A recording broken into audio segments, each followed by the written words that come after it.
Chapter 1 You're the most unique girl I've ever met. Zub City, August 30th. In the dead of night, torrential rain poured down on the deserted bridge, devoid of both cars and pedestrians. Holding an umbrella and carrying a bucket, I'd been following a girl in uniform for 2.5 hours now. Initially planning to go home after packing up my fishing gear, I encountered her half an hour into my journey and followed her all the way to Zub Bridge. For the second half hour, she remained motionless on the bridge. The water in my bucket was almost full, but thankfully I hadn't caught any fish yet, otherwise I'd have to worry about them escaping. Going fishless is completely normal in fishing anyway. I glanced at her, and suddenly the system panel flashed in my mind. Correction target, Lin Yunqi, age 18. Lin Yunqi was one of the heroines in this dating game world. Top grades, sweet looks, the wealthy heiress of the Lin family. The panel also noted her passion for music. She should have graduated by now, about to enter a prestigious university soon. But why would such a privileged girl be standing in the middle of this bridge in the pouring rain at midnight? Worse still, her corruption level showed, current corruption level, 99%. System prompt confess to them immediately, 99% chance of reducing darkening level. Stop them and successfully confess.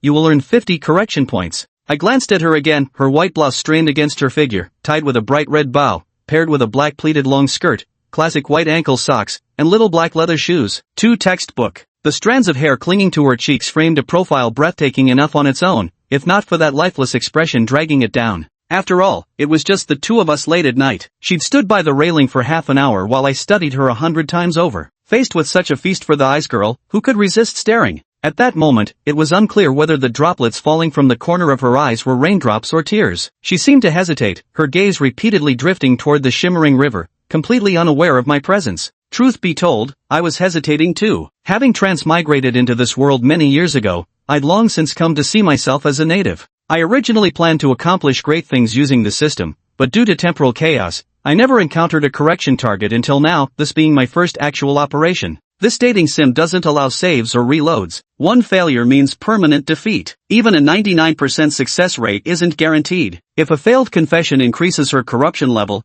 wouldn't I become the criminal responsible for destroying the world? As I was thinking this, I saw her step closer to the railing. The bridge was terrifyingly high above the water. Jumping here would be no different from leaping off a building. There was no time to think. With a clatter, my umbrella hit the ground as I sprinted toward her like an athlete tackling a finish line, yanking her back just as half her body had already tipped over the railing. Losing balance, we crashed hard onto the pavement, bags and all, our breaths colliding in the chaos. The scene felt straight out of a movie, though I knew reality wouldn't be so kind. Lin Yunqi immediately covered her mouth upon realizing something was wrong, tears welling up again. After a shaky breath, she forced out in a fragile voice, "Your hand, damn it." If I said it wasn't on purpose, would she even believe me? These days moral standards are declining. Harassing young girls would definitely trend on social media tomorrow. I'd probably end up drinking tea at the police station with free room and board. I quickly explained, I just acted hastily. She asked, "Who are you?" I immediately switched tactics. "You don't need to know who I am. After all these years, I've developed deep feelings for you. I know everything about you. You're the most unique girl I've ever met. Would you be my girlfriend?"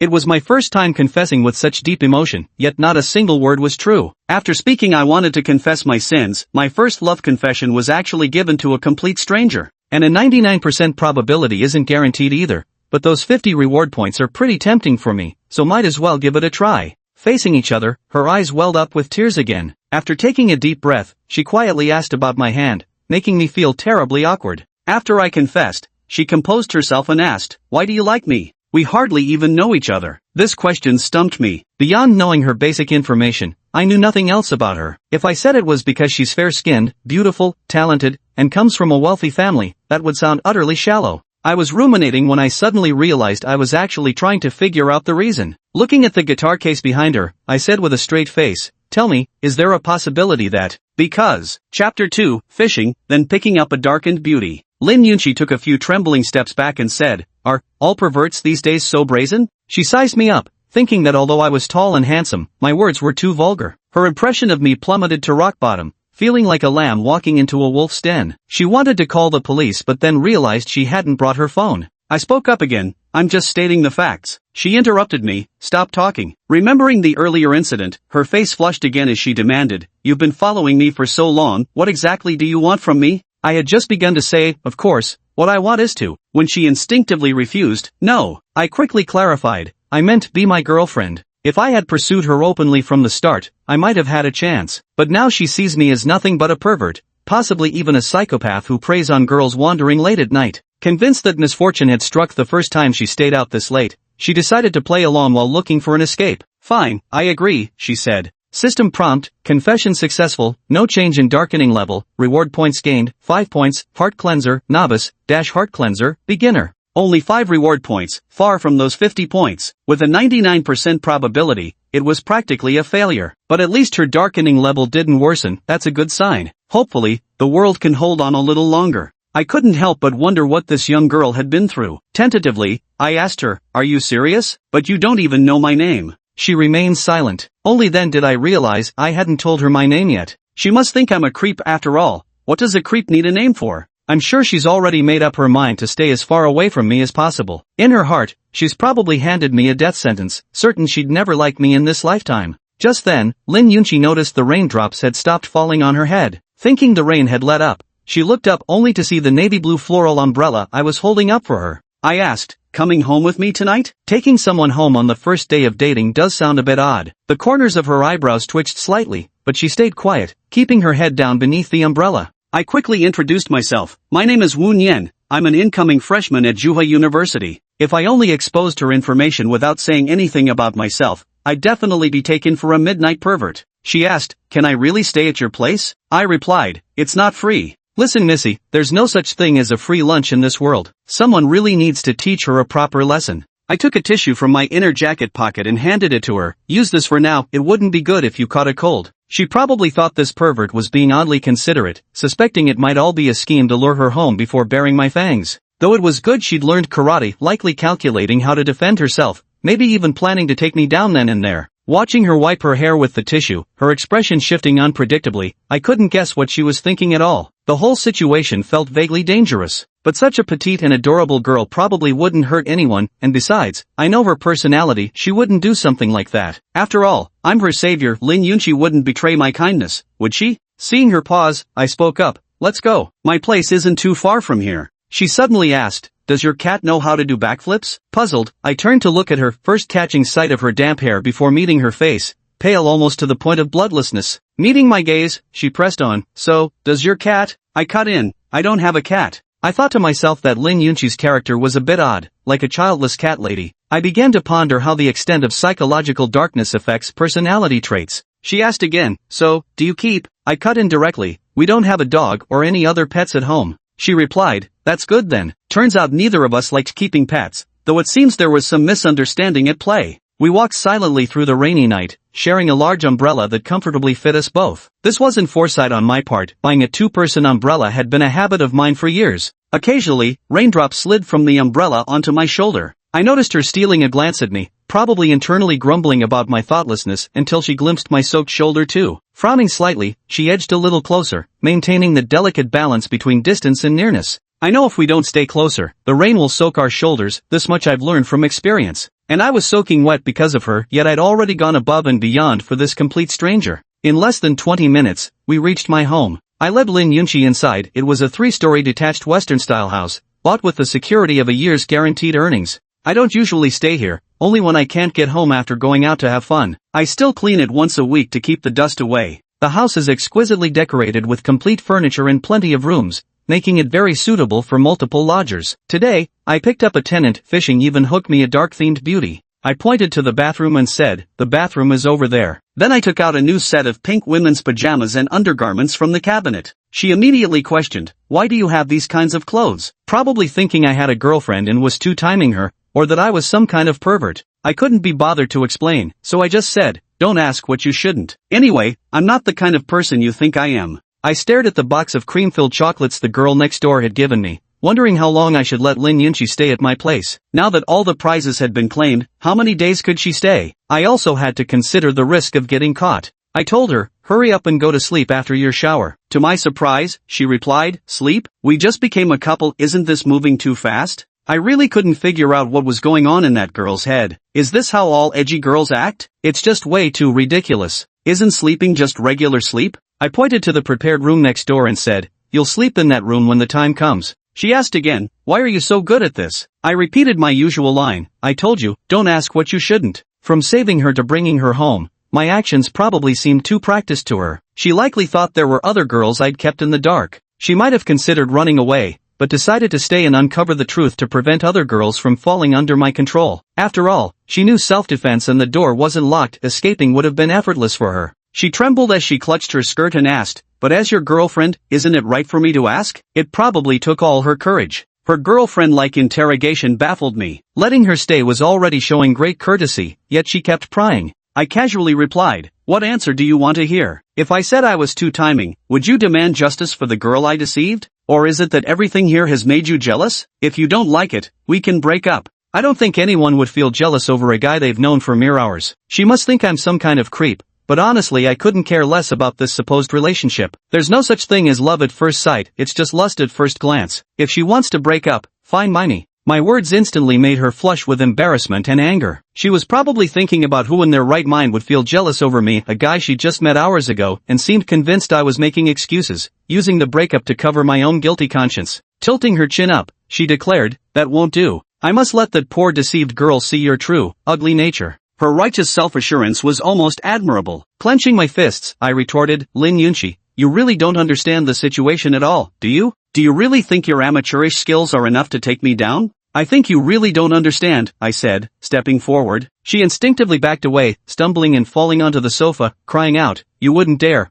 probably thinking she had provoked my anger. What could she do now? No one was coming to save her. She was going to lose her innocence today. Lin Yunqi's mind went blank. All thoughts of juggling multiple relationships vanished into thin air. Her body stiffened like a rock, and every bit of self-defense training she'd ever learned completely deserted her. Her eyes welled up with tears as she gazed despairingly at the boy approaching her step by step. "No, don't. I'm not tasty at all." She thought she'd cried all her tears dry on the bridge, yet her eyes filled up again now. "Can't cry." Suddenly, I gripped her arms with both hands and hauled her up from the couch. "Let me go, or I'll really do something. Not to be rude, but your body has soaked the entire sofa." I set her down on the floor and added, "Go take a shower, no more talking. If you want to fight, just be prepared to pay the medical bills, but first consider whether you can actually take me on." Could she actually defeat me? Truth be told, I had spent points in the shop to buy constitution enhancement, but never tested it, so I wasn't entirely confident. After all, the skill description claimed that a simple sliding tackle could easily subdue anyone. Judging by Lin Yunqi's demeanor, it seemed she wouldn't try anything further. She actually obeyed meekly and went into the bathroom. Hearing the sound of running water from the bathroom, I changed into clean clothes and closed my eyes to meditate. Name, Wu Nian, age, 18, mental power, 9. Stamina, 6, charm, 8, remarkable, occupation, mental purifier, novice. Professional skill, has a chance to moderately reduce the corruption level of correction subjects. Remaining reward points, 5 additional ability, physique enhancement, requirement. Strength reaches 6.10 reward points convert to 1 attribute point. This time I've finally gained genuine professional abilities. With these 5 reward points, there's nothing particularly useful to buy in the shop besides funds. All these years, my attribute values have barely changed. My charm stat was always mediocre to begin with. As for strength and mental power, I struggled tremendously just to raise them to 6 points, all for the sake of unlocking the physique enhancement ability. Most abilities in the shop remain locked, completely unavailable for purchase. Now there are 2 correction targets. One is Lin Yunqi, a female lead in this world, and the other is that peculiar girl next door. Staying near the correction targets earns minimum guarantees. Earning points should be pretty quick from now on. Feels quite promising. In less than half an hour, the girl emerged from the bathroom wearing pink pajamas that didn't fit quite right. I'd bought them for Xiaoran's figure. The sleep shirt didn't fully cover her fair, slender legs, leaving a section of calves exposed. Lin Yunqi held the clothes she had changed out of in one hand and covered her chest with the other, both embarrassed and annoyed as I eyed her. I can't wear it. Let's buy another tomorrow. We'll make do with sleeping like this tonight. It's perfectly normal she couldn't wear it. It's almost midnight. Where would you even find a place selling this stuff? Even if I wanted to go out and buy it now, it'd be impossible. I'm going to take a shower too. You should get some rest. Oh, as soon as I entered the bathroom, Lin Yunqi's tense posture relaxed. She stared at the rain-soaked guitar, the thought of giving up swirling in her mind again as a stifling gloom enveloped her whole being. Her stomach started growling too. She hadn't eaten all day. Exhausted, she collapsed onto the sofa, replaying the night's events in her mind. Saved by me, this stalker, what now? Her eyes scanned the room, which looked as delicately arranged as a bridal suite. Finally her gaze settled on the unpackaged snack box atop the table. She wondered if I'd scold her for eating it. Whatever, she'd eat it anyway. so she didn't care whether there was anything wrong with it and directly ate a piece. It was a liquor-filled chocolate, and the taste wasn't bad. Lin Yunqi seemed not to have had enough, licking her fingers with her tongue, a look of reminiscence on her face. However, her head began to feel dizzy, and her body grew hot. She cursed me for adding something to the chocolate. Then she wobbled unsteadily and heavily fell onto the sofa, groaning in discomfort. 20 minutes later, after finishing my shower and drying my hair, I emerged from the bathroom only to witness an embarrassing scene. The girl's face was flushed red, her hair disheveled, as she sprawled carelessly on the sofa looking positively drunk. Is this really something appropriate for my age to see? My mind raced to analyze the situation until I spotted the chocolates on the table. Turns out this little rascal had been sneaking treats. But these wine-filled chocolates couldn't be that potent, could they? It's not like they contained actual vodka. What's wrong with you? I called out to Lin Yunqi by the sofa, but she completely ignored me. Left with no choice, I patted her cheek slightly to sober her up. She stirred slightly and muttered, what, you pervert? Lin Yunqi seemed to still have some clarity, but she was dizzy and unable to control her body. As soon as she sat up from the sofa, she tipped toward me. Afraid she might fall onto the floor, I quickly moved forward and caught her limp body. A girl's body truly feels soft and delicate. Should I take you to the bedroom? I asked, already planning to carry her there immediately. If I didn't, who knows what other mischief she might get into. Lin Yunqi buried her head against my chest, her warm, moist breath seeping through the fabric and onto my skin. I could feel her every exhale. Hey, stop tugging at my pants. I suddenly noticed her restless little hands wandering. I slapped her hand away, leaving a red mark behind. But I feel so uncomfortable. Lin Yunqi didn't stop despite my resistance, pressing tightly against me before starting to lick my clothes. Stronger desires after drinking? Impossible. Form is emptiness, emptiness is form is emptiness. I muttered inwardly, wrenching her away with all my strength. This handmade rum-filled chocolate must be as potent as computer components. Finally, I decided to lock Lin Yunqi in the room. Carrying her toward the bedroom, those few meters felt harder than climbing to the heavens.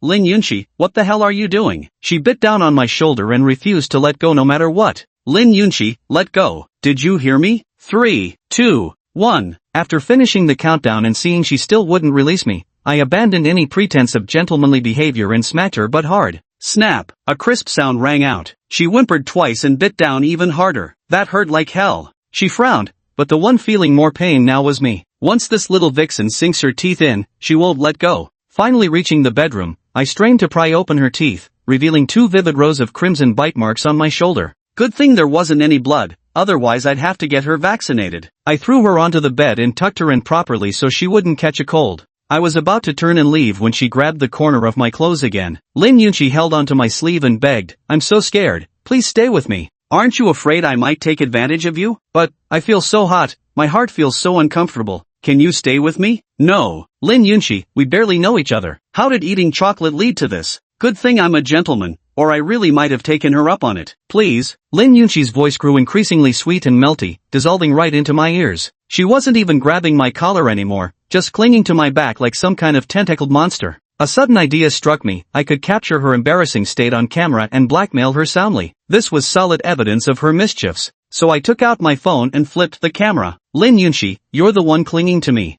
Are you taking photos? As I snapped evidence of tonight's farce, Lin Yunqi leaned her head over and rested it on my shoulder. What kind of evidence? Let me see, she said. Our 2 faces instantly popped up on the phone screen, wide-eyed and staring at each other. Move aside, my phone screen can't fit anymore. I shooed her away. No, take my picture quick. Do I look ugly or something? She pouted her little mouth, clearly displeased. She thought she looked halfway decent and couldn't fathom why I wouldn't photograph her. Then get on the bed properly, I said. All right. She leisurely climbed onto the bed and lay down, even obediently pulling over the blanket she had kicked off earlier. Go ahead and take the picture now. Perfect. The plan worked. I darted to the side of the door and said, Lin Yunqi, look here. She replied, even throwing in a cute pose for the camera. Just wait until tomorrow when your reputation is ruined. That's what I was thinking as I slammed the door shut with a loud bang. Only then did she realize something was wrong. She quickly got out of bed to open the door, but I had a firm grip on the handle. Open the door now. What are you trying to do? She demanded urgently. I'm afraid you'll devour me whole. This young mistress was in far too dangerous a state right now. I needed to keep my distance. How could this be? But I'm really in so much pain. Her voice trembled with tears. I'm so afraid of everyone leaving me. Lin Yunqi, I don't know what spell has come over you, but tonight, you'll sleep quietly in this room. No one is going to leave you. I mean it, I said. Really? So you'll just vanish suddenly? She asked. No, this is my home. How could I suddenly disappear? I don't believe you unless you come in and stay with me. I won't listen to drunken nonsense. Just get some rest. Fine. If this guy completely forgets tonight's events tomorrow and decides to settle scores later, I definitely don't want to end up disgraced and ruined. I waited by the door for half an hour until the commotion inside gradually subsided, then opened it.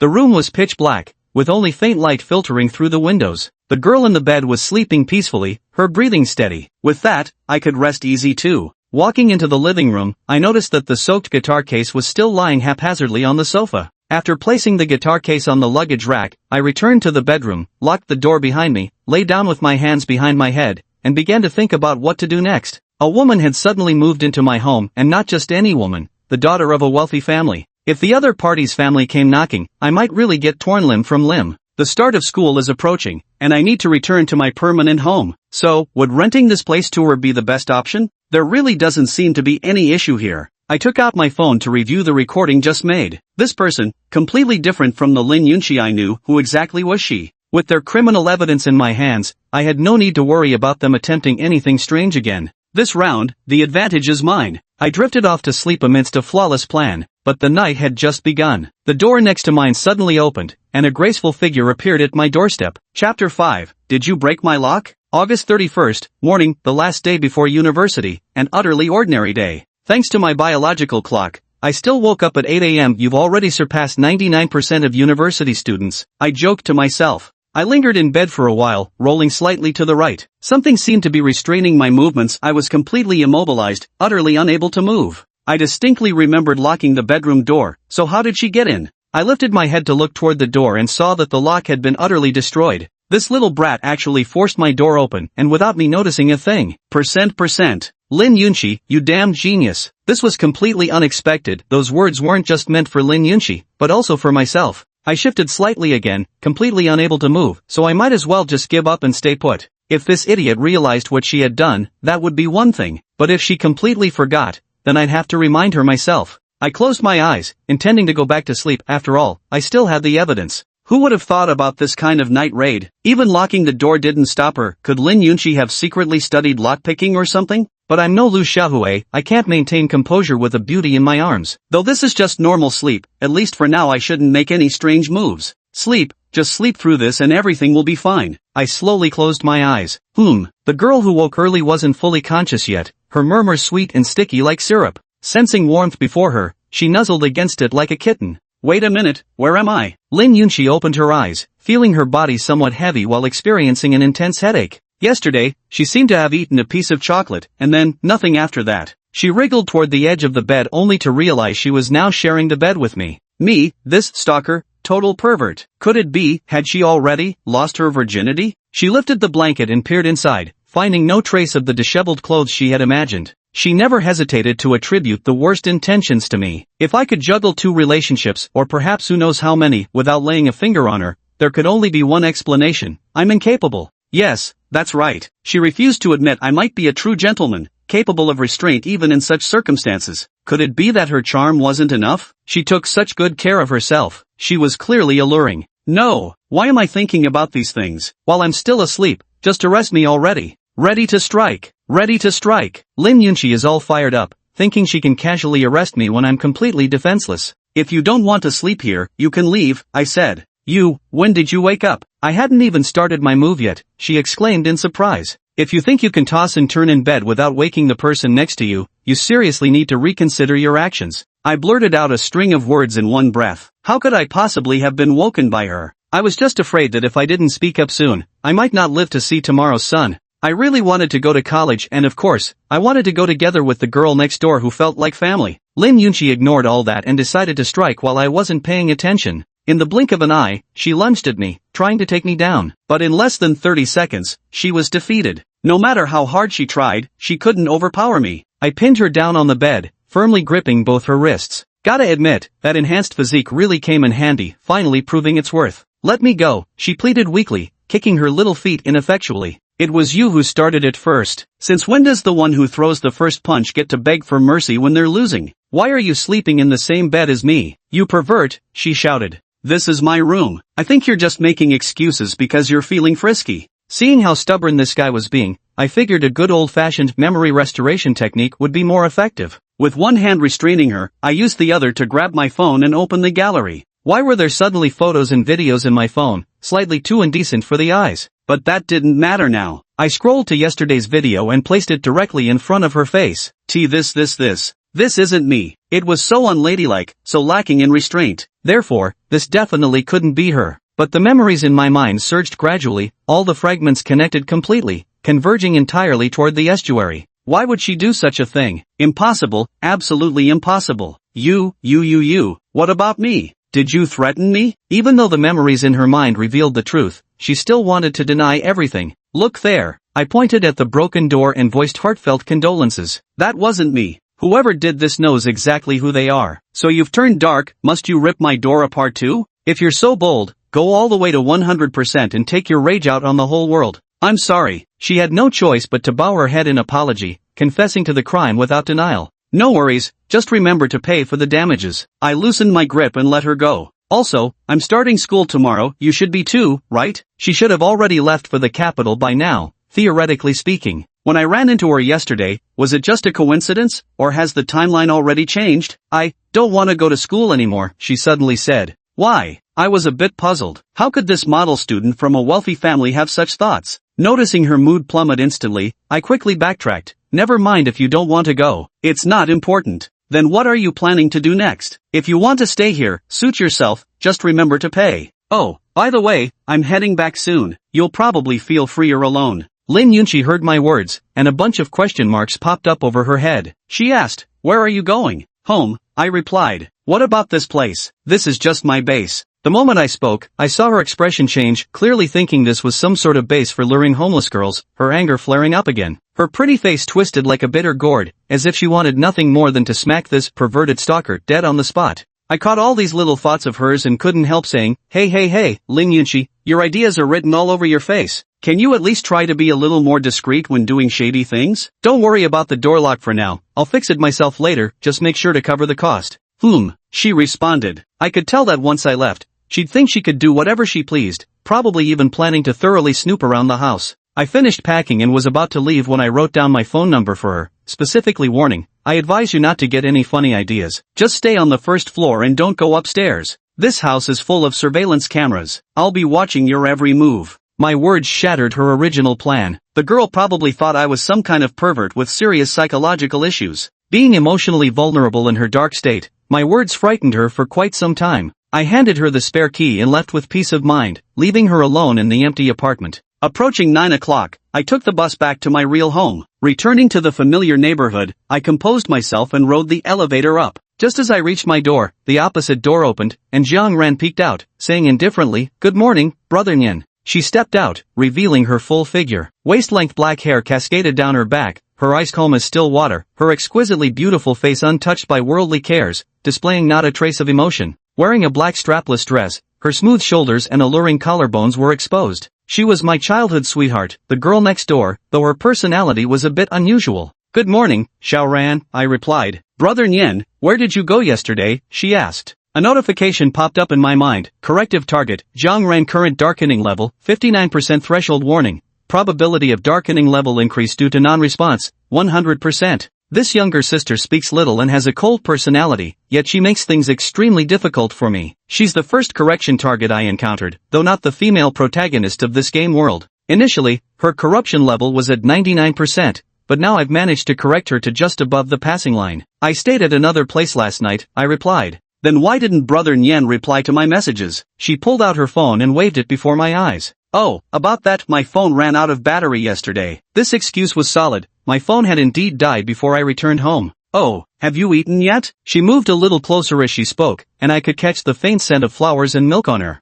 "Not yet." I hadn't eaten precisely so I could eat with her. Over these many years, I'd grown accustomed to this routine. She still had the key to my apartment, and just like in the original world, here in this one I'd crossed into, I was always alone, never having had so-called parents. "Then come eat at my place. Mom's not home today," she said. "All right," I agreed. She heard my agreement and turned straight toward her home, knowing I would surely follow her. At the entrance, she handed me my dedicated slippers that she'd already prepared, and her home always kept spare clothes and daily necessities for me. Though my house was just across the way, the Jiang mother and daughter had always taken such good care of me. I slipped on the blue slippers, they paired perfectly with her pink ones, a matching set. I noticed the shredded pork noodles prepared on the table had already lost most of their warmth. "Brother, should I heat them up for you?" she asked. "It's fine, I can eat them like this," I replied. "Okay." After this brief exchange, we sat down. Neither of us spoke at the table. Resting her chin in her hands, she watched me without touching her chopsticks. "Aren't you eating?" I asked. "I've already eaten," she answered.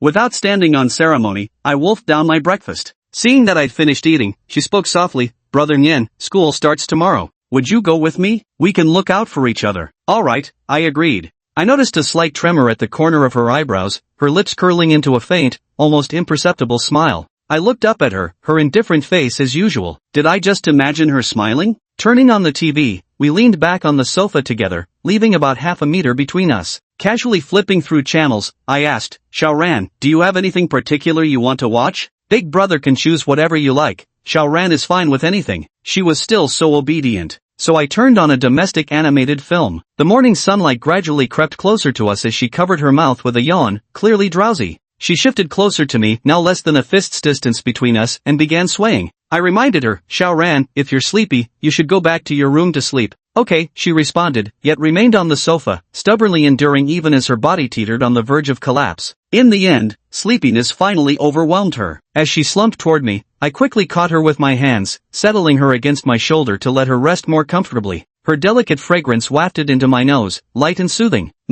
She nuzzled against my shoulder a few times, yawned, and drifted off to sleep. Her yawn was contagious, and I felt a wave of drowsiness wash over me. After being exhausted by Lin Yunchi yesterday, my entire body felt weak. I turned down the TV volume, closed my eyes, and prepared to take a short rest. But within minutes, I felt her quietly open her eyes as she leaned against my shoulder, noticing that I had already fallen asleep. She gently sniffed my scent, her brows gradually furrowing. She had sensed something off when we met in the morning. Now, after confirming it, she was probably wondering why I carried a scent that didn't belong to me, that of a foul woman. She pondered in her heart whether I had betrayed her, yet she felt it couldn't be possible. After all, we had made a promise. So she became convinced that some seductive vixen had ensnared me, though she had no idea who it might be. She thought she must now mark me with her scent. That should settle it. Chapter 7, Just Who is that woman? Ran, you need to control yourself. Big brother doesn't like girls who don't cherish themselves. She repeated silently in her heart, over and over again. Absolutely not. Take it slow, approach gradually, only then can you earn his love properly. There's still plenty of time, her brother hasn't truly fallen for her yet. She must have all of him, completely. Opening his eyes upon feeling the weight on his legs, Wu Nian discovered Xiaoran lying quietly across his lap. The girl's breathing was calm, and at this close distance, he could clearly observe her delicate skin and slender neck. Her slightly pursed lips occasionally inched closer to Wu Nian's abdomen. Xiaoran is very well behaved. After knowing her for so many years, he had a deep impression of Xiaoran. She wasn't good with words and disliked communicating with strangers around her. She was very different from her mother. Though both were beautiful women, they didn't resemble each other in the slightest. The difference in temperament was also vast. Wu Nian's thoughts drifted to Aunt Zhang. Even after all these years, she hardly seemed to have aged. No idea how she maintained herself like that. Wu Nian sighed softly and tucked a stray lock of hair behind Zhang Ran's cheek. Wu Nian felt the little Ran in his lap suddenly stir. "Did I disturb you?" "No, I just wanted to change positions." "Got it." Zhang Ran nestled deeper into Wu Nian's embrace. A very comfortable feeling. "Let's go check out the school this afternoon." The school Wu Nian mentioned was their soon-to-be university, Zhuhai University. While it couldn't compare to the top-tier institutions, it was definitely among the best second-tier universities. Wu Nian chose this school for a reason, originally related to the game's backstory. But if the timeline gets disrupted, many things would probably change. His current wish is simply to remain in this city and live an ordinary life. In that case, he couldn't help feeling it might hold Xiaoran back, but she still applied to the same university as herself. Aunt Zhang never objected. In fact, she'd even urge him daily to marry Jianran sooner rather than later. Wu Nian used to dismiss such remarks as mere jokes. Xiaoran had never revealed what type of person she liked, let alone that he remained a solitary bachelor. Traditionally speaking, marriage should be based on equal social status. Now that she was about to go to college, Aunt Zhang was often away from home from dawn till dusk, leaving him with the responsibility of taking care of Xiaoran. He didn't complain about it. Back when he was helpless and had no one to rely on, it was Aunt Zhang who helped him through tough times. Now, taking care of Xiaoran was the least he could do. After a long silence, Xiaoran still didn't respond to Wu Nian's words. She was now truly asleep on Wu Nian's lap. No answer would be taken as agreement. That much understanding still existed between them. Time passed slowly until it was nearly noon. If Aunt Jiang came back and saw the scene, she'd probably make the two of them consummate their marriage right then and there. She really dared to let Xiaoran get this close to him. If one day he ended up running off with Xiaoran, she wouldn't even have a place to cry about it. That woman spends all her time teasing innocent young men. Even a bright, cheerful young man like him would be thoroughly ruined by Aunt Jiang's antics. Wu Nian thought this through and decided to carry the girl back to her own room. With both hands placed behind Jiang Ran's back and beneath her legs, he used his strength to stand up directly, very lightly. She's so light. Jiang Ran was startled awake by Wu Nian's sudden princess carry and immediately wrapped her arms around his neck to keep herself from falling. She buried her head in Wu Nian's chest, her heartbeat quickening. The tranquil lake of her heart was unsettled by a thrown pebble, and she felt a flutter inside. This was the first time her brother had held her in such an intimate way. So happy. So, the matter of her brother secretly looking for a seductress behind her back could be put aside for a few more days. At least, now she was the one enjoying her elder brother's full attention. He noticed Xiaoran didn't dare to raise her head. This was clearly the behavior of someone feeling shy. At last, Wu Nian didn't give it much thought as he carefully settled Jiang Ran onto the bed. The moment her body touched the bed, Jiang Ran immediately slid under the covers. Seeing her younger sister lying obediently in bed, Wu Nian felt immensely relieved. I'll go make lunch. Mom won't be coming home for noon. If she's not coming back, so be it. Fewer mouths to feed means less cooking. What would you like for lunch? Big brother can make whatever he wants, Xiaoran will eat anything. Got it. See? So easy to please. Who wouldn't want to raise such a childhood sweetheart? Obedient and well-behaved. As long as she doesn't turn dark, everything's negotiable. Wu Nian did an excellent job managing this level of darkness. At the very least, after living with Xiaoran for so long, her corruption level had been steadily decreasing. Though after all these years, he was still just a rookie therapist. But Xiaoran's transformation boosted his confidence. Come what may, he was finally a man who'd achieved a small goal, managing to reduce a girl's corruption value below 60%. Wu Nian couldn't help but straighten his chest. A real man must be confident. He decided to keep saving his current 5 reward points to max out his stamina bar. He would become the athlete among arts students and restore glory to us science students. Wu Nian silently grumbled as she tied on the pink apron and entered the Jiang family's kitchen. Time to get cooking. One could say Wu Nian's culinary skills completely surpassed those of the Jiang mother-daughter pair, a self-taught prodigy. Therefore, most of the meal preparations fell on Wu Nian's shoulders. Attending to this mother-daughter pair also brought him joy. He spent more time at the Jiang household than in his own home. Even in his own residence, Xiaoran would follow along. Wu Nian stirred the vegetables while reminiscing about the past. Such happy memories. At that moment, Wu Nian's phone suddenly vibrated. An unknown number. After waiting 10 seconds with the call still connected, Wu Nian answered the phone. Stalker, why'd you take so long to pick up? Who are you? It's your girlfriend calling. I don't have any girlfriend. You must have the wrong number. Wu Nian immediately hung up the phone. What kind of lunatic is this now? He had just placed the phone back in his apron pocket and withdrawn his hand when it rang again. Same number as before. Hello, you creepy stalker, did you do this on purpose? Oh, it's Miss Lin. I thought it was a phone scam. Do you think phone scams would have such a sweet voice? Could you stop being so narcissistic? The scam girls' voices are far more pleasant than yours. After all, it's AI generated. Nowadays, people don't even bother doing scams themselves. Sigh. This shouldn't even count as unemployment. Hurry up and accept my friend request. Why? I need to transfer you the rental fees. You're really going to stay? He was just being polite with those 2 sentences, yet Lin Yunqi actually took it seriously? Young miss, you really don't treat yourself as an outsider. What else do you expect? Their conversation was quite loud, allowing Jiang Ran, who was secretly watching her brother cook from the bedroom, to hear every word clearly. So, who exactly is that woman on the phone with my brother? Chapter 8.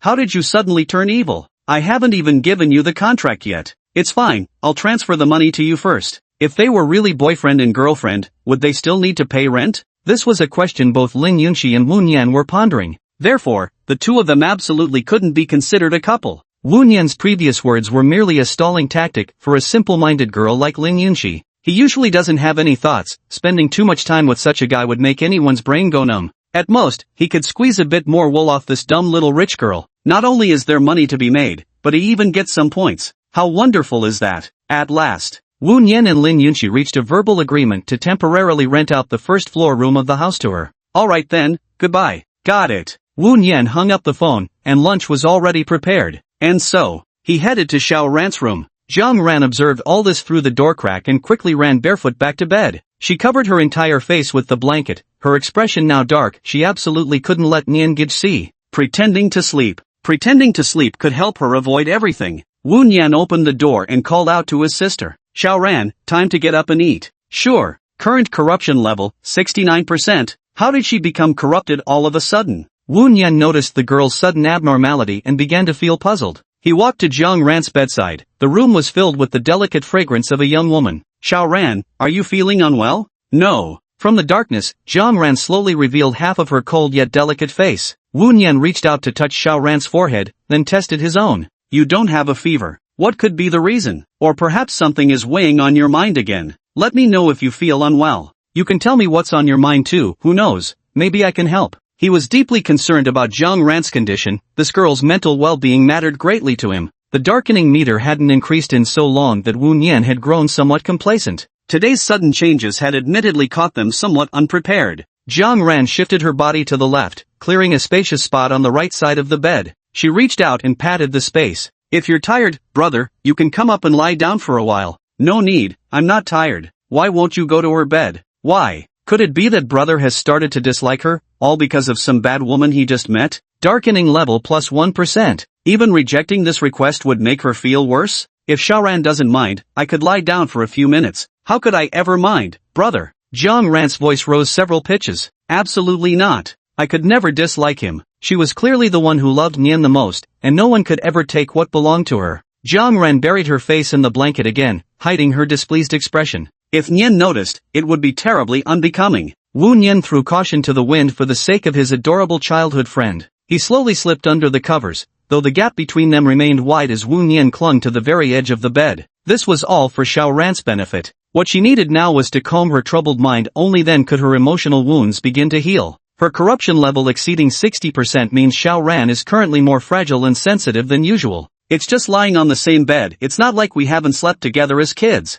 Without any legitimate reason to cross boundaries, Jiang Ran didn't know how to proceed with her next move. She stared fixedly at the boy's broad back. I really want to hug brother Nian, but can I really do it? Would he be willing? What if Gij starts to hate me because of Xiaoran's actions? Wu Nian often taught her, a girl must cherish herself and maintain her purity. At 18 years old, she had never had close contact with any male besides brother Nian. She detested any boy other than her brother. As time passed, Jiang Ran had long understood her true feelings. Her heart already belonged to someone. She had decided long ago that she would only ever love brother Nian in this lifetime. But brother seemed to have never considered such matters. Even mother had clearly given her approval. Although brother Nian has no family, Xiaoran wouldn't mind that. They'll have family after being together. As long as brother Nian is willing to marry her, nothing else matters. Thinking this, Jiang Ran pouted her lips, venting her displeasure in her heart. Now, there appeared a fox spirit unfamiliar to Wu Nian by his side. She hadn't even seen it. And her brother didn't tell her the situation either. Corruption level plus 5%. Current corruption level, 75%. Wait a second, I've already come in. How is it still rising non-stop? The corruption curve is now skyrocketing. Completely crimson red. Wu Nian turned his back to Jiang Ran, only to find the other already facing him. Their eyes met. Silence. Wu Nian studied Jiang Ran, yet could discern nothing from those icy pupils. Xiaoran, are you feeling upset inside? No. Tell me the truth, okay? Well, brother Nian. See, I knew something was bothering you. Wu Nian realized that with this ever-increasing degree of darkening, the matter of dinner should have been set aside long ago. Are you having an affair? Ha? Xiaoran spoke with utmost seriousness. I overheard the contents of your phone call just now. Ah, so it was this issue all along. He's just a tenant. Is it another house you bought? Got it. Big brother clearly doesn't need to buy another house. If you're willing, mom can buy you a bigger one. Jiang Ran had actually been to that place before, and Wu Nian kept home clothes ready for her since she visited occasionally. Wu Nian took meticulous care of Xiaoran.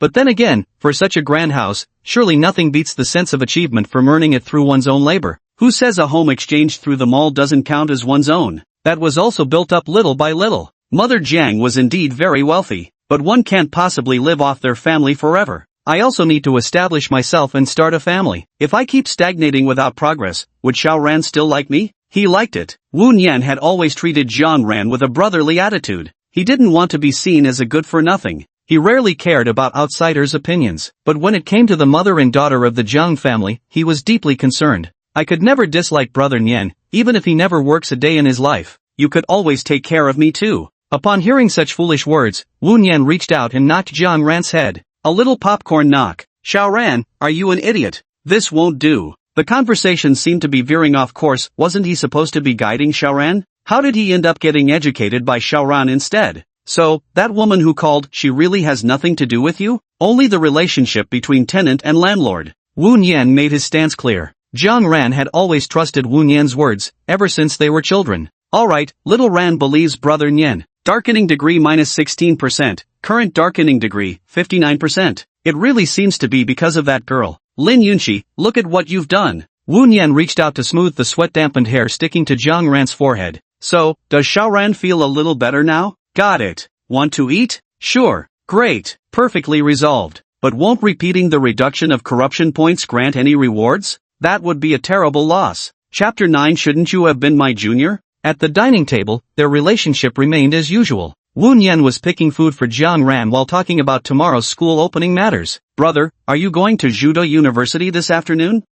Planning to meet someone. Wu Nian had already arranged to meet with a senior from a student club in advance. Of course, Wu Nian wasn't particularly interested in clubs. He'd rather catch up on sleep than spend time on such things. But every day they're bombarding me with messages, switching from sweet talk to threats when that doesn't work. Today, he's going to reject their invitation face to face. It's not like he's some junior girl. Why on earth would they be interested in him? They must have gotten the wrong target, honestly. So was older brother meeting a senior male student or a senior female student? Jiang Ran ate the food Wu Nian had picked for her, uttering the words flatly. A senior male student. Just what drug did this childhood friend sister take wrong today? Got it. Jiang Ran let out a subtle sigh of relief in her heart upon hearing her brother's response, feeling slightly more at ease. At least it wasn't some senior female student. She had originally planned to go to the university with Wu Nian today. At least with her by his side, no other vixens would dare try to seduce her brother. Okay, now I have new things to do. This afternoon she needs to go to that future home to find out which tenant dares to be so bold. She is the mistress of that house, and no one should think of taking it from her. Xiaoran, aren't you coming with me this afternoon? I'm sorry, brother Nian, I have something else to attend to this afternoon and can't accompany you there. Oh, how she wished she could be in both places at once. All she wanted was to stay by her brother's side. Weighing the importance of both matters, Jiang Ran ultimately chose to head for the standalone Western-style house. The university campus was merely a potential threat. The residents of that house were an existing threat. It's okay. For Wu Nian, having Xiaoran by his side still somewhat limited his ability to act freely. If the senior across from them turned out to be tall and sturdy, he wouldn't be able to protect Xiaoran in time if a fight broke out. Something didn't seem quite right. Students from Judo University shouldn't have such poor quality, right? This was really Wu Nian's last resort. That senior was as troublesome as a girl. Despite clearly being male in the records, he kept using cute cat emojis that only girls normally use. The speaking habits didn't seem like a guy's, even though the profile picture was an anime avatar. But first of all, one could rule out the possibility of them being an otaku. Because Wu Nian had tested how deep into anime culture the other person was apparently, not even as much as him. The other party kept insisting they were a senior, and Wu Nian couldn't be bothered to doubt them. Wu Nian honestly didn't care whether the person was male or female. It's just that nowadays, society seems to have all kinds of people. When it came down to it, this whole mess started when Wu Nian pretended to be a girl in the freshman group chat. His profile gender had been changed to female by Xiaoran, but he didn't notice. The moment he surfaced in the freshman group chat, he was immediately bombarded with messages. A new female freshman? Instant sniping the moment she appears. If only he hadn't provoked that strange senior in the first place, he wouldn't be constantly pestered like this now. One can only say that life is full of uncertainties. After dinner, Wu Nian was preparing to head to Judo University. He stared at the multiple messages on his phone. One was a money transfer notification from Lin Yunxi. The rest were all messages from that senior whose gender was unknown. They had the note frequently contacted scammer saved for this person.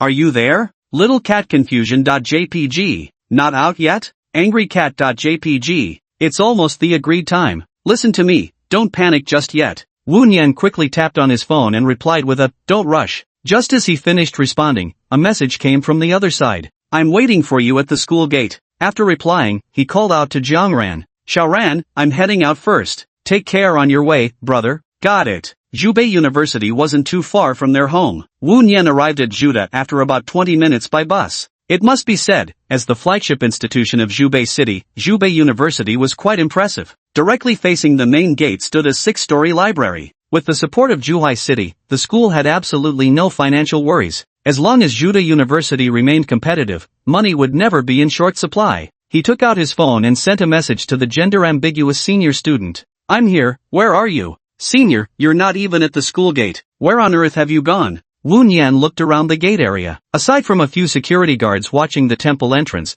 there was only one girl wearing a face mask left. Wu Nian gave it a quick glance. Only half of her face was visible, her eyes betraying a hint of nervousness. She wore a beige long-sleeved shirt and fitted jeans, with her hair tied in a ponytail that cascaded down to her waist. Though her full face remained unseen, even just her eyes suggested she was a rare beauty. The girl still held the iced drink in her hand, looking somewhat restrained, apparently waiting for someone just like him. Probably waiting for her boyfriend. Wu Nian thought to himself as he sent another message to his senior. No, where are you? What the hell did she mean by that? Wu Nian almost wanted to punch the person who sent this in response. We're bros, what's with this nonsense? Wu Nian, what clothes are you wearing? After typing, Wu Nian looked up and glanced around, noticing the girl was adjusting her clothes while typing. She must indeed be waiting for her boyfriend. Why else would she be fussing with her outfit like that? But within seconds, Wu Nian received another message from the other party. White shirt, jeans, I'm wearing a mask. Wait a moment. Wu Nian looked up again, this time casting a puzzled glance at the girl. The girl's eyes remained glued to the screen. Wrong person? She's the only one around here. Could this possibly be the senior? Damn, this is clearly a senior sister. That fragile-looking girl would probably cry for ages if he punched her. And so, he quietly approached the girl standing stiffly in the shade of the tree. Hello, seniors. I am a girl, you've got the wrong person. The girl's voice trembled, radiating social anxiety. Even as she spoke, she kept backing away. I really shouldn't have gone out today. Why did I have to run into this kind of person? I don't like it. The girl was utterly distressed inside. If it weren't for the future of the club, she'd be content just being an invisible nobody, drifting through life aimlessly. White shirt, jeans, and I'm wearing a face mask. Wu Nian read the message on her phone once again. Is that you? Even through the mask, the girl's horrified expression was unmistakable. Aren't you supposed to be my junior? Since when did I say I was your junior? Ever since chatting with the senior, the other party had never asked for any of his personal information. It was as if they already knew everything about him. But your profile card, who in their right mind would set their real gender and age on their personal profile anyway? Can you do it? Wu Nian indeed can. However, his profile had been altered by his own younger sister. It should have been changed back already. This senior actually didn't notice, that's somewhat careless. Take another look at my profile. As soon as she finished speaking, the girl picked up her phone to check again. How did it change to a boy? What am I supposed to do now? Yan Ning's original plan was completely disrupted. She hated interacting with people, especially with a boy. She sneakily glanced up at the boy, only to meet his gaze directly, startling her into quickly looking away. He's quite good looking, but she's never been one to judge people by their looks. So the answer is still no. Should have checked the almanac before leaving the house today. Today really wasn't a good day to go out, was it? So, you're the one called I really want to eat strawberry cake? Why did he have to read out her username like that? A blush crept up to the tips of the girl's ears. So embarrassing. Must deny it. That's not. Chapter 10, definitely not your senior. If not you, then who? You're the only one left at the gate. Even the security guards have gone back to their post for a nap. Just admit it, senior. Didn't you say you were my senior? I'm not. What do you want with me? That's not. Great. Feels like I've run into an idiot. Wu Nian saw she could only repeat those 3 words and couldn't be bothered to ask further. The purpose of this trip was to personally reject the club application. Senior, regarding the club matter. Hearing the word club, the girl before them showed a flicker in her eyebrows, as if she had something to say. I don't want to go. You have to go. Since when was there such a thing as have to or don't have to? Senior, am I really the only junior you can fool into this? But all her energy was spent on this boy. She's completely drained now. Although the club's recruitment requirement was to admit only girls. But now she's the club president. Moreover, the club is just an empty shell now. If things go on like this, it's going to disband. This is the fruit tea I bought for you, freshly squeezed. A gift opens the way for the giver. Wu Nian didn't want it. No need. Then we'll have to throw it away. Don't. Seeing she genuinely intended to toss the fruit tea into the trash, Wu Nian hurriedly stopped her. What a waste that would be. Why throw it away? Don't you want it? I don't like drinking this. Then why did you buy it? It was for you, but since you won't drink it, I guess I'll have to throw it away. She wanted to bribe him this way, but Wu Nian wouldn't fall for such tricks. Give it to me, I'll transfer you the money later. I don't want the money. What does she want money for? What she wants is for this junior to join the club. This isn't about money at all. Then what do you want? I want you to join my club. Can't go 3 sentences without mentioning the club, does it not function without him? Speaking of which, isn't it a bit rude not to introduce yourself when meeting someone? We'll talk about club matters later. Let me introduce myself first. My name is Woon Yen. The girl slowly removed her mask, she had to be polite. My name is Yen Ning. Woon Yen finally saw his senior's true appearance. The girl before him had delicate features, with fair and soft, slightly rounded cheeks, clearly a beauty. Her looks were absolutely no less than that idiot Lin Yunxi and his childhood sweetheart. But why does it feel so familiar? What's the reason for that?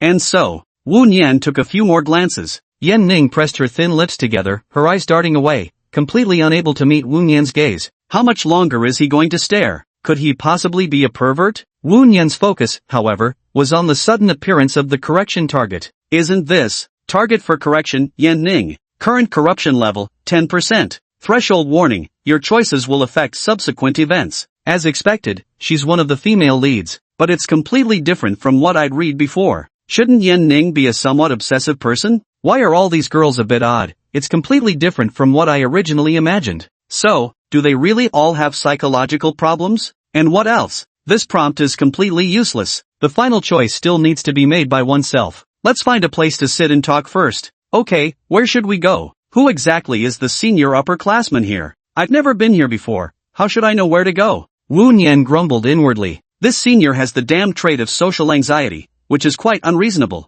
Aren't all upper-class women supposed to be the type that enjoys teasing their juniors? Why aren't you saying anything? Yen Ning, noticing the junior remained silent, felt nervous again. Did she say something wrong that upset him? It's my first time being here. I see, then let's go to the cafeteria. Hungry. So hungry. So hungry. So hungry. I skipped lunch just to wait for this junior's message. Well, actually I accidentally fell asleep. But, no matter what, he should share some of the blame, right? So he absolutely must accompany me to the cafeteria for a meal. If he's unwilling, then, just give him money then. If that still doesn't work, then we'll have no choice but to beg him. Why go to the cafeteria? Didn't we just finish lunch? I didn't eat at noon. Then I'll keep you company. Woon Yen looked at Senior Yan's meek and humble demeanor, feeling as though their roles had somehow reversed. Wasn't she quite eloquent online? How come she becomes so timid in real life? He didn't really care anyway. There was plenty of time left in the afternoon, and he had come this time to resolve the club issues once and for all. Otherwise, the longer they dragged it out, the more unexpected problems might arise. Things were taking a somewhat strange turn now. He'd always thought the other party was just some eccentric senior. Who knows? Turns out not to be a senior at all. Anyone else would definitely think they'd hit the jackpot. But Woon Yen didn't see it that way. The thought of his childhood sweetheart at home, who often seemed troubled by these sorts of situations, she resembled a little jealous sprite, furiously sulking as if her boyfriend were being seduced. Sigh. Woon Yen sighed. Trying to understand a girl's heart was genuinely difficult. It seemed there was still a long way to go. After Woon Yen agreed to his senior's request, Yen Ning put her mask back on and walked ahead, leading him toward the cafeteria. Yen Ning walked so slowly that Woon Yen had to shorten his strides, otherwise he'd occasionally overtake her. Finally, the two walked side by side. On college campuses, such paired-up couples were hardly rare. Senior, I really don't want to join your club. Why? Joining clubs is such a waste of time. I'd rather spend that time doing things I actually want to do. For instance, taking on a side gig to write some pure romance novels that truly resonate with your heart. Or perhaps, learning some professional skills would be more worthwhile than joining clubs. What do you lose by joining a club? Lost my freedom. Joining a club doesn't mean you have to come every day, and besides, our club hardly has any activities to begin with. Yen Ning wasn't lying, after all, she was the only one left in the club now. They simply couldn't recruit anyone. Even when she asked her own roommates, they absolutely refused to join, which was why this junior simply had to join. Yen Ning walked along the road, secretly clenching her pink fists, then raised her head to look at the boy beside her. After joining, you can just lend your name. Yen Ning, you can do this. Give it your all. There's no benefit in me joining. Actually, if I could join without any obligations afterwards, it might be acceptable. But at the very least, there should be some form of compensation. Woon Yen took a sip of the fruit tea his senior had given him. It tasted pretty good, though there were some seeds. How much for this drink? Don't worry about it. I already said it's my treat. That wouldn't be right. No matter what, I can't owe someone a favor, especially not to such a pretty senior. Woon Yen still transferred 20 yuan to her. Yen Ning felt her phone vibrate in her pants pocket and pulled it out to check. What are you doing? I said it's my treat. Yen Ning pouted unhappily. This guy was being way too formal. Politeness is one thing, but a diligent junior like this won't win any points with his senior. Why did I suddenly start thinking about whether I like him or not? Yan Ning's face instantly flushed red, faster than a blazing chili pepper could burn. Even though she was about to become a sophomore in college, she had zero experience in this area whatsoever. Wu Nian noticed the senior's behavior from the side. What kind of innocent maiden act was this? The key point was that he hadn't done anything at all. Chapter 11, The First Conversation with the Senior. As for the senior's two-faced demeanor online versus offline, Wu Nian actually found it quite amusing. After arriving at the cafeteria, Wu Nian found a corner seat and waited for his senior to buy lunch. By nearly 2 o'clock, most of the cafeteria counters had closed, leaving only one noodle stall open. In the end, Yan Ning had to order a large bowl of shredded pork noodles. Carrying the noodles, she walked over and sat across from this junior. Their eyes met once again. Why does he keep looking at me? She wasn't wearing makeup, so it couldn't be smudged cosmetics. Then, could there be something dirty on my face? Yan Ning instinctively touched her face. Could it really be as she suspected that this junior is actually a pervert? But he seemed like such a proper young man, it didn't seem likely. Why, do you keep staring at me? Is there something on my face? Is there? Probably not. He just happened to meet his senior's gaze after replying to Xiao Ran's message. It's only natural for someone walking by to catch attention. Probably not. That's good. So, would you like to join my club? Not a single word of refusal shall pass his lips. Yan Ning muttered quietly in her heart. Though she couldn't pinpoint the source of this determination, right now she simply had to be domineering. Go for it. You can do it. You can't say, Senior. She hadn't even finished speaking. It took her a lot of courage to say those words. Before answering your question, you should eat first. Wu Nian wasn't in a hurry. Solving this problem after finishing the meal wouldn't be too late. He was afraid this slightly clumsy senior might faint from hunger at the table. Women, always so troublesome. For example, Xiao Ran at home would occasionally send him a message, asking how things were going. I vaguely sense a touch of henpecked husband syndrome. Must be my imagination. Yan Ning responded meekly when she heard his words. Oh, such a considerate junior, I quite admire you. And so, Yan Ning began slurping up her noodles. Between bites, she occasionally glanced up to see what the boy across from her was doing. He kept his head down playing with his phone. Why wouldn't he chat with her for a bit? Could it be that she seemed too shy to him? Or maybe, Yan Ning's face suddenly flushed with embarrassment. Shouldn't have eaten noodles on our first meeting. It must have really lowered my first impression score. What should I do now? They surely must dislike me. Yan Ning's mind was wandering as she ate her noodles, her movements slowing down and the slurping sounds gradually fading. As for Wu Nian, he hadn't noticed any of this, let alone the thoughts running through Yan Ning's mind.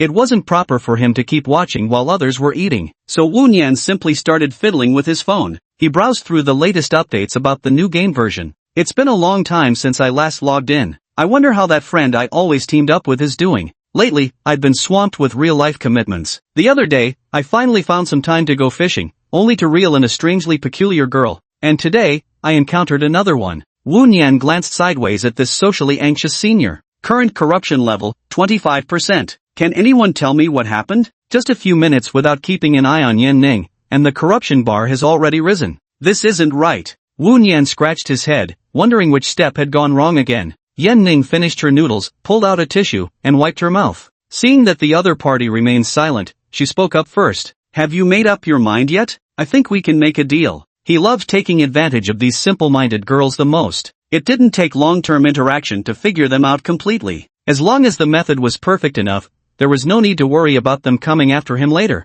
Of course, this is also for the sake of the senior's mental health. As long as you're willing to join, I'll do my absolute best to satisfy you. What kind of outrageous talk is this? These lines are practically on par with please don't tell anyone. I'll serve you with all my might, yet they're coming from this senior's mouth. Wu Nian needed to reassess this senior Yan before him. He glanced around. Fortunately, few people were in the cafeteria at this hour, and no one had noticed their exchange. Otherwise, Senior Yan, your reputation would be utterly ruined by just one sentence you speak. No need. Could you recommend me to be the club president during next year's officer elections? Wu Nian had his sights set on the bonus points for being a club officer. At the very least, earning some moral education points would make the trip worthwhile. This is a disgraceful under-the-table deal. If Yan Ning can't do it, then think about whether there are other benefits to be gained.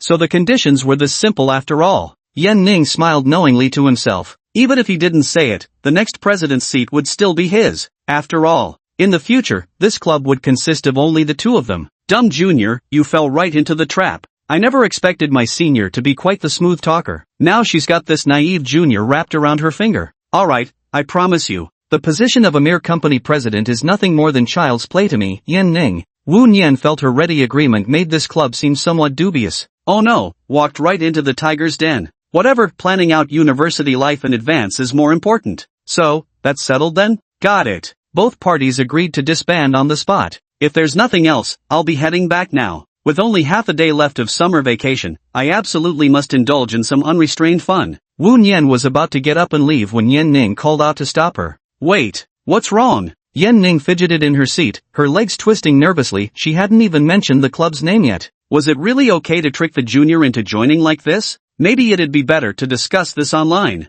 It's fine, let's talk about it online later. Sure, online, she's a social terrorist. Although, the number of people she can actually communicate with barely fills one hand, let alone the opposite sex. Until now, the only person she could really talk to was this junior standing before her. Darkening level -5%, current darkening degree, 20%. You have made your choice, subsequent events will change accordingly. Reward points obtained, 20 points. Just by agreeing to join the club, I got 20 points. Senior Yan Ning, you're way too easy to handle. Wu Nian felt that a happy future life seemed to be waving at him. After greeting Yan Ning, Wu Nian left the cafeteria. He decided to take a stroll around the campus. Yan Ning, meanwhile, leaned against the window and watched the boy's departing figure. Breaking the club rules to recruit such a junior, could something major happen because of this? Sigh. Why am I always so apprehensive? She's the one calling all the shots now. Besides, after all, she's still his senior. Would this foolish junior dare disobey his senior's words? Absolutely not. At worst, I can just act pitiful and beg him a few times. Yan Ning rested her chin in one hand, watching the wind whip through the green leaves, her gaze lost in thought. But at that street corner, the boy had already vanished without a trace. Chapter 12, the first tripartite meeting. For Wu Nian, tomorrow would be the beginning of a new life. She hadn't even made it to university before coming to this world. What a profound regret. This time, Wu Nian was determined to fully experience university life. College life must be wonderful, mustn't it? Wu Nian strolled along the forest path, where no stalls welcoming new students would ever appear. Only a few scattered people were resting on the benches. It would be even better if there were no couples. In pairs and couples. Where are my fellow FFF squad members? Burned, all burned away. Oh, turns out college students are free to date now. Aimlessly walking down the road, I gradually reached its very end. A small gazebo came into view. Along with the gazebo, a young girl also entered Wu Nian's field of vision. If there had been no one there, Wu Nian might have considered going over for a look. But since someone was present, he decided against it. Moreover, that girl still seemed to be reading, making it even more inappropriate to disturb her. And so, he turned around, ready to retrace his steps. Just then, the girl in the pavilion raised her head and gazed at the retreating figure. Her originally serene and lovely face began to show signs of confusion. He seems somewhat familiar, could it be him? She gripped the book in her hands a little tighter. The creases on the pages were clearly visible. Perhaps it was just a case of mistaken identity. It had already been a full year of searching without success. Okay, could I really have been mistaken? After wandering for about an hour, Wu Nian's legs were beginning to ache from walking. During this time, Xiao Ran's messages gradually became less frequent, until they suddenly stopped altogether at one point. He stared at the last message the other person had sent half an hour ago. Probably busy with something, I guess. Thinking this, Wu Nian decided to head home when his phone buzzed with a new message. Nian Gij, can you come to the detached house for a moment? Ha, what's Xiao Ran going there for? There was only one reason he could think of. This is bad. Got it. The other party quickly replied with a single, The standalone house was only a few kilometers away from Juda University, and Wu Nian arrived quickly. The closer he got, the heavier his heart grew for no apparent reason. Why did he feel like he was about to be caught in an affair? But, he wasn't even in a relationship. Why did Xiaoran suddenly come to this place? Truth be told, he wasn't bothered by Xiaoran's potential complaints, he was more concerned about this childhood friend's mental state. To put it simply, the degree of darkening refers to psychological issues. Xiaoran, you must take care of yourself. With uneasy hearts, they opened the door, and the two girls sitting on the sofa lifted their heads together to glimpse towards the entrance. Not a word was spoken. The silence was profound. I say, why do you all seem like sulky wives throwing tantrums at their husbands? This is very wrong. What's wrong? Wu Nian asked aloud. Brother Nian. Hey, you creepy stalker, this girl must be your latest kidnapping victim, right? Lin Yunxi interrupted Jiang Ran and began interrogating this sanctimonious man. He, definitely a pervert. Besides, to have brainwashed someone so thoroughly. Oh ho ho, still missing your brother? TCH. She got goosebumps all over from hearing that. What an ambiguous way to address someone. This poor little girl is so pitiful, that's why today we must expose this pervert's true colors and save this naive young lady. Luring innocent girls and even having them show up at my doorstep. This time I've got both witnesses and evidence. Let's see how this person explains themselves now. Not to mention, she's supposed to be the official girlfriend now, yet still fooling around outside. Lin Yunxi shook her little head. No, that's not right. It's crooked, so crooked. Let's see what excuse you can come up with now. Lin Yunxi's small face flushed with anger, her lips pouting as if demanding Wu Nian provide a reasonable explanation. Jiang Ran simply sat quietly to the side, gazing at Wu Nian. What is there to explain? Glance at Lin Yunxi. Corruption level, 89%. Reward points obtained, 10 points. Remaining points, 35. This idiot did show some improvement after taking a day to recuperate. Seems like you're perfectly suited for neglect-based playstyle. Wu Nian secretly cursed, then turned his gaze toward Xiao Ran who concerned him more. Corruption level, 69%. Just as expected. Sigh. Heaven wants me dead. Lin Yunxi, look at the mess you've made. Such an absurd love triangle actually happened to him of all people. What kind of accumulated virtue from past lives has brought me such incredible fortune? Xiao Ran. Jiang Ran's originally dull eyes suddenly sparkled, as expected. Brother Nian doted on her the most. This vixen beside him was only pressuring and tempting Brother Nian. There's no way he let her move involuntarily. Little Ran is very understanding. She gently tucked the hair behind her ear, ready to hear Wu Nian's explanation. As for Lin Yunxi, who was still fuming while sitting aside, what she was thinking at this moment was, why hasn't he ever called me by my first name like Yunxi? We were all coaxed into coming here, why should there be such unfair treatment? Damn that wretched man. Poof. Lin Yunxi immediately furrowed her brows, her face betraying even more resentment. Wu Nianxuan was now watching every move the two girls made. Someone like Lin Yunxi had absolutely no ability to conceal her thoughts. That expression of hers, equal parts anger and quiet grievance, was practically carved onto her pretty face. Why don't you get some advice from Xiao Ran here? Xiao Ran, come here for a minute. Wu Nian decided to speak with each person individually, otherwise, they'd surely argue endlessly. Sure. Jiang Ran, obedient to her elder brother, agreed without hesitation. What can't you say to our faces? Are you trying to deceive us again? Upon hearing the shrewish woman's rant beside her, Jiang Ran's expression grew even colder. Darkening progress plus 1%, current darkening level, 70%. You better shut your mouth right now. Lin Yunxi, good for nothing, and bungling nuisance. Wu Nian waved at Lin Yunxi with disgust. What a pig. Lin Yunxi turned her face away directly, getting angry at this unfamiliar man.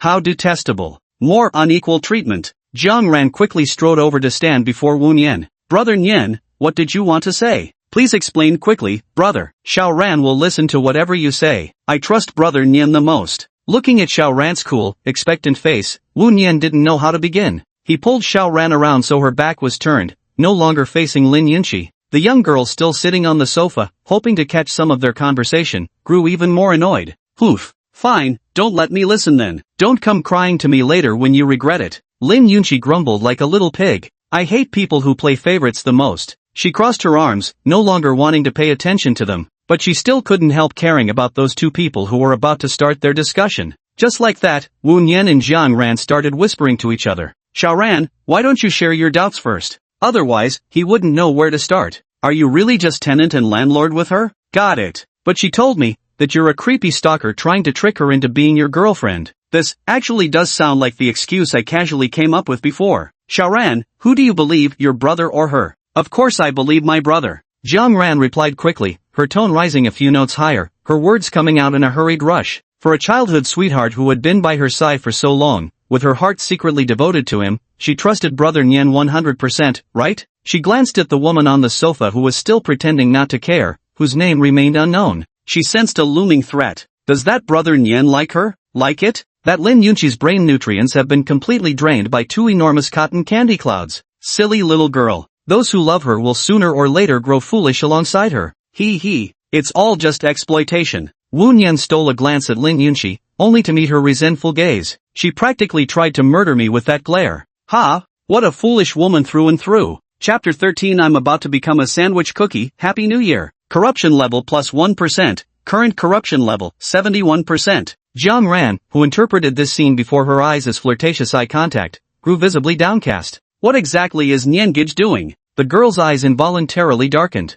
Wu Nian, who had been observing Jiang Ran from the side, could no longer remain idle. What's going on? What exactly did Xiao Ran discuss with that foolish woman? He had merely glanced at her earlier, yet somehow it was interpreted as making secret signals. Oh Xiaoran, you're adorably naive. What are you thinking about? Wu Nian lightly tapped Jiang Ran's forehead, barely using any strength. Yet Jiang Ran still rubbed her head. I wasn't thinking about anything. If one were to judge solely from the girl's expression, nothing could be discerned at all. But after all these years of interaction, Wu Nian still had some confidence in his understanding of Xiaoran. The current Xiaoran had become somewhat stubborn in her thinking. There was a knot in her heart, yet she refused to clarify things with him. Silly Xiaoran, right now there isn't the kind of relationship between us that you're imagining. Now, Wu Nian had to make things absolutely clear to prevent this childhood sweetheart from getting stuck in her own tangled thoughts again. As for what comes later, forget it, he thought. Best to deal with the matters at hand first. Didn't I tell you? If you've got something on your mind, Xiaoran, you must talk to me. Got it. Jiang Ran lowered her head like this, now she could catch his scent,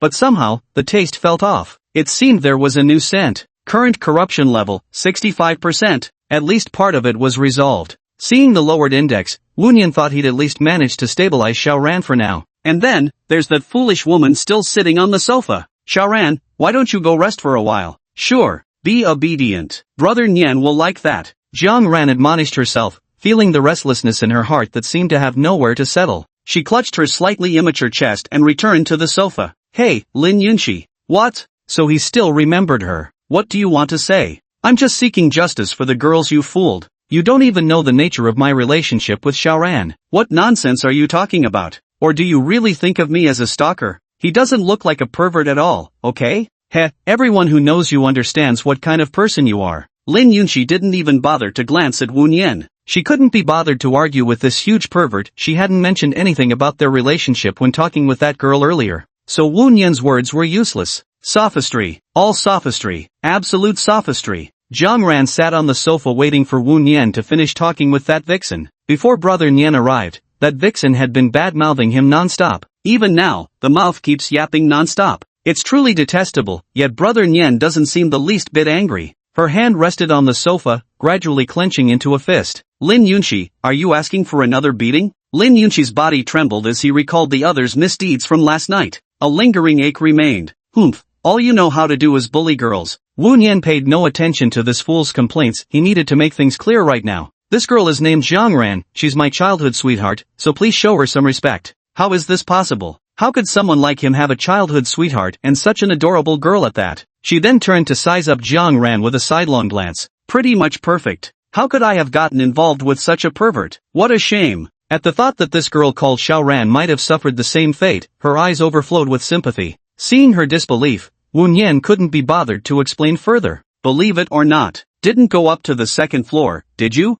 No. Didn't sneak any more chocolate from the table, did you? No problem. As if I'd stoop to such petty theft. Besides, that chocolate was clearly some kind of contraband. Tasty as it was, there was no way to secretly eat it anyway. Beneath that harmless-looking packaging lies something lethal. Social annihilation. Compared to Lin Yunxi's reaction, Jiang Ran's response to hearing the word chocolate was far more intense. Seeing the already opened package on the table, every possible scenario flashed through Jiang Ran's mind. Could it be? She had originally intended to let Brother Nian wait for her before opening and eating it. She had specifically added some invigorating ingredients. So, she tilted her head to look at Brother Nian again. Brother, you should explain this to me. This isn't going to end today. Wu Nian walked over to the sofa, noticed the large gap between the two girls, and promptly sat down between them. Lin Yunxi disdainfully scooted closer to the edge. Jiang Ran, meanwhile, inched a bit closer to him. Clearly, this vixen doesn't appreciate her good fortune. Brother Nian is the best. Jiang Ran secretly rubbed against Wu Nian's shoulder. What's Xiaoran up to playing ghost tag like when we were kids? And so, Wu Nian shifted slightly to the right, but remained quite close to Xiaoran. The two were still pressed together, yet their position had edged somewhat closer to Lin Yunxi. Jiang Ran didn't speak, nor did any displeasure show on her face. She kept snuggling closer to her beloved Niangage. He fled, she pursued. Lin Yunxi kept getting pushed into close contact with Wu Nian, which forced Lin Yunxi to keep shifting to the right. Hey, can you two stop crowding in? Lin Yunxi had enough. What on earth were these two playing at? Her butt was already halfway off the seat. She was practically being shoved onto the floor. To defend her territory, Lin Yunxi decided to stand her ground. If you're uncomfortable, find another seat. Why should I? Lin Yunxi, who had been on the verge of giving up, found her stubbornness flaring up at Wu Nian's words. I don't want to. She too started pushing her way in Wu Nian's direction. No way was she going to let this guy have his way. Now the faint scent of the girl reached her left shoulder too, and their bodies brushed against each other occasionally. Sigh. Sandwiched between two girls, Wu Nian sighed inwardly. If this continued, he'd end up like a sandwich cookie. Save your energy, both of you. Wu Nian stopped resisting Lin Yunqi while also deciding not to dodge Zhang Ran's offensive moves anymore. Let Xiao Ran's body lean against him. In the end, the two women stopped, and the war ended with Wu Nian's compromise. Xiao Ran, I'm really sorry about the chocolate. This guy took advantage of my absence to steal it. An apology must be sincere. And also, nothing happened between us last night, right? Lin Yunqi. Wu Nian enunciated Lin Yunqi's name word by word. This made Lin Yunqi remember last night, her cheeks instantly turning as red as an apple. Ripe. The truth was, they hadn't actually overstepped any boundaries, except for spanking her, which could arguably be seen as a last resort. Not that this excuses stalker behavior. After consuming that thing, there was simply no controlling oneself. She was indeed at fault. Never imagined she'd end up sharing a bed with this guy for an entire night. Lin Yunqi steadied her emotions and replied sullenly, yes, quite right. Right? Of course it was right. Did Xiao Ran believe it? Wu Nian turned to look at the childhood friend leaning against him. She clearly wasn't listening at all. Only a few minutes had passed, yet she had already fallen asleep leaning on him. But, a true hunter disguises themselves as prey. Brother Nian, surely you'll carry me back to my room. Chapter 14, Let's sleep here tonight. Lin Yunqi observed the situation between these two and, though not fully understanding it, sensed something extraordinary. Don't tell me you're planning to carry the little girl back to your room.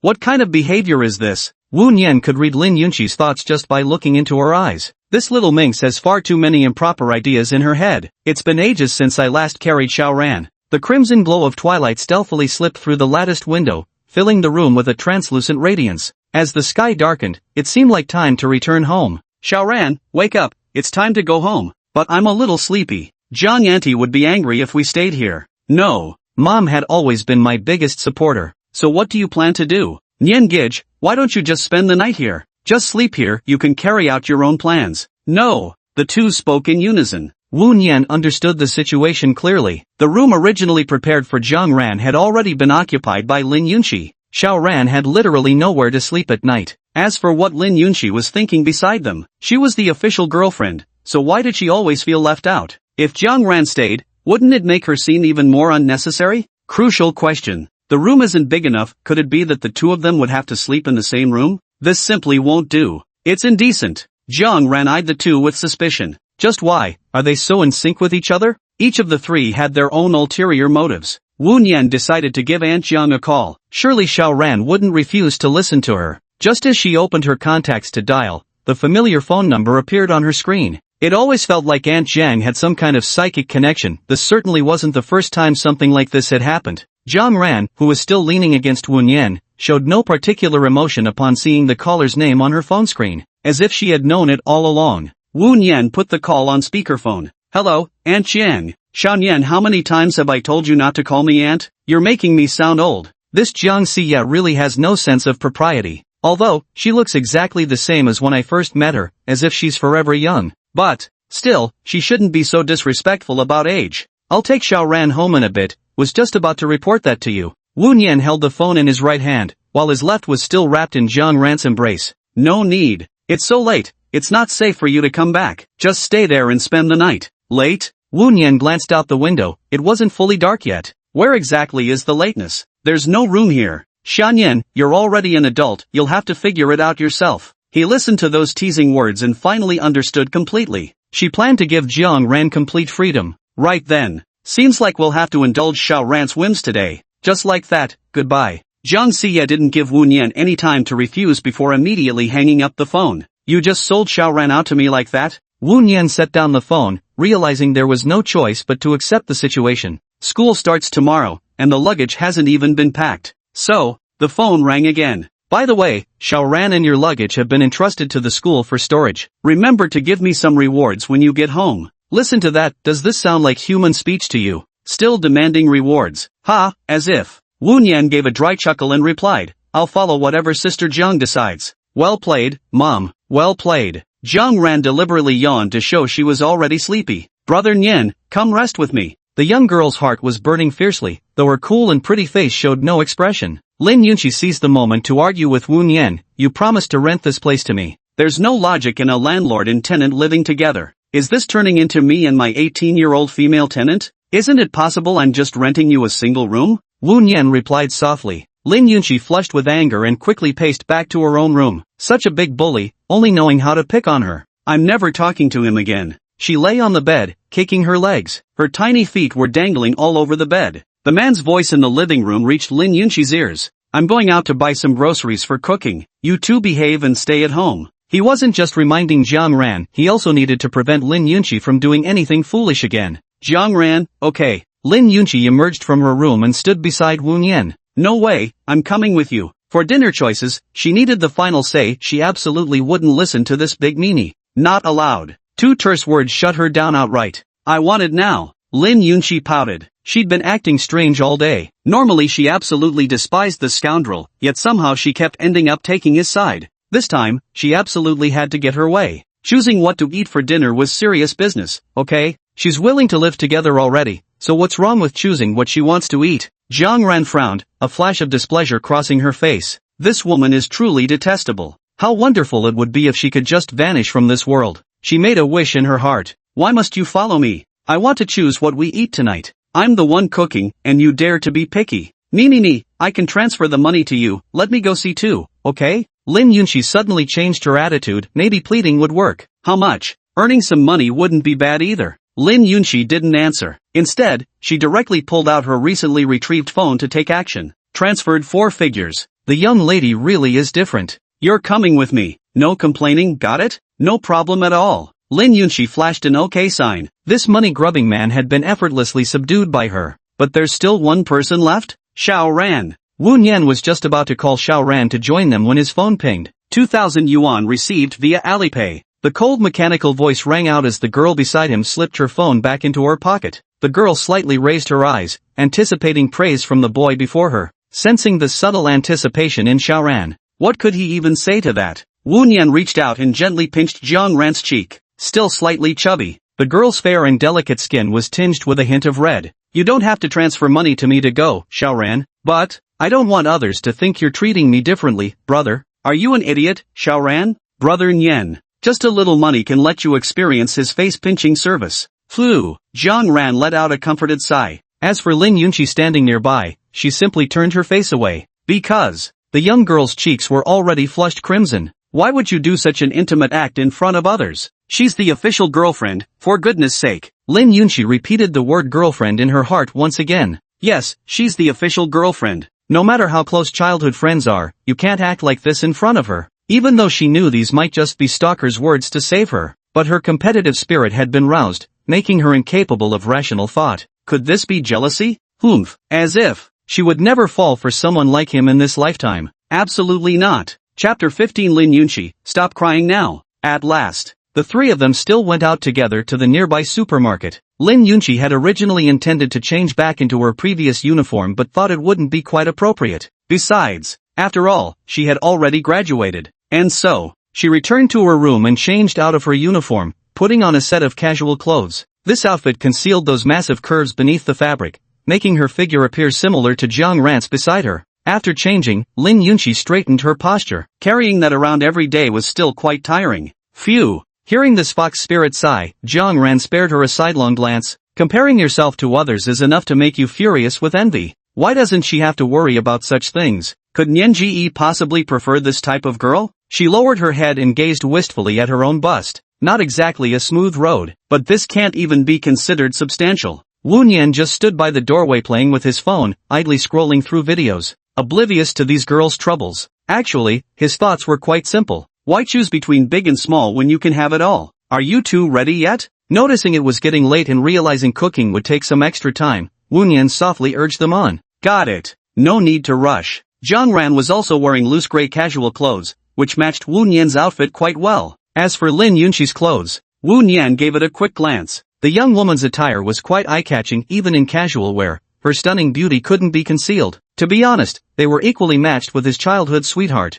Lin Yunqi noticed Wu Nian's gaze and hurriedly asked, "Do I look good?" "Not bad." "Humph, if I didn't look good, why would you stare at me?" Lin Yunqi grumbled unhappily, venting her displeasure. "Stinky man, can't take your eyes off me, yet still playing tough. Though Lin Yunqi refused to admit it verbally, she felt quite pleased inside. At least she had gained his approval. Brother Nian, my little Ran looks beautiful in anything. Before Jiang Ran could even ask, Wu Nian had already given her the answer she wanted to hear. That's the essence of emotional value. Being a psychological counselor is truly exhausting. Counseling, we can counsel anything. Great, another 10 plus minutes wasted. At the supermarket, Wu Nian and Jiang Ran walked ahead while Lin Yunqi trailed behind them. It's not that she didn't want to walk together, but Lin Yunqi felt it wouldn't be appropriate this way. Seems like she'll have to get used to this couple style of interaction. It's not that she likes him, she just doesn't want him deceiving any more innocent girls. Lin Yunqi quickened her pace and stepped right in front of the boy. Now, the composition became woman-man-woman.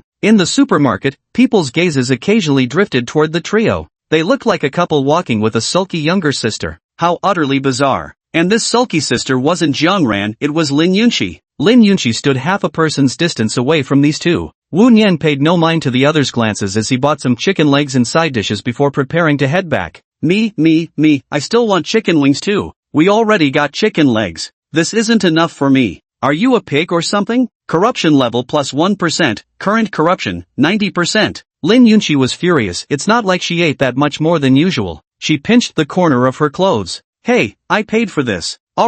Alright, but I'm warning you now, if we can't finish all this food by dinner, you're on your own. Corruption level minus 5%, current corruption level, 85%. It feels like we're raising a pig at home. Just eating a little less, and it's already turning dark? Lin Yunqi, is this all you aspire to in life? Jiang Ran is much easier to feed, he eats whatever Xiao Ran makes. The little childhood sweetheart quietly walked beside him without saying a word. Xiao Ran, is there anything you'd like to eat? Jiang Ran gazed at Wu Nian and calmly uttered a few words. No. After speaking, Jiang Ran continued to stare intently at Wu Nian. The chilly voice gave others an immediate impression of aloofness. Her entire demeanor radiated a clear keep-away aura. But Wu Nian's impression of Xiao Ran went beyond that. He actually thought she seemed a bit silly. And yet, it wasn't the same kind of silliness as that dumb fellow Lin Yunqi. Then let's head back. After wandering around for a while, Lin Yunqi bought a lot more snacks. Wu Nian was already carrying plenty of items, enough to prepare a lavish dinner. And so, Wu Nian proceeded to the checkout counter where a long queue had formed. He asked the two girls to wait for him outside the door.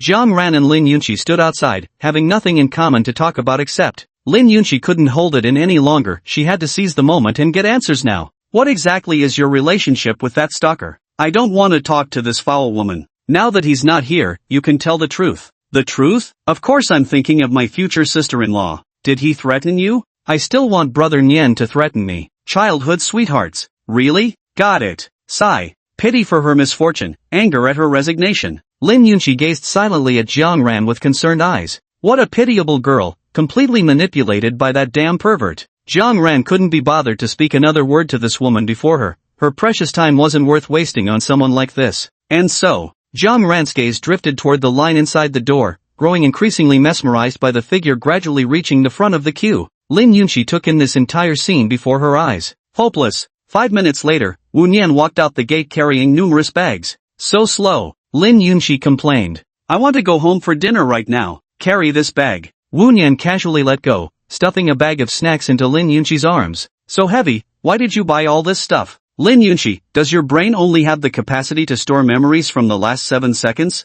All this stuff was bought by you. Wu Nian lifted up the assortment of snacks in his hands to show this pig. I bought all these for you guys to eat anyway. Lin Yunqi couldn't find a proper explanation, so she started babbling nonsense. Her little face flushed crimson with embarrassment. Gluttonous little piggy needs a spanking. Wu Nian was already itching to act. Lin Yunqi is ridiculously wasteful. Big brother Nian, let me carry some for you. Alright. Wu Nian handed the lighter of the shopping bags to Jiang Ran. Wu Nian pursed his lips, signaling Lin Yunqi silently. Look at them. Lin Yunqi quickened her pace. She didn't want to deal with this villain at all. Why did he give her such a heavy bag? This isn't fair. Are you feeling like your bag is too heavy? Wu Nian watched Lin Yunqi's struggling efforts and spoke softly. Lin Yunqi nodded her head vigorously, never expecting him to show concern for someone else. Then take this, want to swap? Wu Nian handed the bag in his grasp over to her. Lin Yunqi was overjoyed, her previously sour expression instantly transforming into a completely different look. However, sensing the sudden weight in her hands, her face contorted once more. This one's even heavier, seriously. You're the one who wanted to switch.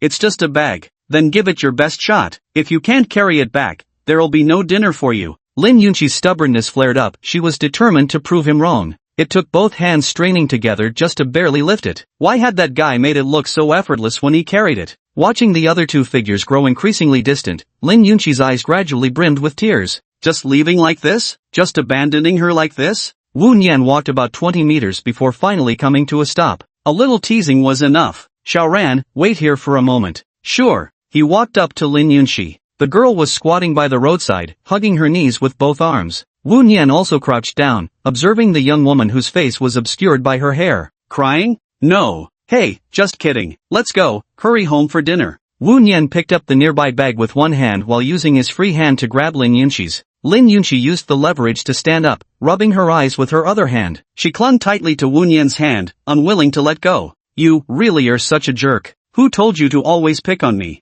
I didn't. Lin Yunqi, what's wrong? Stop crying now, or your makeup will be ruined. I'm not wearing any makeup, I'm naturally beautiful. Had ha. As the distance between Jiangran narrowed, Wu Nian stopped teasing her and released Lin Yunqi's hand he had been holding. It wouldn't do to let Xiaoran misunderstand. Wu Nian positioned himself between the two girls again and called out, let's go home. Chapter 16, Brother Nian should sleep with me. Returning to the three-story Western-style house, Wu Nian went straight into the kitchen to start preparing dinner. It was already late, and with school starting tomorrow for both him and Xiaoran, they were bound to be swamped with work. Make sure to get a good night's sleep tonight. So, Xiaoran is sleeping in his room, so he'll have to make do with the couch for one night. As for that Lin Yunqi, just let her fend for herself. Around 8 o'clock in the evening, Wu Nian had dinner ready, and the three of them sat down. Xiaoran, you can sleep in my room tonight. The new room isn't prepared yet. Originally, the room prepared for Xiaoran had been taken over by Lin Yunqi, forcing Xiaoran to make do with his room for the night. Okay, then, Brother Nian, where will you? Planning to sleep with her? He. Thinking this, Jiangran lowered her head to blow on the hot porridge, taking small sips as fallen strands of hair concealed her flushed face. As for me, I'll sleep on the couch tonight. There's no way we could sleep together. Wu Nian could tell Xiaoran obviously wanted to sleep together. No way, that severely affects sleep quality. The last time we slept together was when we were very young.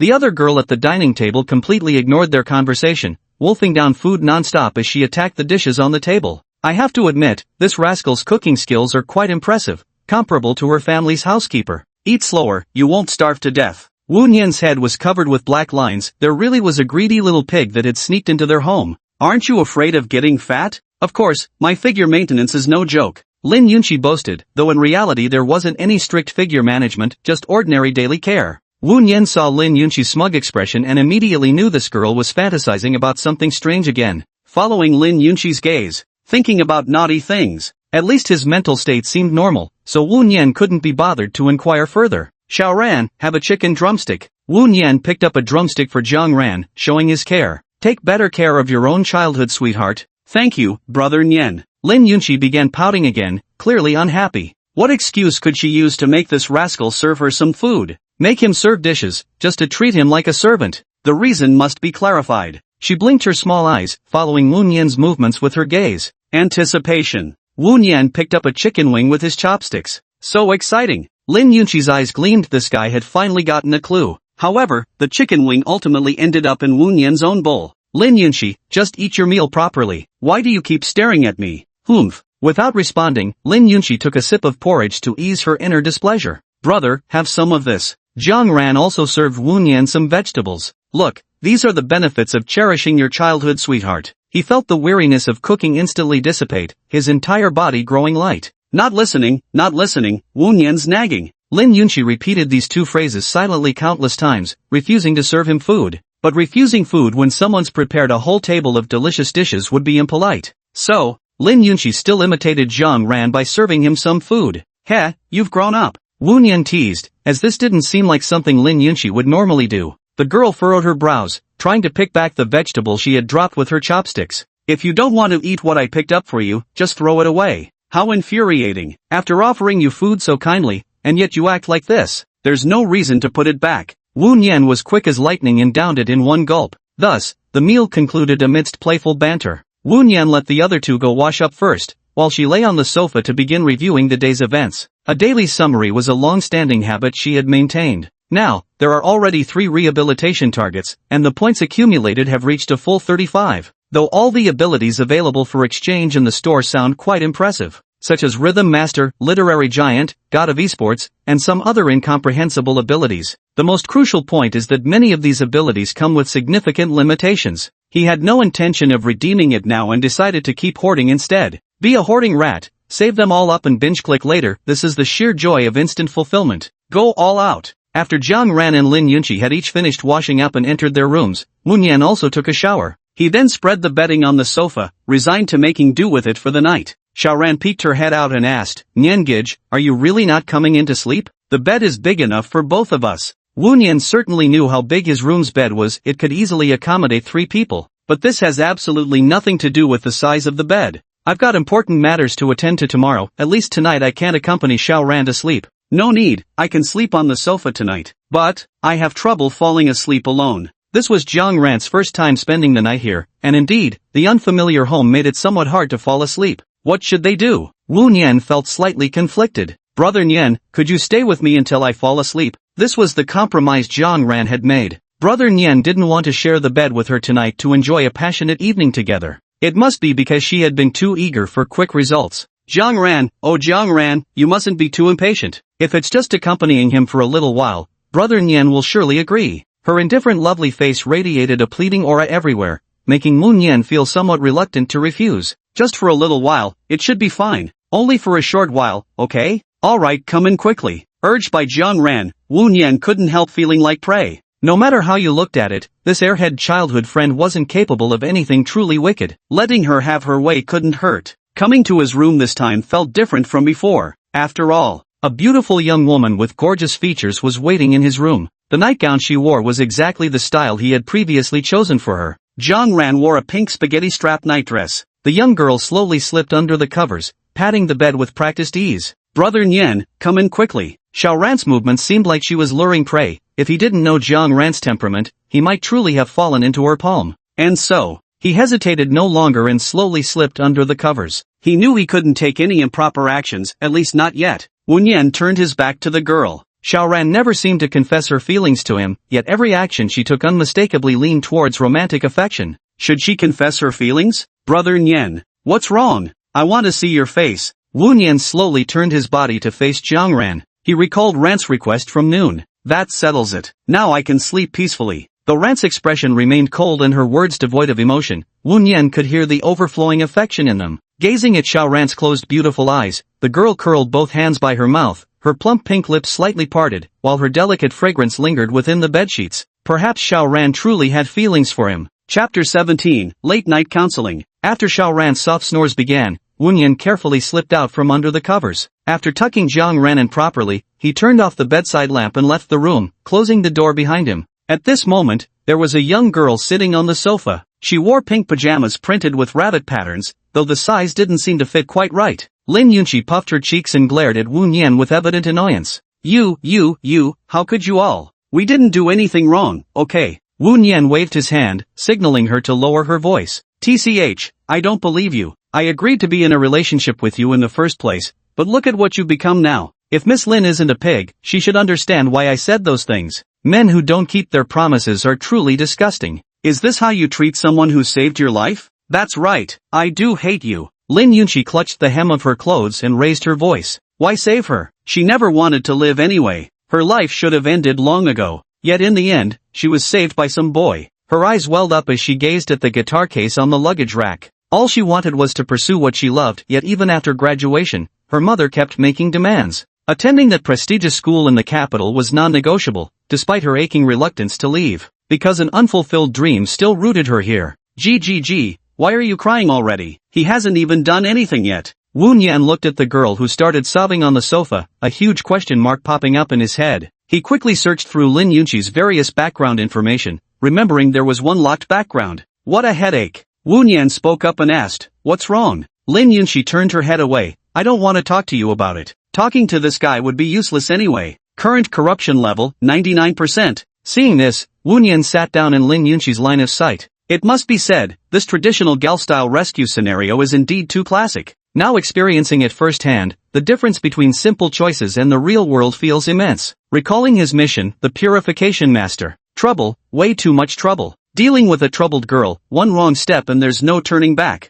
Wu Nian recalled how Lin Yunqi looked when she was suicidal, carrying nothing but a guitar case. Perhaps this could be the angle to approach it from. Was dinner tasty tonight? Are you used to sleeping here? Where on earth did this girl get such a stubborn temper? Is it because of that thing? Wu Nian pointed at the luggage rack with her finger. Lin Yunqi turned her head to follow the pointing gesture without speaking. From the expression on Lin Yunqi's face, Wu Nian could already grasp the general situation. You also want to form a band and debut? But this isn't Japan. It's during nights like these that depression easily creeps in, especially for a sensitive girl like her. Ah, never mind, might as well cut to the chase. You're not thinking of starting a band, are you? Has nothing to do with you. No way, her dreams aren't that grand. I just wanted to write a song I truly love. What do you mean it's irrelevant? I'm your boyfriend. Shameless. Hey, you agreed to this yourself. Never did. Did you have a fight with your family because you wanted to do what you love? People at this age often have such troubles. I don't know. Lin Yunqi turned her head at a sharp angle, leaving the back of her neck facing Wu Nian.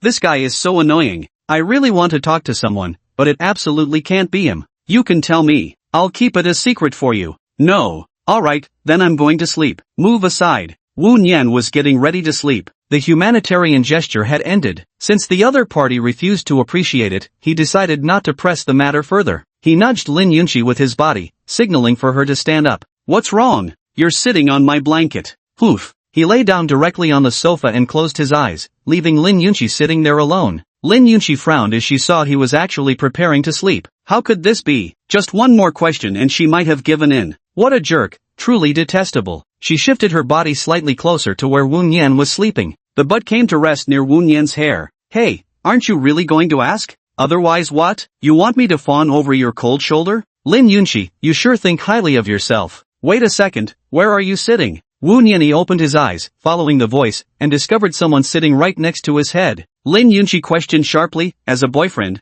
shouldn't you take some responsibility? Why did this guy have to give up halfway through? I'm not your boyfriend. You jerk. All you know is sweet talk. How utterly shameless. Just how did he come up with words like that? I really need to sleep now. Don't you want to hear it? Lin Yunqi looked down at Wu Nian, the two silently locking eyes. The girl's hair slipped onto Wu Nian's face, tickling slightly. I don't want to. But you were just asking about it a moment ago. Just routine questions, since you weren't willing to say anything. Besides, I'm not some gentle and slow-to-react anime protagonist. Do I really need to always consider your feelings? What are anime protagonists supposed to be like? They're all idiots. I don't need you to tell me you're much worse than those people. If you were the protagonist, you'd definitely be a complete villain through and through. The kind who specifically enjoys teasing girls. Yeah, if only I really were a villain. Since I've truly become the villain, why should I care about your feelings? Sooner or later, I'll kick you out of the house. You, don't even think about it. We absolutely can't let this scoundrel become the villain. Think of how many girls he'd ruin. If possible, having just her alone would be enough.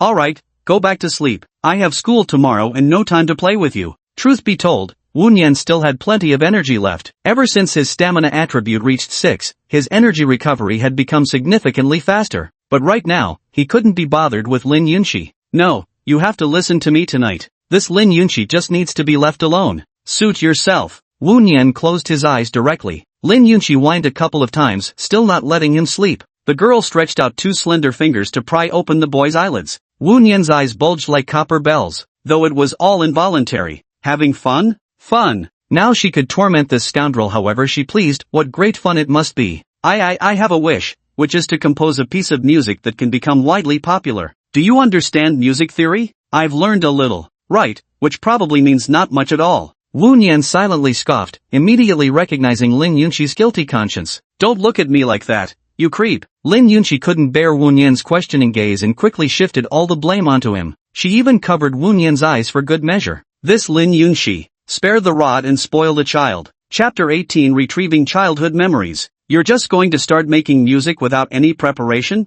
I'm not a musician, just doing it for fun. Becoming a professional music producer was the last thing Lin Yunqi wanted. Not to mention becoming a singer, she truly disliked putting herself on display in front of crowds. Alright then. This kind of path wasn't suitable for Lin Yunqi to take. If it was just a hobby, that would be one thing. Then who do you plan to ask for help? You definitely can't do it alone, right? You. After much deliberation, the only person she could think of to turn to was him. Moreover, this way I can keep him from bothering other girls too. I'm practically the epitome of self-sacrifice. Absolute genius move, if I do say so myself. The corners of Lin Yunqi's lips curled upward as she gazed at Wu Nian with undisguised smugness. No. Why? I don't have that much time. What a liar. This scoundrel has time to stalk her but no time to help with her work? I have plenty of ways to deal with you, hee hee. What if I paid you every day? Talking about money can hurt feelings, but he and Lin Yunqi had little emotional foundation to begin with. That wouldn't be impossible either. Money could make him turn the millstone. One had to admit this trick worked quite well. To prevent others from misunderstanding, you'll also need to act as my temporary boyfriend. Now that big villain won't be able to bully other girls anymore, everything's perfectly settled. Temporary boyfriend? You're taking advantage of me. You still want a boyfriend? Don't regret it when it becomes real, otherwise we won't be able to stop paying that salary. Lin Yunqi really comes up with whims on the spur of the moment. Tut tut, you're so shameless. Lin Yunqi planted her hands on her hips, lifting her chest, and her opinion of this person dropped considerably. If anything, it had always been rock bottom. I definitely won't help you during regular classes. Oh right, I still have classes to attend. For certain reasons, she had applied to Zhuohe University. What was it that guy said? Lin Yunqi rubbed her chin with her fingers, searching through her memories. It seems, we go to the same school. Definitely a creepy stalker. Wow, he's totally here for her. Just how much does he like her, anyway? Still pretending otherwise, refusing to be her boyfriend. Hee hee, little Wu Nian, gotcha. With her legs curled together on the sofa, Wu Nian took in all of Lin Yunqi's embarrassing antics. So why were you crying tonight? Because my mom said I never do anything productive again. She always says study hard, or you'll have to come home and take over the family business. But I don't want that at all. If you don't do well, you'll just come home and inherit the fortune. How many hearts can this simple sentence shatter? Back in the day, even when his military supplies were decommissioned, he wasn't this heartbroken and shocked. Sigh. People's joys and sorrows are not truly shared. Then just do both. Studying should be easy enough for someone like you. Lin Yunqi's grades are already excellent enough. Could her mother really still be unsatisfied? But mom said I have to get into the top school. It seems her mother is also quite a traditional parent. Actually, Zhu University is pretty good too, with several programs that can surpass even top-tier universities. So if you can't get into Tsinghua or Peking University, you're not outstanding anymore? What kind of logic is that? So which university did you apply to? Just like you. For Lin Yunqi, Tsinghua and Peking University were actually within reach. But because of a promise, she had to stay here. A person who doesn't choose the path they truly want will regret it for a lifetime. She wasn't entirely wrong. Wu Nian had her own reasons for choosing Zhu University, at the very least, to quietly spend the rest of her life in this city. I used to love singing as a child, but some awful boy told me I was tone deaf, and I became too embarrassed to sing after that. Wait, you're tone deaf? Sing a couple lines for me. No matter what Wu Nian said, he wouldn't believe it. Someone who wanted to write songs was tone deaf. It was just as absurd as saying I want to go pro in FPS games, but don't know how to use a keyboard. Logically speaking, Lin Yunqi had a lovely voice, soft, sweet like cotton candy. How could that be? But I'm too embarrassed. It's fine, be more confident. Bolstered by Wu Nian's encouragement, Lin Yunqi began searching her mind for classic tunes. Got it. She cleared her throat. There's always a winding colorful river in the fairy tale town. Not exactly tone deaf, just singing with strictly one note. Like cotton candy dunked in water, limp and soggy all through. But why does this song feel somewhat familiar to him? I believe you, then who do you plan to have sing it? I'll compose the music and you sing it, hee hee. This is simply inhuman, even cotton pickers aren't used this way. So, what exactly did that brat say that made you remember it for so long? Wu Nian's desire to know the truth was growing stronger. Understanding this memory clearly might just help solve Lin Yunqi's psychological issues. I don't really remember either. It was so long ago, all I know is it happened back in elementary school. It's really uncomfortable being mocked by classmates, all because of that show-off. He only stayed in our class for a short while before leaving. Lin Yunqi's floodgates of memories opened. At first I actually felt sympathy for him, but one day when I was just humming a tune, he told me I had a swan's face with a duck's voice, completely tone-deaf and awful to hear. As Wu Nian listened to Lin Yunqi recount the past sentence by sentence, his own memories began peeling back layer by layer. Teasing my adorable deskmate, who later transferred schools. Could it really be him? What an incredible coincidence. So, Lin Yunqi's life was altered because of him? Ha ha ha, that's a bit exaggerated. Lin Yunqi gazed at the big villain beside her lost in thought and asked, what are you thinking about? Perhaps you should find another path in the future, little swan? Wu Nian repeated the words she had spoken before, with a tone of slight puzzlement. Lin Yunqi trembled upon hearing Wu Nian's words, her brows and eyes visibly moved. Why would he say something like this? It feels vaguely familiar. Jerk, I'm never speaking to you again. Wu Nian playfully mimicked the exact reply she'd given him back then. How did you know? Lin Yunqi flushed with embarrassment, as if an old wound had been exposed. Do you think there's a possibility that the attention seeker is actually me? Wu Nian also saw no point in hiding it any longer. Leaving such a ticking time bomb would only make the eventual explosion louder. Upon hearing Wu Nian's words, Lin Yunqi's first reaction was disbelief. How could this be? At once, she carefully examined Wu Nian's entire face. The memories gradually grew clearer, and the outline began to overlap with the big villain before her eyes. Ha! Found you at last. You nasty fellow. Lin Yunqi clenched her delicate fists, biting her lips lightly as her expression shifted. Current correction target, Lin Yunqi. Corruption level, loading. What did loading mean? Lin Yunqi, are you okay? How could anything be wrong with me? Right now I really want to punch you in the chest. You truly are a big bully, teasing her nonstop since childhood. The only boy I've ever interacted with turns out to be like this. How infuriating. Even. You've been following her for so long and dug up all her personal details. Even if you really like someone, you can't possibly do this. Lin Yunqi felt a twinge of conflicting emotions. She really wanted to scold him, yet somehow she couldn't muster any hatred at all. First provoked, then saved by him. At that time, Wu Nian had also offered her a solution. Just compose the music then. The memories in Wu Nian's mind had fully loaded, and the words spoken to this silly girl were all sincere advice. However, they had spent too little time together back then, and he hadn't even asked for the girl's name. It seems a bit out of character for someone as meticulous as him. So he had already encountered the true female lead this early on? And what else? She actually remembered this bizarre opinion all this time? Lin Yunqi? I really don't want to deal with you right now. Current darkening level, 59%. Reward points gained, 10 points. This villain could genuinely make her hold a grudge for a very, very long time. She was desperate to prove herself completely flawless, which was why she chose to stay in Zhuwa City, precisely why she couldn't let go of her obsession. Wu Nian developed a new perspective on this foolish girl. The young woman's heart was filled with stubbornness. She cared deeply about others' opinions. No wonder she became a target for correction. The girl beside him shifted slightly closer to where he was sitting. I really want to hit you right now. What should I do? Chapter 19, Disguise Beneath the Night Sky. Wu Nian observed Lin Yunqi's posture. She looked like the Northwest Hammer King ready to declare, I'm gonna pound you to death. Then keep thinking about it. Things were basically resolved, and this little girl's descent into darkness had significantly diminished. All good signs. Thus, Wu Nian once again burrowed under the covers. Humph, stingy. Can't I even give you a little tap? So annoying. This damn bastard. Wu Nian closed his eyes, the corner of his mouth twitching. You could strike when I'm unaware, then I might let you off. Lin Yunqi's face once again hovered above Wu Nian. This time, the scrutiny was far more meticulous. The tall nose bridge, those handsome features, everything perfectly matched Lin Yunqi's standards. But the thought that he was a big scoundrel who loved sweet-talking and always teased girls made her chest feel heavy. If you don't sleep, others still want to. Fine, I'm leaving. Don't think I actually wanted to look at you. Lin Yunqi stomped back to her room in a huff. I obtained crucial intelligence tonight and incidentally sealed away the public enemy of young girls. What a great achievement. Lin Yunqi lay on the bed as memories flashed through her mind. Could this be fate? She pressed a hand to her chest, feeling her irregular heartbeat, while her toes kept fidgeting beneath the blankets. I mustn't think anymore. She has to go to school tomorrow too. After what seemed like ages, the young girl finally drifted into slumber. Lying in the living room, Wu Nian sorted through his thoughts and realized the world lines seemed to be converging. Lin Yunqi, who should have had no ties to him originally, now shared so many intersections with his life. This also brings many troubles. Jiang Ran and Yan Ning.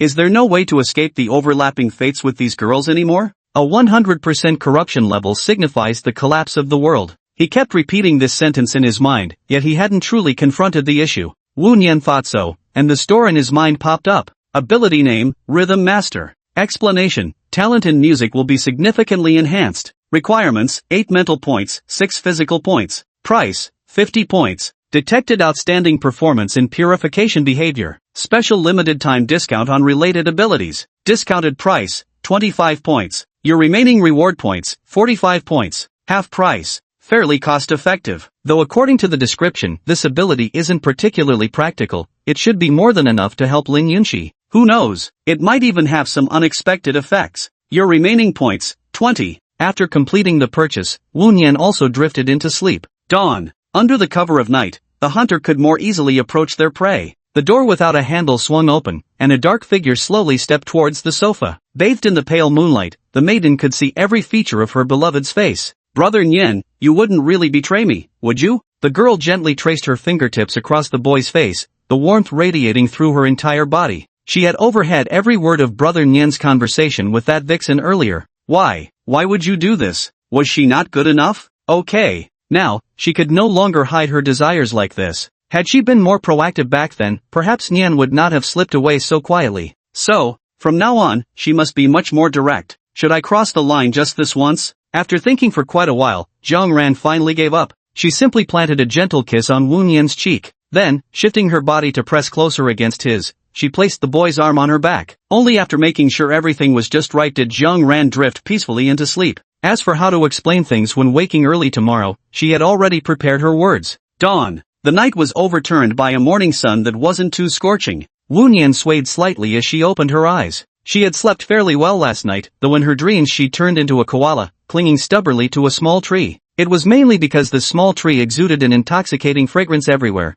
making Wu Nyen unable to resist it. And so, he checked the pillow in his arms. It was somewhat soft and still warm. Clearly, this wasn't a pillow. He was tightly embracing a young girl, none other than his beloved childhood sweetheart. So, why was Xiao Ran in his arms? He reached out and pinched the girl's cheek. Xiao Ran. Wu Nyen softly called her nickname, the one only he and Aunt Jiang ever used. The girl blinked sleepily, slowly opening her eyes. But her eyelids still felt unbearably heavy, and after a faint yawn, sleep conquered her once more. Xiao Ran. Wu Nyen pinched her cheek a bit harder, causing Jiang Ran to let out a soft, displeased whimper. Nianji, I'm still a bit sleepy. Why are you sleeping here? Wu Nyen wasn't scolding her, he simply figured sleeping here couldn't possibly be as comfortable as a proper bed. I can't sleep at night. He remembered having successfully lulled Jiang Ran to sleep last night. This excuse was utterly unconvincing. Did you come here on purpose? Wu Nyen continued speaking while his hands never ceased tormenting Jiang Ran. This little girl was getting more and more cheeky. To dodge Wu Nyen's attacks, Jiang Ran started burrowing into his embrace. Alright, stop fooling around. Get up now.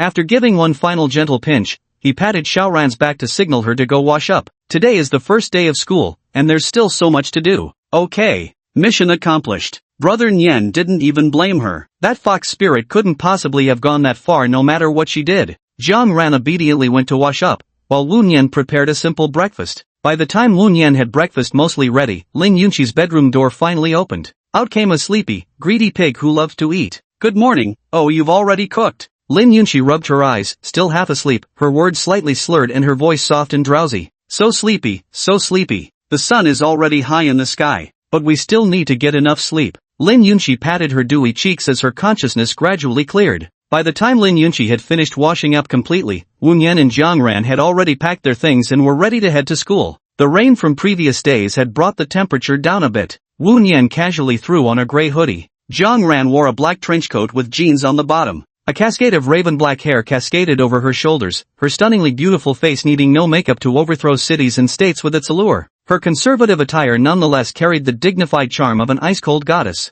Of course, these clothes had been prepared for her by Wu Nyen. He was watching the reserved Xiao Ran standing beside him. Clothes make the man? His little Ran was practically a human coat hanger, she could pull off any outfit. The girl slung on her backpack, stealing sideways glances in search of Wu Nyen. Brother Nyen, do I look pretty? Chapter 20. Xiao Ran is a jealous type. Beautiful. When it came to his childhood sweetheart, Wu Nyen always felt she gave off a somewhat silly, simple vibe. Logically speaking, she should have been the aloof, detached type. Wu Nyen shook his head, slung his bag over his shoulder, and prepared to leave. Lin Yunqi, sitting at the dinner table, started grumbling again. I'm still here, you know. Neither of them cared about how their words affected others. She didn't doubt Jiang Ran's good looks, but Lin Yunqi had her own strengths too. How come this big bad guy never praised her? Wu Nyen replied while changing his shoes at the entryway. Remember to wash the dishes after you finish eating. Aren't you all waiting for me? Only then did Lin Yunqi realize Wu Nyen had no intention of waiting for her. The school isn't far from here. Can't you walk without me? Humph, you'll regret this, you big jerk. I hate this so much, Lin Yunqi muttered, speeding up her eating. Otherwise, she might not even catch a glimpse of him when she gets to school later. Thus, Wu Nyen set off on foot with Jiang Ran towards Judan University. Walking along the path, the scorching sun slowly rises. Jiang Ran's neck shimmered with light, catching Wu Nyen's attention. A silver necklace hung gently around Xiao Ran. A Saba. Wu Nyen recalled the name of this necklace. It was the coming-of-age gift he'd given Xiao Ran. Though just a silver piece, it was a custom design Wu Nyen had specially chosen, engraved with the words, "May Xiao Ran always be happy." He never expected she would still be wearing it. The gifts he'd given Xiao Ran were numerous, and as for Xiao Ran's gifts in return, they were too many to count. Given Wu Nian's former financial capabilities, there was a significant disparity between the value of his gifts and Xiao Ran's. Yet Xiao Ran never seemed to mind. He probably wouldn't mistreat this childhood friend anymore. With this thought, he affectionately patted Xiao Ran's head like an elder brother would. A movement never made for a long time now feels somewhat unfamiliar. Big brother. Jiang Ran narrowed her eyes like a cat being petted comfortably. After lingering on her hair for a few seconds, Wu Nian withdrew his hand. Before long, they arrived on foot at the main gate of Zhuhai University. The bustling crowd mostly consisted of fresh-faced new students accompanied by parents seeing their children off. There were still some senior students wearing red volunteer outfits constantly weaving through the crowd. Wu Nian led Jiang Ran through the main gate. The small tents set up near the flower beds inside the gate were packed tightly, each red tent labeled with the name of its corresponding college. There were simply too many people. These freshmen have way too much energy. Brother Nian, there are so many people. Jiang Ran gazed at the densely packed campus crowd, and another mischievous idea popped into her head. Brother Nian, if this keeps up, we'll definitely get separated. Xiao Ran's single sentence rekindled Wu Nian's memories how their first meeting had occurred precisely because they'd gotten separated that day. But Xiao Ran, you've grown up now. Would you really get lost again? Wu Nian couldn't possibly miss the subtext in her words. He swiftly scanned the campus signage until finally locating the emblem of their department. Finally locked in the far right position. Inside the tent sat two volunteers, both senior female students. Want to hold hands? Brother Nian has finally gotten a clue. Jiang Ran secretly rejoiced in her heart, believing that achieving her goal couldn't be far off. Okay. Wu Nian's intentions went far beyond simply holding hands. He was now deeply worried about Jiang Ran's mental state. Correction target, Jiang Ran. Current corruption level, 95%. These wildly fluctuating corruption values were giving Wu Nian quite a headache. He took Xiao Ran's hand and led her toward the farthest shack on the right. Her hand felt so soft and tender between his fingers it would probably taste delicious if stewed. Feeling the warmth in his palm, Wu Nian began unconsciously playing with her fingers. The girl whose hand was being held wore a besotted smile unnoticed by others. Just holding hands was enough to fill her heart to the brim. Every close encounter with Wu Nian made Jiang Ran's possessiveness burn ever brighter. Brother Nian, when will you finally become mine? Jiang Ran's grip tightened slightly, afraid that Wu Nian's hand might slip away. As for the boy ahead, he found it strange how Jiang Ran's strength seemed unlike her usual self. What kind of mutation could have caused Xiao Ran to act so out of character? The only one he could think of was her.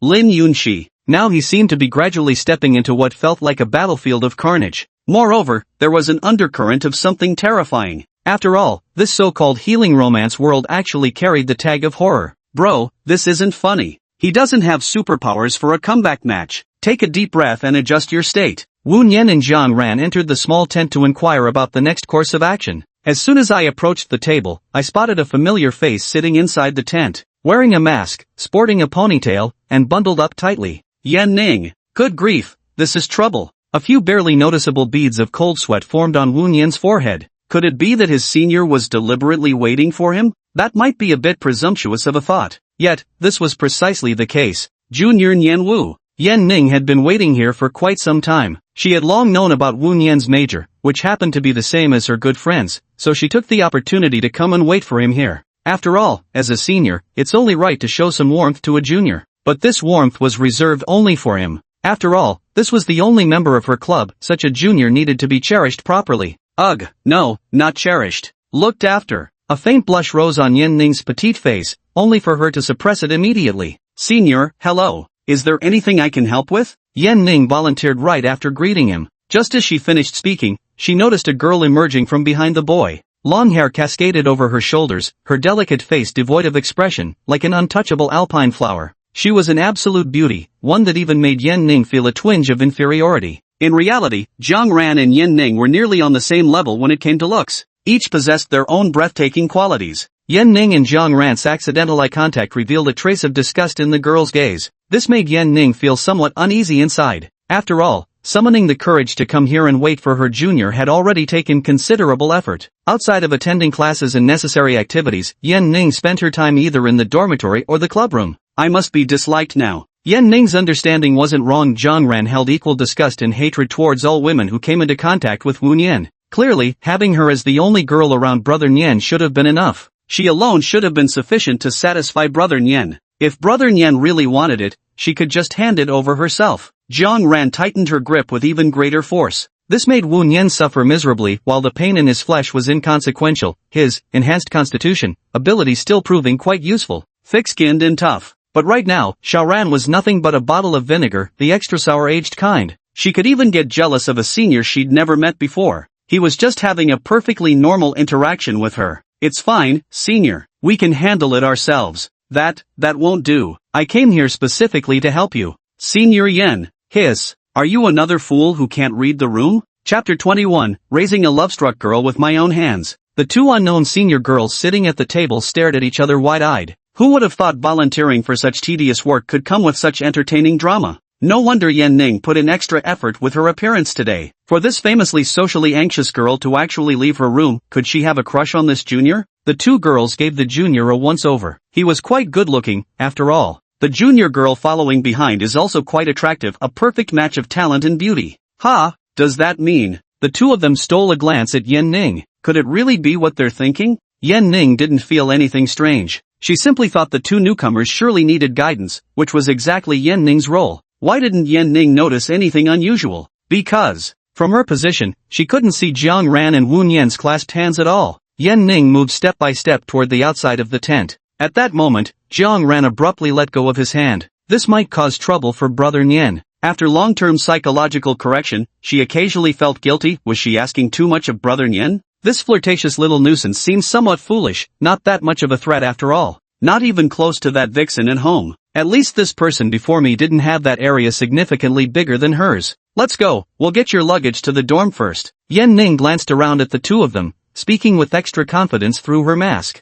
Where are your bags? Left at the courier station. Zhang Xie had already shipped their luggage ahead of time. I see. Then I'll accompany you to the station. Yan Ning's fingers practically itched with the urge to help her junior. As for the junior girl, just happening to lend a hand. Wait a minute. What's the relationship between these two people? Yan Ning was wearing a face mask, so Wu Nian couldn't see her face. However, from Senior Yan's sudden awkward posture, unless there's too much lag in Earth Online, there's only one possible explanation. Yan Ning was puzzled about the relationship between him and Jiang Ran. This is my childhood friend, Jiang Ran. So, they were childhood sweethearts. Yan Ning suddenly felt like she had become a third wheel, the kind that shone brightly at that. However, the junior didn't mention that they were in a romantic or dating relationship. Then, they're just childhood friends, nothing more. Yan Ning's slightly jealous expression was hidden behind her mask, so much so that she didn't even notice her own unusual reaction. Senior, sorry for the trouble. Wu Nian, seeing Yan Ning's unyielding stance, had no choice but to compromise. Even if he refused 1,000 times, senior sister Yan would probably still follow him.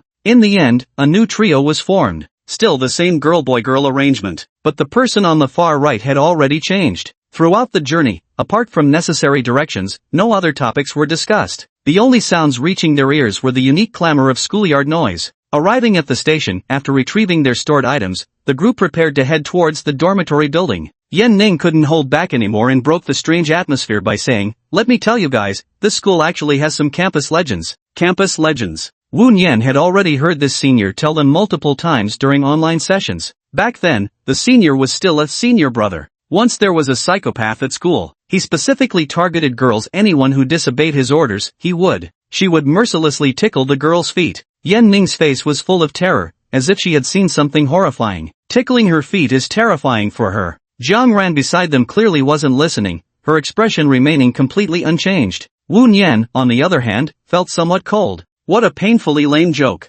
It brought a hint of coolness to this not-so-hot summer. Judging by that look on your face, you don't believe me. Yan Ning noticed Wu Nian's suppressed laughter. Her vivid performance had been utterly ruined by this junior. Cherry bomb. She gave his tender waist a quick pinch, then swiftly withdrew her hand, pretending nothing had happened. Is this senior also the overly familiar type? You're the socially anxious senior here. Wu Nian silently criticized while stealing another glance at Jiang Ran. She seemed not to have noticed. Current corruption level, 98%. Pretending not to care, huh? Xiaoran, your jealousy is really showing. The trio strolled through the campus grounds, dragging heavy suitcases behind them. Pearl River University's environment was still quite pleasant. At the heart of the campus lies an avenue lined with cherry blossom trees. Beyond that, there are ancient trees scattered among the dormitory areas, lush and towering, each with a long history. They have welcomed countless freshmen gathering here from all corners of the country, and witnessed numerous graduates dispersing to various destinations. With summer not yet over, the campus is brimming with the vibrant energy of youth. It's not entirely as some online rumors claim,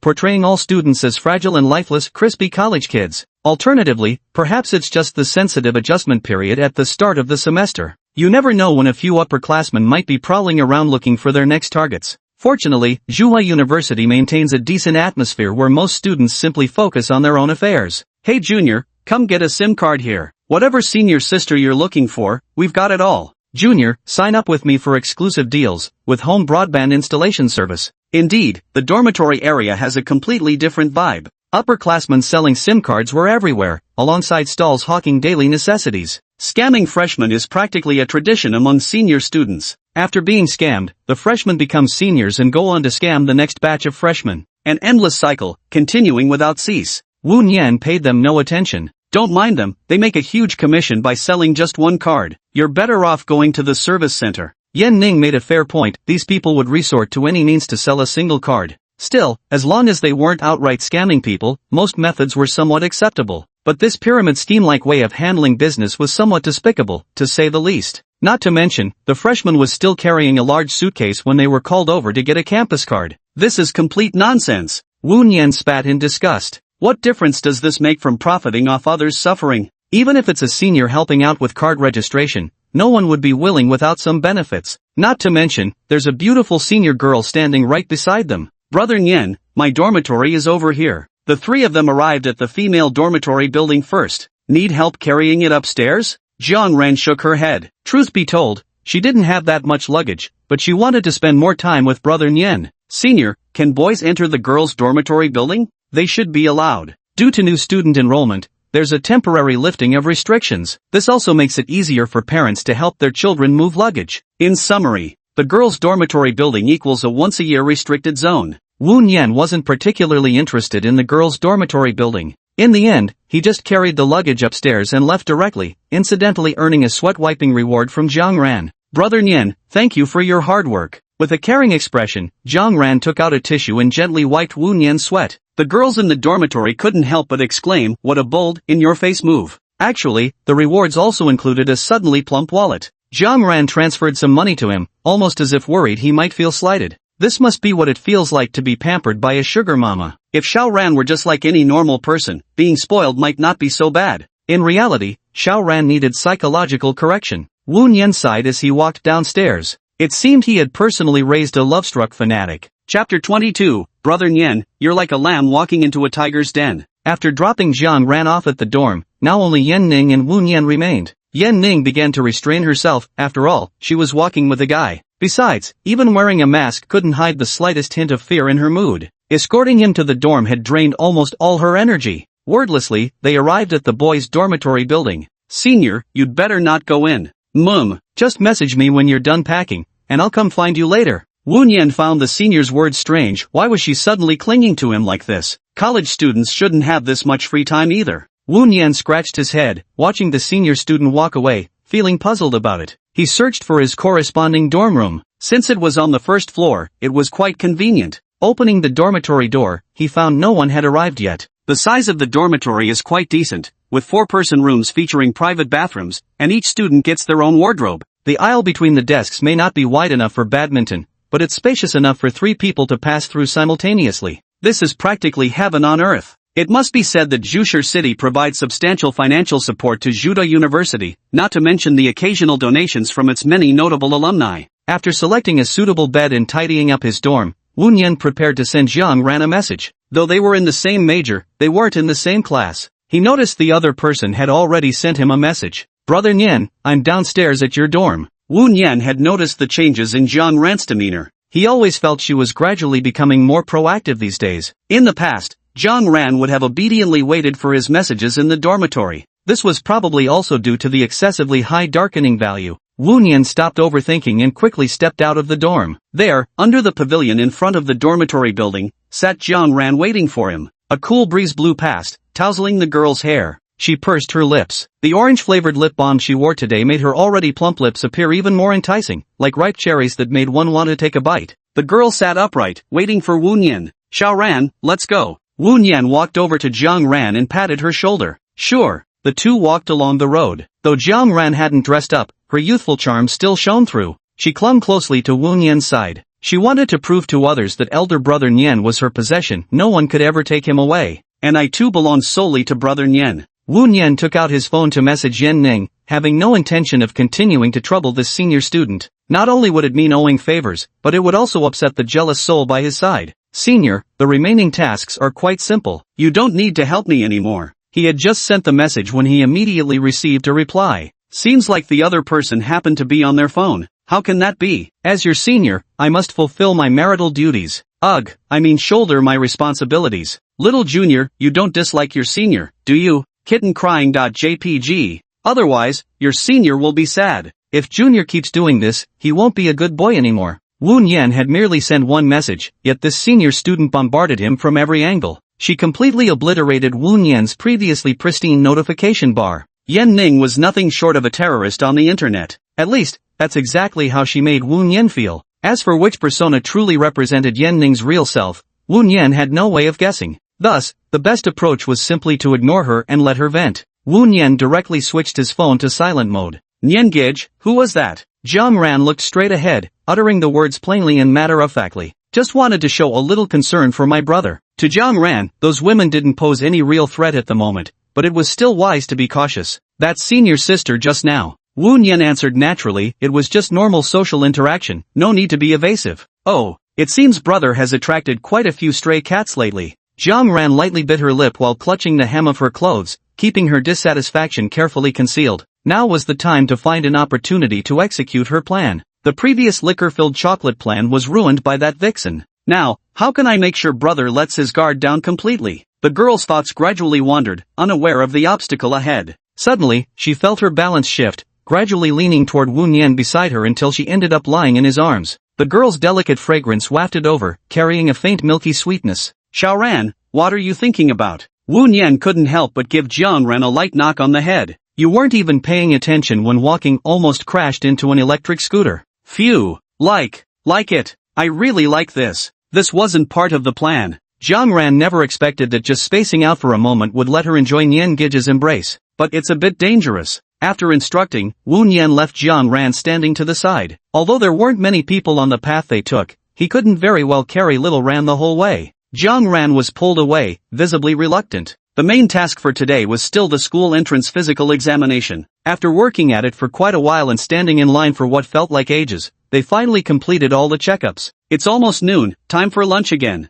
Both the cafeteria and the snack street outside campus are packed with people now. It would be a hassle to go back to the dorm and come out again. Might as well find a place to rest for a while first. Wu Nian recalled the small pavilion from yesterday. Hardly anyone went there, and it wasn't too far from here. But there seemed to be a girl there. It wouldn't be good to disturb her. At last, he took Jiang Ran to the sports field. Jiang Ran didn't object. As long as she could be alone with brother Nian, she was willing to do anything, not to mention resting together. This is literally feeding Nian-gij into her mouth. Whoosh. Nian-gij, this is what you call a lamb walking into a tiger's den. Wu Nian had no idea about Jiang Ran's thoughts. To him, Jiang Ran was more like a helpless little lamb waiting to be slaughtered. Apart from some psychological issues, Jiang Ran behaved fairly normally when alone with him. Upon arriving at the playground, Wu Nian chose a secluded spot with few people. Today's sunlight wasn't scorching, instead, its warmth made one feel drowsy. Occasionally, students passed by the playground, mostly just stopping for a short rest. Xiaoran, you can take a nap if you're sleepy.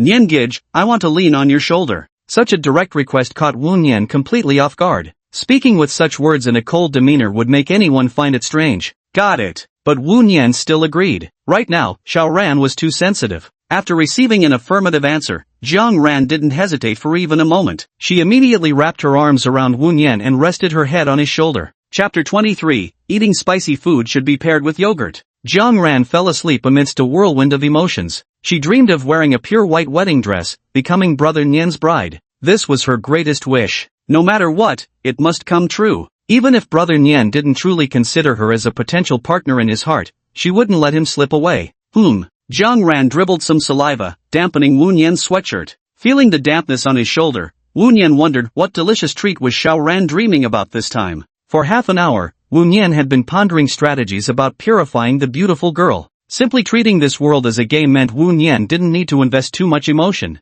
Yet, this was also a tangible living world, so strikingly real. He didn't wish for things to end up becoming a bad ending. This was very unpleasant. Wu Nian strongly disliked bad endings, including those moments when web novel authors would periodically lapse into pretentious literary affectations within their plots. Isn't this just downright disgusting? So, he must achieve an ending where everyone around him is happy. Screw all those bad endings. As for those beautiful girls, he still lacked understanding. After all, it seemed he had never truly touched upon their real personalities and thoughts. The lovely childhood sweetheart beside him, with whom he'd shared years of life, sometimes remained beyond his full comprehension. One must exercise proactive initiative. Wu Nian looked up. All the clouds remained suspended in this azure sky, clinging tightly to its expanse. Could he possibly alter the course of their future? Or is it that the threads of fate are slowly changing already? Taking it step by step will surely keep one from going astray. He reached out and gently pinched Jiang Ran's soft cheek to wake her. The tender flesh felt so supple that Wu Nian found himself reluctant to let go. Brother!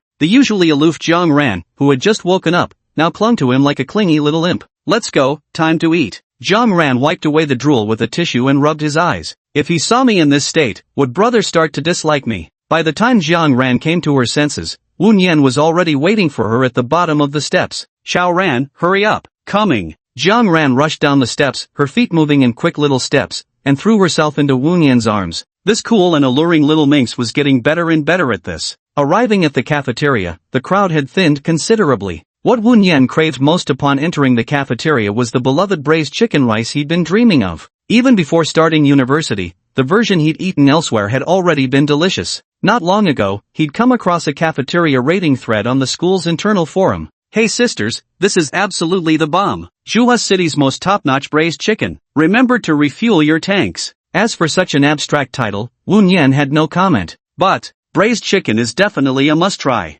Being an expert in chicken dishes, he was determined to see what all the fuss was about. I'll go to that window. Xiao Ran, you can choose whatever you want to eat. Wu Nian pointed toward the famous Huang Menji chicken window, where a handful of people were still lined up. What does Jiang Ran want to eat? Apart from her overwhelming desire for brother Nian, she had no other opinions whatsoever, so she still followed Wu Nian to the same counter. Jiang Ran led the way, with Wu Nian behind her. The two of them queued up. Within 2 minutes, the line had grown longer. It seemed the reputation was well deserved. There was now a young girl standing behind Wu Nian. Wu Nian had glanced at her when she joined the line earlier. He felt she looked somewhat familiar. A vague sense of déjà vu. As to where he'd seen her before, Wu Nian couldn't quite recall. The girl stood about half a meter behind him. She resembled the girl from the pavilion, yet her demeanor wasn't exactly the same. That chance encounter that day, he hadn't paid it much mind. Can a person truly embody two contrasting temperaments? The queue advanced slowly, adhering strictly to the first-in first-out principle. When Jiang Ran and Wu Nian reached the front, they began ordering. One small portion and one large portion. One mildly spicy, and one extra spicy.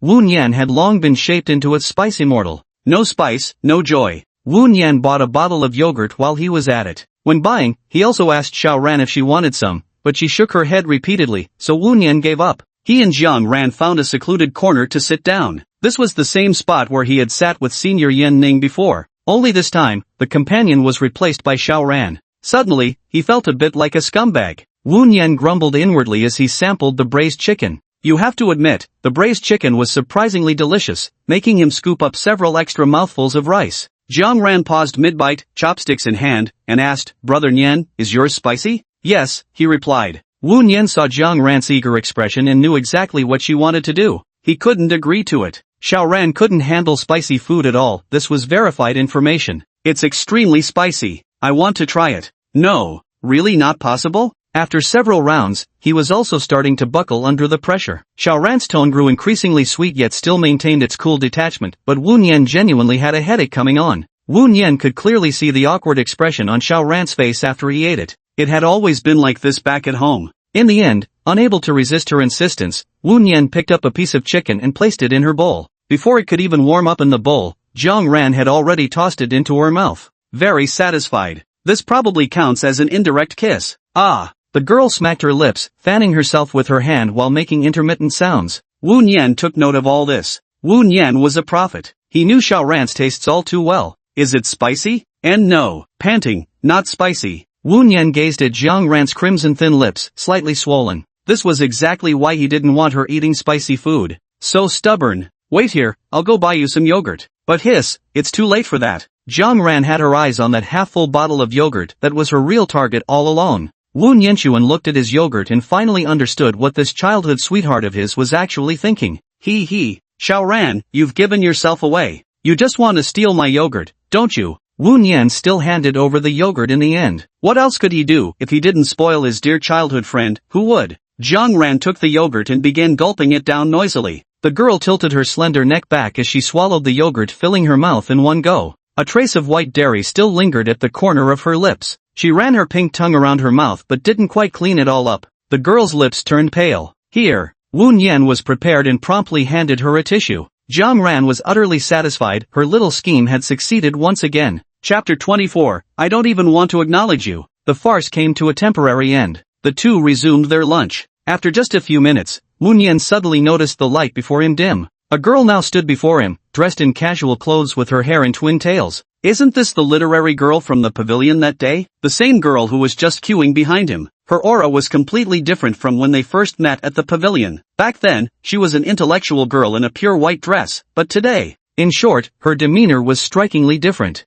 You are? The girl scratched her head, as if struggling to dig out deeply buried memories from her mind. Wu Nian was completely baffled at that moment. He didn't know this girl at all. As for Jiang Ran across from him, confusion and anger were equally divided in his heart. How did another vixen appear here? I'm sorry, I mistook you for someone else. After realizing her mistake, the maiden's delicate face flushed crimson before instantly teleporting away in escape. He didn't notice me, did he? Just as I thought, coming here would let me see him again. It's not like I enrolled in this school just to see him or anything. It's because of my sister. Yeah, just because my sister is also at this school. The girl quickly dismissed her initial thought, clutching the takeout box as she hurried out of the cafeteria. Brother, that person just now. I don't know them. He genuinely didn't recognize them. Wu Nian, never tell a lie. Liars shall swallow 1,000 needles. Wu Nian swore this oath in his heart with absolute conviction. Though it felt vaguely familiar, no distinct impression lingered in his mind. He thought, surely it must have been the first time he encountered this girl at the pavilion.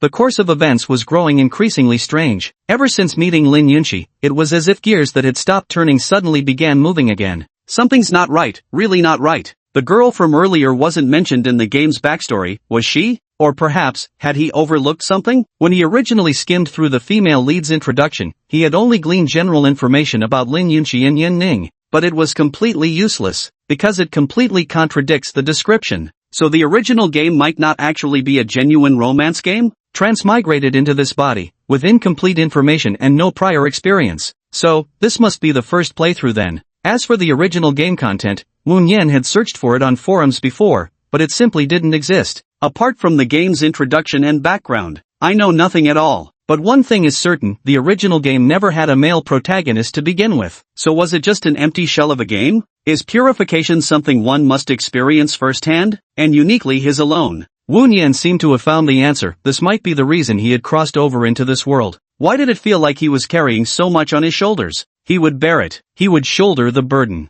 I will protect this world. Sounds a bit Chu-Yuni. Seems like I'm still just a rookie soul purifier at this point. The road ahead is long and arduous. This world truly exists. Wu Nian had long come to this realization. The Wu Nian who had initially treated everyone as NPCs to be dealt with had changed his perspective upon meeting Xiaoran. Nian Gij, what are you thinking about? Zhang Ran noticed Wu Nian lost in thought, her eyes revealing a flicker of concern. Just thinking about university life ahead. At least as an ordinary person, to live a happy life, to make Xiaoran happy, and to bring happiness to those around me. Who cares about some damn truth? Isn't it just about solving psychological issues and transforming a troubled girl? They're seriously underestimating him. After resolving all the issues, Wu Nian returned to his normal state. Nian Ji, we have a class meeting this afternoon. Zhang Ran murmured the reminder to Wu Nian. She felt slightly worried about Nian Ji's recent state. That intensely focused version of her brother was something she rarely saw. Is there some big trouble that needs solving? Why can't I help my brother? Corruption level plus 1%.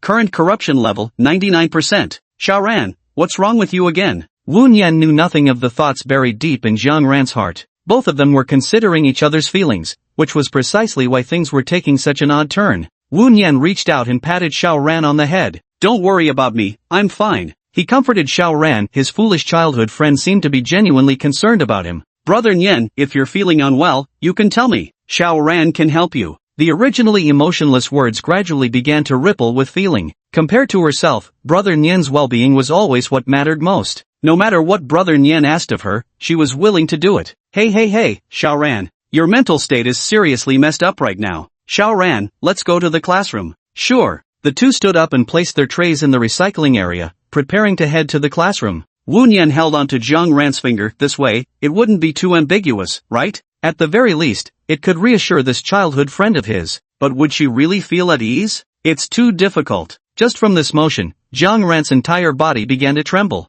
This was the first time Brother Nian had taken her hand on his own initiative after growing up, not because she had asked him to. Brother Nian was finally catching on. That is to say, Brother Nian will truly become hers. Walking hand in hooked fingers, Wu Nian couldn't see Jiang Ran's expression, but he could feel the faint dampness of sweat seeping through their interlocked fingertips. If they walked like this on campus, everyone would undoubtedly mistake them for a couple. This peculiar posture was easily interpreted by passers-by as one of those intimate quirks between lovers. Wu Nian remained unaffected by the gazes of passers-by, merely quickening his steps toward the classroom. Jiang Ran promptly matched his pace. Since it was a class meeting organized by their counselor, 3 classes from the same major were gathered together. Upon arriving at the large lecture hall in the teaching building, Wu Nian peeked inside. It was pitch dark, with no lights turned on. It seemed no one had arrived yet. It's just around 2 o'clock, starting at 3 in the afternoon. The two stepped into the classroom. I spotted the person I hadn't seen for half a day sitting in the last row. Lin Yunqi was resting her chin on one hand, pouting with visible annoyance. That big jerk just abandoned me like that. I'd spent the entire morning running around alone looking for him. When I see him, I'll absolutely teach him a lesson. Lin Yunqi heard movement by the door and looked up to see a man and a woman. Ah, so you were off having a rendezvous with that ignorant fool of a girl. What a playboy. With her by your side, yet you still bully other girls. She initially thought Wu Nian was a gentleman who could restrain himself. When will such a vile man ever be brought to justice? Long time no see, Miss Lin. Wu Nian teased as he walked toward the back of the classroom. I don't even want to talk to you. Heartbreaker. Yes, he's absolutely a heartbreaker. He completely ignored what I told him last night, still flirting with other girls. Even if they truly grew up together, that still wouldn't be acceptable. Chapter 25, Lin Yunqi wants to sit next to him. Today she was wearing a hoodie again, but the loose-fitting style made her figure appear rather flat. Lin Yunqi's thoughts were always written plainly across her face. Wu Nian noticed Lin Yunqi's unusual behavior. It was clear she was sulking again about his relationship with Xiaoran. Logically speaking, Lin Yunqi shouldn't have fallen for someone as frivolous as him. Or perhaps, bad boys were exactly the type that a beautiful girl like her would fall for.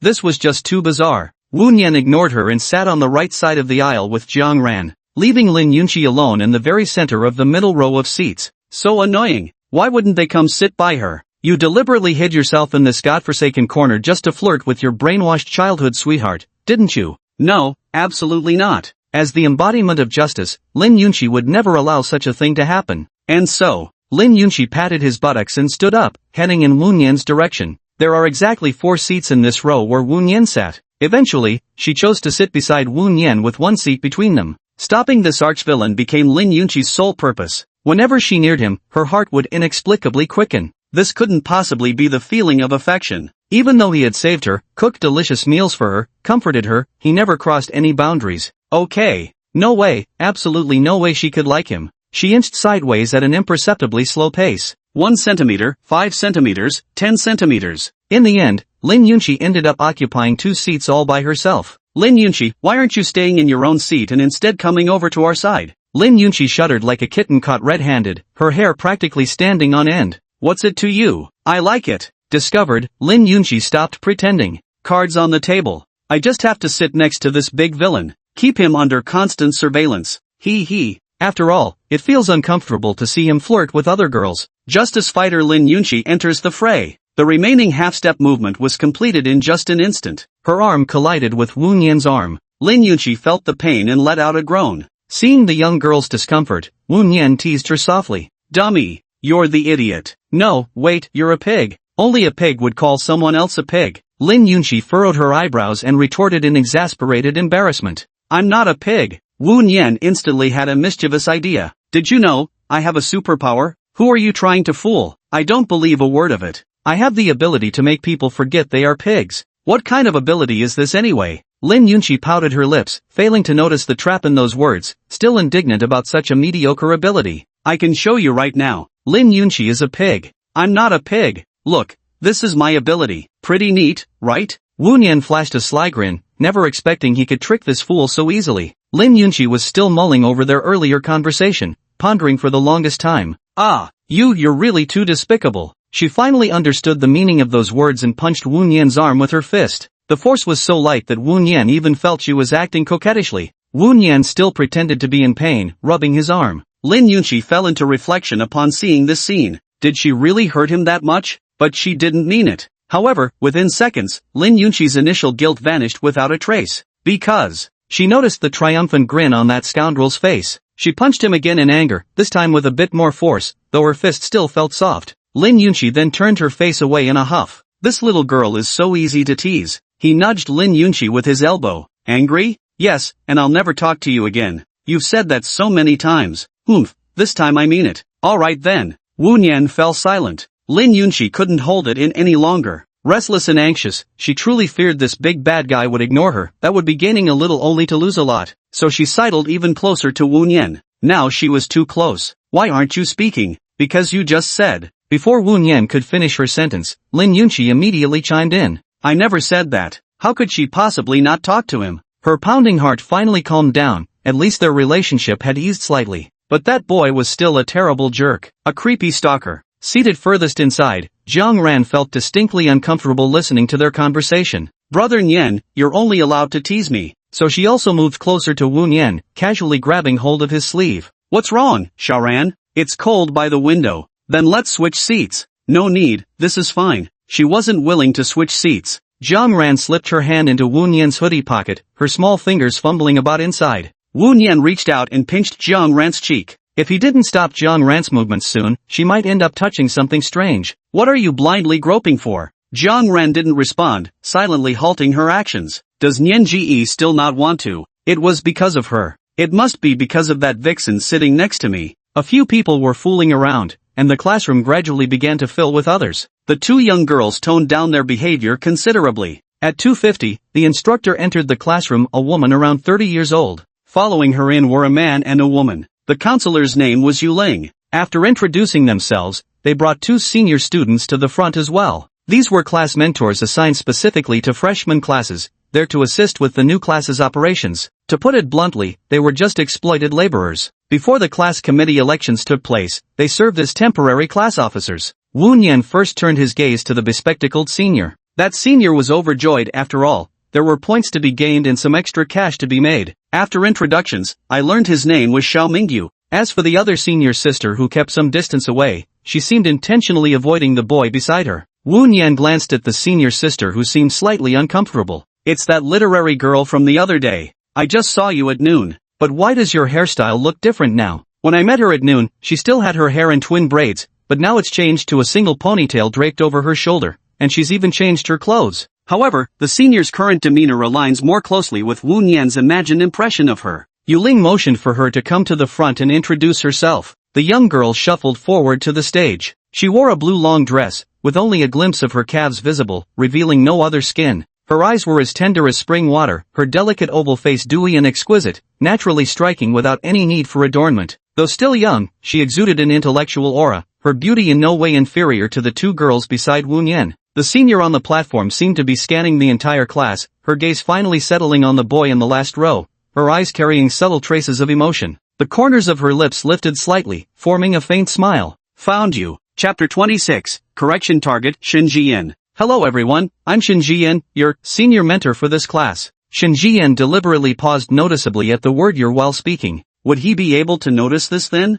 A line of text popped up in Wu Nian's mind. Target for correction, Shin Jian. Age, 18 years old. Current corruption level, 75%. Shin Jian, a maiden from a southwestern city. Wu Nian recalled the background he had read about. She was actually the last heroine. Beyond her name, he knew practically nothing else about her. How had another troubled girl suddenly appeared from nowhere? Shin Jian's first impression didn't seem like someone with psychological issues. Or perhaps, this was just her disguise. Wu Nian had also heard about the temper of Sichuan girls. Marry a Sichuan Chongqing wife, prepare for a hell of a life. He had lived in Sichuan province for some time, and distant memories were difficult to fully recall in a short span. He had almost entirely forgotten the customs and temperament of the people there. Jiang Ran's eyes flashed with a hint of hostility at her side as she caught the woman on stage directing her gaze toward Wu Nian. Clearly, that was not the normal way of sizing up a junior. With eyes full of delight and longing, the subtle affection in this woman's gaze was completely captured by Jiang Ran. It seemed yet another enemy had appeared. Brother Nian, you're really popular with the ladies, aren't you?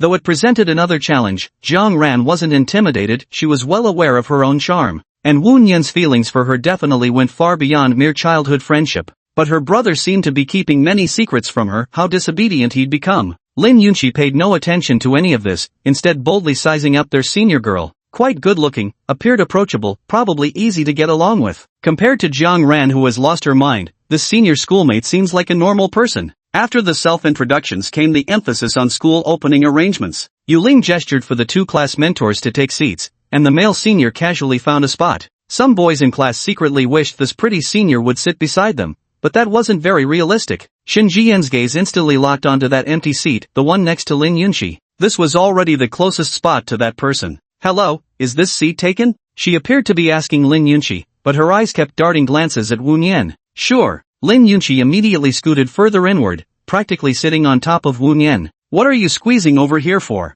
Wu Nian glanced at the vast gap between Lin Yunqi and Senior Shin. Keeping this big space, are you leaving room for others to pass the ball? I'm afraid Senior might feel crowded. Lin Yunqi raised her voice slightly, trying to mask her nervousness from being detected. Jiang Ran tugged at Wu Nian's sleeve and whispered, Brother Nian, why don't you scoot over my way a bit? Little Ran is truly the sweetest. Wu Nian shot a glance before leaning in closer. Lin Yunqi, look at them. Shin Jian watched the trio's interaction with a hint of sadness in his heart. Brother Nian? Once upon a time, she seemed to have called out like this too, but did the other party still remember? The commotion caused by these few people drew glances from those nearby, prompting Lin Yunqi to immediately restrain her movements. She became much more obedient. The academic advisor began speaking, addressing matters related to the start of the semester. For example, things like class committee elections, military training, and safety work. After listening to the main arrangements, Wu Nian took out his phone and started playing with it. The notification bar was already filled with traces left by Senior Yan Ning. So many messages. Tap the notification to enter the chat interface. Why isn't the junior replying to Senior? Has Junior abandoned Senior? Junior, say something. Wu Nian had only read a few lines before goosebumps broke out all over her body, unable to bear scrolling further. This Senior is way too exaggerated. Yan Ning, lying on her dorm room bed, kicked her fair and slender legs restlessly. Clad in a spaghetti-strap nightgown, she sprawled across her own bed. Free from the crowded surroundings, she now entered a golden invincibility cooldown period. She kept opening the chat window to check for replies. The person she was chatting with was none other than that understanding junior. Countless hours had passed since Wu Nian sent her last message. No matter how much she pestered that junior, there was no response. Is it really necessary to be this busy? Yan Ning had her legs propped up, knocking them together absent-mindedly. This made her roommate on the other side of the bed barely able to suppress the urge to complain. This Yan Ning, ever since meeting that anonymous netizen online, she's been in this exact state. Even after the so-called club interviews recently, it's gotten even worse. She's quite worried about her roommate's health condition.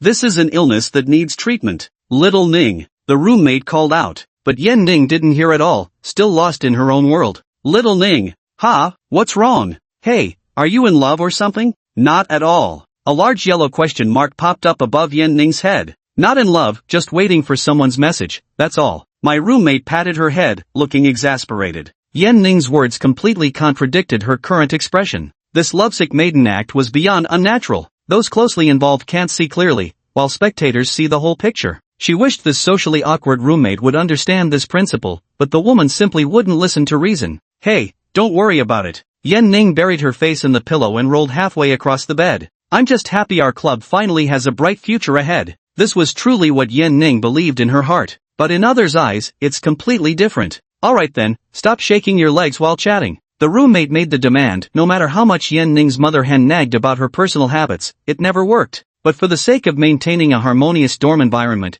she couldn't be allowed to keep misbehaving like this. Even if Yan Ning's legs were slender, straight, and alluring enough to stir envy, that still wasn't an excuse. Oh, Yan Ning earnestly replied, I absolutely won't move again. With that, she immediately shifted her focus back to her phone. Because her phone buzzed with a notification. A message from that underclassman had arrived. Senior, what exactly are you trying to do? Sweating dot emoji. My roommate saw her like this. Even gods couldn't save this situation. How on earth did that person manage to bewitch such notoriously man-adverse women into such a state of infatuation? Absolutely terrifying. Yen Ning finally received the long-anticipated message and immediately tapped at her phone screen. Of course. Your senior misses you. Don't you miss me, Junior? Just a few hours passed, and Junior already forgot about me. I'm so heartbroken. Cat crying loudly. JPG. This is all pure concern and care for Junior, without a trace of anything else. For the club. For the club's only member. Chapter 27, I'm his girlfriend.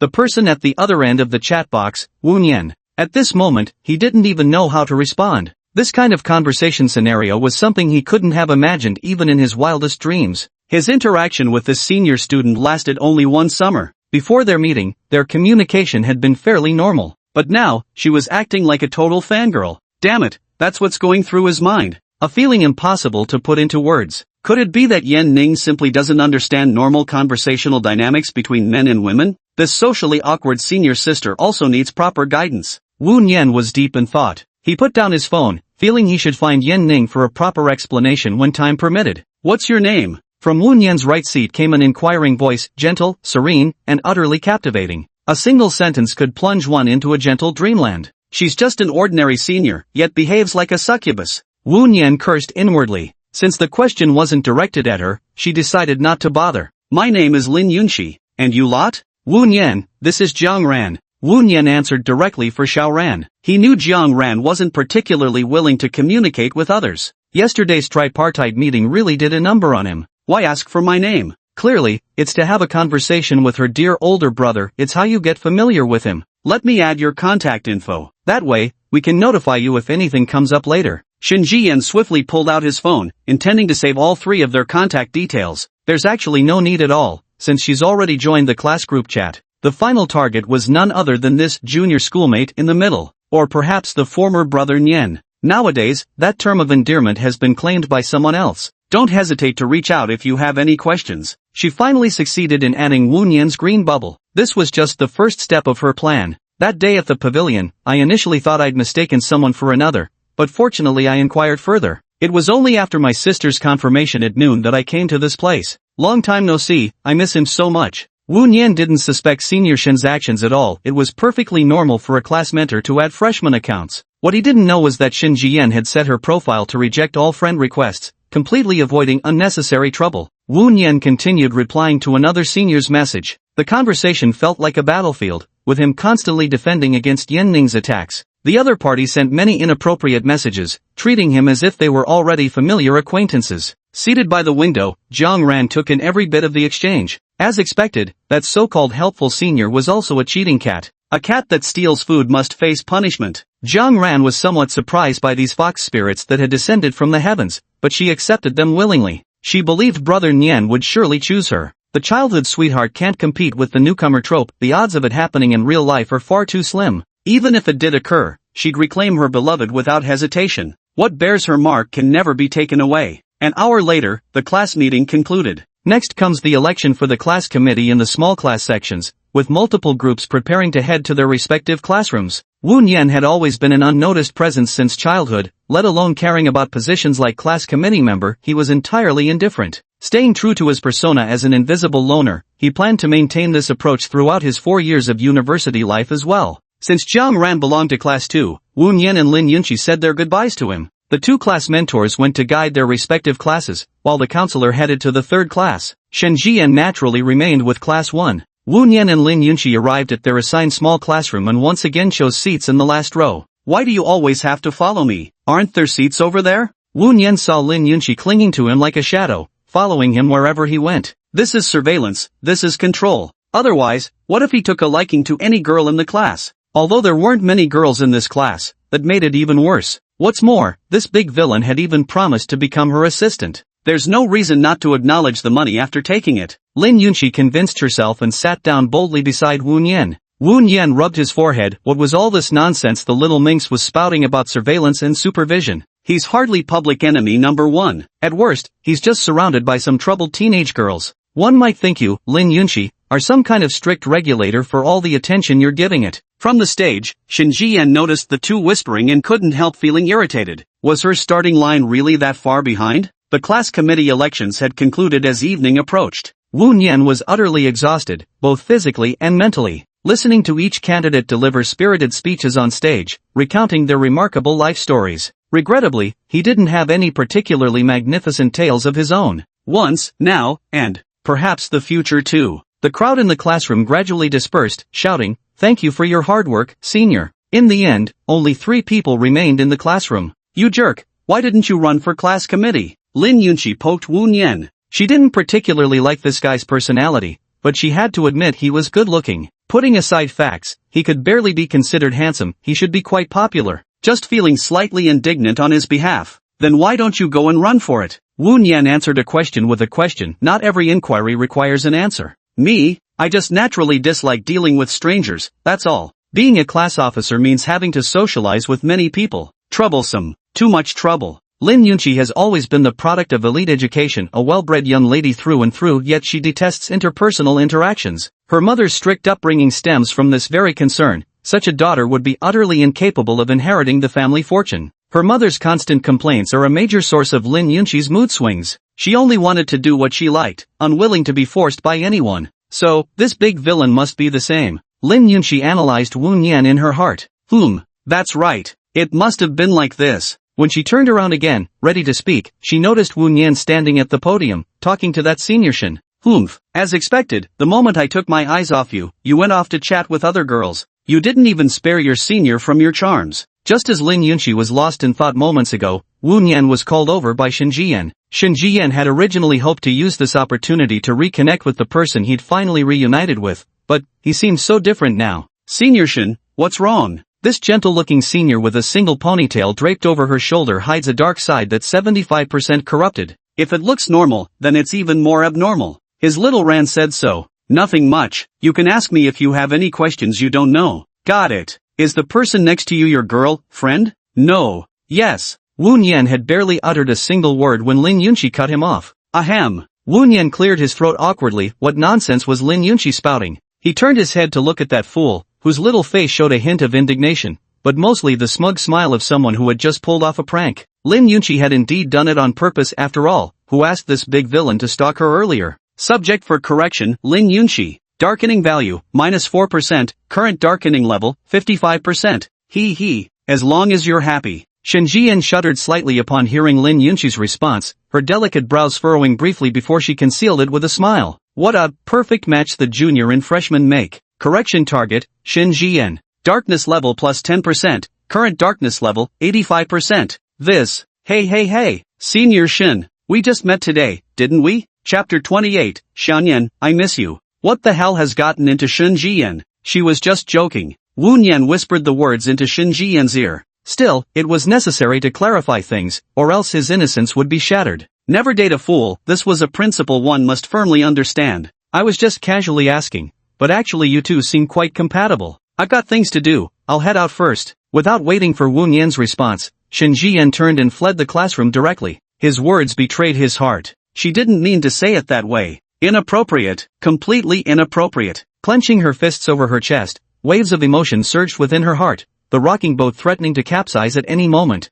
This was someone she loved. She left the teaching building quickly, her mood utterly dismal. She didn't even notice Jiang Ran eavesdropping outside the classroom door. Jiang Ran's class had ended earlier, so she had been waiting by the entrance for some time. Eavesdropping on others had already become second nature to her. Brother Nian, thankfully that vixen was just playing a prank. Otherwise, Jiang Ran revealed a strangely lovesick and pathological smile. Now he no longer needed to restrain himself, right? Wu Nian found Shen Jian's baffling behavior utterly perplexing. Could it be that the other person was someone unforgettable from the past? Why does my head suddenly feel so pointy? Must have caught it from Lin Yunqi. He turned to glance at the classroom door, where a little head was peeking in, gazing at him eagerly. A face at once delicate and icy. Brother Nian. It was Jiang Ran. Jiang Ran stepped steadily into the classroom and walked up to Wu Nian. Mom wants you to come over for dinner tonight. She raised her phone and pointed at the message from Jiang Xie. Let Xianyan come home for dinner tonight. I miss him. What the hell? I bet she just wants to use me as free labor again, massaging her back, shoulders, and feet. The Jiang family really treated him well, but this woman was just too improper. She didn't act like an elder at all. Wu Nian silently complained and responded with a perfunctory MHM. Soon after, Wu Nian's phone buzzed, and he answered immediately. Hello, Xianyan, you must come home for dinner tonight or I'll really get upset. Don't worry, I won't make you do hard labor when we get back today. How could you be like this? I've been so good to you, shouldn't you return the favor? The coquettish, honeyed voice on the phone pierced straight to his heart. Even after all this time together, he still hadn't fully adjusted to it. Could it be that Xianyan doesn't like his big sister anymore? I'm so sad. Alright, depends on my mood. Don't forget to bring Xiaoran back with you. Of course I'll bring him back. Why does it feel like Xiaoran is being treated as an outsider, when clearly, he's the actual outsider here? Wu Nian glanced at Xiaoran out of the corner of his eye. What this childhood friend was thinking, he truly couldn't fathom. However, Zhang Ran's mental state was extremely unstable. Her darkening level stood at 99%. His greatest fear was this fool still getting jealous over Zhang Xie.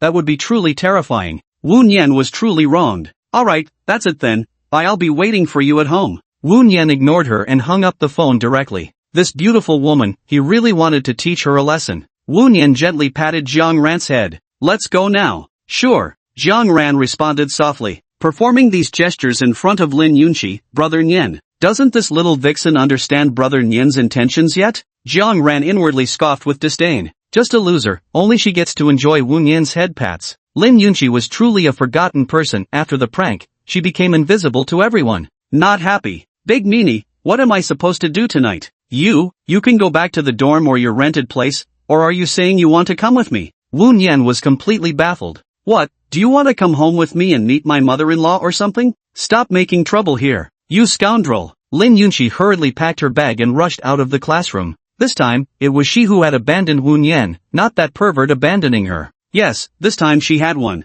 Watching girl after girl flee through the door, the tiny classroom had turned into a scene straight out of a battlefield. So who was the final winner? Xiaoran pinched Wu Nian's sleeve. Let's go home. Sure, that's right, the winner is me, Zhang Ran. About half an hour later, Wu Nian and Zhang Ran returned to the residential area. He first returned to his own residence, a place he had lived in for a long time, one that he might not have much time to tend to in the future. After changing clothes, Wu Nian arrived at the Zhang family's doorstep. Just as he was about to knock, he suddenly remembered Zhang Xie's words. Xiaoyan doesn't need to knock when entering the house, for no other reason than that the Zhang family's fingerprint door lock had long since registered his prints. A strange feeling. I'm back. It was almost as if he were the man of the house. Welcome back. As Wu Nian opened the door, he heard the voices of two women, one big and one small, calling out in unison. I'm having a social anxiety attack. This peculiar ritual had existed for a long time. Every time they came here, Zhang Xie would insist he say I'm home. Sister Jiang, you're way too good at this.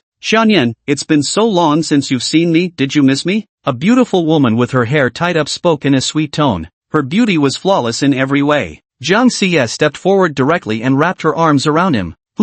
It was an embrace meant for him alone. Ever since he was little, the big sister next door cared for him deeply. You've really worked hard looking after Xiaoran. Wu Nian struggled several times before finally catching his breath. He responded with a simple remark. Not hard at all. Zhang Ran sat motionless on the sofa because she knew Zhang Xie probably wouldn't fight her over Wu Nian. Wu Nian was held in embrace for several minutes before Zhang Xie seemed finally satisfied and released him. Little Nian, do you feel lonely at school? Maybe I should buy an apartment near your campus. For someone with Zhang Xie's assets, buying an apartment was as easy as splashing water. If Xiaoyan is happy, then just let him be. Unnecessary. This Zhang Xie is always like this. Even though he's the company boss, he shouldn't be so extravagant. Saying she's worried about him being lonely, who knows what's really going through her mind. Does Xiaoyan think less of her elder sister now? Zhang Xie put on a sorrowful expression, wiping away non-existent tears from the corners of her eyes. Her pitiful appearance tugged at one's heartstrings. How could I? Every time Wu Nian saw Zhang Xie, he couldn't help but think how different she was from Xiaoran.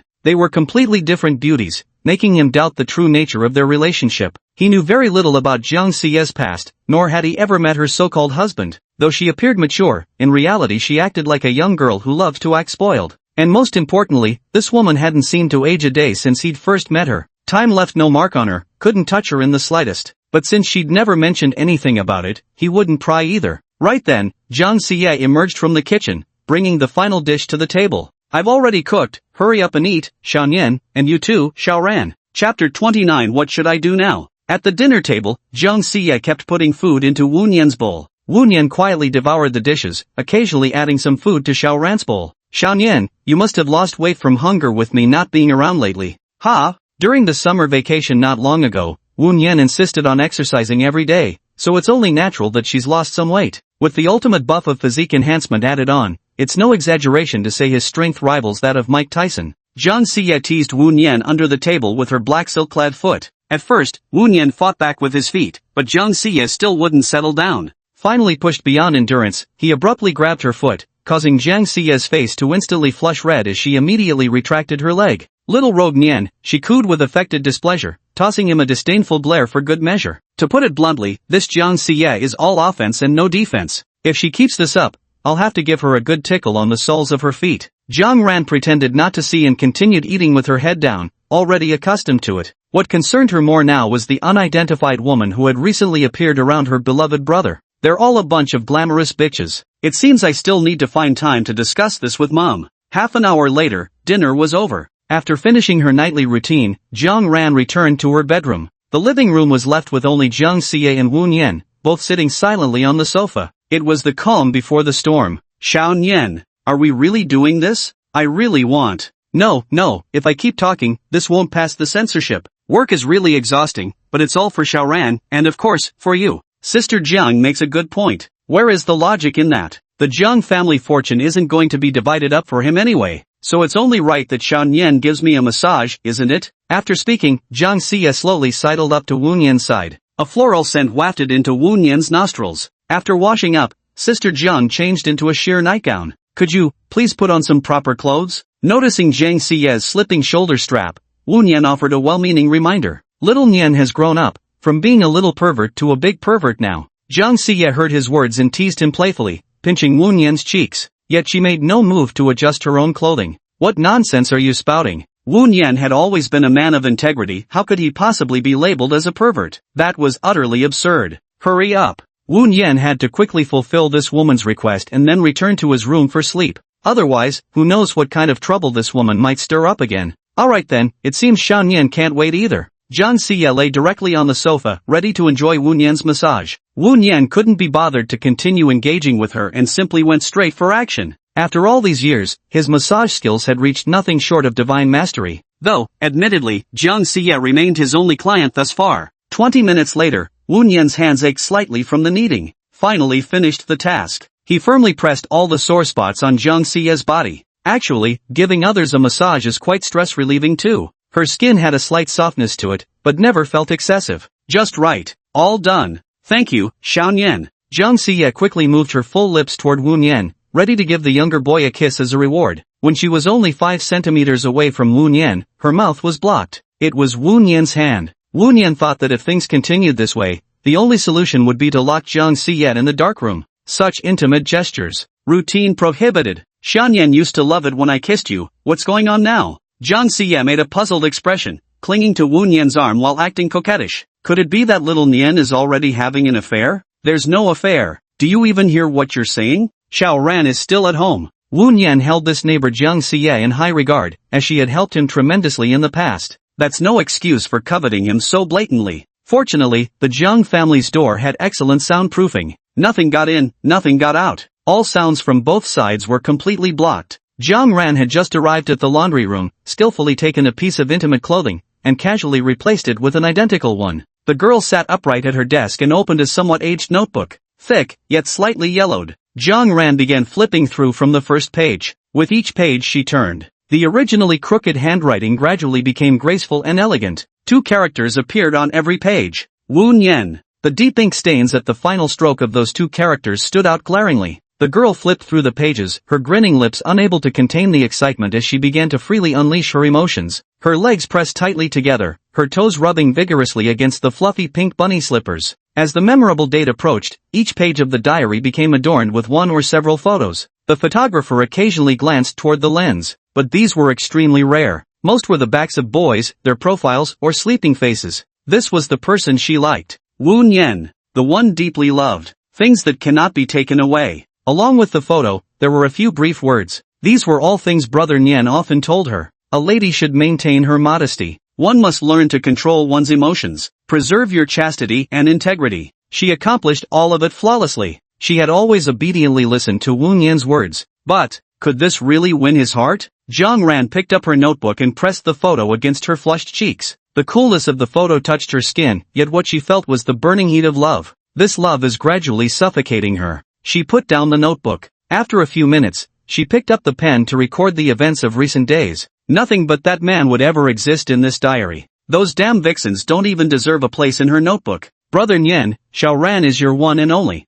Pick up the pen, put it down. Too much to write, far too much. So much so that I don't know how to begin writing. Disheveled strands of hair fell covering her cheeks. The colors in the girl's eyes were completely different from usual, now resembling red agate, glowing with an unusual brightness. The last remnants of reason in her mind were still admonishing her. This was what Brother Nyen had taught her. Jiang Ran rested her head on her slender, fair arm as she lay on the desk, gazing sideways at the photo in front of her. In the photo, a man and a woman nestled close together, still frozen in their childhood selves. So, Brother Nyen, what should I do now? Chapter 30 Plan B. After finishing his laborious task, Wu Nyen was ready to go back to sleep. Would Nyen like to share the bed with Big Sister? No, but I can't fall asleep without little Nyen keeping me company. You think I'd believe that? Don't lie to me, just don't lie to yourself. Wu Nyen found himself utterly helpless against this woman. Jiang Xie, really? Jiang Xie finished speaking and immediately began using physical force, unwilling to let Wu Nyen go home. How could she let prey that's already in her mouth escape so easily? If you keep this up,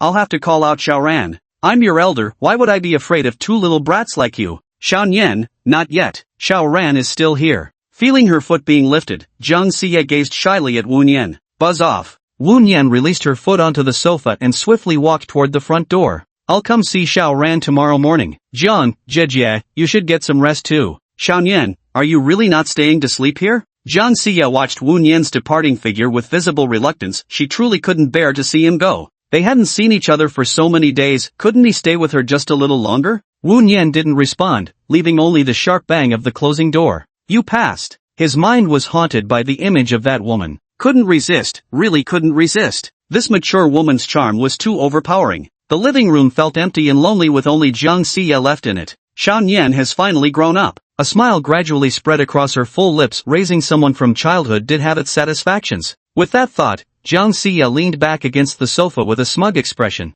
At this moment, a young girl stepped out the door. Mom, Xiaoran, are you thinking about Xiao Nian again? Got it. Jiang Ran walked over to the sofa and sat down, moving slightly closer to Jiang Xie. In reality, Jiang Ran and Jiang Xie were not biologically related as mother and daughter. Yet, from the moment Jiang Ran could remember, this mother had always been by her side. The relationship between the two was quite good. Moreover, this mom often goes out of her way to assist her in pursuing Brother Nyen. Has Xiao Nian been surrounded by a lot of girls lately? They're all fox spirits. Jiang Ran recalled the appearances of those women, though she was reluctant to admit it. They were indeed bewitchingly beautiful. Not to mention her own single flaw. Her gaze swept briefly over Jiang Xie's chest as she sighed inwardly. If only I could inherit this person's genes. Precisely for this reason, she feared her beloved Nyen Ji might lose control. Despite her persistent efforts over the years to help it grow, the results remained disappointing. The girl then gestured towards her own chest. Sigh. You don't need to worry so much, Xiaoran. Your Niengage definitely has you in his heart, I'm certain of that. Perhaps what you need to do is go a little further. Jiang Xie poured a cup of tea from the table, blew on it gently before taking a sip. How can a girl not take the initiative when she's found someone she truly likes? But elder brother Nyen doesn't like that kind of girl. This forced reserve wasn't her true nature at all, it was all because of what he preferred. If possible, she could cling to Wu Nyen forever without ever growing tired of it. Xiao Nian actually said that? Jiang Xie feigned surprise as she spoke. She knew everything about Wu Nyen, including his past. She understood Xiao Nian's thoughts all too well. Didn't want to trouble others, did he? But those girls only became like this because of you. She glanced meaningfully at Jiang Ran.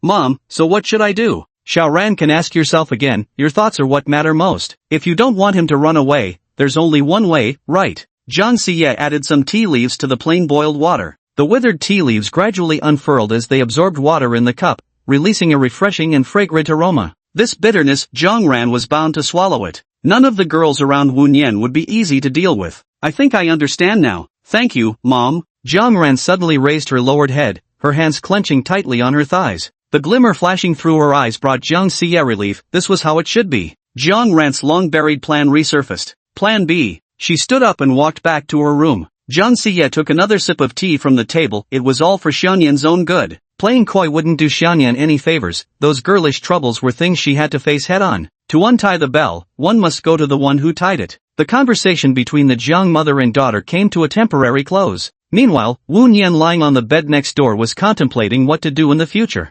Another subject for correction had emerged today. catching him completely off guard. As a rookie-level psychological purification therapist, he was already handling 4 troubled girls. Could he really prevail? Wu Nian recalled another ability he had acquired, Rhythm Master. He picked up his phone and randomly played a few songs to listen. The rhythm of each song began to occupy his mind, with every note laid completely bare before him. Having studied some music theory before, he still had a foundational understanding of it. I used to know a bit about playing the guitar, but I've mostly forgotten by now. But if it were now, wouldn't it be much easier to pick up again? And so, Wu Nian went to the junk-filled room and retrieved the long dusty guitar. As he looked at this guitar, he noticed it bore some resemblance to Lin Yunqi's. Fingers holding the pick strum the guitar strings, about to play the easy-to-learn song Sunny Day. A melodious guitar sound came from the room. Absolute madness. Wu Nian continued playing the sheet music of other songs, now performing them far more smoothly than before. His understanding of all scale progressions had also become more fluid. His learning ability had always been good,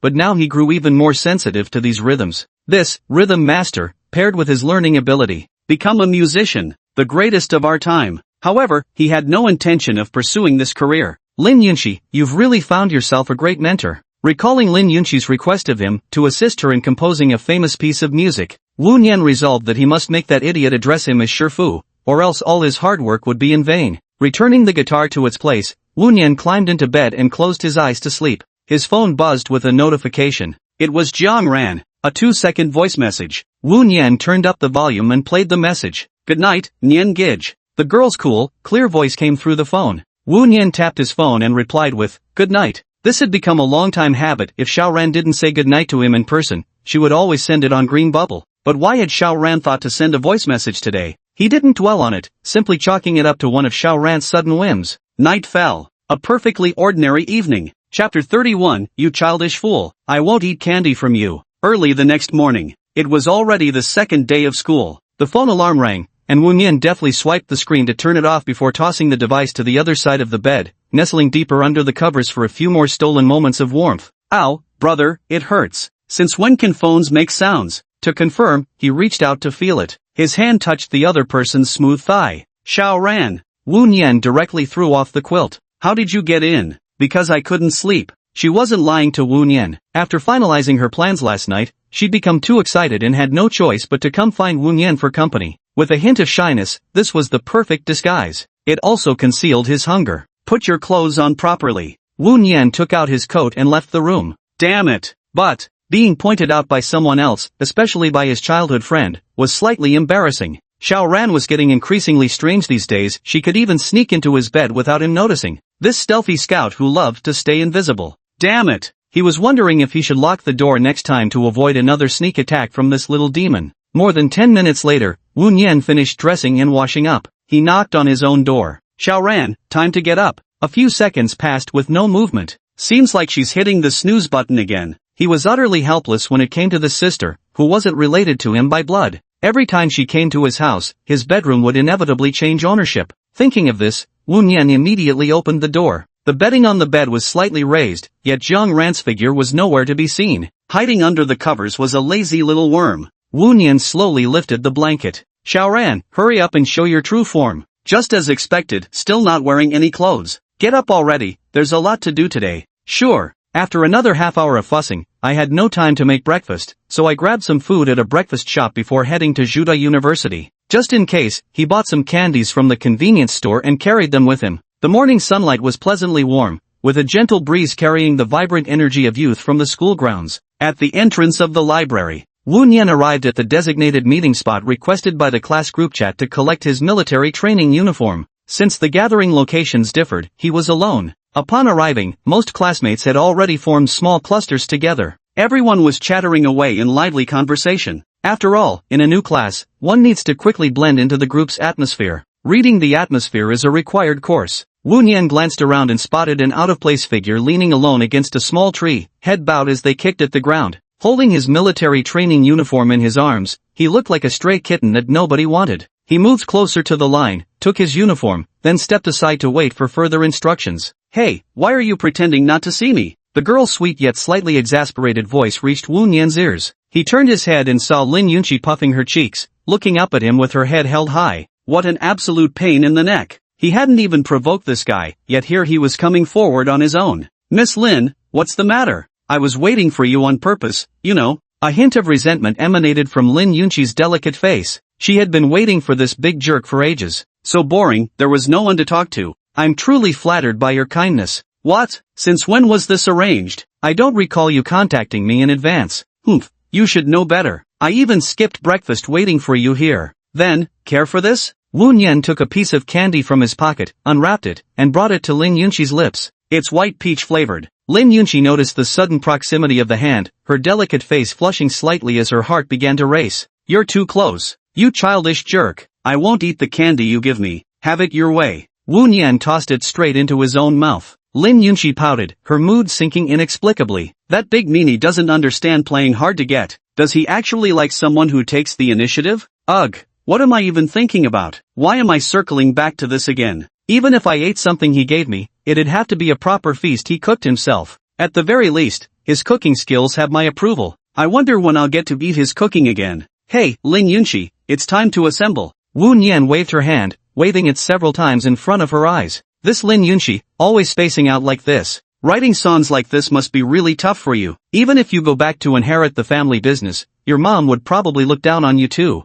TCH. The more I thought about it, the more it hurt my own heart. I get it already. The pink bubbles floating above Lin Yunqi's head slowly vanished as she emerged from her own little world. That fantasy just now was utterly bizarre. Why on earth would I want this big villain to be my lifelong personal cook and wife? Absolutely not. She patted her cheeks, she must get a firm grip on herself. Wu Nian casually slipped into the line of boys. Yet he properly minimized his presence, so most classmates barely noticed him. Every class has a few such invisible students. Lin Yunqi was different, though her school attire was perfectly ordinary with nothing revealing. Even so, the slight aristocratic air she carried, coupled with her charming face, made her stand out from the crowd. Quite eye-catching indeed, but she rarely interacted with others, so few people bothered to approach her. At this moment, Lin Yunqi happened to be in the same row as Wu Nian in the girls' lineup. She reached out and tugged at Wu Nian's sleeve. What's wrong? What was this little girl up to again? I'm hungry. Having skipped breakfast, she now felt slightly dizzy. You were just calling me a childish brat, weren't you? I never said that. Wu Nian turned her head away, ignoring her. Please just one piece, okay? Lin Yunqi began acting coquettishly toward Wu Nian, sending shivers down his spine. How did the tables turn so quickly? Lin Yunqi kept shaking Wu Nian's arm, drawing glances from others in the queue. What was a young lady like her doing acting spoiled with such an utterly ordinary guy? Where exactly was this man's charm? Apart from being decent looking and somewhat tall, Wu Nian could feel the gazes of others upon them. Looks like they'd need to deal with this little lass quickly. One candy, one coin. Sure. Wu Nian pulled out a handful of brightly colored candies from their pocket. Choose for yourself. So, Lin Yunqi picked them one by one. In the end, she selected one of each color. This way, there was no need to agonize over the decision. Lin Yunqi's eyes curved into crescents as she grinned mischievously. After making her selection, Lin Yunqi took out her phone to transfer the money. Of course, she was a woman of her word, what's a little cash between friends? So she sent Wu Nian a 3-digit sum.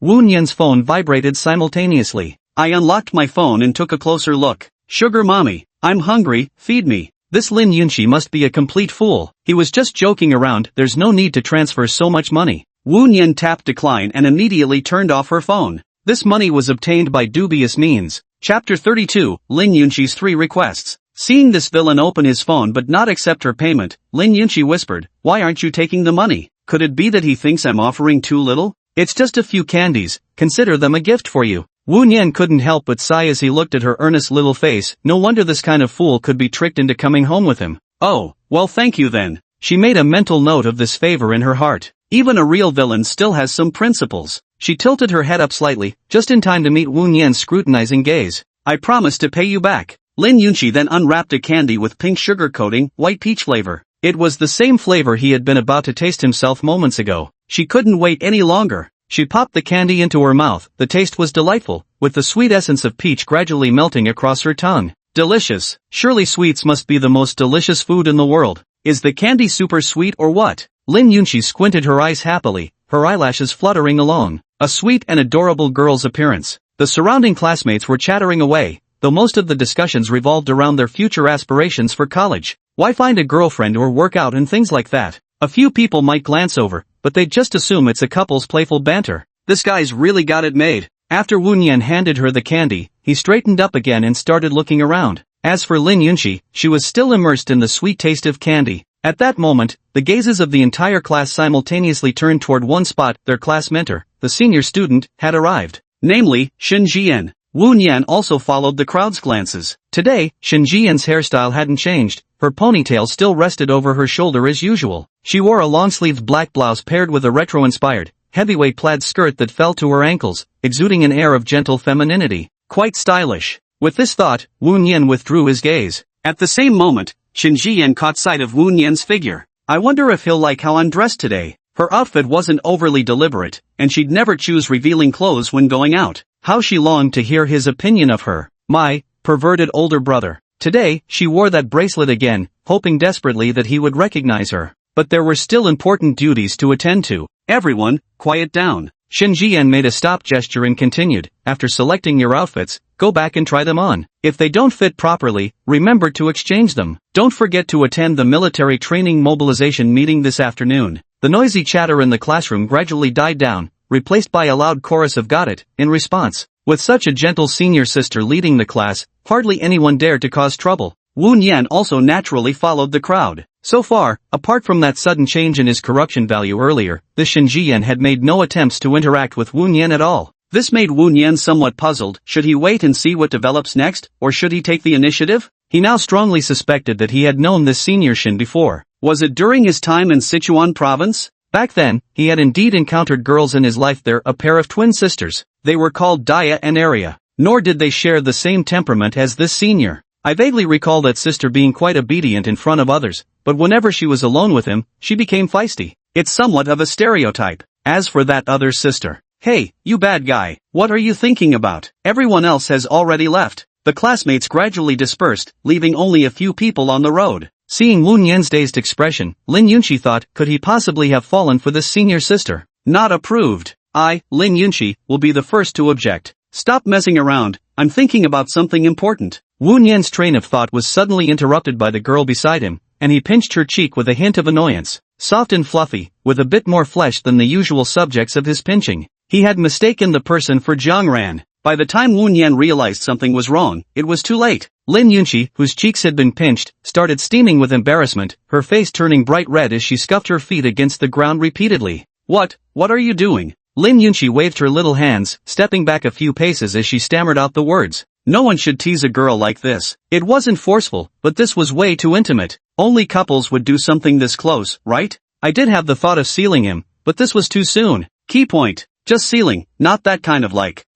Sorry about that. It's never too late to mend. Would you feel better if I apologized? Wu Nian's action was indeed subconscious. Having disciplined Xiaoran so often recently, this was actually the first time he treated an unfamiliar girl this way. Should I let you pinch me back? Only those who dare to lose face can go far in life. Though Lin Yunqi was a beautiful girl, she shared no particularly close relationship with him. At most, they were just classmates. Your skin is too thick, I don't want to pinch it. Besides, this is the first time anyone's ever pinched my face. What do you want to do about it? This was the fairest compensation he could come up with. It's not like they could actually haul him in for tea, could they? How about I transfer you? Earn some service fees from face customization? Lin Yunqi probably wouldn't even care about such a small sum of money. Little did he know, the young girl before him was plotting her revenge. Lin Yunqi racked her brains, searching for ways to punish this big bully. Truth be told, she really wanted to pinch that scoundrel's cheeks. She was dying to see just how thick-skinned this guy could be. He actually had the nerve to harass her in public when she wasn't paying attention. This is just too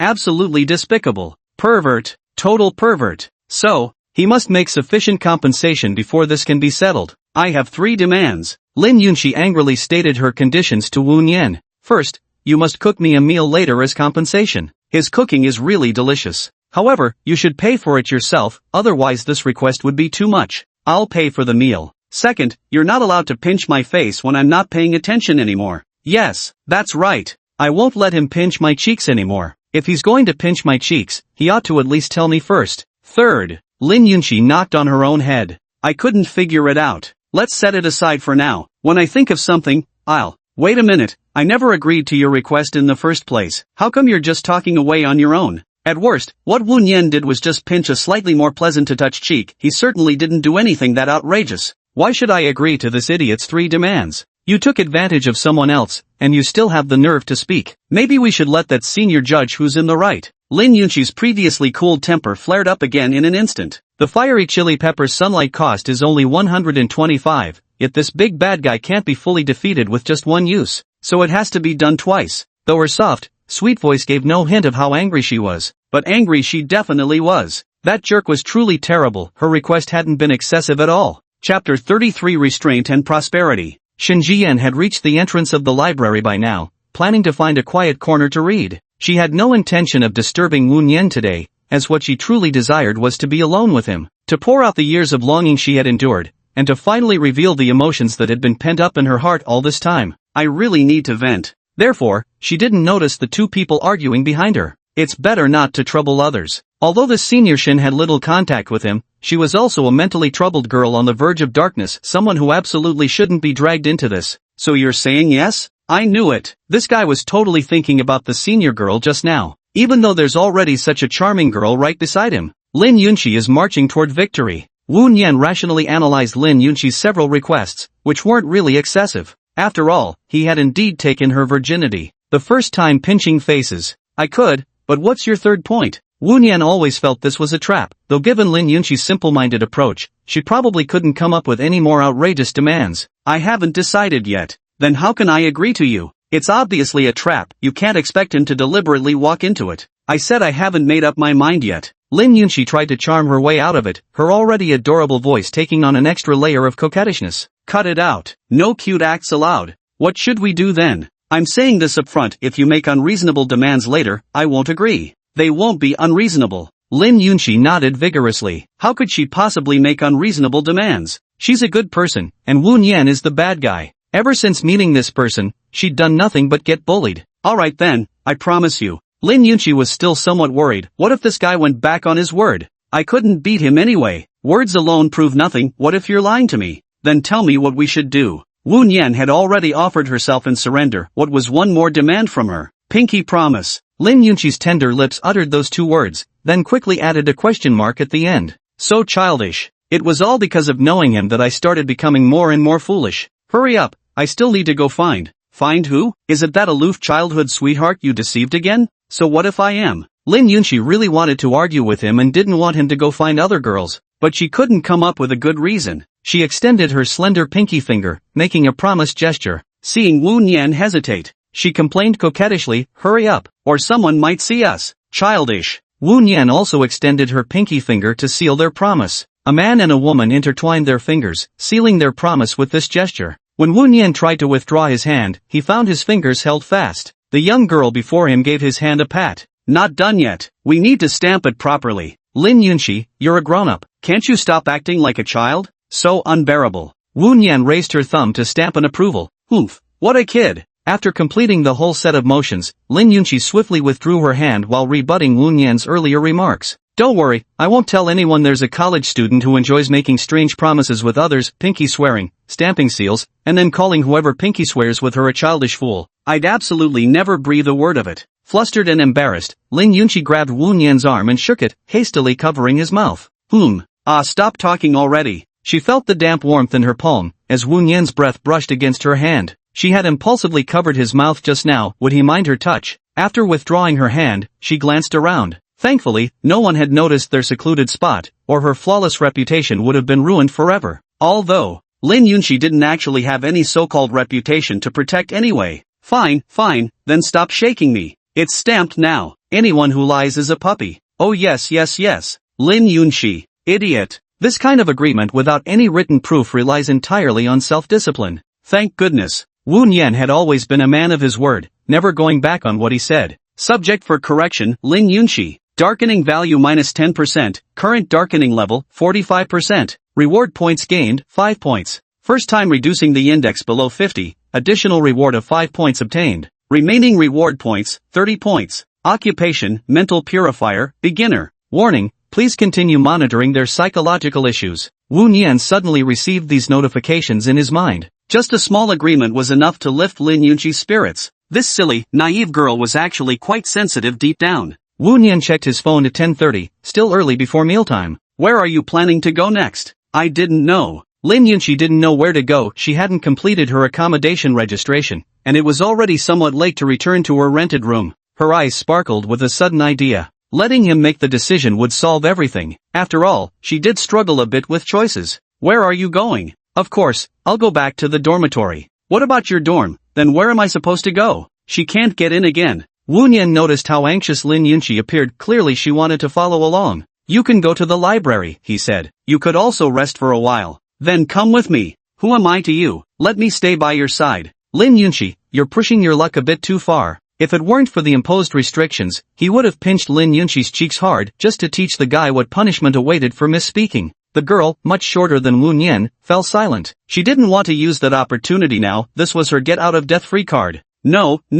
It must be the tiger tally that can command Wu Nian's forces. She didn't care if it couldn't mobilize the entire army. As long as it could restrain that pervert, it was enough. What should be done then? Money. That's right. She certainly wasn't short on money. Why not just hire him for a few hours? Indeed, she truly was such a brilliant young mistress. I want to hire you. Lin Yunqi enunciated each word deliberately while simultaneously opening her phone to make an immediate transfer. Come on, let's go to the library with me. With money, one speaks with authority. I said, Lin Yunqi, even though you have money, you shouldn't waste it like this. Note, Lin Yunqi is retained as a proper noun. Wrong. Wu Nian was completely and utterly wrong. Aside from the declining telecom fraud and the sudden rise of hook literature, what part-time job could possibly compare to this relaxed work paying hundreds per hour? Lin Yunqi, you're quite the little heiress. Wu Nian knew all too well the floral meaning of steel wool. Endurance and prosperity. Chapter 34, Sundara is out of style now. In the end, Wu Nian and Lin Yunqi went to the library together to rest. Since he had reminded Jiang Ran in the morning that he would be acting alone today, there was no need to worry about his childhood friend coming to the dormitory to look for him.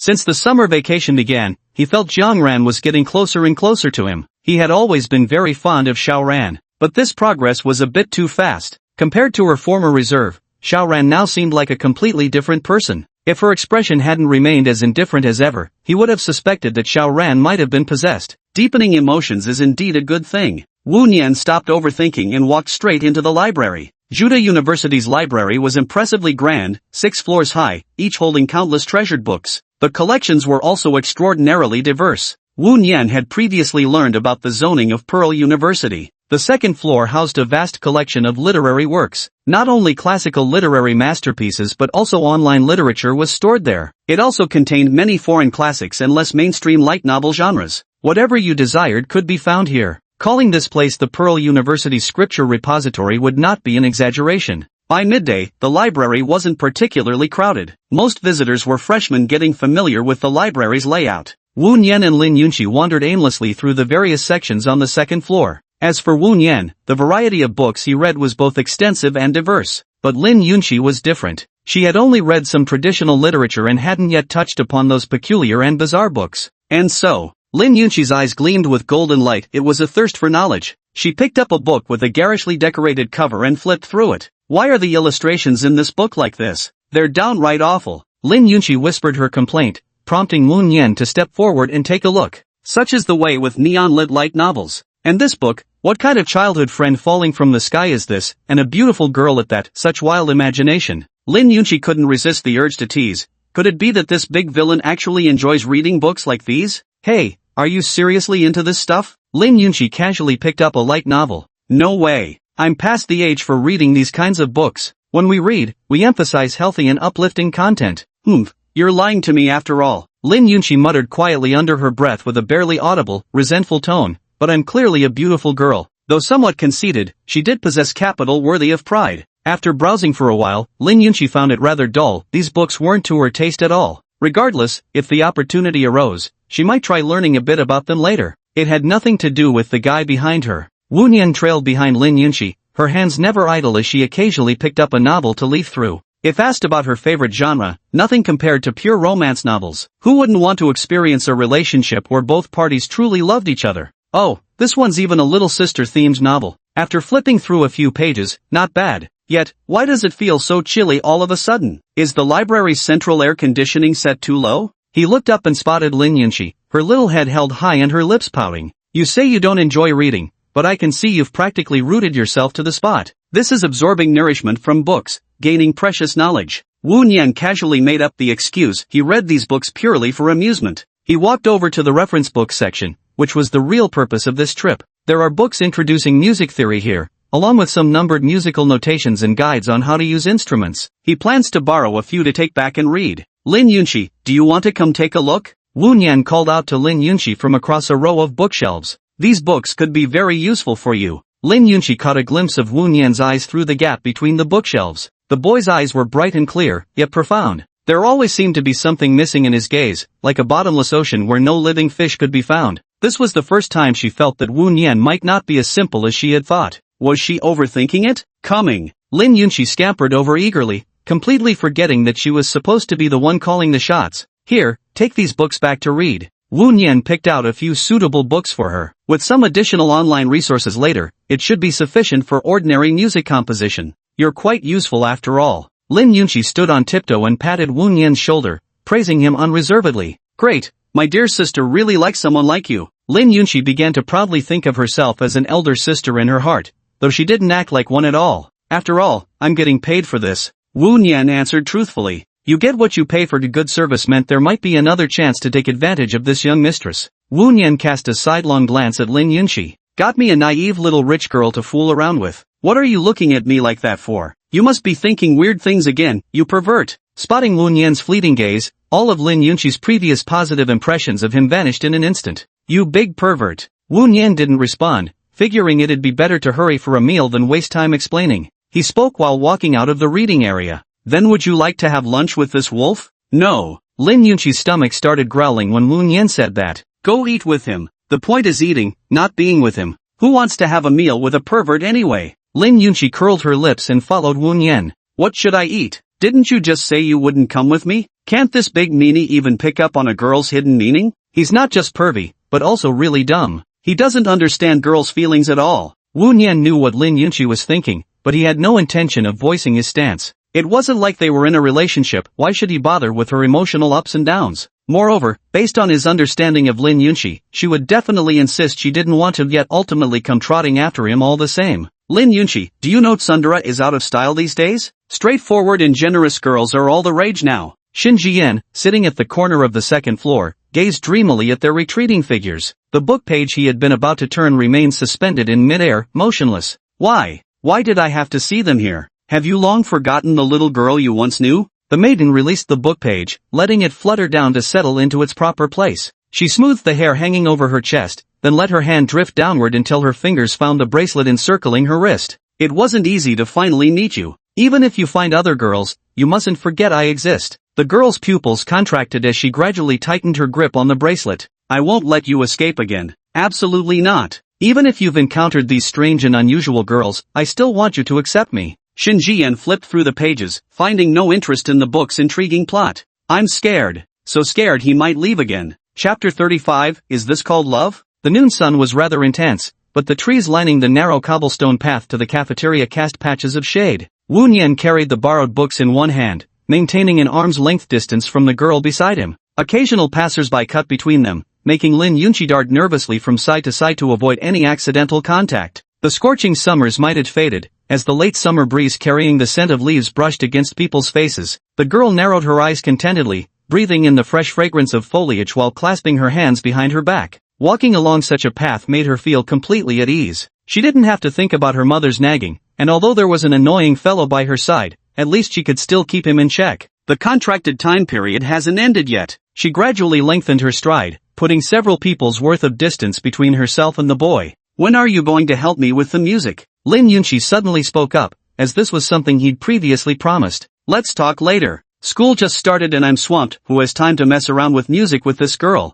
Besides, the books I just borrowed from the library should keep her busy for a while. You have to spare me 1 hour every day after military training. Lin Yunqi deliberately didn't mention the follow-up tasks after all, he knew the content perfectly well. No need to say so many words. She stopped walking and turned around to wait for Wu Nian. 1 hour, that's not too much to ask, is it? But how could I see this fellow's face full of sorrow? You wouldn't refuse, would you? Wu Nian was indeed quite reluctant. After all, military training was exhausting enough for one whole day. For someone like Lin Yunqi who has no idea of the laborer's hardships, hanging from a lamppost is long overdue. Please, look how hard I'm trying. Lin Yunqi knew the military training would be exhausting later, but having Wu Nian accompany her was equally important. Then she'd just have to resort to acting cute. She was rather good at that, after all. Lin Yunxi blinked her eyes, seemingly on the verge of tears. Lin Yunxi, try to hold back a little. He had never encountered such a situation before and had little resistance to a girl who could act so coquettishly. 1 hour, no more. Lin Yunxi heard Wu Nian agree to her request and solemnly promised, not too much. She patted her chest, determined not to break her word. Just as she was overjoyed by Wu Nian's response, she realized her feet had left the ground. Her waist was wrapped in the arms of the boy before her, then she was placed back on the roadside.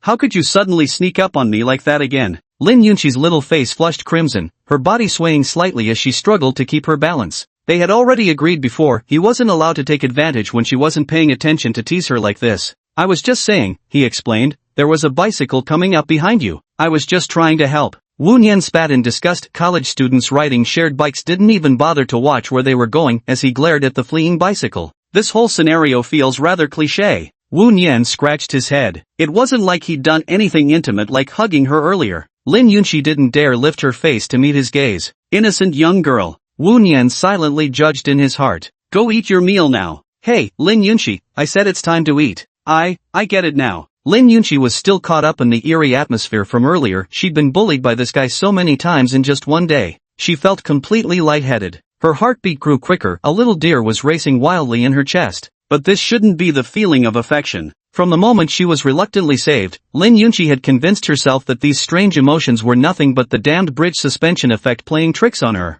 And yet, now she couldn't even bring herself to meet that scoundrel's gaze. I'm definitely not feeling guilty. She glared resentfully at the male students back ahead. This guy wasn't showing any reaction either. So rude towards a girl. I'll have to properly discipline him later. Proper cultivation. Lin Yunxi's inner struggle had finally ended, successfully achieving her goal of deceiving herself. Upon arriving at the cafeteria, the two had simple set meals. During the meal, the girl sitting opposite Wu Nian occasionally picked fish from her own plate for him. Quite the social butterfly. Despite giving Lin Yunxi multiple disdainful looks, she continued eating as if she hadn't noticed. Don't you have your own dish? I'm still hungry. Lin Yunxi mumbled while shoveling rice into her mouth. You can't just eat mine. What, is the food on my plate tastier? That fish really was delicious though. Lin Yunxi's reason for snatching the food was simple. That fish truly was exquisite. Wu Nian had had enough. He polished off his meal, picked up his tray, and left the battlefield. Agreeing to Lin Yunxi's request today was the most regrettable decision I've ever made in my life. He barely had 2 bites himself, yet he's about to finish off the whole fish.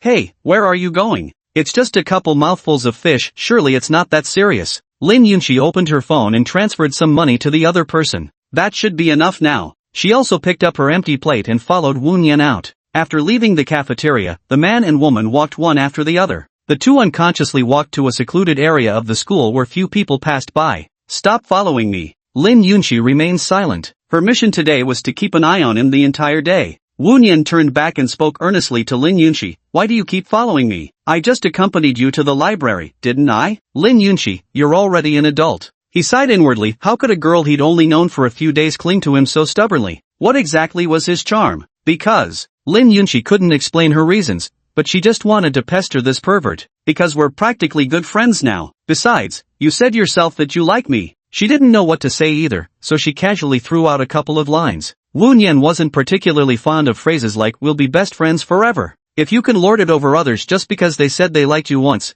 no wonder there are so many desperate admirers who fawn but gain nothing. Lin Yunxi, proper young ladies shouldn't be keeping a roster of suitors. In his eyes, people who like to say such things must have a vast pond, and it's completely stocked with fish. So Wu Nian tested the waters with a question, feeling it necessary to make Lin Yunxi aware of the inappropriateness of such remarks. Even if I like you, do you like me back? I promised you before. Lin Yunxi thought this guy was joking about what happened earlier and quickly replied to Wu Nian. Wrong. I'm seriously talking about liking you now.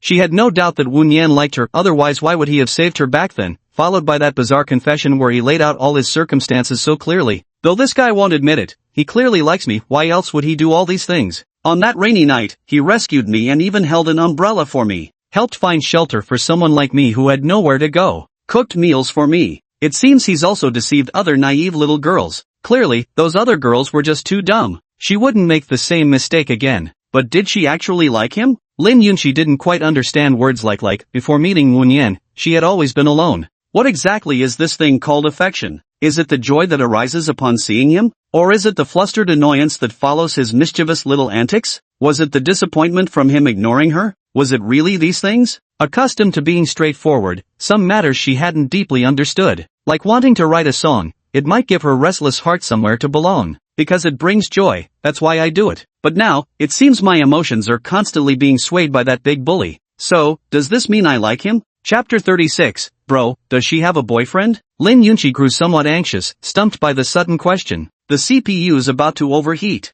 Seeing things weren't quite right, Wu Nian spoke up. Alright, let's stop thinking about this problem. He worried that if this continued, Lin Yunqi would be tangled up in it forever. Liking someone, that word really isn't so easy to explain. Lin Yunqi's mind was completely occupied by this word. Yes, not liking. How I despise this feeling. She kept asking herself whether she really liked him or not. This stalker, this absolute pervert who could indulge her every whim. Wu Nian, still observing Lin Yunqi from the side, could clearly see the conflicted and troubled expression on the young girl's face. You're usually so lively and cheerful, why are you acting so strange when something like this happens? Let's go, princess. Wu Nian lightly brushed Lin Yunqi's fingers and walked toward the assembly field for the afternoon gathering. Lin Yunqi walked slowly, her thoughts now reaching their final conclusion. She decided to spend a little more time with him. If that big bully would stop picking on her, it wouldn't be impossible to give it a try. Phew! Having sorted out her thoughts, Lin Yunqi suddenly felt relieved and let out a long sigh. Her previously scrunched up little face relaxed, returning to its normal appearance. She patted her still slightly warm cheeks and jogged to catch up with Wu Nian. The two changed clothes in their respective locker rooms by the sports field, and Wu Nian stored her books and clothes at the concession stand. The grandma running this little grocery store is very kind. Grandma, sorry to trouble you. It's no trouble at all, just a small thing. Lin Yunqi also emerged from the nearby women's changing room dressed in military training camouflage. Her entire figure was completely hidden by the clothes, leaving only her face visible to identify the girl. Do you like it? Lin Yunqi shyly glanced at Wu Nian, eagerly anticipating the big bully's praise. Not bad, I guess. Aren't all military training uniforms the same? Wu Nian didn't want to comment and walked off toward the playground. Actually, Lin Yunqi looks rather nice in this outfit. After all, she's quite attractive, and even the plainest clothes can't diminish her charm. Couldn't you just humor me a little? Saying a simple "you look pretty" seems tantamount to signing this guy's death warrant. With a resentful glance, Lin Yunqi shot him a look that practically hammered Wu Nian's skull in her mind. I'm furious. You're a pretty little girl. That young boy probably has feelings for you, he's just too shy to say it. Suddenly, she heard the elderly woman behind her, as if reading Wu Nian's thoughts, comforting Lin Yunqi. Thank you for the compliment, Grandma. Lin Yunqi burst into merry laughter, not because of the grandmother's compliment, but because of those last few words. This big baddie is just being tsundere. Saying not bad actually means it's really good looking, right? I'll have to make sure he gets to see more of my charm in the future. The old lady at the shop entrance smiled faintly. Another couple successfully matched. Based on her decades of matchmaking experience, these two were particularly well suited for each other. But this young man seems to have more to him than that. She raised her eyes to the sky and said with a sigh, as if moved by some emotion. With so many red threads of fate, young man, you'd better hold on tight. The two people walking ahead had no idea that the old woman from the convenience store behind them had just given them a fortune reading. The two entered the sports field, which was still being prepared, with most students yet to arrive. Wu Nianyuan glanced toward the spectator stands, feeling that a girl in military training uniform looked somewhat familiar. Xiao Ran? He quickened his pace slightly, wanting to ask Xiao Ran why she had come so early instead of taking a noon break. Behind her, Lin Yunqi resembled a discarded kitten. That big jerk, seeing his childhood sweetheart made him forget all about her. What a heartless, ungrateful man.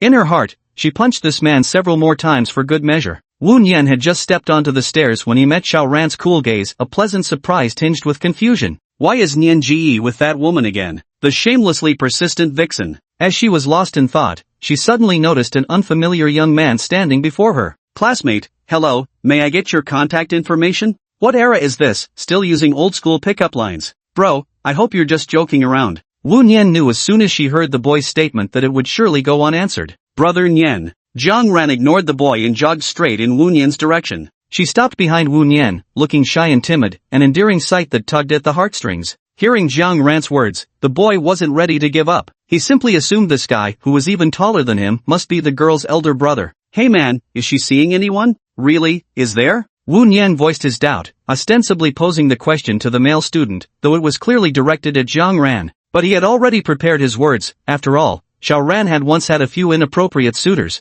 and he had always been the one to serve as her shield. Brother Nian. Jiang Ran wore a slightly aggrieved expression. He should have known her circumstances. The girl secretly reached out and grabbed Wu Nian's finger. Yes, as you can see. Wu Nian asked and answered herself. She raised the hand that was holding the boys and gestured to the boy in front of her, making a fool of oneself. The young man felt somewhat awkward, having initially assumed the brother being called out was an actual sibling. So, he turned his gaze to the girl behind Wu Nian. Noticing the scrutiny in his eyes, Wu Nian silently unleashed a torrent of criticism in his mind. No way, dude. So cringe. This won't do. Need to seamlessly switch to the next one? Your voice is a bit grating, but luckily he's not one of those cilantro haters. I have a boyfriend too. The girl behind gradually pressed closer to Wu Nian, hiding behind him. Wu Nian repeated his statement. As you can see, the pickup attempt was cut short midway by a sudden demise. Where's a crevice to hide in? The young man promptly left the scene with quick steps. This venture left him with no small shadow over his heart. Wu Nian felt slightly irritated. What kind of senior takes such pleasure in hitting on junior girls? Xiaoran, why are you here so early? After brushing off the flirtatious interloper, Wu Nian ushered the two of them to sit down and began grilling Jiangran.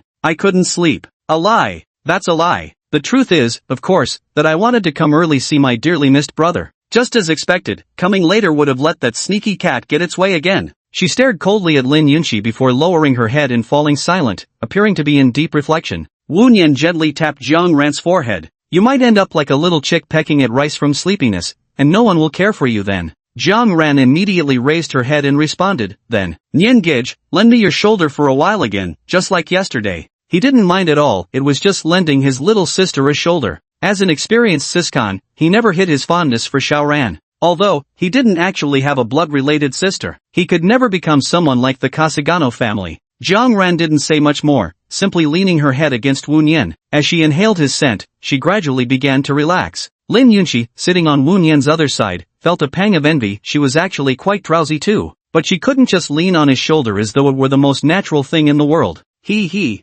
would never be so shameless as this silly childhood friend of his, a girl who doesn't know how to be demure. Lin Yunxi pouted, her resentment not diminishing in the slightest. Chapter 37, I'm a leg man. There were still 30 minutes left before the military training mobilization assembly when Wu Nian and Jiang Ran parted ways again. He headed to his class line with Lin Yunxi. Wu Nian suddenly realized he hadn't met his roommate yet, but it didn't matter, they'd meet sooner or later. Jiang Ran's class line was right next door, which eased her slight irritation somewhat. This way, she could also keep an eye on every move of that seductress fox spirit. 2 p.m. The mobilization assembly began, with school leaders and military instructors gathered at the front podium. Dear fellow students. Starting with dear, then counting the hours unit by unit. Wu Nian absent-mindedly glanced at the people seated on the podium with his peripheral vision when he suddenly noticed Senior Shen Jiyan sitting at the very edge. Who could she be here for? Just as their eyes met, Wu Nian instinctively flashed a polite smile. Formal yet appropriate, after all, she was their class mentor. A greeting seemed only proper. She returned the smile in kind. This move was caught red-handed by Jiang Ran behind and to the left. Brother Nian really enjoys sowing his wild oats everywhere. But I don't blame you. Brother Nian's charm is irresistible, so it's normal for some vixens to set their sights on you. What a pity. These vixens could never possibly triumph over her. It's alright, Brother Nian. Xiao Ran will take care of them for you. Jiang Ran gave a slight nod, concealing her sickly smile. After about an hour, they began assigning drill instructors. All the female students from the entire major were assigned to one company and taken to another location, while the male students remained here in a separate company. Thus, cries of despair rose from the male students' ranks as their sweet dream of training alongside female classmates was ruthlessly shattered. The instructor's temper flared instantly as he surveyed the group of lethargic freshman undergraduates. Leading the company to a relatively shaded open area, he'd essentially secured first-mover advantage. Wu Nian found himself viewing their instructor in a new light. Knows how to be kind to students. Eyes right. Attention. At ease. Attention. Stand at parade rest for half an hour. This initial show of authority immediately drew discontented murmurs from the ranks. This drill instructor's got some nerve. Make that another half hour. What obedience training. Wu Nian couldn't help but grumble in his heart. An hour later, the team finally got a break. The boys' squad quickly became familiar with each other, chatting about everything from college life to international affairs. Damn, how did you manage to bring a phone? An honest man suddenly cried out. Dude, you're a college student now. What do you think? The people around all pulled out their phones and started playing with them. Wu Nian also took out his phone, only to discover that Yan Ning had bombarded him with another barrage of messages. Calling Junior. Calling Junior. Reply if you receive. It's been a day, did you miss your senior? ShyKitty.jpg. I almost forgot, you guys have military training. To reward you, how about letting your junior have a look at senior sister's legs? cat with a nosebleed.jpg, Wu Nian, whatever. He had already given up all hope regarding this senior student's online persona. Let her be. A minute after sending the message, the other party responded, with several photos. Leg.jpg, leg.jpg. Seeing the leg photo, Wu Nian couldn't hold it together anymore. Indeed, those were legs. It's grilled chicken legs. But upon closer thought, that's totally something Yan Ning would do. So, Wu Nian quickly tapped away at her phone keyboard. Check out the boudoir photos. The other party responded quickly. You're so naughty, Junior. Image.jpg. Not bad, not bad. These food pics look absolutely appetizing. The tempting exposed skin, plump thighs, slender neck, and delicate arms. What a perfectly roasted chicken. It made him feel somewhat hungry. Yan Ning, want to see more? Wu Nian wouldn't say no. Actually, I'm a leg man. Then, Yan Ning sent another picture, this time, another leg photo. The image hasn't finished loading yet, and Wu Nian is just about to click to take a look. Break time's over. What kind of terrible timing is this? Could my luck be any worse? I haven't even seen my leg photos yet. Wu Nian wiped away the non-existent drool at the corner of her mouth. Those mouth-watering food photos were utterly irresistible. He felt he was starting to develop a fascination with legs. With no classes to attend, Yan Ning lay on her dorm bed as usual, swinging her slender, pale legs in the air. Earlier, she had snapped a picture and sent it over. Yet the other person still hadn't replied, leaving her anxiously waiting. Could it be that my junior doesn't like it, even though I found such a perfect angle? She glanced back at her legs, giving them a slightly narcissistic evaluation. They were flawless. Maybe my junior thinks I'm too flirtatious. That must be the reason. Retract. Yeah, retract. Damn it. It's already been over 2 minutes. What should I do now? Yan Ning buried her face in the blanket. Breathe in. Breathe out. Feel the warm dampness of your own breath, the exhale air brushing against the loose strands of hair by your cheeks. After several repetitions, the strands cling together. Hey Ningning, what are you up to again? The roommate across from me had only been quiet for a day before starting to stir up trouble again. So unbearable. Just chatting, they said. Yan Ning kicked her legs slightly and responded with a sound of acknowledgement. Again him? Did they not reply to your message? How did you know? She knew all too well that love-struck look of a girl anxiously waiting for messages. If you really miss him that much, just go find him yourself. That freshman's probably still at military training, right? But there are too many people there. Yan Ning was utterly terrified of such situations. Then wear 2 more layers of masks. You deserve to suffocate, you lovesick senior. Perhaps, this might actually work? The roommate facepalmed and shook her head. She had thought Yan Ning would be discharged from the hospital today, but it seems the medication dosage still needs to be increased. Sighing, she wondered what kind of magic that guy possessed to have Yan Ning so utterly bewitched. So, about that junior. I'm not introducing him to you. I haven't even said anything yet. No one's stealing your junior. He's not my junior yet. Using the wrong words could lead to serious misunderstandings. It's not like she likes him. How could she use phrasing like my in this context? Precision is essential. Just like in her paintings, not a single detail can be wrong. So, why hasn't the junior replied to her yet? Could it be that she really has to go find him? Yan Ning calculated the timing. The club's upcoming visitation day in 2 days seemed perfect. This was just a normal visit to check on a junior from her own club. Absolutely nothing to do with any romantic nonsense. Yan Ning said so. It wasn't until evening that the afternoon's training session finally concluded. The squad immediately erupted into relieved howls. Watching these students, the instructor couldn't help but laugh inwardly. Scream your lungs out, for these are your final cries. There are still many such days to come. After the team disbanded, Wu Nian first took a look at the picture Yan Ning had sent earlier. How come these are actual leg photos this time? I have to admit, this photo was taken from a great angle. These legs showcase absolutely no flaws. Long press the screen to download the original image and save the photo. The entire motion flowed seamlessly. Wu Nian, Senior Yan, where did you find this stock photo from? Yan Ning, this is my own. Wu Nian, nice Photoshop. Yan Ning, this is the original camera. Alright, so this is your idea of a prank. He was truly puzzled by Yan Ning's intentions now.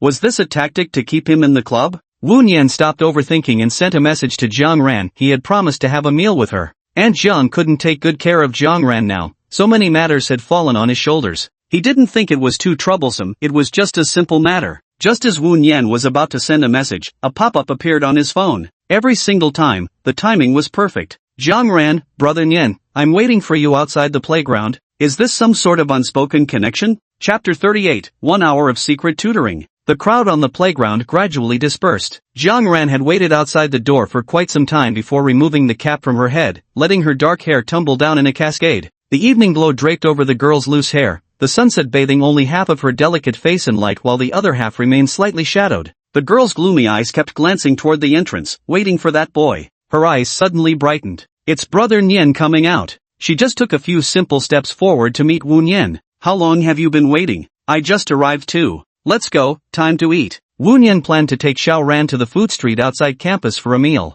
After all, that photo of legs he saw in the afternoon had made him absolutely crave for it. It's all Senior Yan's fault. It was somewhat strange for Wu Nian that Lin Yunqi hadn't come to bother him this time. But as his hunger grew, he dismissed that thought. Eating was the real business at hand. Arriving at the snack street, an dazzling array of delicacies immediately tantalized the taste buds. The roasted chicken he had been yearning for was right there. Xiao Ran, what would you like to eat? Let's look around first. Could it be that Nian Gu got deceived by this thing? She needed to put in the effort. The military training period could only delay her plans, what a pity. But she could take advantage of this time to pamper herself and ensure Brother Nian had the most perfect experience. Wu Nian and Jiang Ran strolled around quite a few times. Wu Nian just bought a roasted chicken leg and a burrito. He spent the rest of his time wandering around with Jiang Ran. He was curiously wondering why Xiao Ran had bought 2 large cups of soya milk. Wu Nian had no particular fondness for soy milk, but the little green plum girl from his household absolutely loved it. This time, she even bought 2 cups. 7 p.m. After finishing their meal and finding seats, the two returned to their respective dormitories. Wu Nian returned to the dormitory and threw the books in his hand onto the table. After giving a brief introduction, he went back to his bed to rest. While listening to the 2 roommates below chatting away, he fiddled with his phone on the bed.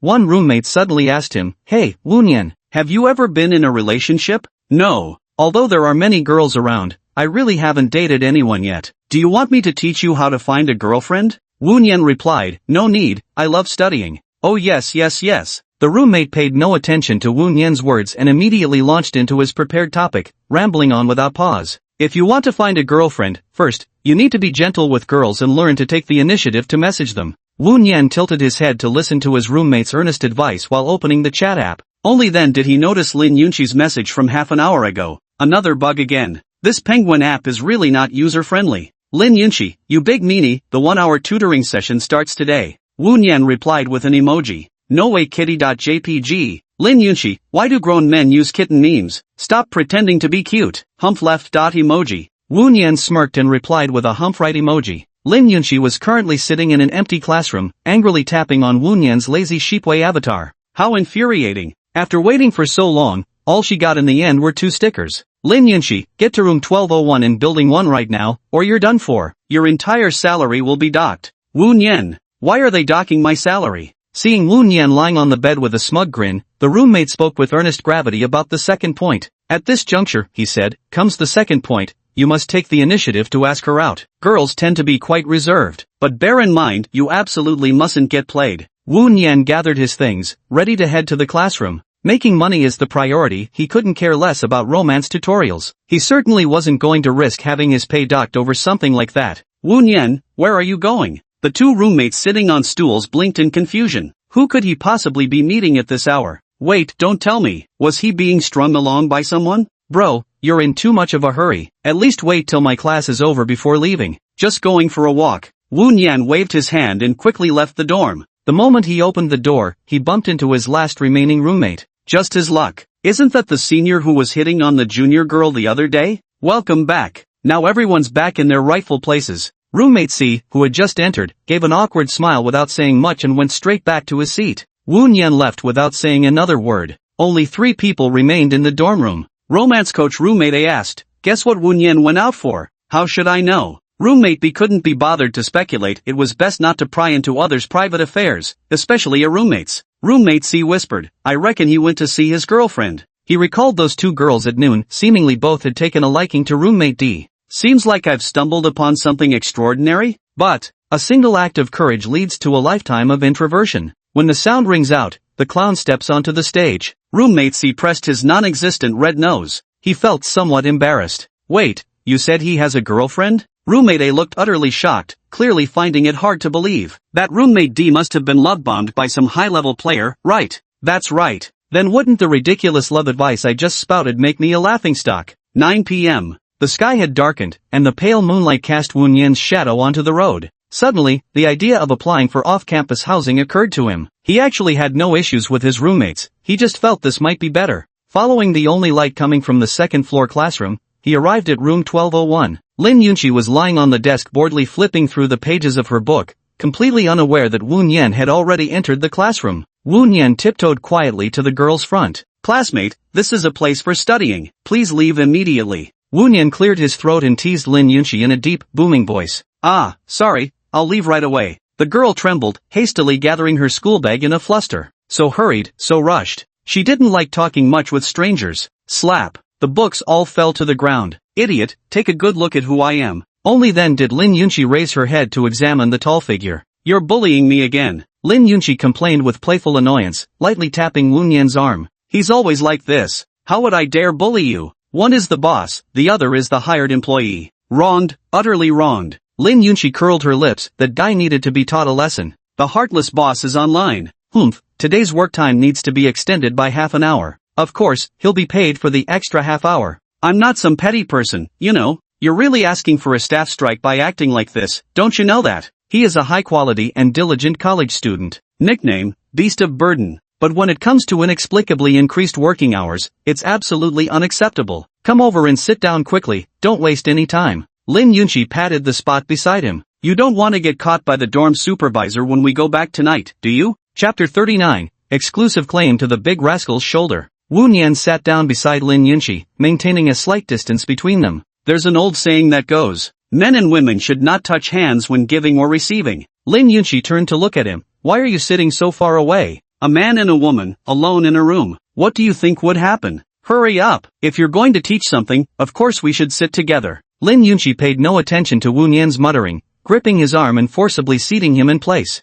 She felt unusually assertive tonight. Lin Yunqi proudly raised her chin. Since she didn't seem to care, Wu Nian said nothing more. Did you bring the book? I did. Have you read it before coming here? Faced with Wu Nian's questioning, Lin Yunqi began looking around shiftily, like a student being scolded by a teacher. And no, I mean yes, I did look. Lin Yunqi, can't you at least try to control your facial expressions when lying? Fine, if you say you didn't look, then you didn't. But no more lying next time. Wu Nian certainly looked the part of a proper teacher. Got it. Though Lin Yunqi had been scolded verbally, she didn't feel the slightest bit upset. If anything, her mood had become even brighter. Somehow, she always felt completely at ease whenever she was with him. Was it just her imagination? Just finish reading some basic knowledge today. We'll start learning the instrument after some time. Okay. After responding sweetly, Lin Yunqi obediently started reading the music theory books. Wu Nian also took out a book to pass the time with her. Less than 10 minutes had passed when Lin Yunqi began nodding off like a pecking chick.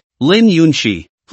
Still reading? Yes, still at it. Lin Yunqi shook her head to clear her mind, but she was just too sleepy. It had been a tiring day, and she hadn't even had a noon nap. Within 5 minutes, Lin Yunqi was nodding off like a sleepy chick. Wu Nian, sitting to her right, looked at Lin Yunqi. What could this silly girl possibly learn right now in this state? Lin Yunqi. What's wrong? Maybe wait until after military training. No. Wu Nian was speechless. Why did this little girl insist on being so stubborn at this particular moment? They'd only trained for half a day today, but if there were evening sessions later, this kid would probably just pass out and sleep right through them. So, to ensure the task is completed with quality and quantity, a 2-week delay shouldn't be a problem. Before Wu Nian could ask, Lin Yunqi slowly spoke up. If we wait until the military training ends, then it'll be too late. Mom has very high standards for me. She says even hobbies should be taken seriously and must reach a high level. Lin Yunqi's voice grew softer and softer, her head lowering further and further. What should I do? She tossed the question to Wu Nian. This big troublemaker might just have a solution.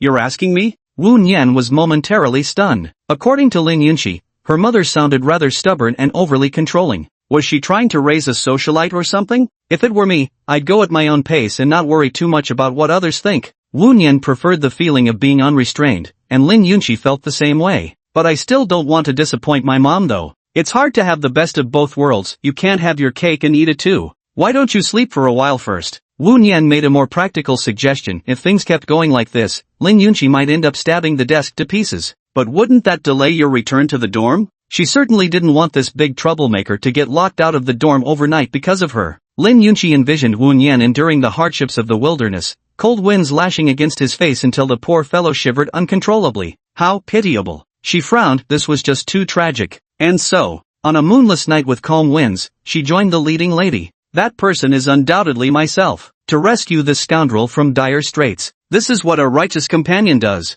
A foolishly sweet smile blossomed on Lin Yunqi's delicate face. The heroine Lin had flawlessly resolved Wu's embarrassing predicament, ultimately making him prostrate himself beneath her skirt. Whoosh! The brilliantly talented Lin Yunqi. Lin Yunqi, what are you thinking about? Wu Nian remarked that he had seen that foolish expression on her face far too many times. 9 times out of 10, she was probably fantasizing about defeating him in glorious combat. Hey, Lin Yunqi, what do you want? Lin Yunqi responded with a slightly flustered annoyance, casting doe-eyed glances at Wu Nian. She was right in the middle of crafting her grand and immortal storyline. Really, why interrupt her now? If you're not sleepy, then keep reading. How is it that this little rascal gets so energized whenever she's up to no good? That's straying from the right path, isn't it? Actually, I am sleepy. Lin Yunqi lifted her eyes and gazed at Wu Nian's broad shoulders. At noon, she had been desperately craving this. About this guy's foolish childhood friend, she was endlessly envious. However, it wasn't Wu Nian's shoulders she wanted, she just needed something to lean on for a nap, that's all.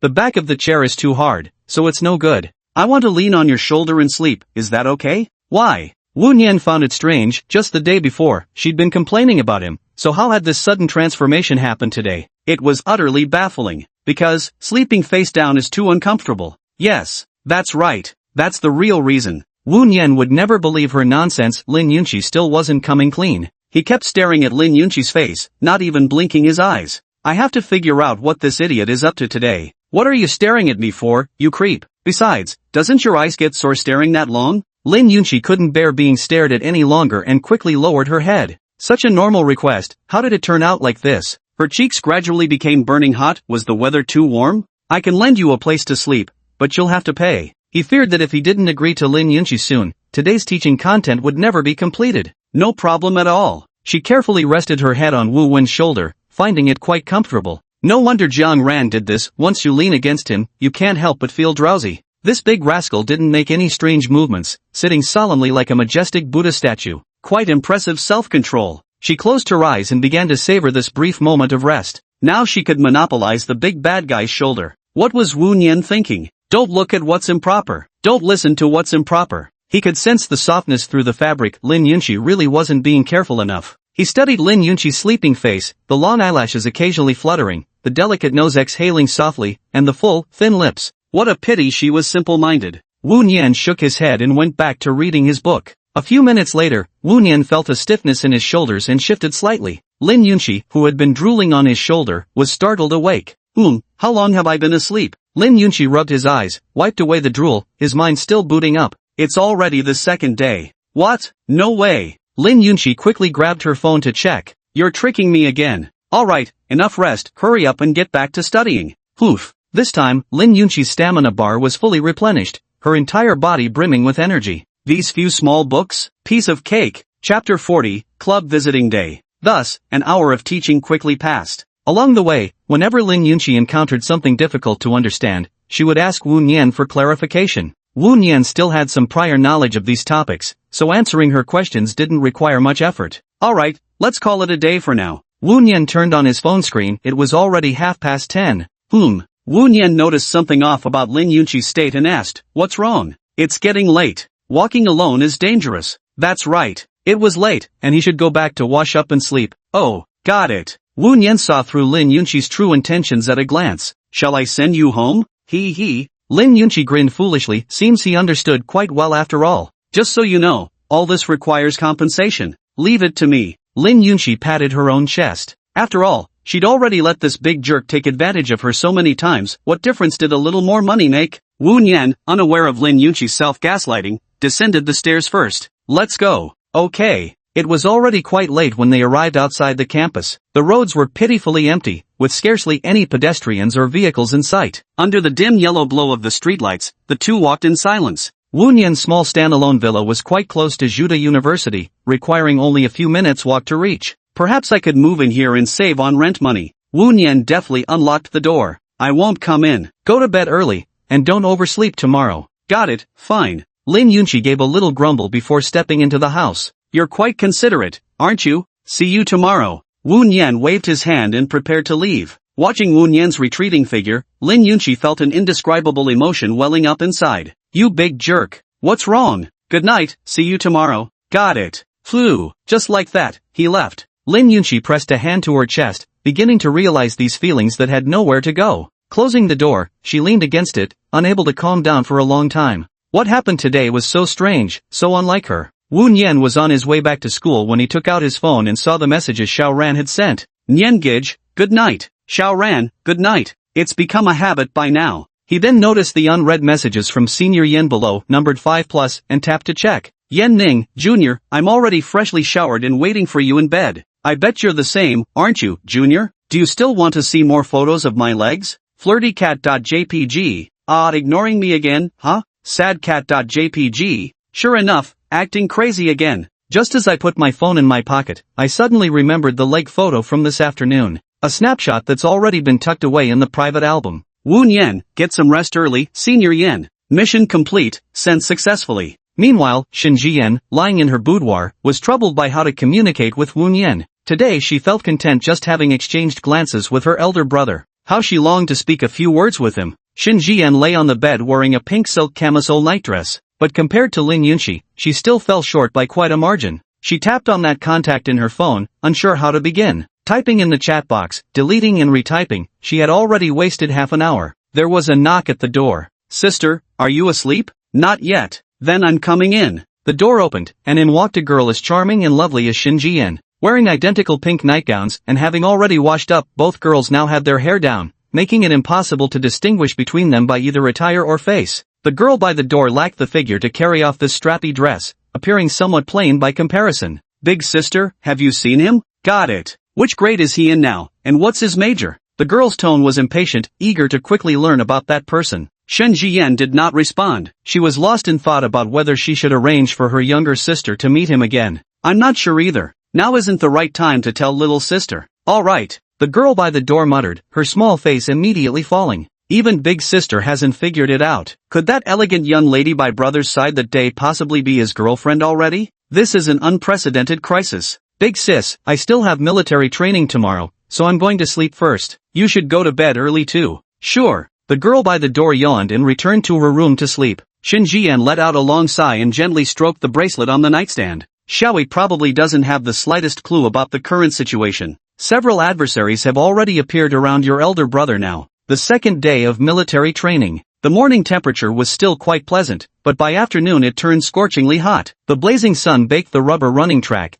making the entire sports field steam with heat. I'm not sure if it's because the seniors on the platform kept sending sunflower icons generating sunlight, but the afternoon sun felt unusually harsh, as if someone had cast a spell on it. Take a 30-minute break where you stand. Training efficiency dropped significantly in the extreme heat. Yet many students had been looking forward to today, the day when student clubs would visit with gifts. Numerous senior students from various clubs would come to deliver water to freshmen as part of their recruitment efforts. It has become an annual tradition. Within 2 minutes, a group of students walked in through the door wearing volunteer badges, but looking completely different. The purpose of delivering water isn't just to offer condolences, but also to recruit potential club members. Every major club has its own special uniform, printed with the club's name. Small clubs don't have so many rules. Finding willing participants is already a blessing. Amidst a sea of short sleeves, Wu Nian spotted a girl wearing a long-sleeved shirt and casual pants, her hair tied in a high ponytail, even sporting a mask and sunglasses as she looked around. Beyond her slightly tall stature, her features remained indistinguishable. Sitting at the edge of the group, Wu Nian fanned himself with his hat. This damn weather, wasn't she afraid of boiling alive? Hey, check out that senior girl. One of the team members pointed at the girl whose outfit was completely out of season. Maybe she's just embarrassed to be seen. Wu Nian casually remarked as he glanced her way again. The girl's long-sleeved shirt bore the words Capability Exploration Editorial Society. What a completely nonsensical name. I doubt they'll recruit even a single member, though it does somewhat resemble that senior Yen. Yen Ning? Wu Nian compared the image in her mind with Yen Ning once again. Isn't this senior Yen? Yen Ning in the distance grew somewhat anxious. With everyone wearing identical military training camouflage uniforms, where could she possibly find that clueless junior? She swept her gaze across the formations once more when she noticed a boy in one squad who looked somewhat familiar. Scooping up the fruit tea and iced water, she jogged over to that squad. Excuse me, is Wu Nian here? Yen Ning let out a crisp inquiry. Here. Wu Nian waved his hand, indicating his location to Yen Ning. Yen Ning immediately removed her mask and sunglasses, revealing her charming face. She skipped over to Wu Nian's side. She'd finally found him.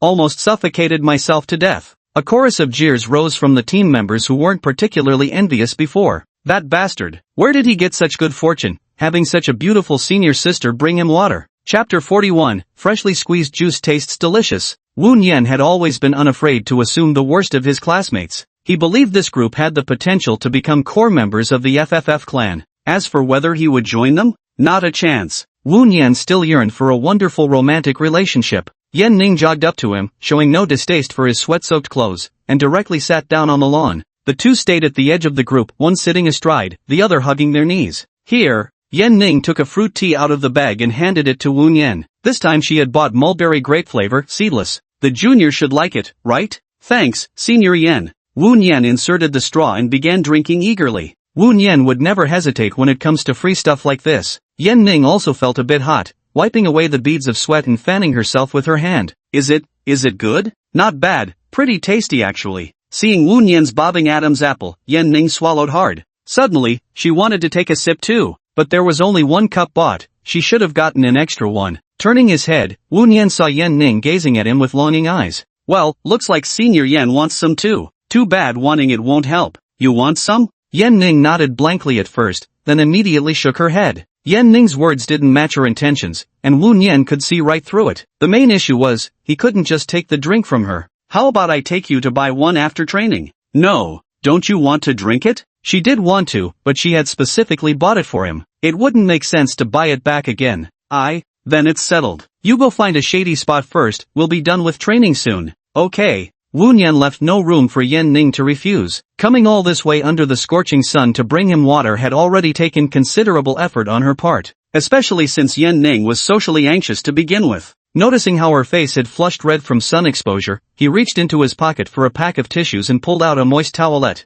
Here, wipe your sweat off. Oh, thanks. Yen Ning had already adopted a demure, feminine demeanor, agreeing to Woon Yen's every request. As for the numerous boys around them, they couldn't help but cast envious glances. Got fed a mouthful of dog food, slang for witnessing public displays of affection. Woon Yen sensed some hostile glances but didn't pay them much attention. Let's go quickly, the sun here is killing us. Woon Yen handed Yen Ning the tissue packet while making shooing gestures, not wanting her to get sunburned later. Okay, I got it. Yen Ning stood up, brushing the grass off her pants, then walked to a shaded spot nearby and sat on the fence's platform. She held the tissue close to her nose and sniffed. It carried a faint floral scent. Her face still hadn't cooled down yet. Damn this blasted weather. The break was over and the team resumed their training march. Exercises of this intensity were like using a cannon to shoot mosquitoes for Woon Yen. It's quite relaxing. Yen Ning fiddled with her phone while occasionally glancing at the freshman practicing. This freshman Woon Yen is pretty energetic.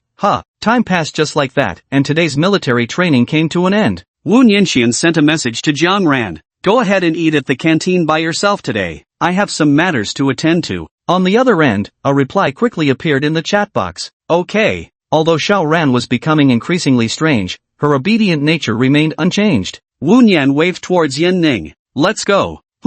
Several roommates started gossiping when they saw Woon Yen with the beautiful senior beside him. Roommate A, is that Woon Yen's girlfriend? Roommate B, gotta admit, it looks pretty good. Roommate C scratched his head but remained silent. Hey, is that what I think it is? Roommate C also grew puzzled. Wait, is this right? I keep feeling like that girl looks different from the one I saw yesterday. Seeing Roommate C's hesitant expression, Roommate A patted his shoulder and said, did training fry your brain? Don't you even recognize people anymore? Roommate B meanwhile said with concern, bro, tonight I'll let you play ADC. I'll go support, will that make you feel better? Woon Yen and Yen Ning arrived at the freshly squeezed fruit tea shop. What would you like to drink, senior? The same as before is fine. She'd been secretly craving the junior for a long time.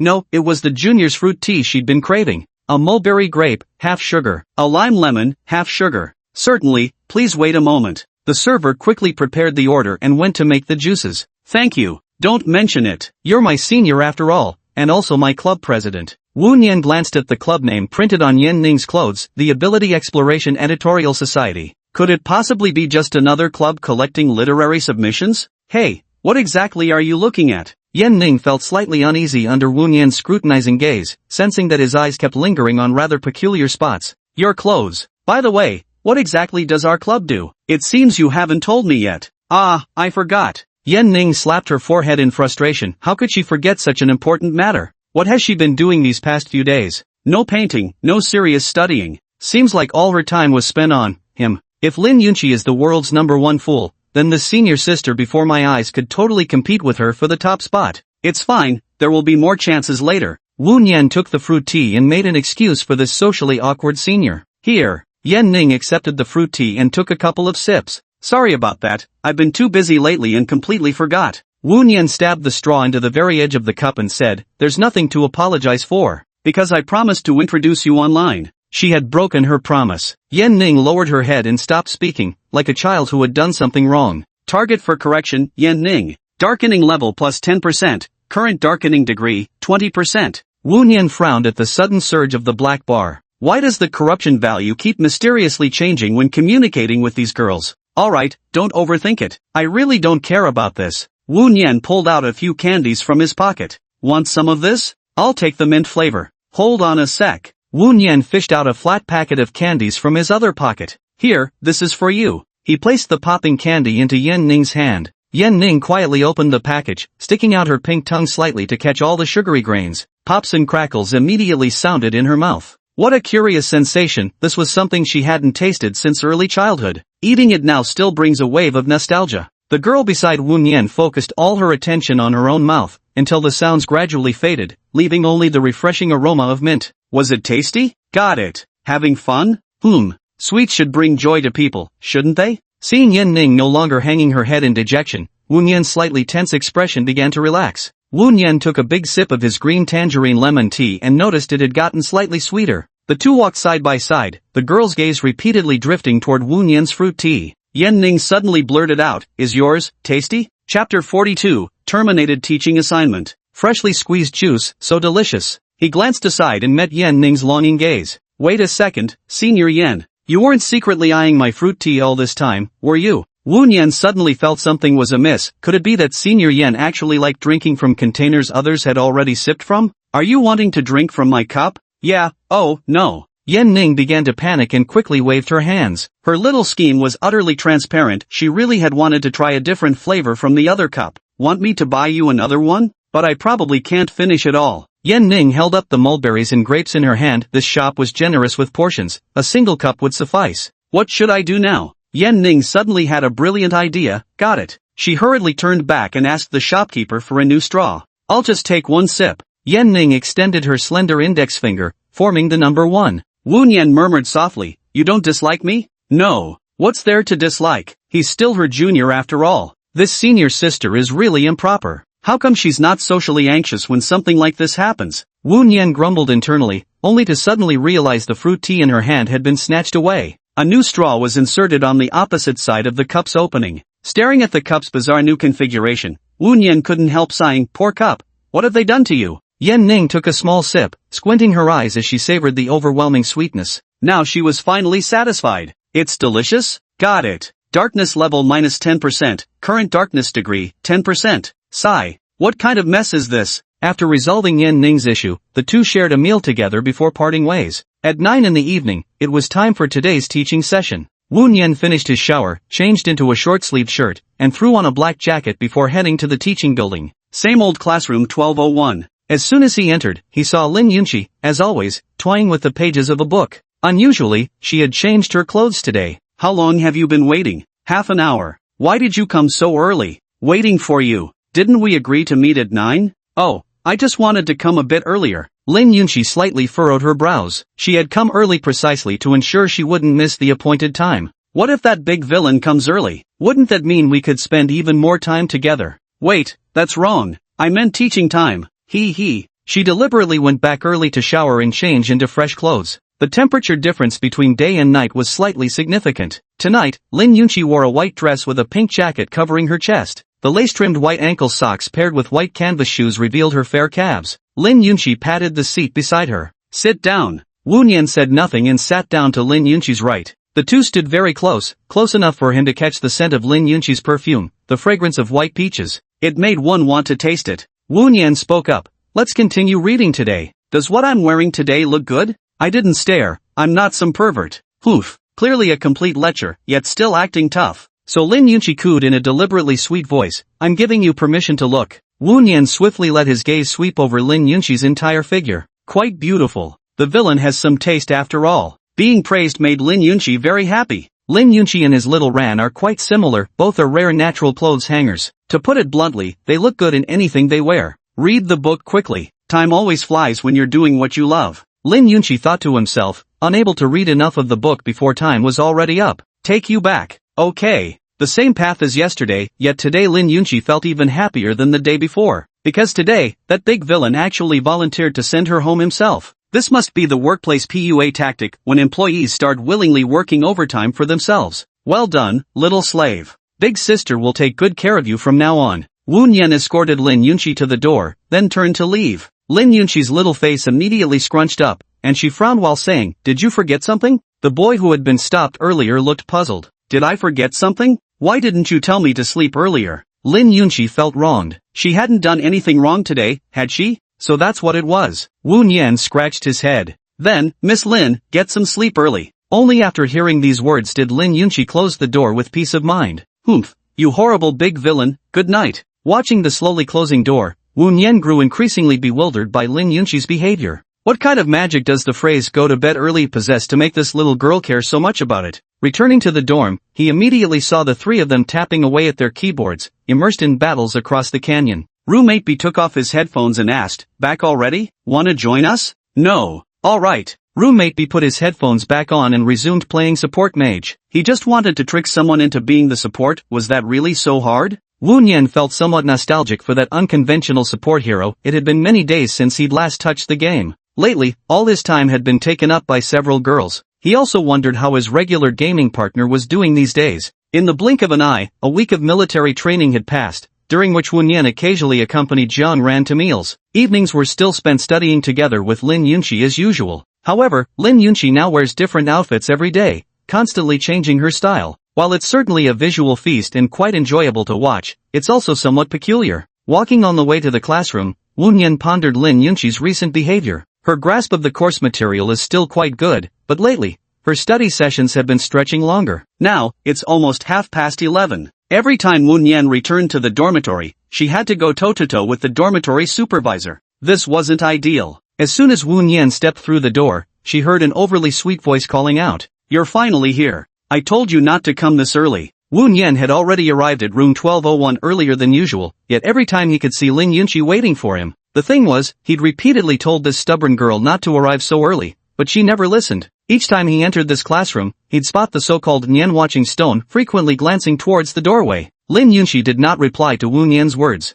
"You big meanie, come sit down quickly. Next time you should call me master, got it?" "No way, you just want to take advantage of me." Lin Yunqi pouted and scooted over obediently to make room for Wu Nian. Today she was dressed in a blue and white sailor outfit, paired with a knee-length pleated skirt, white mid-calf socks, and black Mary Jane shoes. She looked playful and adorable. "Got to study, after all. You must dress up beautifully. Do I look pretty today?" This had become Lin Yunqi's inevitable question over the past week. Her array of pretty outfits reminded Wu Nian of the original Mo Queen. "Are you trying to become the ever-changing Lin Yunqi?" "Beautiful. He. Upon hearing Wu Nian's praise, Lin Yunqi lowered her head to hide her smile. "Lin Yunqi, let's not come here anymore after today." Originally in high spirits as she prepared to open her book and continue studying, Lin Yunqi froze at the words spoken by the boy beside her. The sudden termination of her teaching assignment hit her like a bolt from the blue. The upward curve of her lips began to droop downward. Everything had been fine just moments ago. "Are you abandoning me again?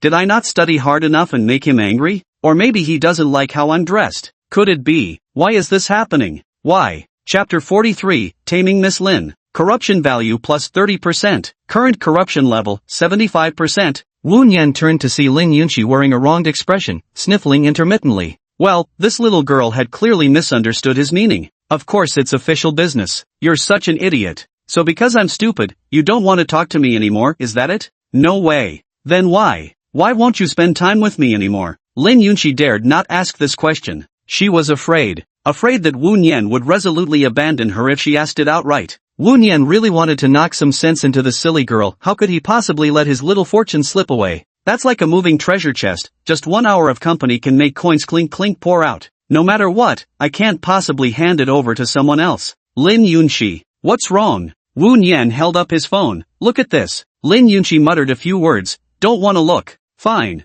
Excellent." Lin Yunqi, your stubborn temper is acting up again, huh? How about I read it to you? No no no. Don't wanna hear it, don't wanna hear it. Lin Yunqi covered her ears with both hands, tightly shut her eyes, and shook her body frantically. As long as she did this, he wouldn't be able to give his reason for abandoning her. Attention, starting tomorrow, all companies will conduct evening training from 6:30 to 9:30. Wu Nian read the notification sent in the class group chat aloud. Idiot, can't you hear me talking? He poked Lin Yunqi's arm with his finger, plump and tender like freshly peeled lychee. Lin Yunqi's mind hadn't fully processed the incoming messages yet. Stop bothering me. She leaned forward, resting her upper body on the table, blinking blankly ahead with dull eyes. Wu Nian also imitated Lin Yunqi's movements, lying flat on the table together. He tilted his head to look at Lin Yunqi's profile, saying nothing. Her face seemed slightly fuller than Xiao Ran's. You pervert, why are you staring at me? So disgusting. About to abandon yourself, yet still staring at others. Shameless. Lin Yunqi clicked her tongue at Wu Nian with her lower teeth,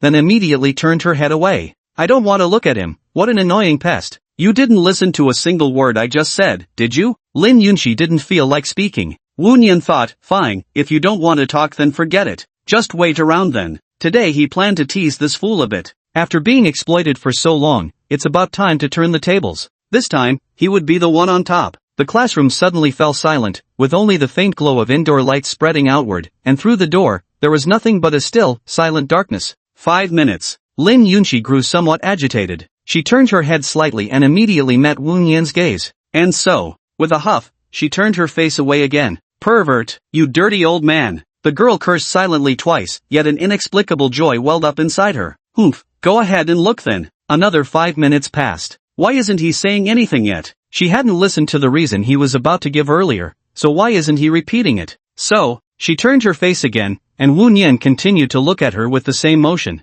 The two of them lay on the desk like that, resting their heads on their arms. Do I look good? Beautiful. Wu Nian spoke frankly, the girl before him was undoubtedly a flawless beauty. Staring at me for so long, what a pervert. Though Lin Yunqi's words resisted, her heart was already dancing with joy. Ready to hear why this pervert won't attend evening classes? MN. Wu Nian shifted his body closer to Lin Yunqi. Their faces were nearly touching now, each feeling the other's breath. Wu Nian slightly straightened up and whispered into Lin Yunqi's ear. Late night training starts from now on, dummy. So that's the reason. Lin Yunqi was embarrassed and didn't know how to respond. The training ended too late. If I teach after that, my dormitory will be locked when I return. Then, what should we do? There's a way to not waste time. We'll go to your place, which is actually mine too. I'll teach you and then just sleep there. No no no no no. Absolutely not. Lin Yunqi frantically waved her little hands. Isn't this basically cohabitation? Living together. Is that really okay? Then let's wait until military training is over. I'm fine with it either way. Seeing Lin Yunqi's apparent reluctance, Wu Nian proposed a delaying tactic. Lin Yunqi was running on a brain that had long been exhausted. Let's move in together. Or maybe we shouldn't. Forget it. I give up. Agreeing wouldn't be such a big deal anyway. After all, the house is his. I suppose it's not impossible, but, no taking advantage of me at night. I know self-defense. Wu Nian looked at Lin Yunqi's earnest expression and knew she was letting her imagination run wild again. If it weren't for the dormitory curfew, I wouldn't even consider going to your place. He had a nagging feeling that staying at that little Western-style house would lead to something momentous. With their little Ran still at school, he was sneaking out for some clandestine indulgence. Oh, it's not sneaking a bite. It's proper teaching. What kind of twisted sense of moral transgression is this? Just going back to my own house to sleep, that's all. I did this for you, remember to bump up my paycheck. Wu Nian said solemnly to Lin Yunqi. This was a high-risk mission after all. If his childhood sweetheart found out, who knows what kind of chaos might erupt. Wu Nian and Lin Yunqi were both giving themselves psychological reassurance. It's just 1 week, nothing significant will happen. Corruption value minus 25%, current corruption level, 50%. After handling the matter, Wu Nian checked the time. It's been delayed for so long. Today's slacking off felt incredibly satisfying. On the way to send Lin Yunqi home, she was more excited than ever before. There wasn't a single person on the road. Today she jogged ahead, wearing a windbreaker to block the breeze. Whoosh! It feels like I've inexplicably taken a big step forward today. Lin Yunqi secretly rejoiced and began walking backward with a twirl. The girl in front had her hair tied in a ponytail, her little leather shoes tapping rhythmically against the pavement. Although already a college student, Lin Yunqi still carried a hint of childishness about her. Of course, this only made the girl ahead appear even more lively and youthful. Wu Nian teased, if you trip and sprain your ankle later, don't expect anyone to carry you back. Humph, you completely lack a sense of timing. This is when you're supposed to compliment a girl properly. Lin Yunqi twirled in place, her skirt swaying with the movement. The skirt was long enough that there was no risk of exposing anything. Wu Nian gave Lin Yunqi a once-over, finally seeing her full front view clearly. Pervert! Wasn't it you who asked me to look? You're such a pervert! Lin Yunqi huffed and turned around, waiting in place for Wu Nian to catch up with her. Within a few steps, Wu Nian had already reached Lin Yunqi's side. What's wrong? Not afraid of being kidnapped while walking with a pervert? I know self-defense. To me, that's just criminal excitement. You pervert! Lin Yunqi pouted and bumped the boy's arm with her shoulder. Words like those can't harm a pervert like me one bit. I'm ignoring you. The two who had been practically at zero distance now stood half a person's width apart. Seeing Wu Nian showed no intention of closing the gap. Sure enough, he didn't know how to cheer up a girl. If they kept this distance any longer, she'd die of anxiety. And so, Lin Yunqi shuffled herself back to Wu Nian's side. Their shadows stretched longer and longer under the streetlights as they walked to the front door. Wu Nian waved his hand. Good night, Miss Lin. Go to bed early. You big meanie, bye-bye, good night. Lin Yunqi opened the door, beaming with joy. See, now you're taking the initiative to say good night. This big rascal has been properly trained by none other than yourself. Chapter 44, Comfort from Senior Shen. A new week begins. Wu Nian still got up early and came to the sports field to wait. Half of the military training period had already passed, and it had gone by quite quickly. Wu Nian felt busy every day, though he wasn't sure exactly what he was busy with. His communication with Xiao Ran had decreased somewhat lately, which also had to do with occupied evenings. The not yet fully risen sun painted the horizon with splashes of color, adding its own hues to the otherwise unadorned sky. Brother Nian, was that just my imagination playing tricks on me? Though I hadn't slept for very long, my energy gauge felt completely full now. 6 hours of sleep was more than enough. Brother Nian. Wu Nian turned his head and noticed Xiao Ran standing right beside him. When did this little girl learn to move so stealthily? After just a few days of barely getting to know each other, Xiao Ran was already picking up bad habits. Xiao Ran, how come you walk without making a sound? Of course, it's to help you keep an eye on those foxes and see if they're acting out of line. These past few days, I've been watching them closely for you. I know everything about you. Darling, Nian Gij. Zhang Ran's eyebrows twitched slightly as she murmured softly, maybe Brother Nian was lost in thought. Then, she pulled out a few steamed buns from her pocket. Brother Nian, you haven't had breakfast yet. Here, these are for you. Thank you, Xiao Ran. Indeed, compared to those two fools Lin Yunqi and Senior Yin, their family's Xiao Ran is simply too virtuous and graceful. Xiao Ran's greatness requires no further explanation. Wu Nian's long-suppressed siscon tendencies nearly erupted. Fortunately, Xiao Ran is merely a childhood friend, just like a younger sister. He took the steamed bun from Xiao Ran's hand. Jiang Ran remained motionless where she stood. What's wrong? The girl beside Wu Nian silently lowered her head and moved closer to him. Oh, so that's how it is. Wu Nian reached out and gently stroked Jiang Ran's hair. Her fur was practically standing on end from all the ruffling. After a minute or two, Jiang Ran finally sat down. Huff. Her body was starting to heat up again. Every time he touches me, it sends a ripple through my entire body. Yes, I love it. I love this feeling so much. Jiang Ran leaned slightly toward Wu Nian. Thank goodness, there isn't any scent of other women. Brother Nian, you washed up quite thoroughly. He. Jiang Ran's lips curled upwards involuntarily. Wu Nian pondered Xiao Ran's psychological issues while eating steamed buns. Her corruption meter hasn't budged in a long time. It's been stuck at 99%. But, his childhood sweetheart hasn't shown any abnormal behavior recently, nor has she said anything out of character. This left him completely baffled. He was well aware that there shouldn't be any bugs in measuring the darkening index. Then, what could be the reason? Xiao Ran, would you like some? Wu Nian handed one to Jiang Ran, who shook his head in response. I've already eaten. As for Wu Nian, who was still eating heartily, he felt these buns were much tastier than the ones he usually bought from the cafeteria. Strange. So strange. Before long, Wu Nian had polished off every last bun. As the gathering time approached, students began filing in one after another. Xiao Ran should be gathering soon too, better hurry. Brother Nian, see you later. Sure. After parting with Jiang Ran, Wu Nian returned to his own group. As time passed, the team gradually filled with members. Suddenly, everyone's gaze shifted in unison toward one particular spot again. The college students' urge to join the crowd was unanimous, and Wu Nian also turned to look in the direction of their gaze. Senior Shen was back again. These days, Shen Jian had been wearing plain white dresses while observing from the edges of the stadium bleachers. The only class that would come here for visits was the one Wu Nian belonged to. After all, Shen Jian was their class's mentor and senior.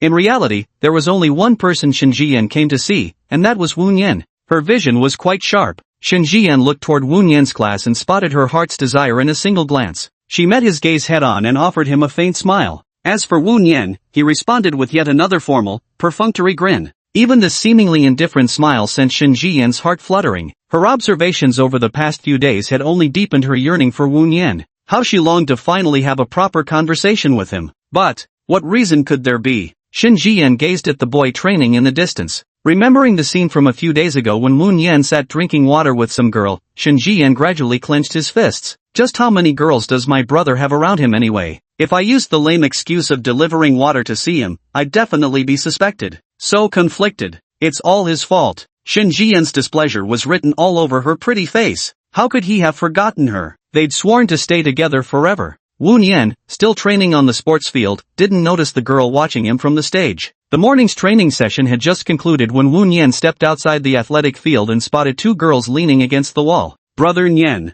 you big jerk. Wu Nian first greeted Jiang Ran with a nod, then turned his gaze towards Lin Yunqi. Miss Lin, who are you here to see? You, of course. I never said I was going to eat with you. Hearing Wu Nian's words, Lin Yunqi pouted unhappily. Does he only have eyes for that childhood friend of his? Damn siscon. Heartless jerk. Her gaze was caught by Wu Nian. If you find me so disagreeable, then go eat by yourself. Lin Yunqi immediately grew flustered, squirming uncomfortably. It's not that I dislike you. He misunderstood me again. Oh my god, this is so annoying. Lin Yunqi moved closer to Wu Nian's body, tugging at the boy's sleeve and cooing. I want to go eat with you. Whatever, today I just insist on eating together with him. From the other side, Jiang Ran immediately shot over an icy glare. A fox spirit with more guts than sense. No matter, I'll let you thrash about for a few more days. In just a few more days, Brother Nian will completely become mine. Jiang Ran moved silently, also grasping Wu Nian's sleeve. Brother Nian, let's go eat. This feels a bit like a battlefield between the childhood friend and the sudden newcomer.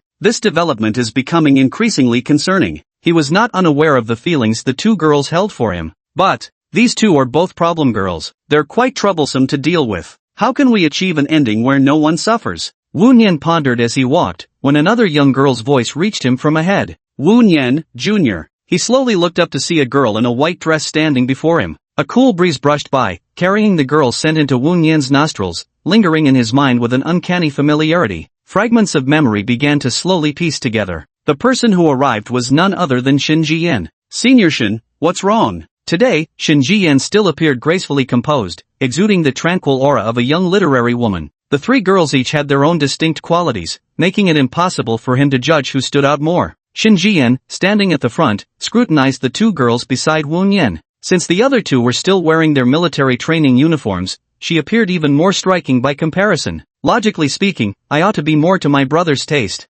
Physique-wise, while that Junior Lin may have a better figure, years of dedicated upkeep have kept me from falling behind in the slightest. As for the other side, the taciturn Junior Jiang, she seemed hardly a threat. But, she always felt there was something inscrutable about Jiang Ranska's. Perhaps the greatest enemy was herself. At that moment, Jiang Ranska's met Shen Jiyan's. Shen Jiyan felt a bone-chilling coldness. Stay away from what's mine. Chapter 45, He's such a pervert. Shen Jiyan smiled faintly, her gaze returning to Wu Nian as she parted her lips slowly. Naturally, I came to visit my juniors, she said. With so many students in the class, why was Senior Shen staring only at him? During military training, he wasn't exactly a standout figure, just an ordinary, inconspicuous guy. What makes him so special? It's puzzling how he managed to catch Shen Jiyan's attention. Or does every correction target have some inexplicable connection with them? In other words, I'm surrounded by problematic beauties. He. Senior, would you like to join us for dinner? Ouch. Lin Yunqi, why are you pinching my hand?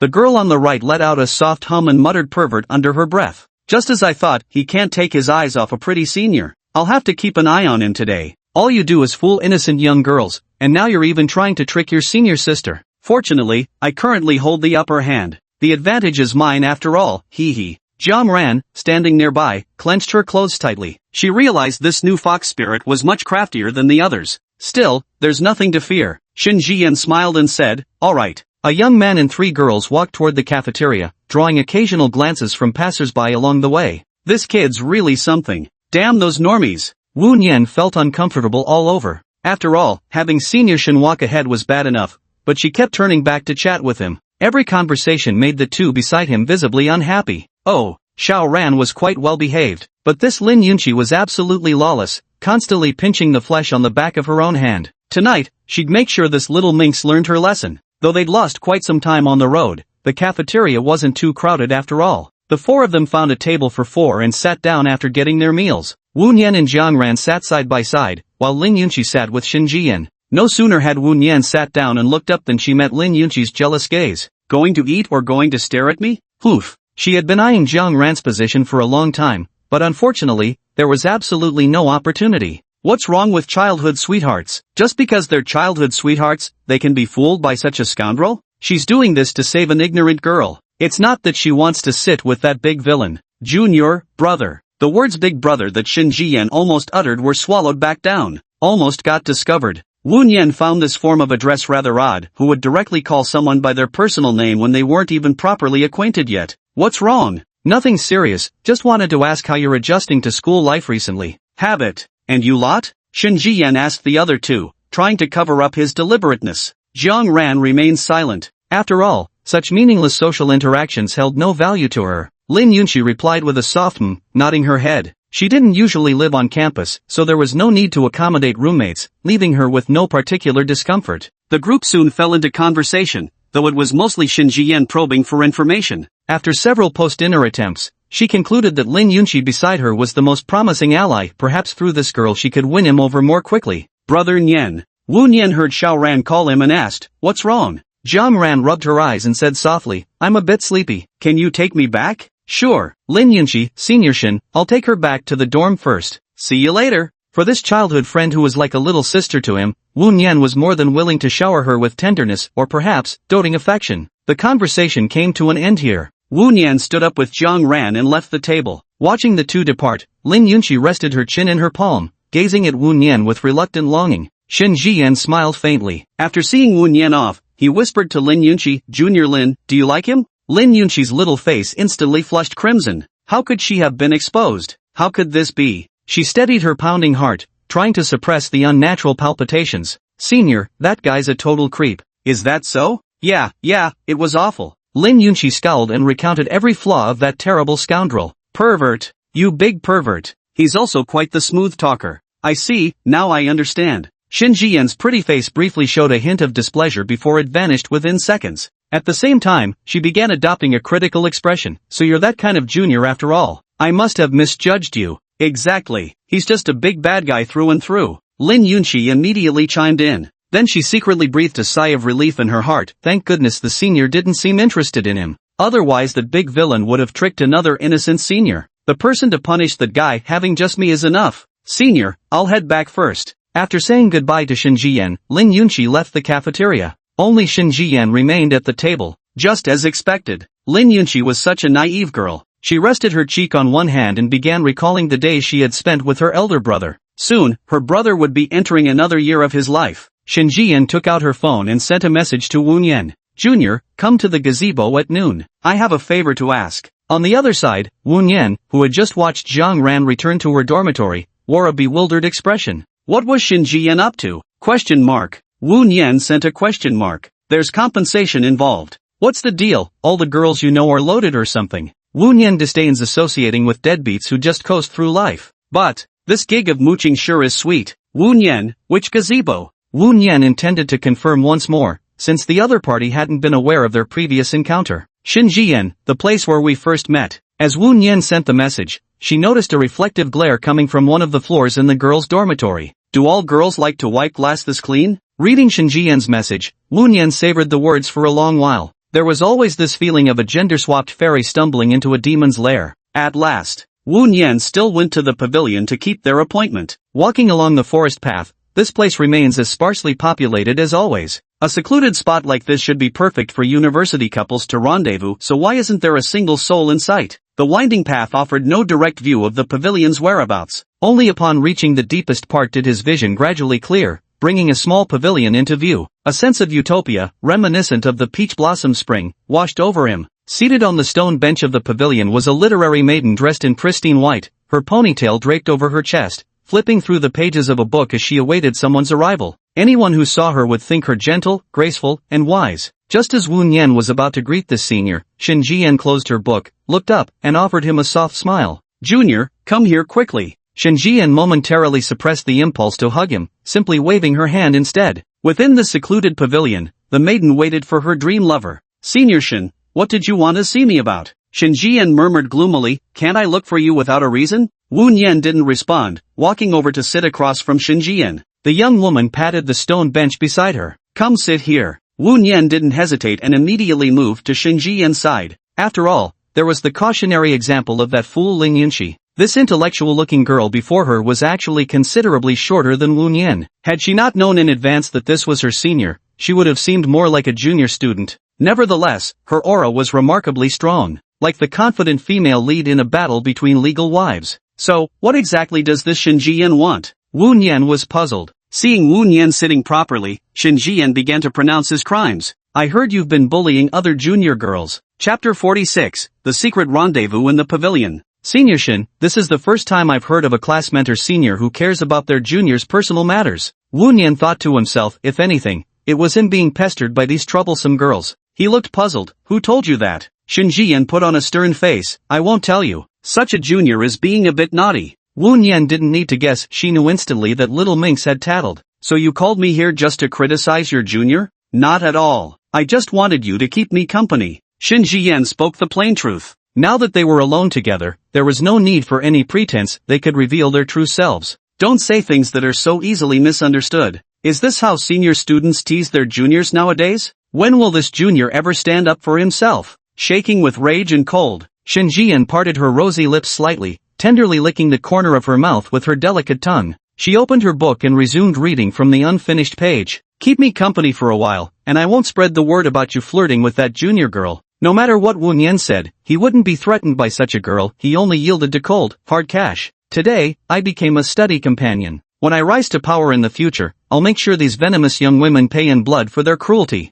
Wu Nian sat quietly with Shin Jian on the stone bench. Since they were sitting quite close, the hair tied up in a bun was also on Wu Nian's side. Just a gentle inhale was enough to catch the fragrance of the other's hair, a scent of mint with a hint of lemon. It seemed familiar, as if he had smelled it somewhere before. Shin Jian focused intently on the book, flipping the page over. Does it smell good? Wu Nian started in surprise before answering truthfully. Not bad. What's that scent? Just regular shampoo. I actually had no idea you were sniffing me. Ha. Wu Nian couldn't be bothered to argue further, the senior Shin wasn't someone to be trifled with either. Standing this close, it would have been impossible for him not to notice the scent. Beyond just the fragrance of her hair, Wu Nian could detect a milky sweetness emanating from Shin Jian's body. Since he was just a useless study companion anyway, Wu Nian amused himself with his phone. He completely failed to notice the girl's gaze directed at him. You'll have to come keep me company for half an hour every noon from now on.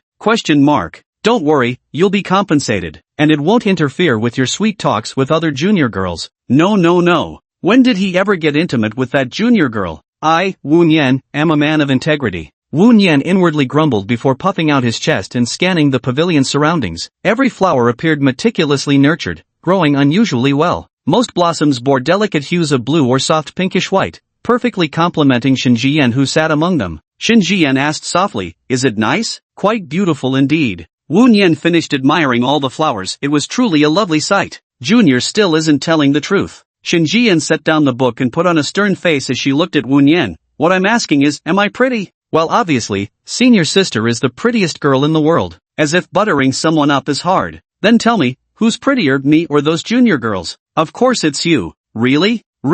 Shin Jian knew Wu Nian was just humoring her, but she was still happy. At least he was willing to indulge her when they were alone together. All the girls Wu Nian encountered were quite good-looking. However, who came out on top, Wu Nian couldn't really say. This senior Shin before him was more the type to make one lose themselves in tender affections. Being around her had a way of easing one's mood. Junior sure knows how to sweet-talk. I bet this is how you charm all the girls. I'm a proper gentleman. As a student, my heart belongs solely to my studies. I don't believe it. Shin Jian gently tucked the stray hair behind her ear and continued, don't worry, I won't tell anyone. Speaking out would only make her elder brother dislike her. All those girls depended so much on Wu Nian. What's more, she was no longer his one and only. So, I'll support every move you make. But, provided you can still remember me. Shin Jian could no longer restrain her desire for reunion. Right now, she wanted nothing more than to throw herself into Wu Nian's arms, to whimper and pour out all her grievances. Tell him about all the hardships I've endured over the years. The pain of losing the person I loved most. I'll never be as reckless as before. Brother, please don't leave me again. Correction target, Shin Jian. Darkness level plus 5%, current darkness level, 90%. As a novice-level psychological purifier, Wu Nian was deeply troubled. She found herself powerless against these inexplicable spikes in the girl's darkness levels. Her only option was to stumble forward through trial and error. So far, all the correction subjects that have appeared have had some degree of interaction with me. As for the one before me, Xin Jiyan, he can be considered a complete stranger. Or perhaps I've once again locked away those deeply buried memories. Wu Nian searched for the hidden memories. All he could unearth were fragments of his past upon arriving at Jua City. What's on your mind, Junior? Senior Shin is so caring toward her junior, I feel quite flattered. Not every junior gets this kind of treatment, you know. There's only you. Upon hearing this, Wu Nian was certain that this Xin Jiyan must be some girl he had known before. From Sichuan province, a senior. That feisty little firecracker? Wu Nian didn't live there for long, yet managed to experience that rare, ill-fated existence. He suddenly remembered his 18-year-old self from the correction interface days. No way. Then he compared Xin Jiyan with the twin-tailed girl he'd met that day. Exactly the same. But she wasn't the same person. Sister flowers. Two fiery little chili peppers. Wu Nian's shadow instantly grew larger. How could this be? The once fiery chili peppers have now turned into mild bell peppers. They've even evolved. It's completely different from your original personality. All that's missing now is confirmation. Senior Shin, you're from Rongqing, right? Got it. This was information already disclosed to him. Wu Nian said to Xin Jiyan in a calm tone, I have an impertinent question, I wonder if I may ask it. Go ahead. I'm willing to answer all your questions. I can offer everything of myself, you know. Senior, did you just turn 18 this year? The girl held the book and answered directly, yeah. Only after replaying the conversation in her mind did she realize something was amiss, her delicate frame stiffening in surprise. The sophomore was only 18 years old. Could it be that he? Impossible. Absolutely impossible. She clearly hadn't done anything suspicious, and she'd already taken off the bracelet on her wrist. Xin Jiyan's gentle face immediately fell. Junior, that kind of question is against the rules. It's a girl's secret. So, the gentle senior from Rongqing is 18 years old, right? Half an hour is up. Junior, come back next time. Xin Jiyan closed the book and let out a soft sigh. It wasn't the right time to reveal their connection yet. The long-haired girl's demeanor made Wu Nian's speculations seem more credible. The likelihood that this Xin Jiyan is the same woman from before keeps growing. The senior isn't actually a senior. She's actually our junior. This rendezvous in the pavilion revealed Senior Shin's true identity. Chapter 47, The True Rival. I'll be going now, Senior. Alright, see you. Wu Nian rose to leave. The girl still seated on the stone bench quickly stood up, her desire to run forward and embrace him growing increasingly intense. Tomorrow, remember to come. Sure. Wu Nian waved his hand and disappeared down the winding path. The pavilion was left with Xin Jiyan alone sighing in sorrow. Had she been too timid, too afraid to acknowledge him? The girl ran her fingers through her jet-black ponytail from top to bottom, then began examining the bracelet from the pocket of her skirt. This is a token of love. Although, that wasn't what he had in mind at all. Xin Jiyan, what exactly do you want from me? Leaning against the stone pillar, she kept questioning herself, why did she have to pretend to be strangers when meeting her elder brother? Afraid to face it. Afraid that he wouldn't accept himself. Afraid that years of relentless pursuit might be ruined by a moment of impulse. Wu Nian was full of energy and didn't return to the dormitory to rest. He went straight to the grandstand on the sports field as usual. Brother Nian. Just as he passed through the gate of the sports field, he saw a girl waving at him. Her jet-black hair cascaded down, and she held a camouflage cap in her hand. Wu Nian quickened his steps and sat down beside Zhang Ran. Today, he must thoroughly knock some sense into this childhood friend of his. Without hesitation, he reached out and pinched Zhang Ran's cold yet delicate face. Zhang Ran's face was being pulled left and right, making it hard for her to speak clearly. Talk, why aren't you resting properly? What's wrong? Is it because of your roommate? The most obvious issue that came to mind was conflict with a roommate. After all, university roommates come from all corners of the country, each with different habits, making accommodation quite troublesome. In male dormitories, serious conflicts could even escalate into knife fights. However, such incidents don't seem to have occurred at Pearl University yet. Wu Nian interrogated Xiao Ran while continuing his unrestrained movements. This was a necessary punishment that had to be carried out. Brother Nian, no, nothing. Zhang Ran's face gradually turned red. At that moment, Wu Nian stopped his hands that had been tormenting Zhang Ran. Zhang Ran rested her head against Wu Nian's shoulder and said, I get along quite well with my roommates, you know, at least they all respect me very much. She mustn't cause Wu Nian any unnecessary trouble. This was a principle Zhang Ran had understood since childhood. I just wanted to see you a little. Wu Nian still carried that woman's scent on him, the foul stench of that seductress. She recalled the scene at noon when she followed Wu Nian and discovered him secretly meeting with a new seductress, feeling an inexplicable stabbing pain in her heart. Brother Nian, why didn't you choose to go on a date with Xiao Ran? Clearly, everything others can do, she can do too. The midday sun was scorching, and even though she stood in the shade, Jiang Ran's face still glistened with beads of sweat. The boy took a tissue from his pocket and handed it to Jiang Ran. Jiang Ran merely leaned her face closer, closed her eyes, and waited for Wu Nian's service. Wu Nian carefully observed every detail on Jiang Ran's face. Her long lashes trembled faintly behind closed eyelids, her stunningly beautiful face devoid of any makeup. I always feel Xiao Ran has this expression now that she only wears when kissing. He gently wiped away the sweat lingering on Jiang Ran's cheeks, the girl's intoxicating fragrance flooding his mind. All done. After finishing wiping, Wu Nian patted Xiao Ran's head. Brother Nian, your birthday is coming soon, right?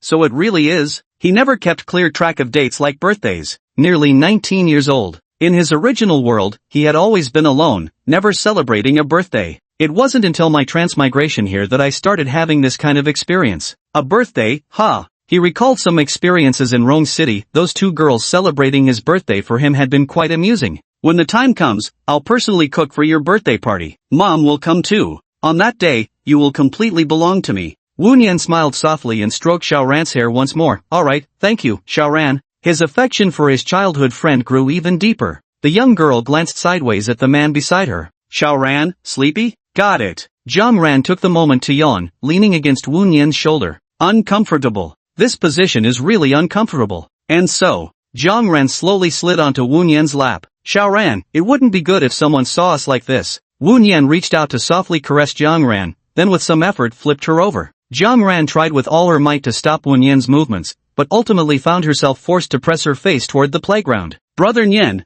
what dishes would you like for your birthday party? Anything made by Xiao Ran would be fine. Got it. Anything made by me would be fine, you said so yourself, Brother Nian. A sickly smile began to spread across Jiang Ran's face. She lowered her face slightly, breathing in Wu Nian's scent, her body gradually relaxing as she sank into a deep slumber. Dressed in bridal attire, she would now be joined in matrimony with him. Wu Nian gazed at the sleeping Jiang Ran, gently stroking the long hair draped over his lap. The little sister he once met by chance had now blossomed into a graceful yet aloof young woman. So, what exactly were my feelings for her? A lover. Kazuro's psychological issues had become so severe now that he didn't even know where to begin helping. Or had Kazuro been waiting for my confession all along? Wu Nian accidentally pulled too hard at the roots, causing Jiang Ran to whimper in pain.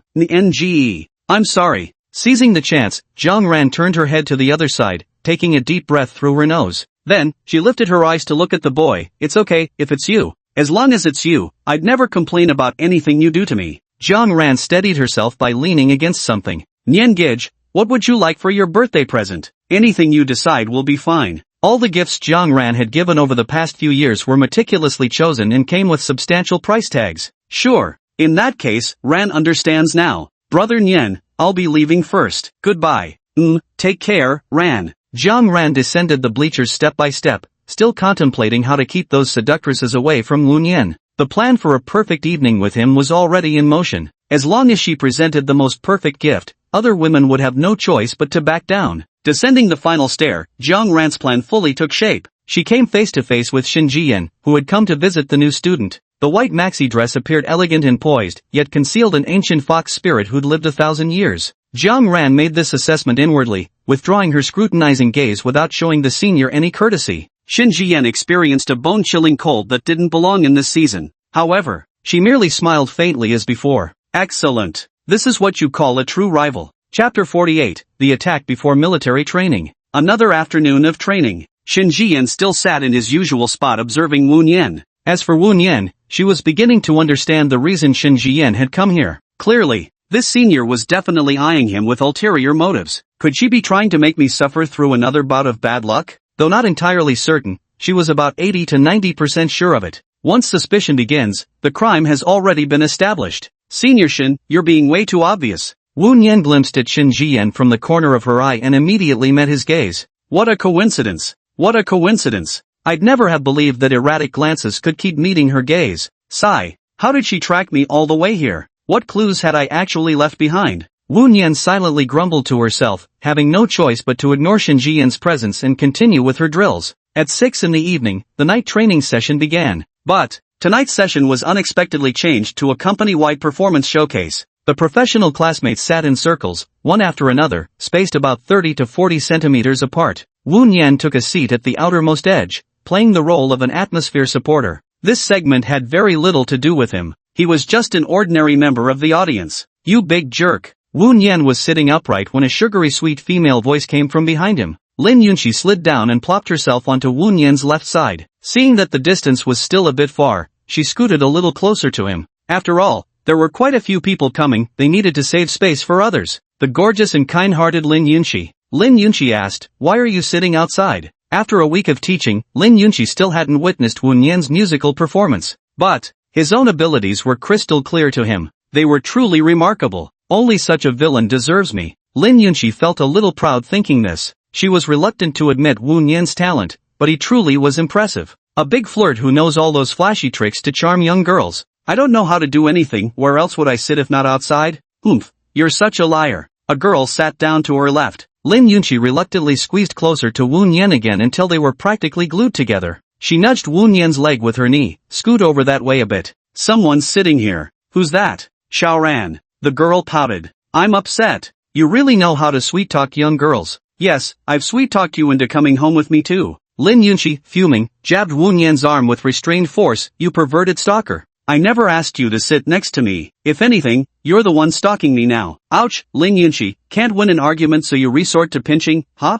Wu Nian pretended to wince and rubbed his arm. Lin Yunqi actually believed it. Had she really hurt him? She immediately bowed her head in apology. "Sorry about that," she said. "Your attitude seems sincere enough. I'll mercifully forgive you this time, just be more careful next time." Wu Nian instantly regained his composure, deriving great delight from teasing Lin Yunqi. "You're bullying me again." "I wouldn't dare, young mistress." Lin Yunqi realized she had been fooled once again and began to whimper coyly at Wu Nian. Wu Nian keeps bullying her. Who can put this big bully in his place? Just thinking about those vulgar powder puff girls around Wu Nian. Fine, they're all outstanding beauties. Lin Yunqi quickly dismissed the inappropriate thought. No, absolutely not. Only she had the right to teach Wu Nian a lesson. This trophy rightfully belonged to her anyway. As the two continued their playful tussle, Zhang Ran silently took a seat on Wu Nian's right side, similarly edging closer to him. Then, the empty space to Zhang Ran's right was also filled by a girl. "Brother Nian, here you go." Zhang Ran took out a bottle of beverage and handed it to Wu Nian.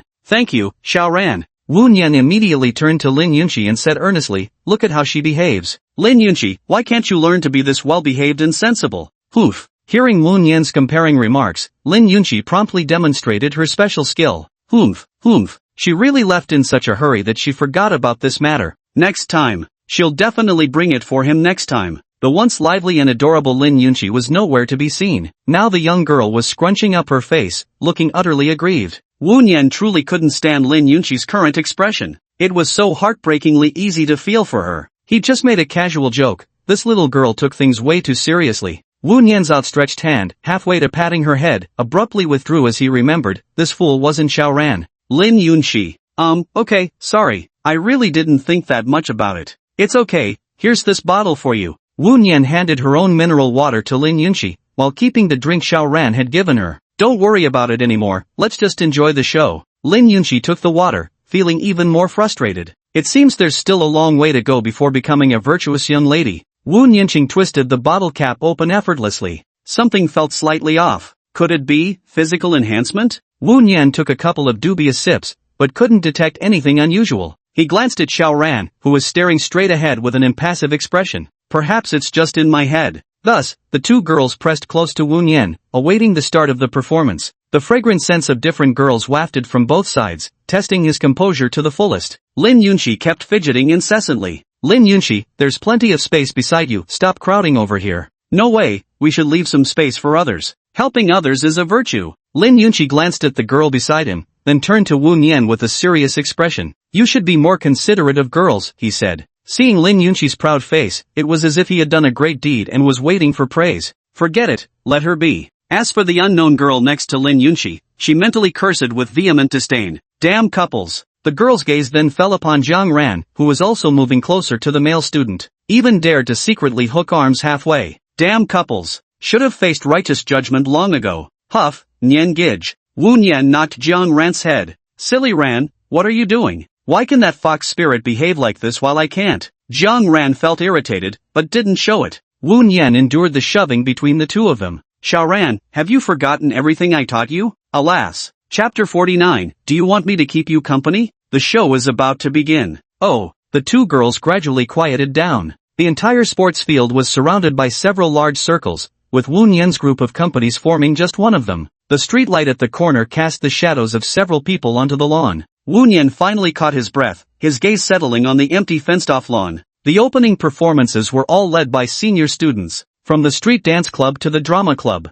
At first it was a perfectly normal performance, but it gradually grew stranger as it progressed. The surrounding students slowly began to jeer. Monkeys chatter endlessly along both riverbanks. Suddenly, Wu Nian's vision went dark before him. His eyes were covered by someone's hands. Lin Yunxi. What's this little imp up to now? No more watching. Lin Yunxi's small face flushed crimson as she stared at the senior sister on stage whose rouged cheeks barely enhanced her mediocre looks. But, don't let him keep watching. What if he really gets enchanted by these people? Wouldn't that be her responsibility? After all, she has a duty to supervise him. If he really wants to watch, well, maybe she could allow it at home. No, but she'd never dress like that for him to see. You can look but I can't. I insist on looking. Wu Nian reached out to tug at the girl's hand, but the harder he pulled, the tighter Lin Yunxi's grip became.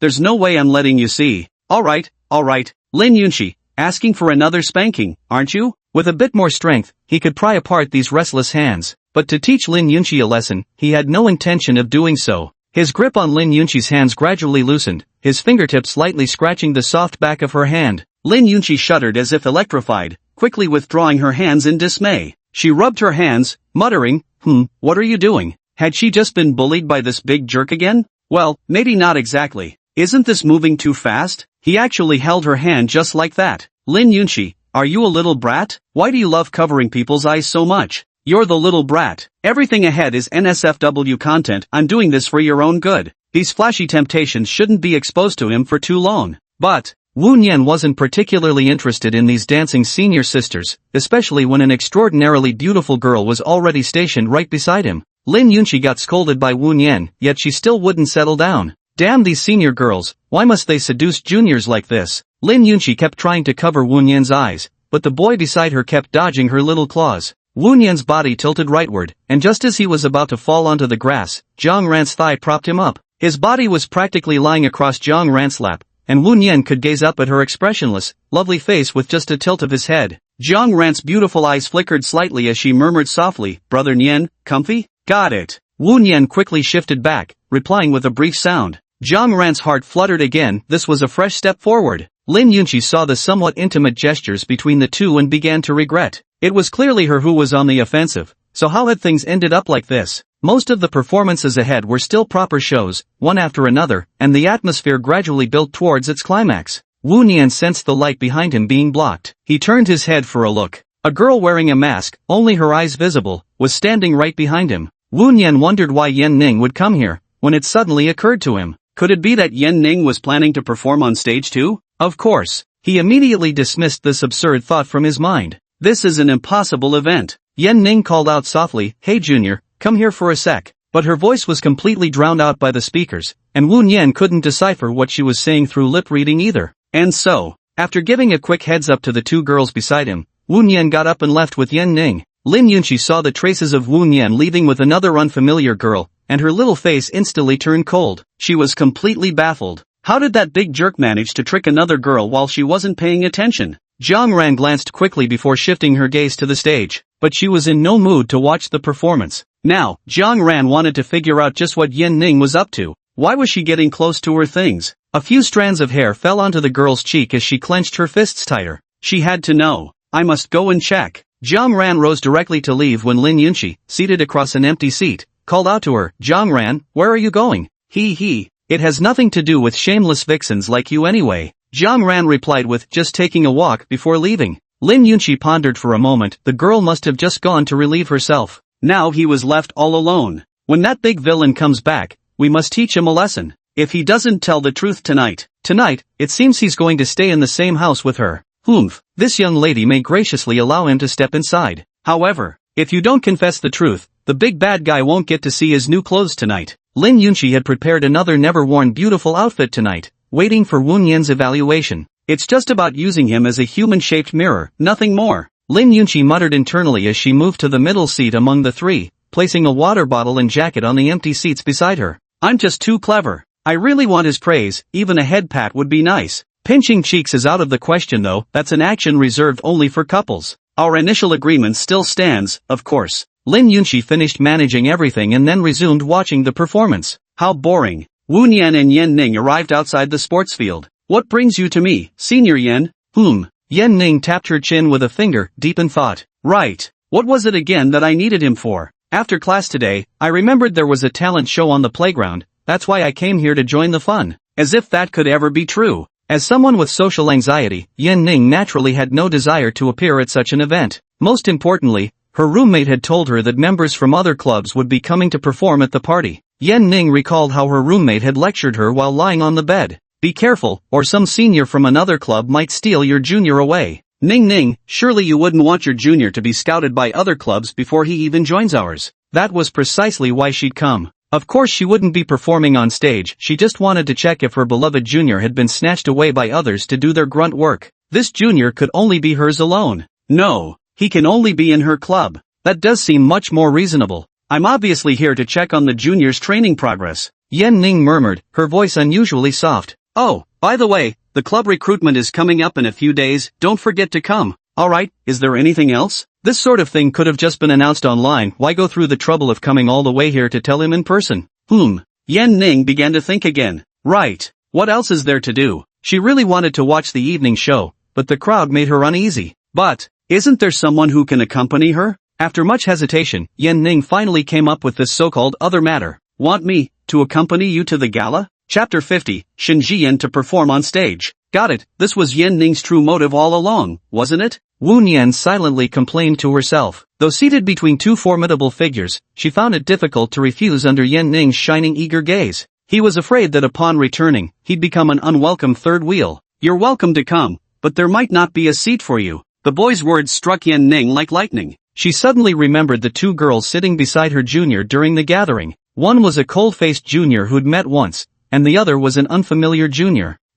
Yan Ning began suspecting this junior's thoughts weren't entirely pure. A college student, how could he act like this? They'd have to make him prioritize the club's affairs from now on. Yan Ning mustered up her courage and decided to venture into purgatory. It's alright, I can sit in front of you. Woon Yan was left speechless. Gazing at Yan Ning's resolute eyes, it was as if she were preparing for the graduate entrance exam ahead of time. Senior Yan, as long as you're happy. Woon Yan and Yan Ning thus returned to the playground. From the dark corner slowly emerged a girl with a slightly ferocious face. She had gained quite a bit of information. A club? Brother Nyen, so this vixen is the senior you were talking about back then. She began to regret not checking Woon Yan's phone regularly. Just a little lapse in attention, and this vixen slipped right in. Their level is about the same as that other sneaky cat beside Nyengage. Jiang Ran quickly concluded this time that the other party didn't pose a serious threat at all. At the very least, until she could have Woon Yan for herself, these two could only helplessly beg for Nyengage's non-existent affection. His love was something only she truly deserved. A strange smile crept across Jiang Ran's face again,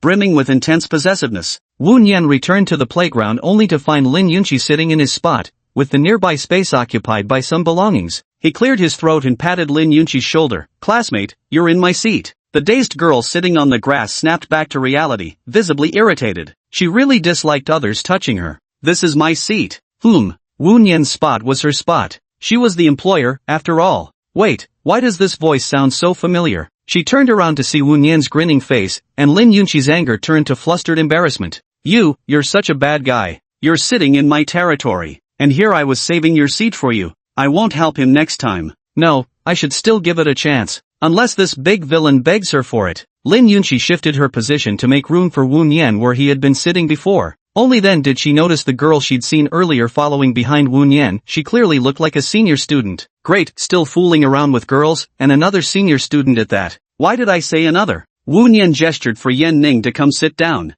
Yan Ning seemed rather nervous. Dressed in loose sportswear with her hair tied up in a high ponytail, the thick mask still covering her face revealed only her blinking eyes. She smoothed her clothes and sat down on the other side of Woon Yan. Woon Yan turned to Lin Yunqi and asked, "Where's Jiang Ran?" Lin Yunqi was still whispering, looking at the pot while eating from the bowl. "I hate him. I hate him so much, Lin Yunqi said in a pretend angry tone. He said he was just wandering around casually, but he probably went to the restroom. What's wrong with this little girl again? Wasn't she fine when she left? Wu Nian chimed in at the right moment. Thanks for keeping my seat just now. Of course, I'm the most understanding person. Upon hearing the compliment, Lin Yunqi immediately brightened up, sweeping away her earlier gloom as smug delight took over. She couldn't help but lean her head closer to Wu Nian.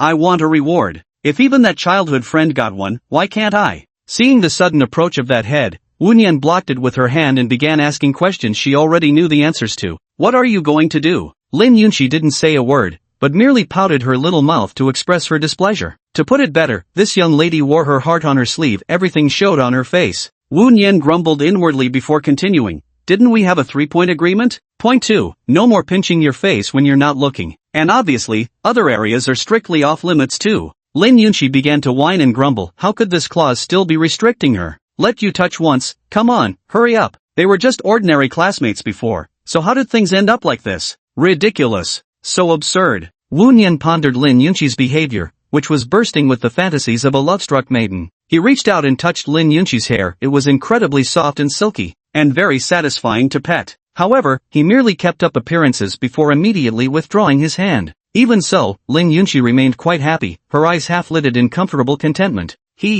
So comfortable. Beside her, Yan Ning silently watched the performance on stage, though as for the content of the show, she hadn't paid attention to any of it. Just what on earth were these two doing? Why is this junior so close with that girl? This could ruin her grand plan to revive the club. And so, she tugged at Wu Nian's sleeve. Junior, focus on the performance. The voice came muffled through the mask, quiet as a mosquito's hum. Senior, I can't hear you. Wu Nian shook his head and pointed to his ears, indicating he couldn't hear a thing. Yan Ning instantly understood what this junior meant. She leaned close to Wu Nian's ear and began whispering. Lin Yunqi noticed this and moved her ear a bit closer, though it had almost no effect. Yan Ning removed her mask and murmured, Junior, let's pay attention to the performance. The warm, humid breeze brushed against Wu Nian's ears, making them itch slightly. He gave Yan Ning an okay hand gesture. If Lin Yunqi weren't making such a ruckus, he'd definitely be peacefully watching others' talent performances. Yes, Lin Yunqi, you're guilty. He glared at Lin Yunqi. Unwilling to be outdone, she glared back, even wrinkling her nose in a playful gesture. Wu Nian couldn't be bothered to deal with this idiot anymore and began watching the senior singing on stage. This person was eliciting quite a cheer from the younger students. Now that I think about it, hasn't Xiaoran come back yet? Wu Nian glanced around, searching for Jiang Ran's figure. He didn't find Jiang Ran, but he did spot Shen Jiyan tuning his voice nearby. Why is she going on stage? After the senior finished singing, Shen Jiyan walked to the center of the lawn. Dressed in a plain white dress, her smiling face radiating gentle beauty. Next is the interaction segment. The senior will choose a student to come up and sing a duet. The moment the host finished speaking, it caused quite a stir. A choir performance? Wu Nian muttered under his breath from the audience, feeling an inexplicable sense of foreboding. Hey troublemaker, guess who Senior Shen is going to pick? Looking for you. Honestly, this guy just doesn't understand girls at all. She's already said she doesn't know how to sing. Yan Ning stared at the girl watching the crowd in the center and remarked, I have this feeling, that girl already has someone in mind. Chapter 51, Singing a Love Song. Yan Ning thought to herself that he seemed to be looking in their direction, but even if she got picked, she wouldn't go up on stage anyway. At worst, she could just ask her junior to help her out. In Yan Ning's impression, this junior was quite reliable. After all, it was someone who had treated me to fruit tea. Yan Ning met Shen Jiyan's gaze. She's really looking this way. Yan Ning poked Wu Nian's arm. Classmate, hurry up and look at her. Yan Ning shouted excitedly, almost making people forget she had social anxiety. I saw that. Shen Jiyan glanced toward where they were sitting, and the surrounding crowd immediately began to stir. Singing a duet with a beautiful senior, what a rare opportunity this was. Classmate over there, could you come up here for a moment? Shen Jiyan pointed in Yan Ning's direction. Me? Yan Ning immediately put on her mask and hid behind Wu Nian. Such a thing was absolutely impossible. But Yan Ning was overthinking it. Wu Nian was still looking around, just who was she trying to find? Dear junior sitting between those two beautiful girls, could you please come up here for a moment? No escaping this. Wu Nian let out a long sigh. This is fate. Lin Yunqi's face immediately turned cold when she discovered Shen Jiyan was looking for Wu Nian. What kind of spell did this big villain use to deceive such a gentle senior sister? She tightened her expression and tugged at Wu Nian's sleeve. Reluctantly. Very reluctantly. She didn't want that big villain to come on stage. Lin Yunqi, why are you pulling my clothes? Wu Nian saw Lin Yunqi pouting her pink lips, looking at him with pitiful resentment. The little claws are getting restless again. On the other side, Yan Ning was hiding tightly behind Wu Nian, suffering under the barrage of gazes focused their way. The crowd kept egging him on, but going on stage would surely make that little firecracker Lin Yunqi jealous. After all, Lin Yunqi and he weren't actually in a relationship, were they? Women are really troublesome. After Wu Nian signaled to Shen Jian, the latter immediately understood his meaning. Shen Jian diverted the crowd's attention to the stage, leaving Wu Nian some private space to deal with the current problem. Lin Yunqi, here's some candy for you. Be a good girl, alright? Wu Nian took out peach-flavored candy from her pocket, must be her favorite flavor. Lin Yunqi let go of Wu Nian's clothes and accepted the candy, unwrapping it to take a bite. The girl's eyes sparkled with non-existent little stars, her mood visibly brightening. Just like a child, silly, but easy to cheer up. Yan Ning suddenly leaned in from behind, resting her chin on Wu Nian's shoulder. The sweet fragrance of the girl drifted around Wu Nian. I want some too. Wu Nian rummaged around and found a blue-coated peppermint candy, a new flavor he had recently bought. These beautiful girls are all gluttons. Hope you don't get diabetic shock. Wu Nian silently cursed as he placed the unwrapped candy into Yan Ning's mouth. Having gotten her wish for candy hand-fed to her, Yan Ning returned to Wu Nian's side. She didn't notice how overly intimate her actions had just been. At last, Wu Nian was still pushed onto the stage. When she called, he answered. The senior practically called him out by name to join her in singing. So, will college life ever be peaceful again? Wu Nian thought as she accepted the microphone handed to her. Shen Jian covered the microphone and leaned close to Wu Nian's ear, whispering. What song do you want to sing? What song? Now is the perfect time to test Shen Jian. After all, that was your favorite song back then. Big Sister Ya. Wu Nian silently called out the senior's childhood nickname in her heart, singing a love song a cappella. Wu Nian softly hummed a line of lyrics. It was your favorite love song after all. Shen Jian retreated slightly, but quickly regained his composure. Had elder brother already noticed something amiss? Shen Jian was quite puzzled. She had indeed wanted Wu Nian to accompany her in singing this song today. Senior Shen, I've just been listening to this song recently. If you don't like it, we can choose another one. It's fine, this song works. This love song is meant for you. Shen Jian cast a serene smile at Wu Nian, sparking murmurs among the audience. Among them were a few of Wu Nian's casual dorm mates. Dorm mate A, why is Senior Shen smiling at Wu Nian again? Dorm mate B rubbed her phone screen and glanced up. It's just a perfunctory smile. Roommate C started analyzing. No way, that smile was clearly not the professional customer service kind. He began to ponder. When Shen Senior visited them, her smile had never been like this before. No way. Next, this junior and I will perform a duet of love song together. The prelude gradually began to play. My DNA stirred. Wu Nian felt oddly familiar yet distant towards this song. After all, it was a tune from childhood. She hadn't heard it once since leaving Rongcheng. Did you enjoy that sound? Beautiful melody. Why won't you listen? This question should be left for Shen Jian to answer. Time is amber. Shen Jian began singing aloud. This was a song she'd practiced since childhood. She had always believed it was a genuine love song, one sung for a lover. Yet her lover had left her in the end. Wu Nian sang the lyrics, though rather poorly. After all, he didn't want to stand out too much. Their coordination was seamless, as if this wasn't their first time performing the song together. Are they a couple that just broke up? Someone in the audience mumbled in confusion. The male vocalist on stage had a decent voice, but it strangely felt like he was deliberately singing poorly. Lin Yunqi shook her head from side to side, listening attentively to Wu Nian's voice. Although Senior Shen's voice was quite pleasant, she was more focused on that big troublemaker. The singing was mediocre, yet she just loved hearing it. Yan Ning felt exactly the same way. The seat between them was suddenly occupied by someone, causing Lin Yunqi to immediately tense up and turn around to look. A cold face met her gaze. So it was the childhood sweetheart of that big jerk. Lin Yunqi promptly turned her head back and continued listening to Wu Nian singing. Jiang Ran's heart already surged uncontrollably, a fragile little boat barely staying afloat in its turbulent seas. Brother Nian, why are you so skilled at this? Xiao Ran couldn't help feeling envious of that vixen.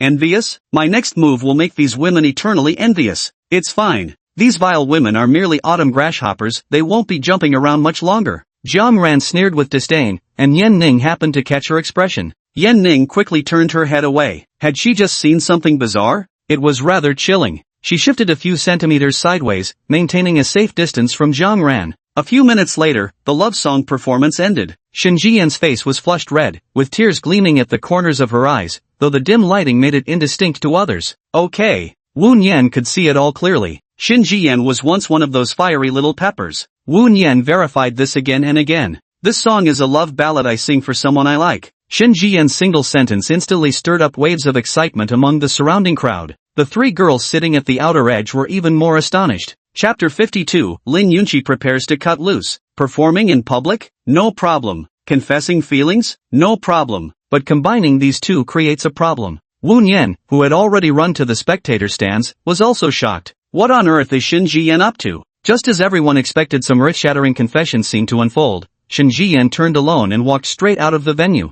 Only an evening breeze and a crowd of bewildered faces remained. Ah, forget it, let the music play and the dance continue. As for this little episode, most didn't pay much attention, especially since Shin Jiyen hadn't even mentioned the name of the person she liked. A few speculated that Shin Jiyen might have been confessing to the junior who accompanied her in singing, but they were just unfounded associations. Ultimately, the crowd stopped discussing the issue. Wu Nian returned to the outermost edge of the crowd. The female passerby who had been standing beside Lin Yunqi had already left, so he simply took over her spot. Lin Yunqi felt relieved amidst his shock. Thank goodness the senior wasn't confessing to that big villain. It seems that senior still has principles, not being bewitched by this big villain. Lin Yunqi poked Wu Nian. Who do you think Senior Shin wants to confess to? Who could it be? So hard to guess. Wu Nian found it even stranger now. This was completely unlike Shin Jiyen's usual behavior. It was more like that little sister from before. Hey, what are you thinking about? No response. Lin Yunqi grew worried about Wu Nian. Could he have fallen into despair after failing to win over his senior? Although that senior is indeed nice, there's no need to be so absent-minded. You big pervert. Besides, I'm right here by his side. Lin Yunqi straightened her posture again, somewhat confident in her own appearance. Getting distracted again. That senior didn't explicitly say who her confession was meant for. She should feel relieved. Fewer competitors now, isn't that great? Lin Yunqi leaned against Wu Nian's shoulder. There are plenty more fish in the sea. Why cling to one flower when the meadow's vast? It's good to take a moment to appreciate the little flowers around here. What are you talking about? Wu Nian had just emerged from his reverie when he noticed Lin Yunqi absent-mindedly resting her hand on his shoulder, muttering something unintelligible. I'm telling you to stop bullying other girls. When have I ever bullied any girls? You're always bullying me. Then just keep your distance from me. That way you won't have to suffer my bullying. Absolutely not. Lin Yunqi immediately rejected Wu Nian's suggestion in her heart. Then, I want a hug. Jiang Ran had somehow moved from beside Lin Yunqi to Wu Nian's side without anyone noticing. Walking without making a sound, she startled Wu Nian. He wondered if Xiao Ran had been cultivating immortality, as she could now seemingly conceal her presence. Brother Nian, where did you just go? Just took a stroll. Wu Nian began toying with Jiang Ran's hair, now somewhat addicted to the motion. However, the texture of Xiao Ran's hair and that of the silly Lin Yunqi still had a slight difference to the touch. The trio returned to their alternating male-female formation. Only Yan Ning remained, disheveled by the wind, appearing somewhat out of place. Seeing she couldn't compete, Yan Ning prepared to turn back. Junior, I have other matters to attend to. I'll head back first. Okay, goodbye, senior. Gee, goodbye. Today Yan Ning finally understood what kind of people surrounded this junior. Absolutely horrifying. Next time she absolutely must arrange to meet the junior alone. Pulling her mask up higher, Yan Ning walked toward the dormitory building. On her way back, she pondered where her strengths lay. That junior whose charm fluctuated a bit too much had an enviable figure. That female student on stage who didn't seem to fancy anyone was quite gentle, though her behavior was somewhat peculiar. As for that icy junior who barely uttered a word, the mere thought of her sent shivers down her spine. That look in his eyes was somewhat terrifying. As for herself, Yan Ning recalled the bare-legged photo she had posted earlier. She lowered her head to examine her lower body. Not too bad, all things considered. Enough dwelling on it. Time to go back, lie in bed, and text her junior. Lying flat suits her better. On the playground, Wu Nian and the other two were still watching the finale. By the time the entire performance ended, it was almost 9 o'clock. The evening training was also cancelled, and the teams dispersed. Wu Nian and the two girls walked along the road. He planned to send Xiao Ran back to the dormitory first. Arriving at the foot of Jiang Ran's dormitory, Jiang Ran somewhat reluctantly waved goodbye to Wu Nian. Nian Gij, good night. Good night, Xiao Ran. After watching Jiang Ran dawdle step by step into the dormitory building, Wu Nian and Lin Yunqi then departed. The campus path gained another pair of men and women who weren't a couple. Lin Yunqi kicked a pebble on the roadside, as if finally making a decision. Let's go home, you big villain. Of course we're going home. Of course Wu Nian remembered what he had said before. After all, that was his home to begin with. Lin Yunqi was, at most, just staying there temporarily. Don't mess with me tonight, or you won't like what's coming your way. If he teased her, she wouldn't change into her new clothes. I'll starve this big pervert to death. I'm the teacher here, okay? Can't you just behave? Wu Nian had nothing good to say about her foolish student Lin Yunxi, who often spaced out while reading, though she was quite talented and could grasp things quickly. But this kind of disobedient student deserves a good beating. Obedient students never learn well. Lin Yunxi pouted her lips and retorted righteously to Wu Nian. Besides, I've already mastered everything you're teaching anyway. Wu Nian heard Lin Yunxi's words and also wondered whether it was time to start practical training. In a couple of days, I'll ask Sister Jiang to mail the guitar over. Thinking this way, Wu Nian worked diligently every day. He really had gone above and beyond for this fool. Before long, the two returned to the three-story villa. Wu Nian entered the house and said naturally, I'm back. Old habits die hard. Lin Yunxi quickly took off her shoes, grabbed her loungewear, and rushed into the bathroom. Not a moment to lose. Every second of study time counts. Wu Nianzi sank heavily onto the sofa, replaying the evening's performance in his mind. Shen Jian, and that sister of hers. I wonder how the other little hot pepper is doing. Recently, I still haven't figured out the tricks of this bizarre profession called soul purifier. The girls around him are each weirder than the last. The changes in the corruption values seem to fluctuate with his every action. Wu Nian tilted sideways onto the sofa, resting his head on his hand. He didn't have many points left, and couldn't exchange for additional abilities. As for attribute points allocation, he wasn't considering it for now. The one with the most severe psychological issues was Xiao Ran, followed by that feisty Shen Jian. Both of them exceeded 90%, with Xiao Ran reaching a staggering 99%. They've practically turned as black as coal. So, what exactly caused Xiao Ran to become like this? Girls are just too complicated. Wu Nianru said so. Lost in thought, he fell asleep on the sofa and hadn't woken up even by the time Lin Yunxi finished showering. Lin Yunxi partially covered her body to prevent accidental exposure. Half concealed, half revealed. Her loungewear was stretched taut, its buttons barely holding on. She cautiously stepped into the living room, only to discover that Big Rascal had already fallen asleep. This sleeping posture is way too casual. Lin Yunxi leaned in, mere inches away from the boy. At this moment, could she do whatever she wanted? Chapter 53, Truth and Honesty. That's right, the sleeping villain was completely at her mercy. She was just seeking justice for the young girls, nothing more to it. Lin Yunxi leaned in very, very close. Close enough to hear his breathing, to feel the warmth of his exhaled breath. The girl glanced at Wu Nian's lips, they looked dry and cracked. He definitely wasn't drinking enough water. She secretly blew a puff of air toward the boy's mouth, then covered her lips to stifle a giggle. He. Lin Yunxi crouched slightly and moved to Wu Nian's left until she could gaze levelly at his closed eyes. Nothing more than a slightly handsome big meanie anyway. I can't hold it in anymore. The girl reached out and gently pinched Wu Nian's face, finally getting her way. The feel was just average. Once wasn't enough, she went for another pinch. It's a bit tight. Suddenly, her little paw was caught and couldn't break free. Wu Nian abruptly opened her eyes. Lin Yunxi, what are you doing? Lin Yunxi guiltily turned her pretty face away. I don't know. I really don't know anything. Trying to act cute and weasel your way out of it again? Once is forgivable, but twice won't fly. Wu Nian's grip was a bit stronger, but he still kept it at a level that wouldn't hurt Lin Yunxi. You're hurting me. Huh? What do you want me to do? There's a little pervert who likes peeping at people sleeping. I already told you I don't know. Yeah, just now, I was being controlled by someone else alright. Possession. It's possession. I've been taken over by the little demon inside me. That's right.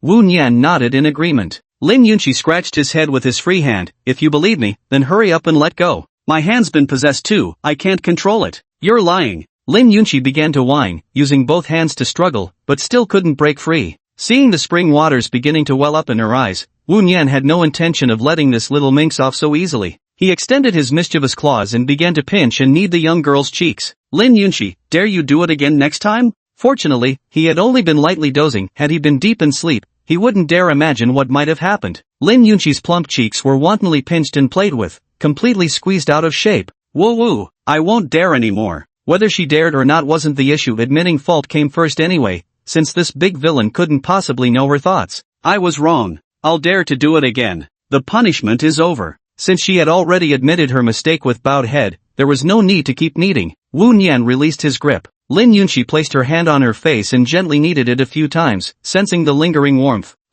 You violated rule number 2. This big meanie actually pinched her cheeks when she never gave permission. This is called tit for tat. Wu Nian understood perfectly well, this kind of contact was nothing but revenge. This little rascal pulled such a prank while he was sleeping, she definitely deserves to be punished. Otherwise, next time, the prank won't be so simple. Though admittedly, squeezing that idiot's face felt pretty nice, a bit more plump than her childhood friend's. The redness hadn't fully faded from Lin Yunqi's face as she hastily retorted, "A troublemaker like you will get hauled in for tea with the cops sooner or later." The girl puffed out her cheeks, pretending to be a righteous beauty, and once again began pronouncing the pervert's crimes. "It's fine, I'll have this female pervert accompany me when the time comes." Wu Nian gestured with her hands, "You'll sleep in this prison cell, and I'll sleep across from you. Then we'll truly be roommates." "Yuck, who wants to share a prison cell with you?" Lin Yunqi looked disgusted. There was no way she'd share a jail cell with him. Even if she had to stay, it would have to be in the same spacious cell together. But she wouldn't let this big bad guy get arrested anyway.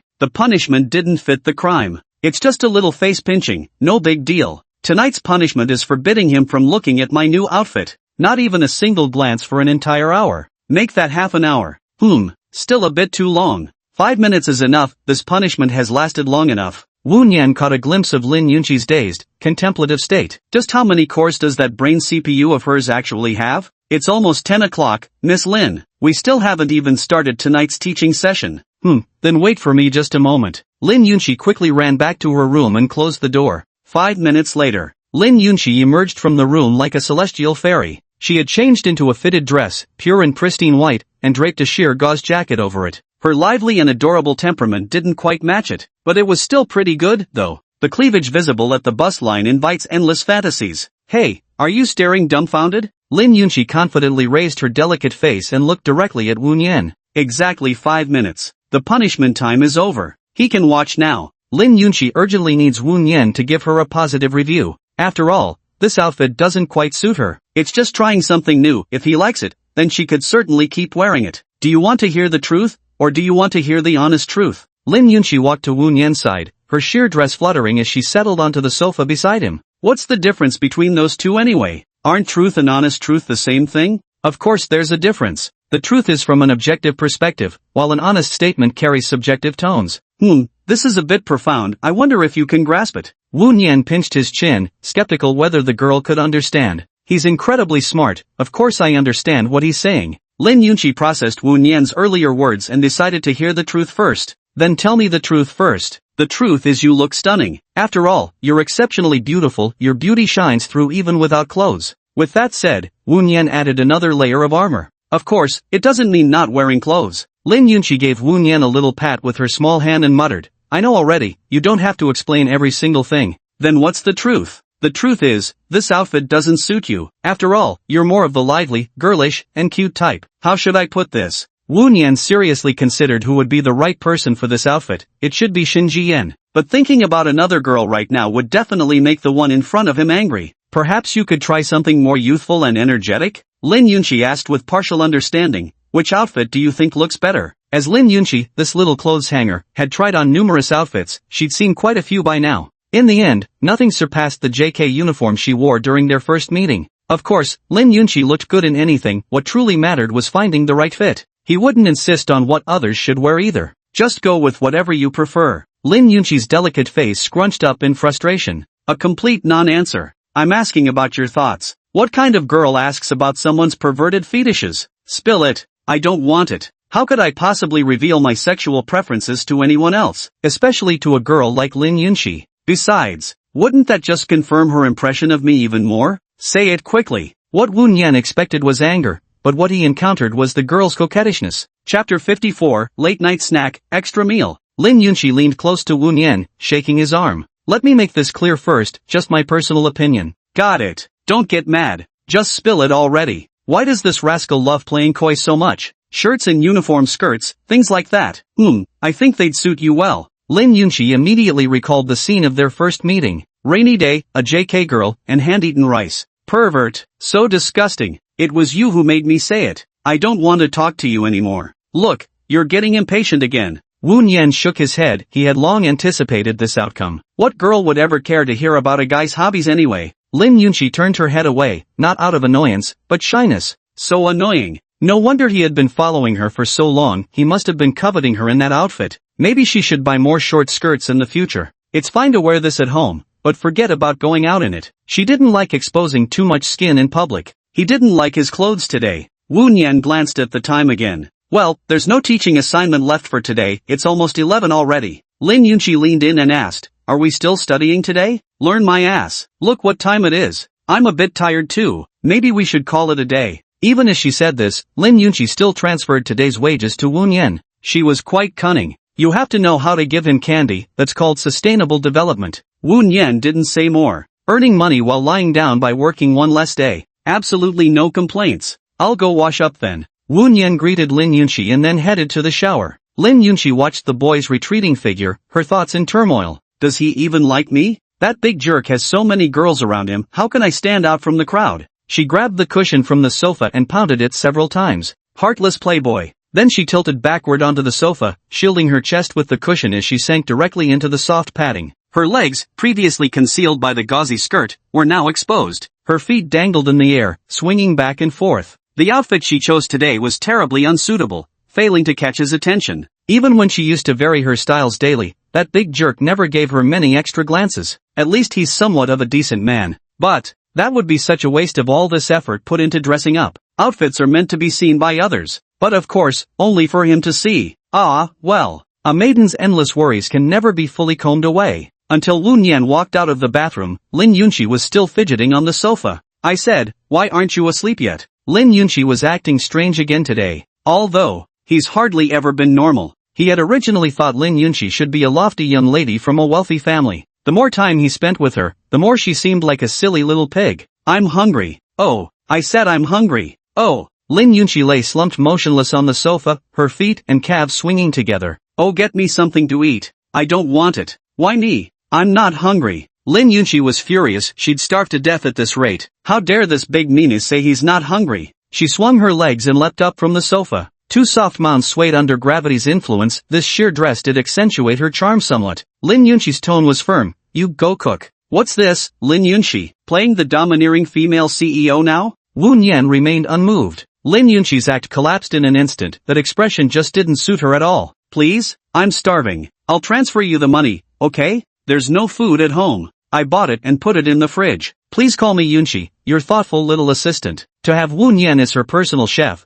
she had already prepared all her favorite dishes. Rule 2, treat yourself to a lavish meal. However, this requirement can't be used now, after all, it's a rare opportunity. Looks like I'll have to dip into my private savings this time. Wu Nian walked into the kitchen and saw an array of sumptuous dishes. Well, this is quite the gluttonous little silly pig. Wu Nian searched for something quick and easy to make from the fridge that could serve as a midnight snack. In the end, he made his decision. Keep it simple, just make some cold noodles. Late at night, this little girl definitely needs a carb explosion. Let her know the dangers of midnight snacking. Oh, add 2 sweet and sour fried eggs. In no time, the midnight snack was ready, just enough for one person. Wu Nian placed the noodles in front of Lin Yunqi and casually poured her a glass of sugar-free cola. All the ingredients are readily available, even a pile of little desserts. This little girl certainly has an appetite for these random snacks. Lin Yunqi took a deep breath through her nose and immediately felt his appetite whetted. So fragrant. Hee. Good job serving, Xiaonianzi. You'll be handsomely rewarded. Put this on. Wu Nian handed the apron to Lin Yunqi. Otherwise, when eating noodles, gravy might spill all over her new clothes. Not that he cared about Lin Yunqi, but he did care about her new clothes. Not bad at all. This young lady's training mission is becoming more and more successful. If only he could personally help tie it for me. Pink heart bubbles once again floated above Lin Yunqi's head. Wu Nian sat across from her, utterly speechless. Why does this guy always act like this? It's not like he's done anything particularly impressive to deserve such affection. Subject for correction, Lin Yunqi. Corruption level continues to decline. Current corruption, 30%. Reward points gained, 5 points. Remaining correction points, 25. Hey, who would have thought? What a pleasant surprise this turned out to be. Was it tasty? Got it. Lin Yunqi alternated between bites of noodles and bites of fried egg by the stream. The tangy, spicy flavor kept it from getting cloying. Aren't you afraid of gaining weight eating so many carbs at night? Logically speaking, most girls would worry about this, right? Oh, don't worry about it. Lin Yunqi's weight only goes to all the right places. Make the most of things. The girl seemed to suddenly realize something, her face tense as she murmured, do you think I'm too fat? ? Lin Yunqi, could you stop overthinking things? Even if you turn into a little piggy, it's none of my business. I'm not going to turn into a little fat pig. Well, that's because you already are. You're the pig, Lin Yunqi choked on her noodles, barely managing to swallow them before letting out a pig-like grunt. Wu Nian handed the cola to Lin Yunqi and said with a grin, see, it's come true now. Lin Yunqi gulped down a mouthful of cola. Didn't feel like talking. He's so annoying. Though somewhat annoyed, she reluctantly forgave him considering he'd made her midnight snacks. Such an understanding Lin Yunqi. No wonder she could catch his attention. Lin Yunqi's subtle change of expression didn't escape Wu Nian's notice. This little girl has so many expressions, I can hardly keep track. Her puffed-up cheeks resemble a hamster stocking up on food. She likes to gulp down noodles in one go, not quite like Yen Ning. That silly senior eats her noodles with such deliberate slowness. One bold and unrestrained, the other minimalist. So full. Lin Yunqi quickly polished off a big bowl of noodles. Bursting, you little pig. Lin Yunqi felt quite displeased upon hearing Wu Nian tease her again. She didn't eat that much, and she wasn't even chubby. Don't call me a little pig anymore. Oh, let's sleep after eating. I want seconds. ? Chapter 55, Can a door latch be installed backwards? Lin Yunqi, isn't this bowl of noodles enough for you? Enough. Then what would you like to add? Have some dessert after your meal. Lin Yunqi took out dessert spot today from the fridge, and her eyes immediately lit up. Eating sweets just makes people happy. In the blink of an eye, Wu Nian promptly took the dessert away from the table. Lin Yunqi pouted slightly. What are you doing? Eating this at night is bad for your skin. The girl panicked a little. Really? Really? Wu Nian's tone was non-committal, sending Lin Yunqi into a tremble. She certainly didn't want to damage her skin, otherwise squeezing her face wouldn't feel comfortable anymore. She reached out and pinched her smooth, slightly chubby cheek. The texture felt quite nice. No wonder that guy likes to pinch it. So she needed to take good care of it. Then I won't eat anymore. Lin Yunqi rinsed her mouth and prepared to return to her room to rest. You big meanie, good night. Good night. Wu Nian continued playing with her phone, responding briefly. Lin Yunqi pouted in disappointment, feeling a bit dejected. That's all? So casual? Oh well, at least there's a good night. Lin Yunqi shook her little head and closed the door. After routinely replying good night to Jiang Ran, Wu Nian also prepared to return to her room. He walked into the house. It was exactly as he'd left it. It seemed this Lin Yunqi had been quite well behaved in his home. Whether she was truly well behaved or just afraid of their surveillance cameras, though, remained to be seen. Cameras? Those didn't even exist. There was no way Wu Nian would install something like that. He wasn't a home security guard after all. Only after closing the door did he realize something was wrong. Why was this doorknob new when he hadn't replaced it? What's more, the door wouldn't stay shut. Wu Nian observed for a moment and noticed something amiss. Who installed the latch backwards? Only that little girl lives alone in this house. It could only be Lin Yunqi's doing. Wu Nian strode to the door of Lin Yunqi's private chamber. A knock sounded. Are you asleep? Not yet. What's up?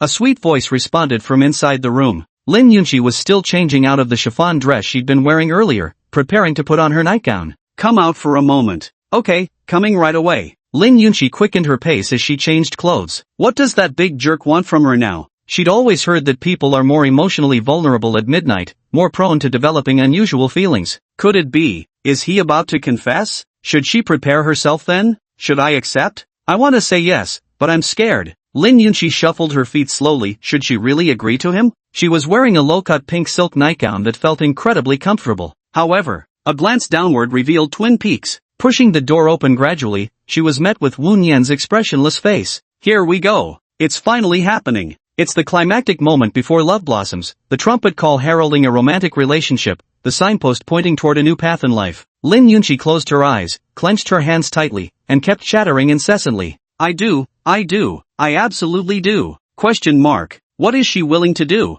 Wu Nian was quite bewildered. He had come here to hold her accountable and demand an explanation, yet she was already agreeing before he even stated the punishment terms. That's fine. This saved him the trouble of interrogating her for half the day. What do you want? This, how can I say such a thing out loud? The girl's delicate face flushed crimson, and Wu Nian understood. Lin Yunqi started imagining bizarre scenarios in her head again. Why can't she put that little head of hers to better use? So, he hauled Lin Yunqi over to the side of his door. It's too fast. Lin Yunqi's head began steaming like a boiling kettle. Even if we were really together, we shouldn't be doing this sort of thing yet. Although, it really is too fast. If I got ambushed at night, I'd probably die quickly. Wu Nian pointed at the reversely installed latch. He couldn't help but recall that man's famous reversed Q skill. What compelled you to install this latch in such a peculiar way? What a pity. Lin Yunqi didn't notice anything unusual. What's wrong with this? So her virtuous nature had been discovered by this fellow. The diligent wife, Lin Yunqi.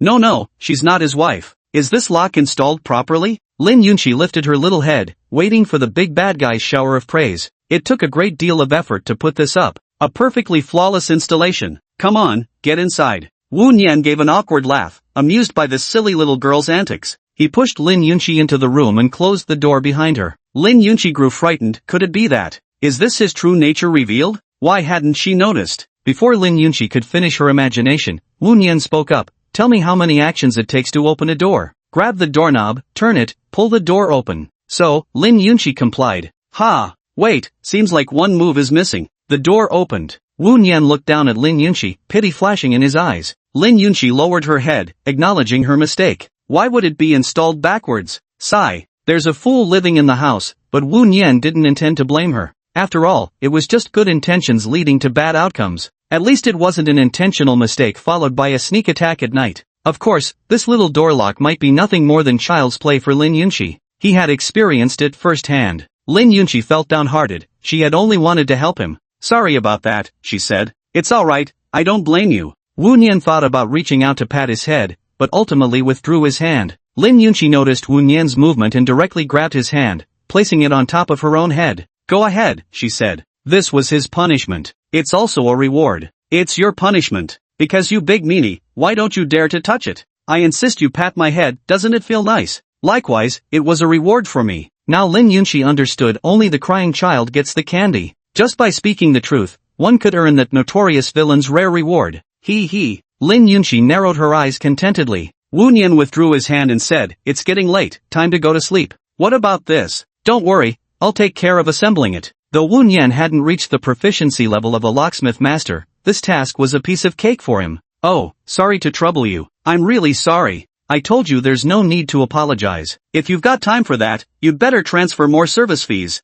Yes. He wanted material rewards more than any apology. Work deserves wages, otherwise wouldn't it be just working for nothing? Even a production team's donkey needs to eat. For Lin Yunqi, compensation for hard work meant more than just money. And so, summoning her courage, she rushed straight into Wu Nian's embrace, startling the young man into retreating several steps. Hey, trying to scam me, huh, Lin Yunqi? A girl's hug, does that count as payment? Let's just say, it doesn't quite count. No, sis, I'm talking about money here. Sigh. Wu Nian suddenly felt like things were getting increasingly out of hand. Lin Yunqi gave another nudge, launching the rocket headbutt. In the end, Lin Yunqi held on for a few seconds before letting go. Humph, you big jerk, pervert. Lin Yunqi quickly ran back to her room and slammed the door shut, leaving only a silent living room and Wu Nian standing there with a faint smile. Ha. As for the girl now secluded in her bedroom, her heart was pounding wildly, her face flushed as crimson as if dripping blood. Her body grew increasingly feverish. So embarrassing. What exactly had she just done? Had she defiled herself? Chapter 56, wanting to reunite with him.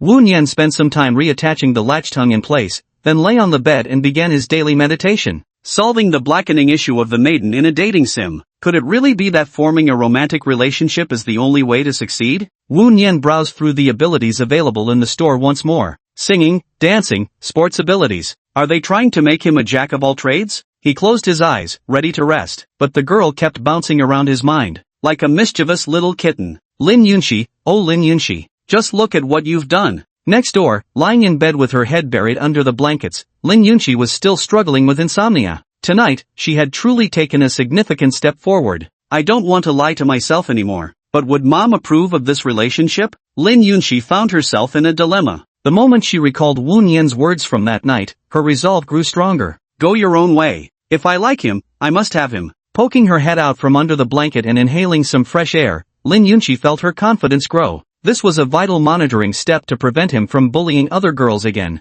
Such a noble and magnificent version of myself. He. After successfully deceiving herself, Lin Yunqi fell into slumber with heartfelt satisfaction and beautiful expectations for the future. The bright moon hung in the sky, casting its pale glow over an inky darkness dotted with only a countable few stars. The frigid moonlight spilled across the young maiden's chamber. At this moment, there were two girls with disheveled hair and strikingly similar appearances in the room. The only way to tell them apart was by the difference in the rise and fall of their chests. The girl sitting on the bed murmured quietly, Shaoyi, what were you up to tonight? The girl straddling the chair backward, leaning against its back, replied, Sis, I was at military training, of course. I know, what did you do tonight? Shinjian phrased it as a question, though her tone remained gentle. She was perfectly aware of what her younger sister had done tonight, disguising herself to meet their elder brother. She'd even confessed her feelings publicly. Although no name was mentioned, this completely disrupted my plans. I swear, I didn't do anything. The girl sitting on the chair stood up,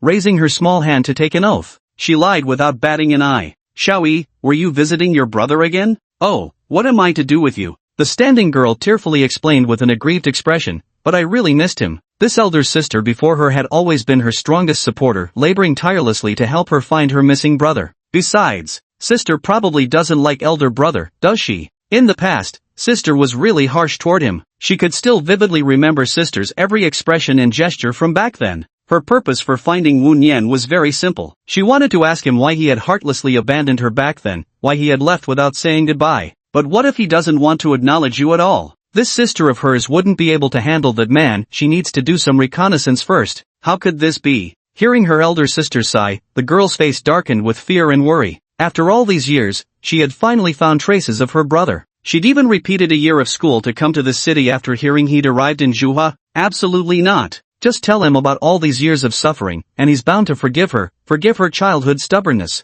The girl pondered, tears glistening in her eyes as if they were about to overflow at any moment. Xiaoyi, stop overthinking it, go back to sleep. Big brother doesn't like weak children, you know. Sister, if I behave well, will he come looking for me? Probably, yeah. Sister, I'm going back to sleep. Got it. My sister returned to her own room. Xin Jian lay on the bed, unclear about the future, with too much uncertainty looming ahead. If it weren't for the willful and reckless behavior of their sisters, their elder brother wouldn't have run away. Because he was tolerant enough, they could make endless demands on him when they first met, expressing their dissatisfaction without hesitation, continuously making requests of their elder brother. But alas, a lover isn't a trash bin for pouring out emotions. I must have been too immature back then. At noon today, my elder brother started asking about my age. Was this his way of testing me? Thinking of this, Shenjian rubbed his eyes and gently patted his chest. To embrace again these overflowing emotions, to learn how to accommodate everything about my elder brother. The girl in the next room clutched her blanket, lying on the bed lost in thought. Today she had been too reckless. She'd actually considered pretending to be her sister to reconnect with their elder brother.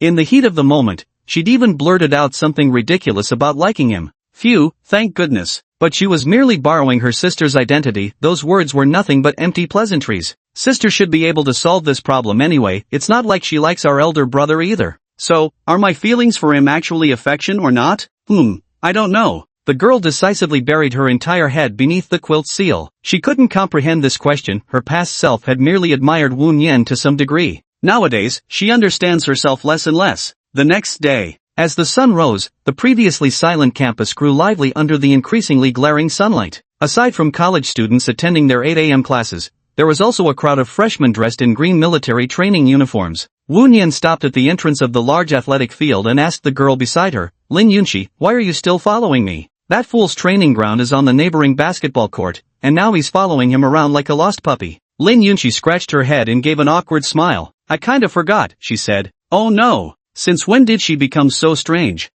Just wanted to keep an eye on that big bad guy so he doesn't have any affairs. At the very least, no more new girls should get close to him. That guy is like an S-class dangerous item when it comes to women. No touching allowed. Only she, this seasoned lab technician, could conduct the testing. Then I'm off to the basketball court. Bye. Got it. You should say bye to me too, you know? Question mark. Wu Nian's mind filled with question marks. Since when was that a rule? Hurry up. Wu Nian took a deep breath and slowly uttered the words Lin Yunqi wanted to hear. Miss Lin, goodbye. I'll find you for lunch at noon. I've got something to do at noon. Lin Yunqi pursed her lips, finally finding a suitable excuse. Is it your childhood sweetheart again? No problem. One more girl won't make any difference. Alright, I'm just supervising a pervert on behalf of all the girls out there. Don't you dare overthink it. Lin Yunqi waved her hand and hurried away in a light jog before Wu Nianju could respond. She gave him absolutely no chance to refuse. This is the kind of maneuver only top-tier players can pull off. The clever Lin Yunqi only plays in high-stakes games. Wu Nian shook his head. Though this fool had some peculiar quirks, saying one thing while meaning another, every thought was plainly written across his face. Still, the slow decrease in her corruption level was good news for both of them. Chapter 57, Growing Distant, Growing Silent. If no stolen treats were ever discovered, how perfect this world would be. There absolutely won't be any dramatic confrontation. But, yet reality could never be so simple. Jiang Ran observed everything clearly from the corner, still holding the breakfast she'd brought for Wu Nian. Brother Nian, what exactly does she have that's so special? Or is it that the vixen used some seductive trick to make you unable to extricate yourself? Jiang Ran bit her tender lips, her delicate body tightening, trembling, and heating up. Indeed, what Mom said was right. If a girl remains too reserved, she will never receive the affection she desires from the one she loves. They will only grow further apart, until all communication fades away. She quickly walked toward Wu Nian, who was about to enter the venue. Brother Nian, Xiaoran? Wu Nian immediately turned to locate the source of the voice. Wu Nian was starting to feel increasingly unable to control this childhood friend of his. Xiaoran now moved without making a sound when she walked. Brother Nian, breakfast. Jiang Ran took out the breakfast in her hand. The buns were slightly squished and misshapen, as if someone had squeezed them.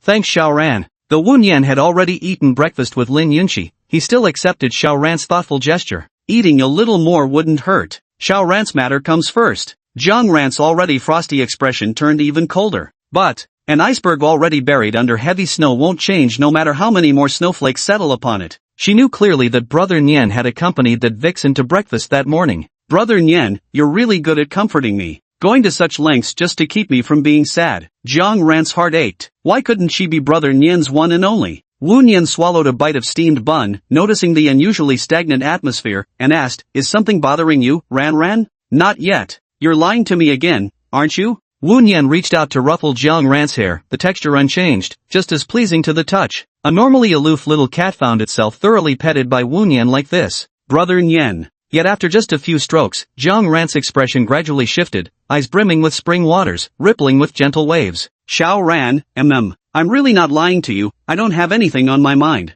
Got it. Wu Nian responded, then comfortedly patted her a few more times. Hurry and go join your team now. Okay. Jiang Ran temporarily endured her restless body and walked toward her squad. Wu Nian remained in place, watching the departing girl. Correction target, Jiang Ran. Current corruption level, 99%. The head-patting gesture Wu Nian used to comfort Jiang Ran could no longer control her darkening disposition now. Perhaps he should show more care towards this childhood friend, Xiaoran. Could it be that too many girls appearing around him recently made Xiaoran feel neglected? Is there another secret? It's time to have a good talk with this tight-lipped girl. The morning training session passed swiftly. Wu Nian arrived at the meeting spot agreed upon with Xiaoran. Okay. The first to arrive was actually Lin Yunqi. Leaning against the wall, the girl watched the moving crowd, yet her eyes no longer held that familiar sensitivity. Gone was her former aloofness, that solitary loneliness of one standing apart from the world. Then why? Slowly, a boy's figure began reflecting in the girl's eyes. What are you doing here? You big villain. Lin Yunqi curled her lips. Why does this guy always ask questions that ruin the atmosphere? Naturally, I'm here waiting for him.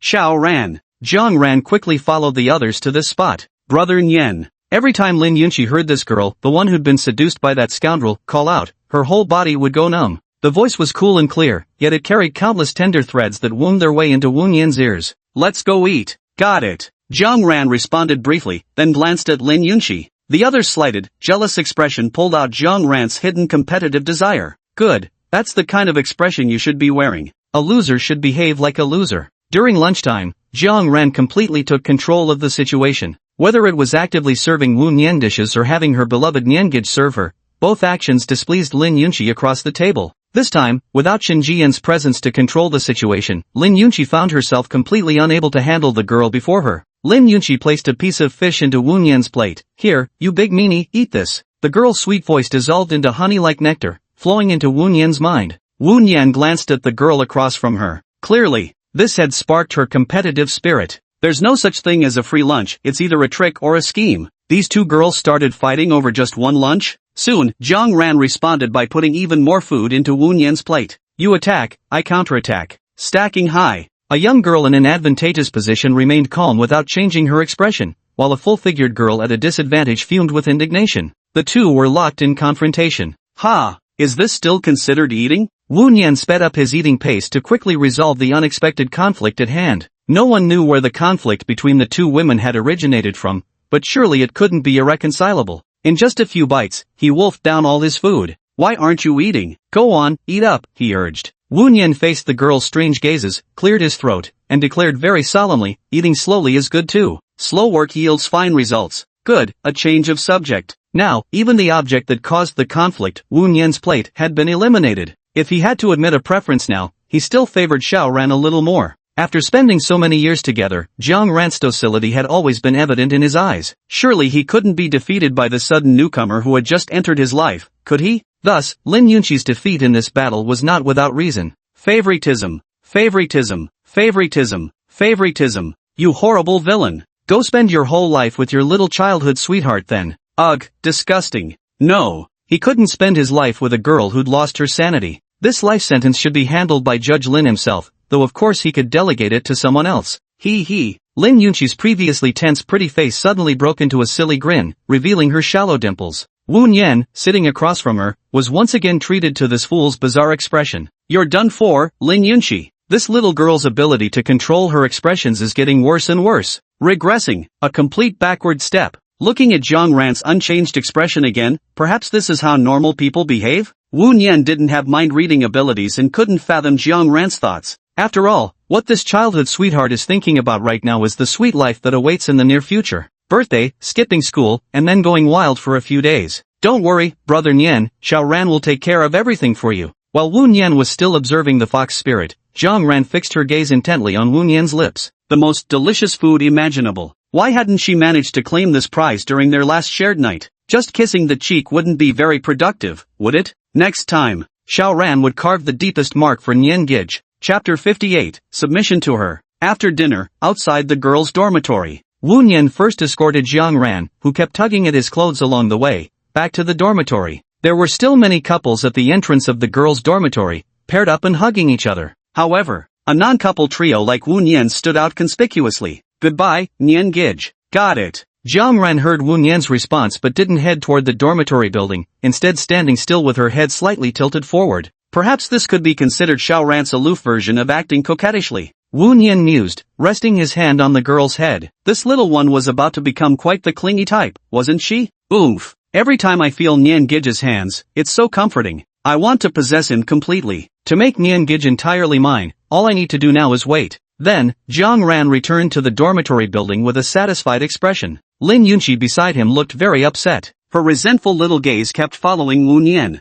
Hateful. Absolutely hateful. Why would you do such a thing right under their nose? Even if you insist on doing so, shouldn't you at least be fair to both sides? Clearly, this scoundrel doesn't care about her at all. He just doesn't care. As for Wu Nian, after sending away the cold-faced statue that was Jiang Ran, she turned her gaze to appraise the other young girl. Seeing such a scene, of course she knew exactly what this fellow was thinking. The scent of vinegar grew stronger. Ah, this fine aged Shangxi vinegar. He didn't need to smell it to know Lin Yunqi was radiating bitterness from head to toe. Before he could speak, Lin Yunqi beat him to it. Hey, come home with me. Her tone carried authority, brooking no refusal. It looks like if I don't teach this big villain a lesson, she'll really think I'm some harmless little bunny. Lin Yunqi took out her phone and transferred money to Wu Nian. That's right, this also has its rewards. Hearing the sound of the transfer, Wu Nian was utterly puzzled by Lin Yunqi's post-anger operation. Stupid rich woman. I don't want to work hard anymore. Could this stupid rich woman really be this dumb? One day I'll swindle her out of both her wealth and herself. But Wu Nian had other tasks to attend to. He still needed to spend the afternoon accompanying Shen Jiyan.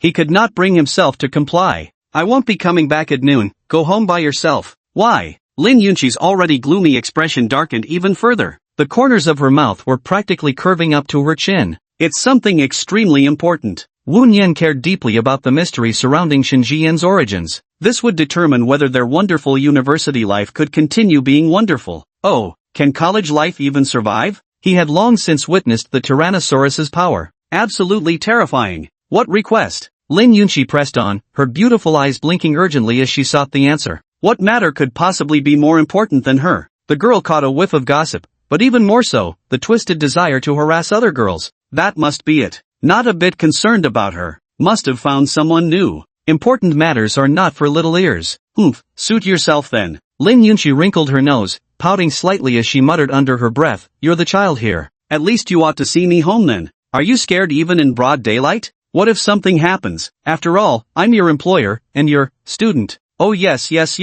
Now this little miss finally acknowledges me as her teacher. Lin Yunqi slowly moved closer to Wu Nian, lifting her head. Will you agree or not? Wu Nian bent slightly, looking down at Lin Yunqi. Even with her figure concealed by clothing, her face remained breathtakingly beautiful. A mischievous and adorable girl was pleading with him. Are you willing? You should know, this is quite time-consuming. I think you just want to go meet other girls. Impossible. Lin Yunqi, how can you falsely accuse someone without evidence? Look, you're the one getting flustered. My place is really close, just 5 minutes away. Anyone hearing Lin Yunqi say this would think that house actually belonged to her. Lin Yunqi stood on tiptoe, straining to whisper into Wu Nian's ear. Let's go, we've wasted enough time already. With that, he even patted Wu Nian's shoulder, as if he had just proclaimed something earth-shatteringly important. A warm, moist breath blew into Wu Nian's ear, tickling him. Wu Nian's body jolted. What the hell is this little girl up to? Lin Yunqi watched the flustered expression of this big bad guy being teased and thought, looks like he's starting to lose control of my attacks. Excellent. That's more like it. I, Lin Yunqi, should be the one taking the initiative. The girl began to revel in this little prank with self-satisfaction, only to immediately receive a karate chop from the other party. Let's go, princess. MMGH. You violated rule number 2 of our agreement. Nonsense. Who was it that just had nothing better to do than whisper in my ear? I was talking to you, actually. Lin Yunqi's cheeks puffed up like a goldfish with swollen cheeks. Hee. Wu Nian ignored her and walked toward the school's main entrance. Lin Yunqi jogged a few steps to catch up, her face adorned with an overly sweet smile. Were you embarrassed just now? You're overthinking it. Being unexpectedly teased by a girl was just a bit sudden, hardly enough to be embarrassed about. After all, his little Ran had probably made countless outrageous moves before. Just embarrassed, aren't you? It's fine admitting it's no big deal. After all, for a pervert, getting to hear a girl's whisper is quite the experience. Lin Yunqi tilted her head proudly, arms crossed, clearly reveling in what she perceived as a victory. Wu Nian took advantage of Lin Yunqi's distraction to sneak up to her ear, catching her off guard. Exactly right. I suppose some young lady's inexplicable hug last night was just another prank on this pervert too. The girl, with half her ear obscured by strands of hair, suddenly felt a rush of damp, warm air and hastily rubbed her ear. Processing the guy's words, her brain immediately bubbled with a mix of embarrassment and irritation.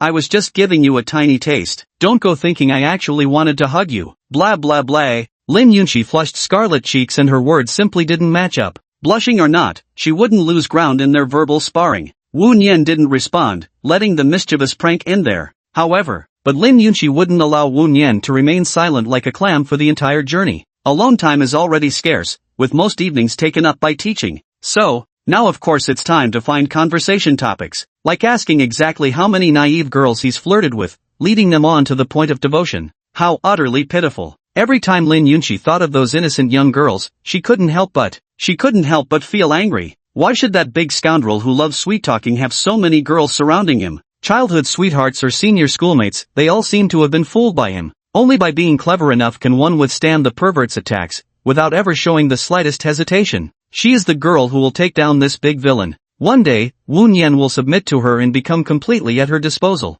By the way, make him swear another oath. Don't look at other girls. But, to prevent him from becoming too starved. Of course, she could spare a little for him.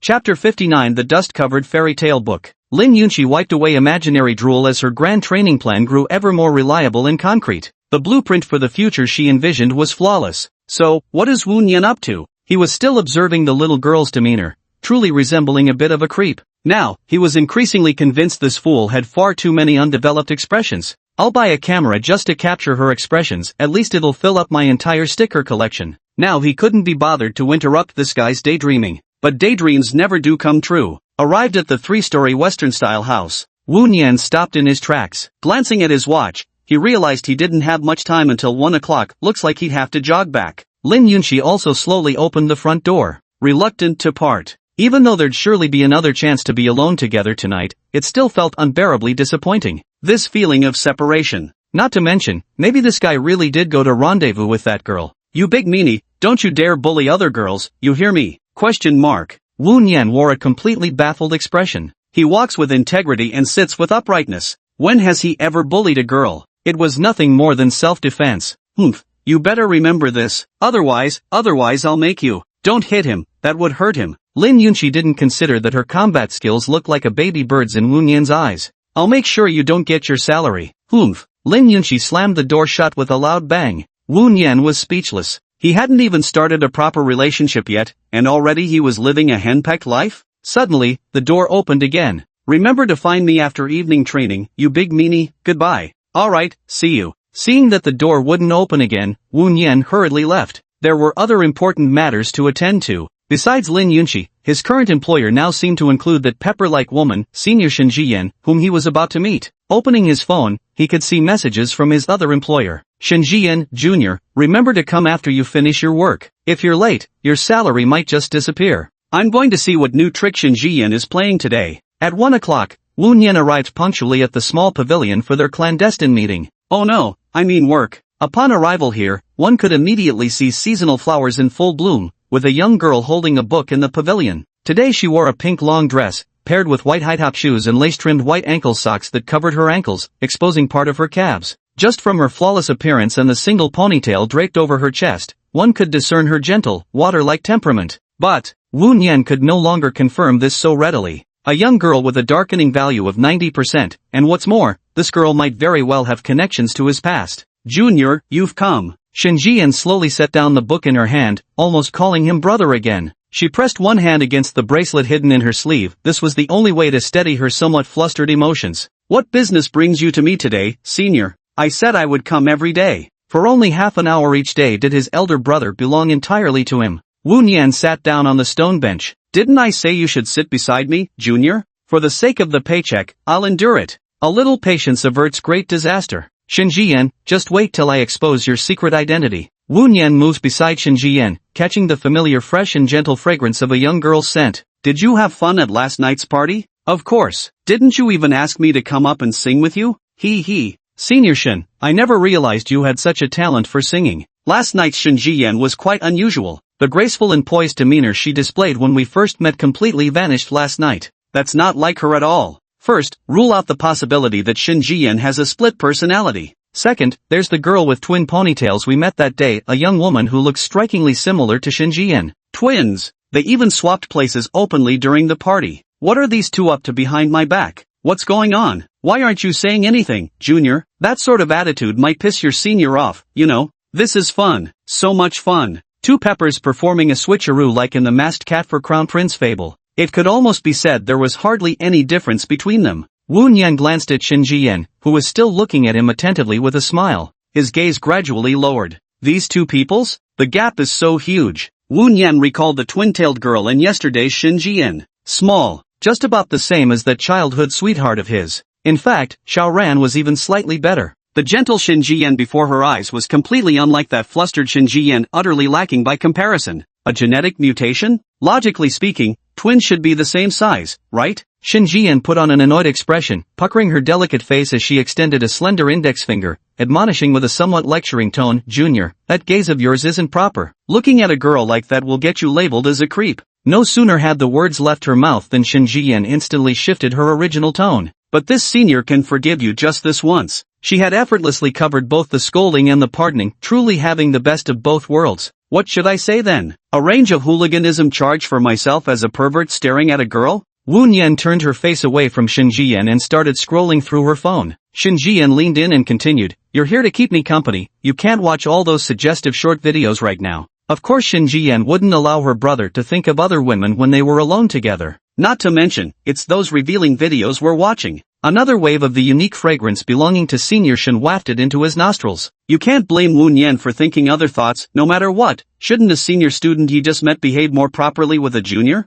Even if she is a little firecracker. If it really was Little Pepper, then that makes even less sense. Thinking back on everything from those days, that Sister Daya was still quite a willful girl. Or to put it bluntly, as a child she was a typical little tyrant. Sigh. Shen Jian. What on earth has changed you? Wu Nian put away her phone. There was no need to respond to Shen Jian's endless words. What he needed now was silence. His job was simple. 30 minutes of company. Shen Jian asked with concern, Do you find it boring here? She was actually worried that her elder brother might feel it was dull, especially since she had changed so much. Nowadays, her only interest was reading. Wu Nian picked up the other books placed on the stool. Several well-preserved novels and a fairy tale book buried at the very bottom. This fairy tale book is a bit wrinkled and not very well preserved. Can I read this? Go ahead. Wu Nian picked up the top novel and started reading. It was a good way to pass the time. Senior, did you borrow these books from the library yourself? I bought it myself. In the past, my elder brother would occasionally buy me some books, and this habit has persisted to this day. This also stirred Wu Nian's memories. Back then, Shen Jian was still quite mischievous, but she had a great fondness for books. So he also used some of his saved money to buy her a few fairy tale books. Of course,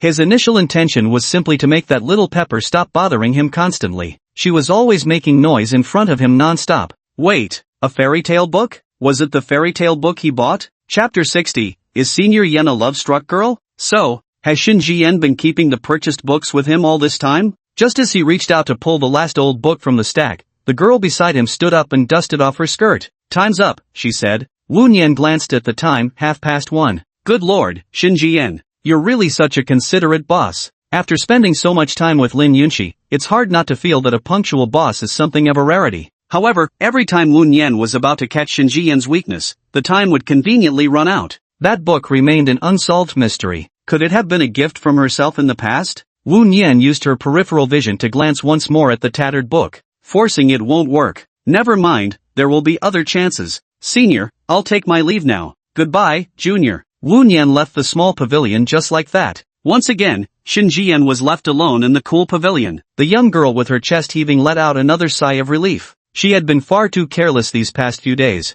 Leaving such vulnerabilities exposed would surely deepen her elder brother's suspicions further. There isn't much time left until the day we recognize each other. What should be done then? Big brother, will you like me? She pulled out the book at the very bottom, flipped to the end. The printing and publishing dates were already many years ago. In the margin was also written birthday gift. Below was drawn a crooked, lopsided smiley face. Shin Jian traced her fingers over the yellowed smile, her brother's lasting mark. Of course, it ended up looking this way because she'd been pinching her elder brother's arm at the time. I dislike when others leave marks in my books. My elder brother would forgive my thoughtlessness and willfulness without limits. But, now, such times are gone forever. If she could do it over, she would have changed herself back then without hesitation. But unfortunately, there were no what-ifs. Life cannot be relived, and the wrongdoings will eventually be repaid. The girl sighed softly, putting down her book. She picked up the nearby watering can and carefully watered the flowers she had tenderly cultivated. All flowers require nurturing and care to bloom and flourish. To reclaim the lost beauty of the past, one must also tread carefully, step by step, striving to earn her elder brother's acknowledgement. The afternoon and evening were still filled with routine training. However, there weren't many days of military training left. After the evening training concluded, Wu Nian first sent a message to Jiang Ran. Their recent contact had indeed been sparse. His childhood sweetheart must have been feeling a bit lonely, right? Given her temperament, there aren't many people she can carry a conversation with. The messages he sent to this childhood friend were nothing more than a few words of concern. For example, have you been tired lately? How's it going with your classmates? And, has anyone ever harassed you? Xiao Ran's naturally cold expression made it hard for others to approach her, so very few dared to strike up a conversation. Thank goodness, Xiao Ran had never encountered any bad people, except for him. Wu Nian truly felt like an old mother hen, obsessively watching Jiang Ran's every word in action. After all, she was a girl on the verge of complete corruption. Besides, and also his childhood sweetheart, Jiang Xie usually didn't pay much attention to her either. Sigh. Wu Nian rapidly tapped on his phone screen. Xiao Ran, if you're tired in the evening, go to bed early. Before the message even had time to warm up in his hands, a reply came immediately. Same to you, brother Nian. And also, can I come to your dorm to see you this evening? See me? See me for what? Don't come. There are bad people out at night. Yes, he is a bad person. He is deceiving Xiao Ran. It's getting late now, and besides, he's not even in the dormitory at night. Even late at night, I still had to tutor a girl. It was legitimate music instruction. Still, I couldn't help feeling this was somewhat unfair to Koizora, and there was a vague sense of guilt, like sneaking around behind her back. This is very wrong. Once military training ends and I have more free time, I'll make it up to Koizora with more quality time together. Wu Nian silently grumbled as she finally saw the white message box pop up in the chat window that hadn't shown any new messages for so long. Got it. Why does it feel like resentment is oozing out from the screen? She then opened another contact. This was Wu Nian's first encounter with Sugar Mommy number 1, the airhead Lin Yunqi. You big meanie, I'm waiting for you at the school's main gate. Don't keep me waiting too long. A message from 10 minutes ago. Well, I'm bound to get winded by this guy for a while. Wu Nian wasn't in any hurry anyway, the wasted time wasn't his to begin with. He hadn't taken 2 steps before running straight into a masked girl. This university was way too small. By now, Wu Nian had become quite familiar with Yan Ning's disguise, just half her delicate face was enough for instant recognition. Of course, and the iconic high ponytail and slender legs. Hello, Senior Yan? ? The girl lowered her head slightly and retreated 2 steps, maintaining a safe distance from this stranger. She couldn't find any creative inspiration in the clubroom to begin with, and now she was being approached by someone. I'm not happy. He was clearly displeased. But how does this guy know my surname? She's usually pretty low-key, isn't she? Ha! The girl's brain finally started working again. It's the voice of my junior. Wu Nian, Jr. Wu Nian was slightly puzzled by Yan Ning's reaction. Can't even look up when greeting someone? Has your social anxiety gotten worse? You're right. Yan Ning slowly lifted her head. There was still a noticeable height difference between her and Wu Nian. Her clear eyes sparkled with joy. Seems today wasn't so bad after all. She gave Wu Nian a once-over. The junior was still wearing his military training uniform that he hadn't gotten around to changing out of. Where are you heading? Going home to sleep. You don't live in the dorm? Yan Ning remembered this junior should be a boarding student. This? Just some matters at home. As for what matters, there was no need to say. Yan Ning exchanged a few casual pleasantries, then suddenly slapped her own forehead. I forgot again. What's wrong? Why did you suddenly hit yourself for no reason? There will be a garden party after the military training ends. Remember to attend, junior. Sure. Wu Nian knew about this garden party very well. The so-called garden party sounds pleasant, but it's actually just clubs recruiting new members, with all sorts of strange and brilliant talents gathered together. Wait, no. Talents gathered. They'll stop at nothing for recruitment, pulling out all sorts of clever tricks. Joining a club might not be bad to find like-minded people. Still, Wu Nian didn't want to join any club. But he had already promised this senior. Join it. Who asked him to have nothing better to do than meet this senior Yan Ning in person? Who knows if the person chatting with you online is human or ghost? He was lucky, at least the other party turned out to be a cute senior girl. That day, he'd even prepared for battle, ready to teach that arrogant club senior a harsh lesson. What a pity. The cocked fist had no chance to strike its blow. They got sidetracked. Yan Ning lifted her chin and took a few steps forward. Now she didn't resist this younger schoolmate in the slightest, feeling none of the discomfort that usually came with meeting strangers. Junior, my booth that day was in area, don't mix it up. To help Wu Nian find the spot more easily, the girl took out her phone and sent him the electronic floor plan. This is where I'll be. She swiped through her phone gallery and switched to the exhibition booth layout diagram. This is the place. Showing the picture on her phone. Yan Ning accidentally swiped and revealed another picture. This shocked Wu Nian immensely. Chapter 61 next time for sure. Of course, it's not her actual photo. If it were her photo, at least Wu Nian wouldn't have been so shocked. When did this girl secretly take a picture of me? Wu Nian saw this photo of himself training, sweat streaming down his face. Could it mean that Yan Ning is actually a lovesick fool? How absurd. What does this photo mean? Yan Ning noticed Wu Nian's astonished expression, somewhat puzzled as to why a simple booth diagram could startle her junior to such an extent. And so, she glanced at it. Ha! No, how could this happen? Junior, I'm really not that kind of person. I'm not, I didn't. Yan Ning hurriedly deleted the photo. Tears refused to fall. What should I do? Even with half her face obscured by a mask, Yan Ning's flustered state was palpable. No explanation would suffice. Never good with words to begin with, encountering such an absurdly peculiar situation left her utterly speechless. What on earth should I do? Wronged. Please don't tell me I'm about to get arrested. Yan Ning's beautiful eyes beneath her delicate brows gradually turned crystal clear, glistening with tears. Why is this senior sister so triggered? Wu Nian was utterly baffled. Why would she start crying over me being secretly photographed? Target for correction, Yan Ning. Corruption value plus 15%, current corruption level, 25%. Don't cry, silly senior. TCH. Are all girls like this? Or is it that all the girls he's met are this abnormal? He shook Yan Ning's arm. At least explain yourself before making such a pitiful expression. Some onlookers' gazes fell upon the two of them, thinking it was just a lover's quarrel. Sigh. Such is the way with people in love. For the vast number of FFF clan members, is there anything that can't be solved by playing a game? If that doesn't work, then pull an all-nighter. Yan Ning felt the shaking of her arm but still hadn't prepared what to say. She didn't know how to explain it to him. After all, she really liked this illustration. It was even her phone's lock screen wallpaper. And she even wanted to draw him herself. That's exactly why she couldn't bring herself to start drawing today. Am I a pervert then? Not really. Would he dislike me because of this? That would ruin my grand plan of maintaining a good relationship with my junior in the club. Even. It would also cause the society's revival plan to collapse. Yan Ning secretly glanced at Wu Nian while blinking, noticing that he was still waiting for her response. The young man's handsome, clean-cut face appeared exceptionally gentle.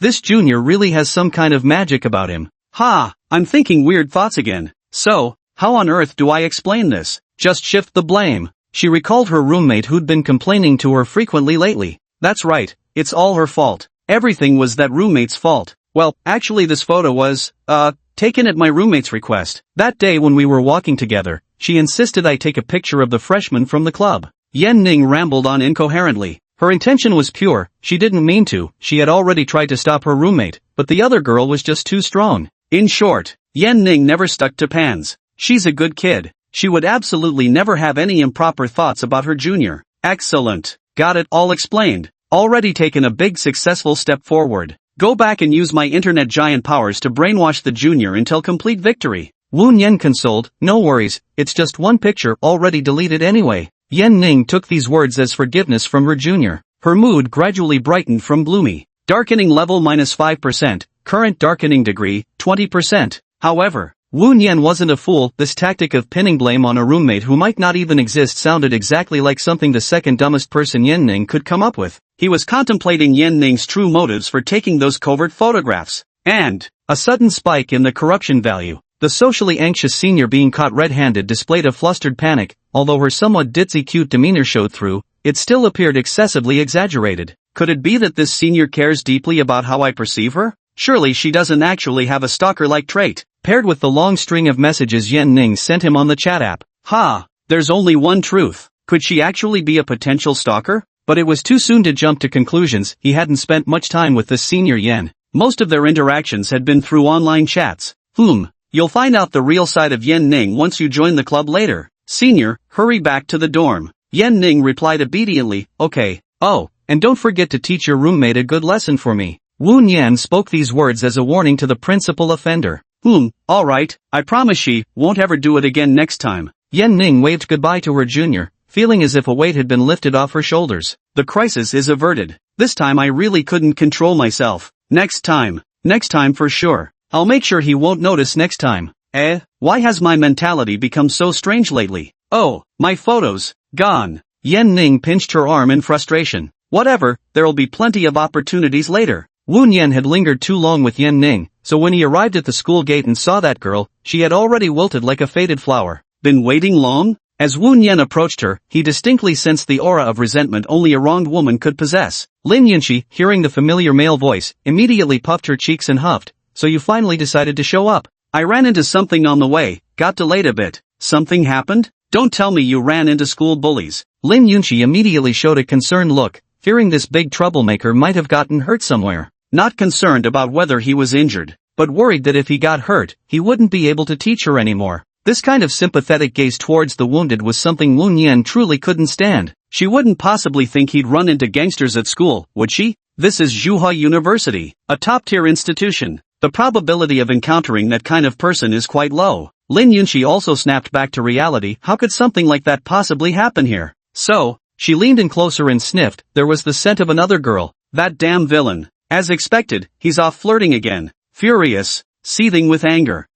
I don't like it. A triple barrage of memes caught Wu Yan completely off guard. After storing the memes in his mind, Wu Yan wondered, what nonsense is this now? Lin Yunxi was furious and decided not to speak to this guy for the entire journey. She had waited for this big jerk for so long, and he actually went off flirting with some girl. And so, the two of them walked in silence the whole way. Lin Yunxi was practically bursting with frustration. If she didn't speak up first, this big jerk wouldn't say a single word. Was that it? Hey, aren't you going to say a word? Wu Yan knew exactly what Lin Yunxi was thinking. She simply felt he was deliberately ignoring her. But, still, he chose to feign ignorance. What do you want me to say? Anything will do, just say a few words. I want to hear his voice. 2 sentences. Lin Yunxi, must you always resort to pinching? Don't you know that a true gentleman uses words, not hands? Lin Yunxi withdrew her hand. The force she had just used was perfectly controlled. It definitely wouldn't hurt. To call it a pinch would be an understatement. She was really just taking advantage of the opportunity to sneak a touch. Of course, Lin Yunxi would never admit to it. I'm no gentleman, I'm your employer. It's his own fault for making me wait at the door for so long. I pinched him anyway, just because. Chapter 62, Good night, young miss. Wu Yan didn't mind playful roughhousing at this intensity. He had once experienced the little pepper's fiery temper. Not to mention, Lin Yunxi's actions just now seemed more like coquetry. Upon returning home, a female delivery driver appeared at the door. Young man, these are items someone sent to you. ?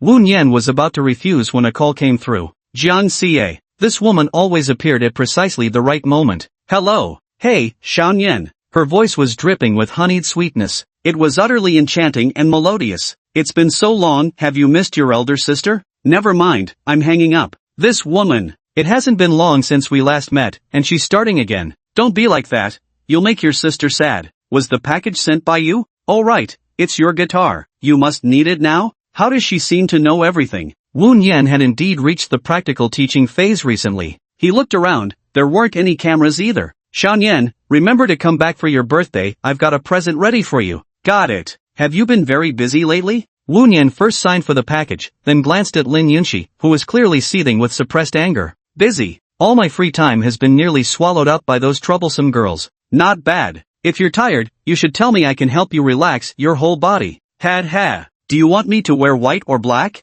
This woman never speaks seriously. Every time Sister Jian finished saying things like this, he would inevitably end up doing the hard labor. Xiaoyan, why aren't you saying anything? Are you imagining what I look like?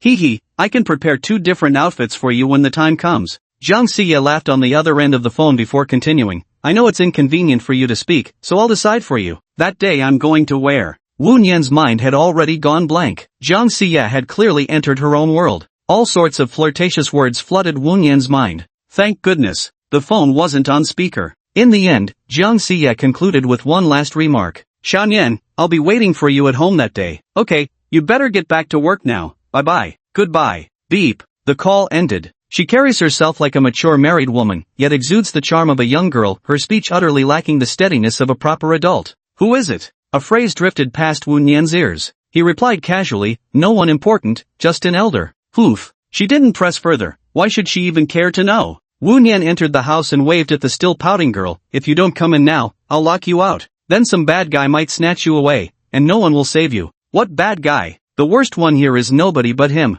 Lin Yunxi took a slow step forward but hadn't gone far when the boy in front of her abruptly pulled her back inside. Fidgeting like that, what kind of behavior is that? You must attend class today. Otherwise, Wu Nian wouldn't feel right keeping this money. The little private stash is growing fuller, which is great, but Wu Nian feels physically uncomfortable if he doesn't give something in return. The money always feels scalding to his hands. Although, his card now holds quite a bit of idle cash. Still, the money earned through this kind of work feels more grounded underfoot. At this moment, the employer beside them also made a decision. Lin Yunxi broke free from the hands holding her, her anger still simmering. Today, she absolutely had to make him work overtime. Squeeze him dry. Squeeze him dry until not a single drop remains. Let's see if he dares to stand me up again.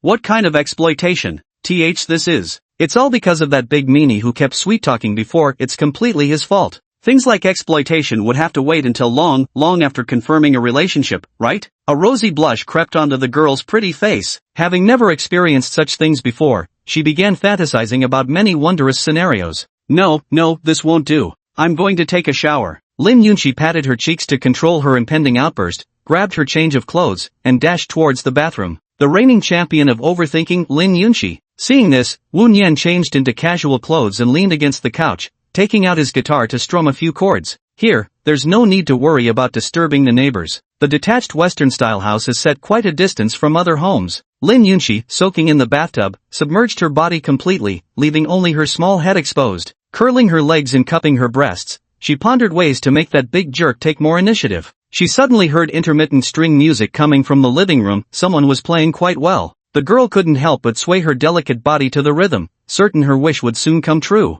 Write a song. Well then. And then what? Lin Yunxi wiggled her toes in the bathtub. She understood her strengths perfectly. The advantages of being a girl. Why do I always feel like I'm being controlled by that guy? Always preparing myself to be bullied by him. I don't want to be with him. Then, the girl submerged her mouth beneath the water's surface, blowing bubbles. Blub blub blub. She continued speaking in mumbled words. Rice porridge, huh?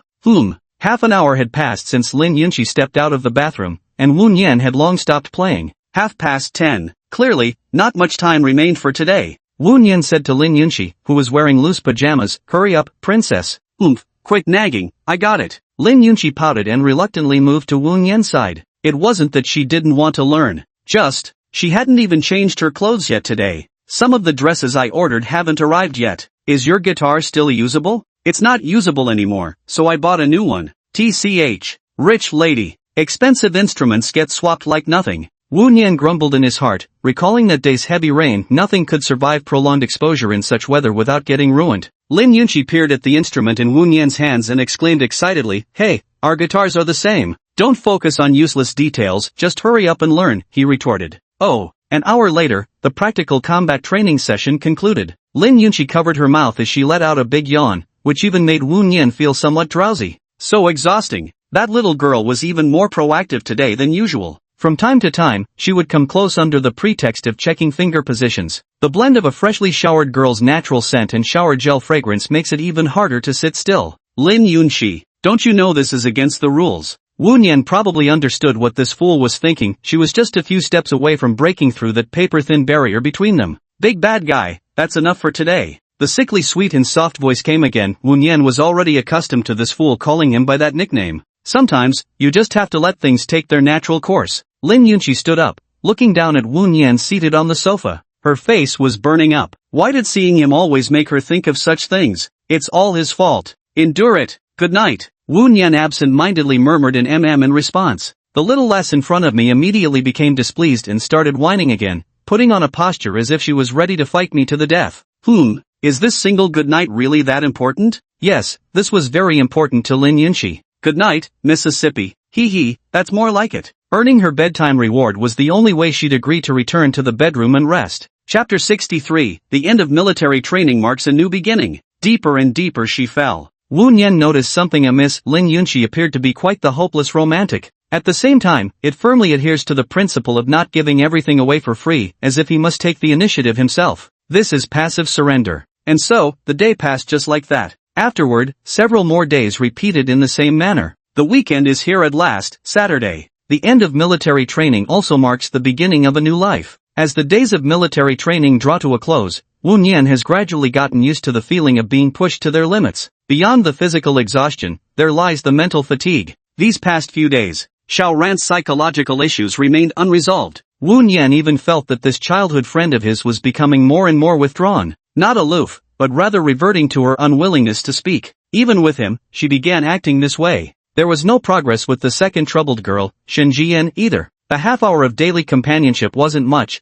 and now the vulnerabilities she left behind were becoming fewer. Apart from sitting close together, not a single word was spoken. Very well, acting all cold and aloof. As for Yan Ning, let's not even mention that person. Daily online messages without interruption, sending messages and meme stickers whenever she has time. Whining about being ignored yet again. Social awkwardness isn't supposed to be like this. And there's Lin Yunxi. Every day is either acting spoiled or on the way to acting spoiled. Wu Nian is currently standing on the playground waiting for the final military training performance to begin. Boring. The stage was once again occupied by those university administrators and school deans. In addition, many parents had been invited to observe. But Wu Nian wasn't searching for any of these people. He was looking for that girl, Shen Jian. That hits the spot. Shen Jian sat in the corner observing herself, dressed in nearly identical clothes as usual. This wasn't narcissism. Mainly because their gazes had met again. Unspeakable. Truly unspeakable. He plans to confront Shen Jian very soon. No more pretending. Isn't it just a matter of admitting whether it's that twin sister from before? This little spitfire must be tasted, at the very least, to find out whether she's putting on an act or if she's truly remained this way all these years. The military training performance report now officially begins. At the command, Wu Nian's thoughts returned to the performance. Smoke of simulated battle filled the playground. Everything commenced. Martial arts demonstrations, dagger drills, tactical maneuver formations all began their performances. It's all the same old routine. I can't believe the old guy on stage isn't bored to death by it. Wu Nian swept his gaze across the audience again out of boredom, only to spot another familiar-looking girl. She was sitting beside a middle-aged woman, and the two seemed to be chatting from time to time. Yan Ning's here too? And today, I didn't even wear a mask when I went out. The woman next to her must be her mother. Honestly, what's so great about this performance anyway? It's not like there's any real action. Wu Nian silently complained to herself when she noticed Yan Ning glancing in her direction, leaning sideways to whisper something to that woman. Then, that aunt also glanced over in this direction. Her piercing stare made his hair stand on end, and he quickly averted his gaze. That sharp look was exactly like that of an elder scrutinizing a potential son-in-law. On the stage, Yan Ning felt somewhat annoyed when she noticed Wu Nian avoiding eye contact. It's all mom's fault. She scared her junior schoolmate. In the end, Yan Ning had no choice but to prop her chin in her hands and continue watching the boring military training performance. However, most of the time, her gaze lingered on Wu Nian. I really want to secretly take another photo. The morning passed, and the performance came to an end. The freshman could finally escape from these 2 weeks of confinement. Wu Nian was about to return to the dormitory to change clothes when, just as he reached the door, he heard his roommate burst into relieved laughter. They were talking about battling until dawn or something like that. This reminded Wu Nian of the first few days of summer vacation, when he paired up online with a highly compatible support player and spent endless days and nights playing games in the foreign-style house. Highly compatible meant that every match was like playing piano, alternating between performing and blaming each other.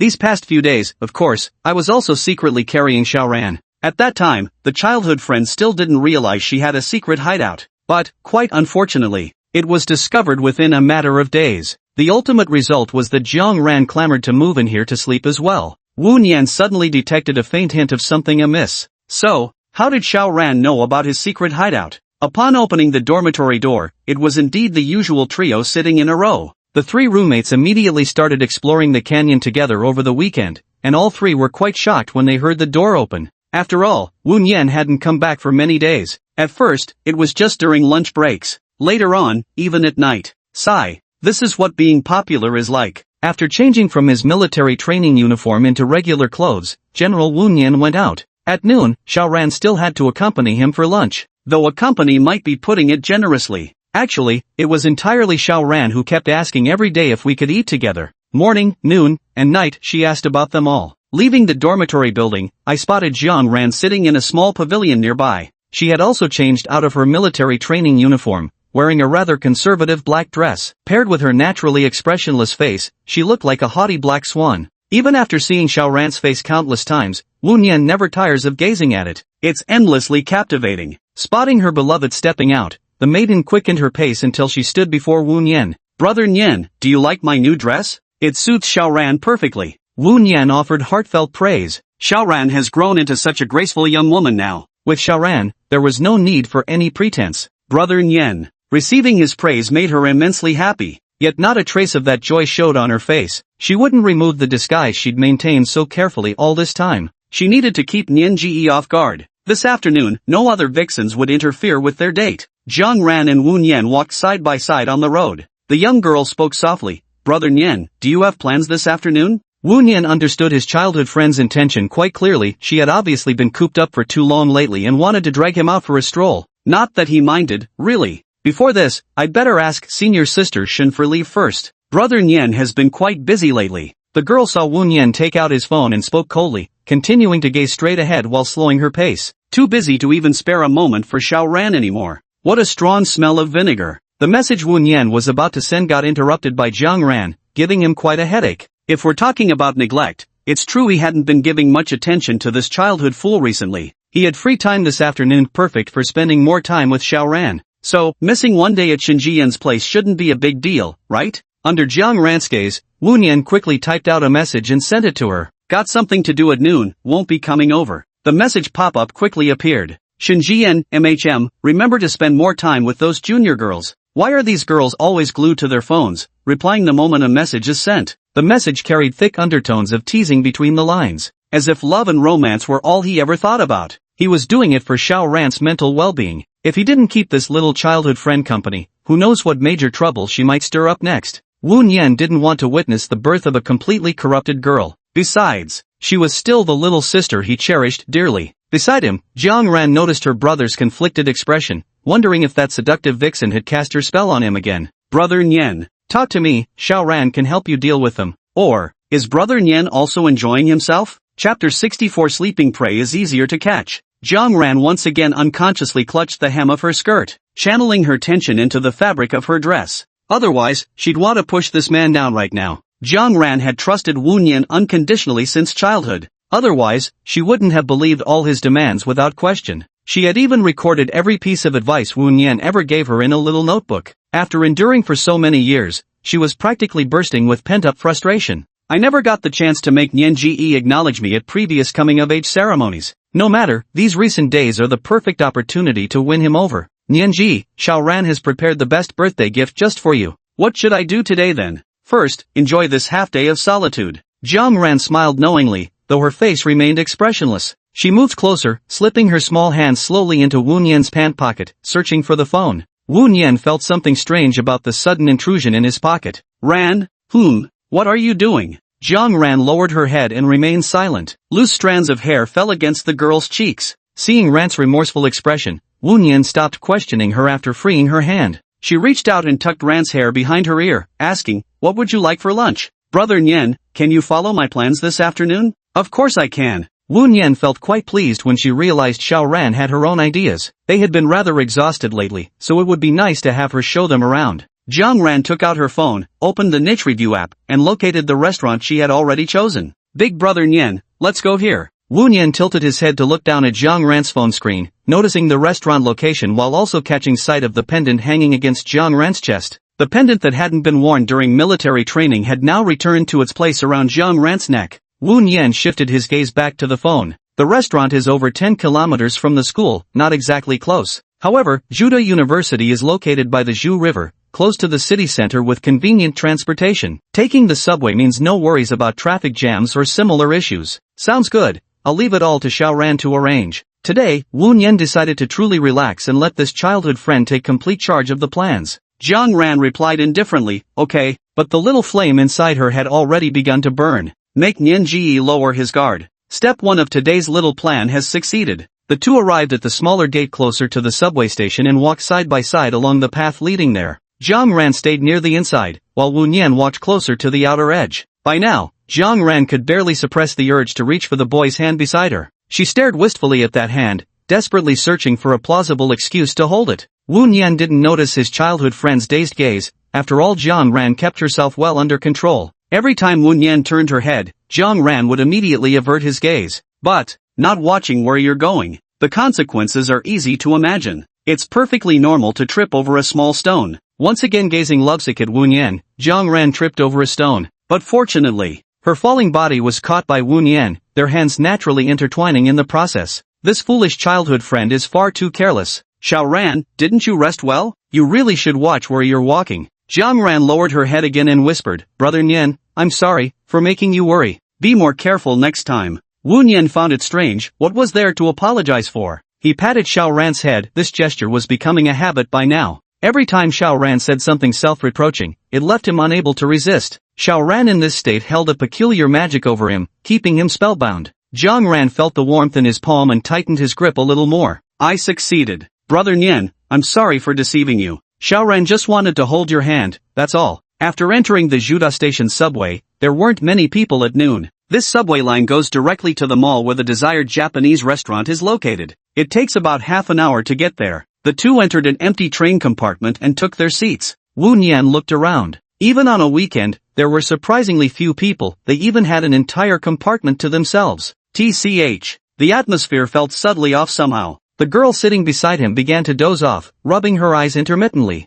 "Xiao Ran, you should take a nap if you're sleepy. After all, there might still be plenty of activities in the afternoon," though he wasn't sure. They'd definitely need energy. "Well, Brother Nyen." The girl shifted slightly, adjusted her black dress a few times, and continued speaking. "May I lean on your shoulder?" Wu Nyen didn't mind. It wasn't the first time he'd served as someone's personal pillow. "Mei Chum, I'll wake you when we're nearly there." In the end, Jiang Ran got the pillow she'd been dreaming of, finding that perfect spot she always leaned into. Closing her eyes, she breathed in the scent of her beloved brother. No trace of those vile women's odors, only the familiar fragrance she'd always known. Today, her brother would belong to her alone. Wu Nyen lowered her gaze at the cold yet innocent-looking girl sleeping beside her, listening to the rhythmic sound of her soft snores. Such a perfect face, yet why is it always so reluctant to smile? With a soft sigh, he spent a long moment studying the moist pink lips of his childhood sweetheart. Even in sleep, there was a barely perceptible upward curve at the corners of her mouth. This subtle trait added a faintly different hue to the girl's usual demeanor. Just a slight downward glance, and she could see the necklace he'd given her. The girl treasured it as if it were a precious jewel. Xiao Ran's deep attachment to this gift made him genuinely happy.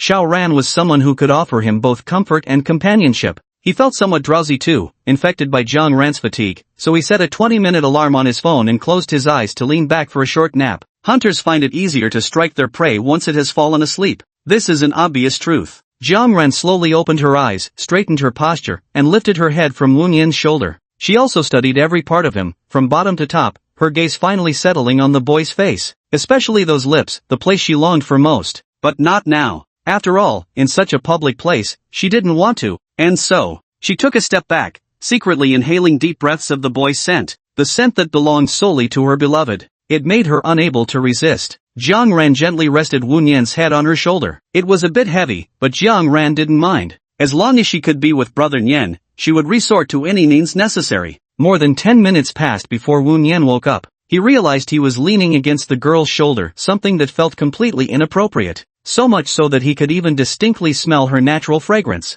But he never fidgets in his sleep. Leaning on someone else? Absolutely out of the question. Brother Nian, you're awake? Noticing her beloved had awakened, Jiang Ran explained, earlier, I thought your sleeping position looked uncomfortable, so I... Great, here we go again. This pitiable maiden-like demeanor, though when performed by Xiao Ran, seems to lack a certain more endearing childish innocence. The aura emanating from this aloof young woman was utterly distinct from the pathetic self-reproach of ordinary girls. This was none other than Wu Nian, the slaughter princess. Wu Nian couldn't help but feel his affectionate tenderness for Jiang Ran grow yet deeper. Chapter 65. Why wouldn't they count as a couple? Jiang Ran tilted her head, leaning against Wu Nian's shoulder. She slowly closed her eyes. Though she didn't speak, the gesture spoke volumes. Patting head. There was nothing to be done. One simply had to spoil their childhood sweetheart. Wu Nian gently stroked Jiang Ran, while the girl actively nuzzled against his hand. Xiao Ran was becoming more proactive, yet she still seldom spoke. What a headache. The corruption value wouldn't decrease, which posed a huge problem. His hands kept caressing, making the girl unconsciously hum with pleasure. A very subtle movement.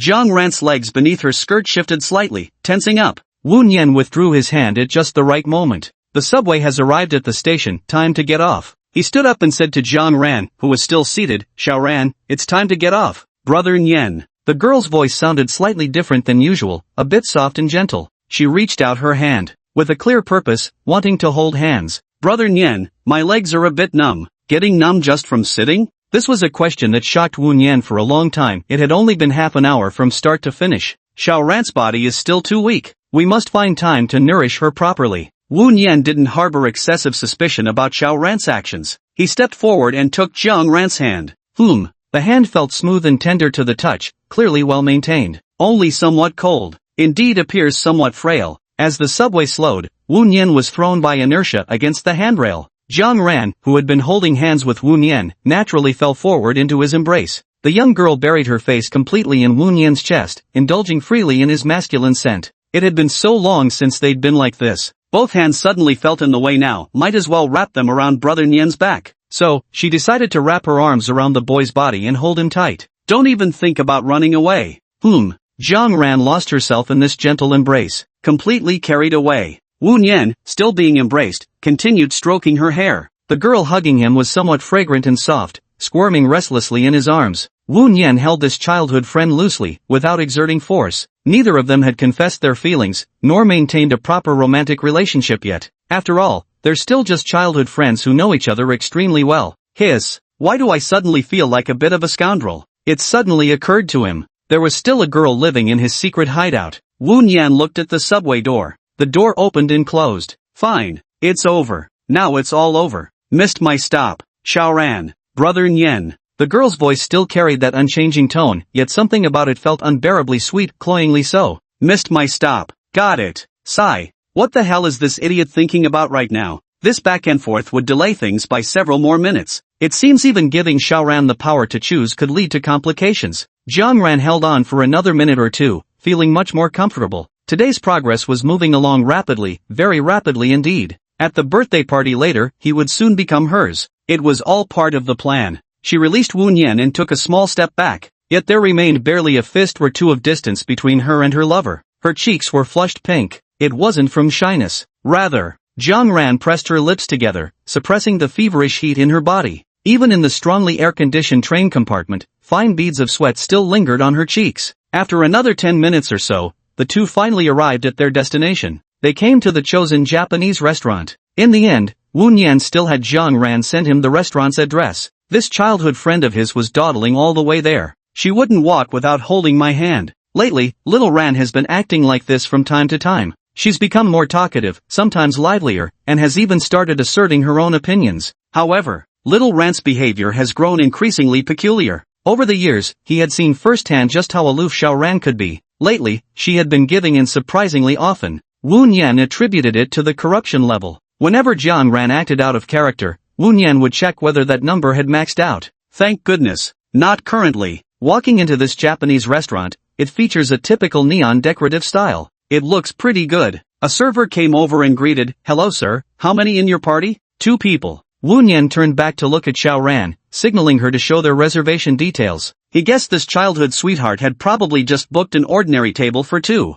Brother Nian, I reserved a private room. Ha! Wu Nian had only one thought right now. He wanted to pound this guy's head hard. As expected, this childhood friend of his was utterly unreliable. Whenever they went out to eat, it was always him who had to choose the place and make reservations. It seems this fool has absolutely no talent for being thrifty in household management. Although Xiao Ran is the young mistress of the Jiang family, and that Jiang Xie also runs a company, no matter what, but she still shouldn't waste like this. Pointless extravagance is forbidden. The attendant said to Jiang Ran, then please provide the mobile number you reserved. The girl seemed somewhat timid, hiding slightly behind Wu Nian while murmuring softly to herself. Brother Nian, damn, why weren't you hiding when you made the reservation? Fortunately, he knew Jiang Ran's phone number. Wu Nian recited his phone number, after which the attendant led them into the private room. Along the way, the attendant chuckled to herself, what an awkward young couple they made. The room's name was in neon characters, which struck Wu Nian as somewhat peculiar. Why did this string of characters feel so oddly familiar?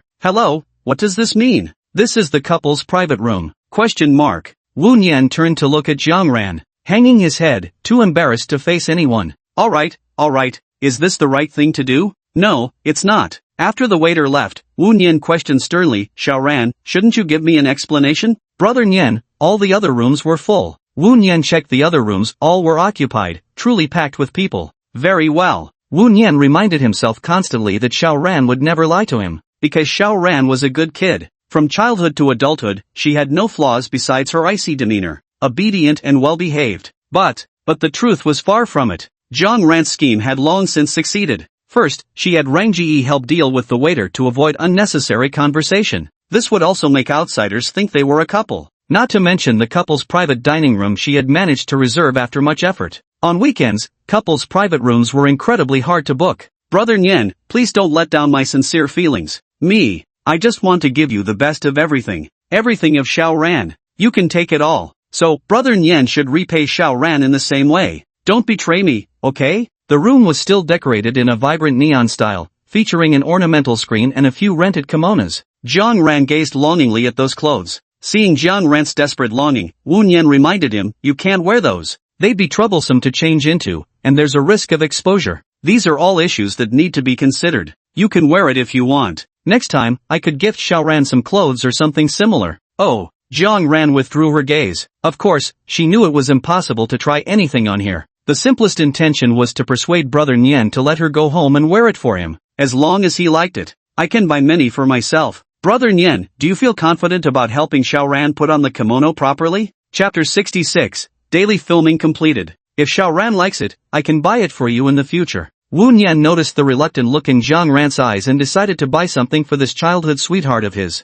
Nian Ji, there's no need. Jiang Ran withdrew her gaze and rested her eyes on Wu Nian once more. Xiao Ran can buy it herself. She has an awful lot of money. The allowance her mother provides never runs out. As long as it makes her brother happy, she's willing to spend however much it takes. She might even hand over the reins of her finances to him. He'd encountered more than one of these nouveau riche young women like her. She wouldn't even accept gifts, insisted on buying everything herself. Wu Nian gestured for the waiting attendant to bring over the menu. He passed the menu to Jiang Ran, letting her take charge of ordering their lunch dishes today. Actually, Wu Nian didn't think much of Japanese cuisine, just sampling it for variety's sake. But if Xiao Ran picked it, then it must be delicious. After some hesitation, the girl across the table selected her favorites and handed the menu to her elder brother. Brother Nian, do you think these choices are alright? Got it. Wu Nian glanced over the menu before handing it to the waiter. After all, it was a couple's special seat. The decor inside was rather unique, with the theme color being cherry blossom pink. There were also items like bells and many other ingeniously designed ornaments. It made one's thoughts run wild. It easily stirs the emotions of both men and women. The private room's design ensures no disturbance from outside, with excellent soundproofing. No wonder couple seats are so expensive. Wu Nian silently grumbled to herself as she poured Xiao Ran a cup of tea. Jiang Ran sat stiffly in her seat, staring at the hand extended toward her. She wanted so badly to press it against her own face. After spending so much time with Nian Ji, usually all she ever experienced were cheek pinches. Cases where someone would specifically touch faces are extremely rare. Moreover, that was long ago when they hadn't yet grown up. Is Nian Ji disliking my face now? She usually took great care of her skin precisely so Nian Ji would linger longer when touching her face. After pouring the tea, Wu Nian heard the girl say lightly, "Thank you, brother Nian. You're welcome. I'll still have to trouble Xiaoran to take me around today." She was taking her Nianji on a date with her today, of course she should thank him. A date for two. It was a trial date before the bonding ritual, and equally became a daily routine date after the bonding, to ensure everything would go perfectly. "So, Xiaoran, where would you like to go this afternoon? Let's keep this a secret for now." Jiang Ran fiddled with the hem of her skirt under the table, her face revealing no particular expression. "But before we go have fun, maybe we could catch a movie first? You even bought movie tickets?" Wu Nian showed a surprised expression. There hadn't been any good movies lately, had there?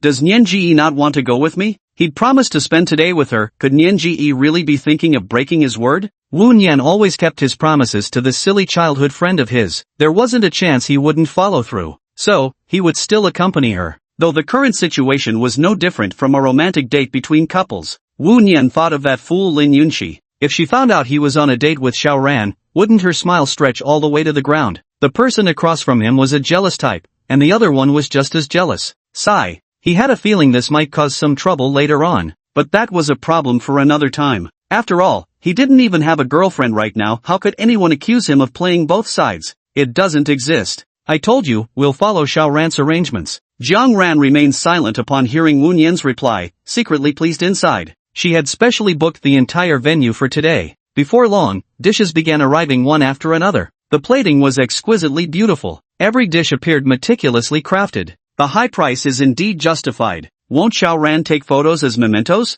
Girls usually take time to find the perfect angle to photograph their food when dining out. It does waste some time. Having shared numerous meals with his childhood friend, he was well aware of this silly habit of hers. There was no escaping her endless photo-taking. He recalled seeing Xiaoran's photo album before, which indeed contained many pictures of dining out. However, his childhood sweetheart's photography skills were absolutely abysmal. No matter how beautifully arranged the dishes were, this idiot could always make them look utterly ordinary in photos. To put it bluntly, the biggest difference between his Xiaoran and other girls is that she simply refuses to adorn herself. Everything is raw footage. Her photo album contains a few selfies here and there, equally unremarkable. The angles are quite odd, but her looks are still quite appealing. "Once Xiaoran finishes shooting, we can start dining." Jiang Ran spoke softly after taking the photo. "Big brother, would you like to see the picture I just took?" "No need." "Sure. Remember, dear brother, this was your idea." Jiang Ran was far from inexperienced in photography. Otherwise, those countless candid shots wouldn't have been framed with such perfect angles. However, the dishes on the table were all incidental.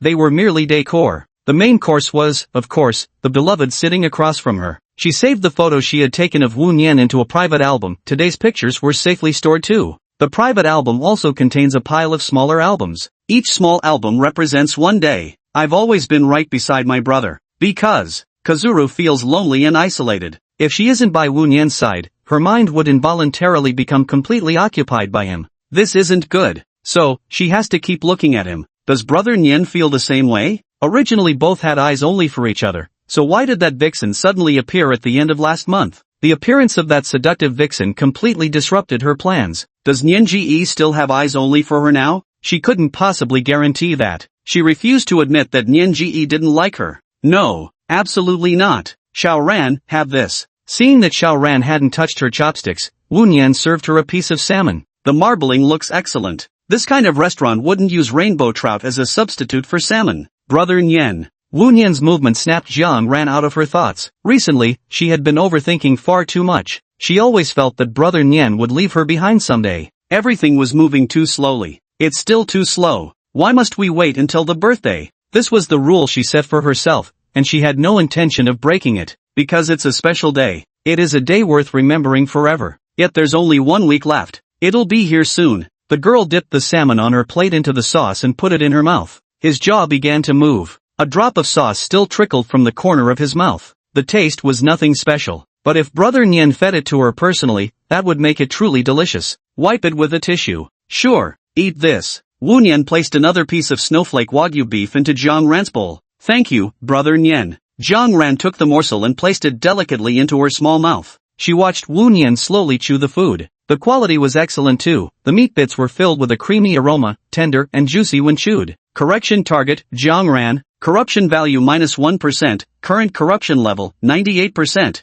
Brother Nian looks delicious too. Chapter 67, a rarely seen gift. Wu Nian noticed the girl opposite him had slightly reduced her darkening tendency, and couldn't help but feel relieved. Even though it was just a 1% reduction, it still marked significant progress. Xiao Ran had held on to that 99% title for far too long. Lunchtime passed by slowly like this. While eating himself, Wu Nian also had to look after Xiao Ran. The act of caring for this neighbor's little sister had long been engraved in his DNA. He thoroughly indulged his hidden sister complex tendencies. Around 1 o'clock in the afternoon, the meal was finished. Wu Nian took advantage of a bathroom break to secretly settle the bill. It wasn't about playing the gentleman, though not related by blood. He and Xiao Ran might as well have been family. Although Jiang Xie is quite an irresponsible character, she still deserves some repayment for her kindness. I used to work part-time frequently, and recently I've managed to squeeze quite a bit of gold from several young sugar mommies. The system store offers the most straightforward reward redemption method. I've managed to save up quite a tidy sum. Taking little Ran out for a meal was more than enough. As for repayment, if she really insisted, he could just let her treat him next time. He knew this childhood friend's habits well. 9 times out of 10, she'd complain about him. Just as he returned to his room, Jiang Ran stared at him impassively. "Brother Nian, why did you settle the bill already?" Jiang Ran wiped her mouth and stood up. "But we agreed that today everything would be Xiao Ran's call." The girl finished speaking, and before Wu Nian could say a word, she took out her phone and transferred the money. A 4-digit transfer. "Well, look at this turn of events." Wu Nian stepped forward and pinched Xiao Ran's soft cheeks. "Xiao Ran, are you an idiot? This meal was my treat."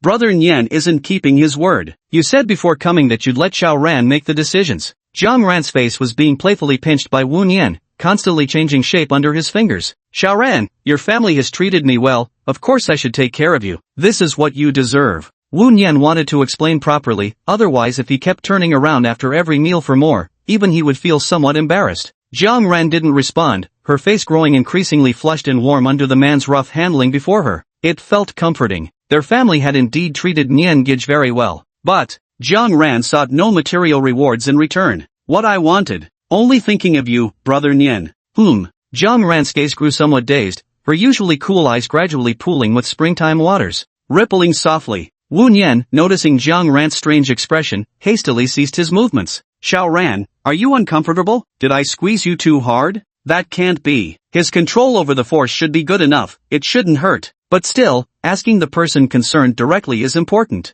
Jiang Ran took 2 deep breaths and slowly replied, "No, I'm fine. How could it hurt?" It felt comforting. "It feels so good. Jiang Ran sniffled, holding back her drool. Wu Nian pulled Xiao Ran out the door, asking as they walked, "Let's go. What time does the movie start?" 2 o'clock sharp. Glancing at the time, there were only 30 or 40 minutes left. As the two prepared to leave, they were stopped by a waiter. "Excuse me, we're currently running a small promotion. Couples can take a commemorative photo with our instant camera after dining. It'll be our free gift to you both." Why didn't they mention this activity before the meal? The waiter isn't very competent at his job. Wu Nian complained inwardly, not particularly valuing such small souvenirs. "Alright, thank you for your trouble." A familiar cold female voice reached his ears. Clearly, Xiao Ran had agreed to it. "Brother Nian, it's free after all." The girl shook her hand that the boy was holding, putting on a coquettish act though her voice remained cool and detached. "Come a little closer, you two." Wu Nian had no choice but to comply, edging slightly nearer.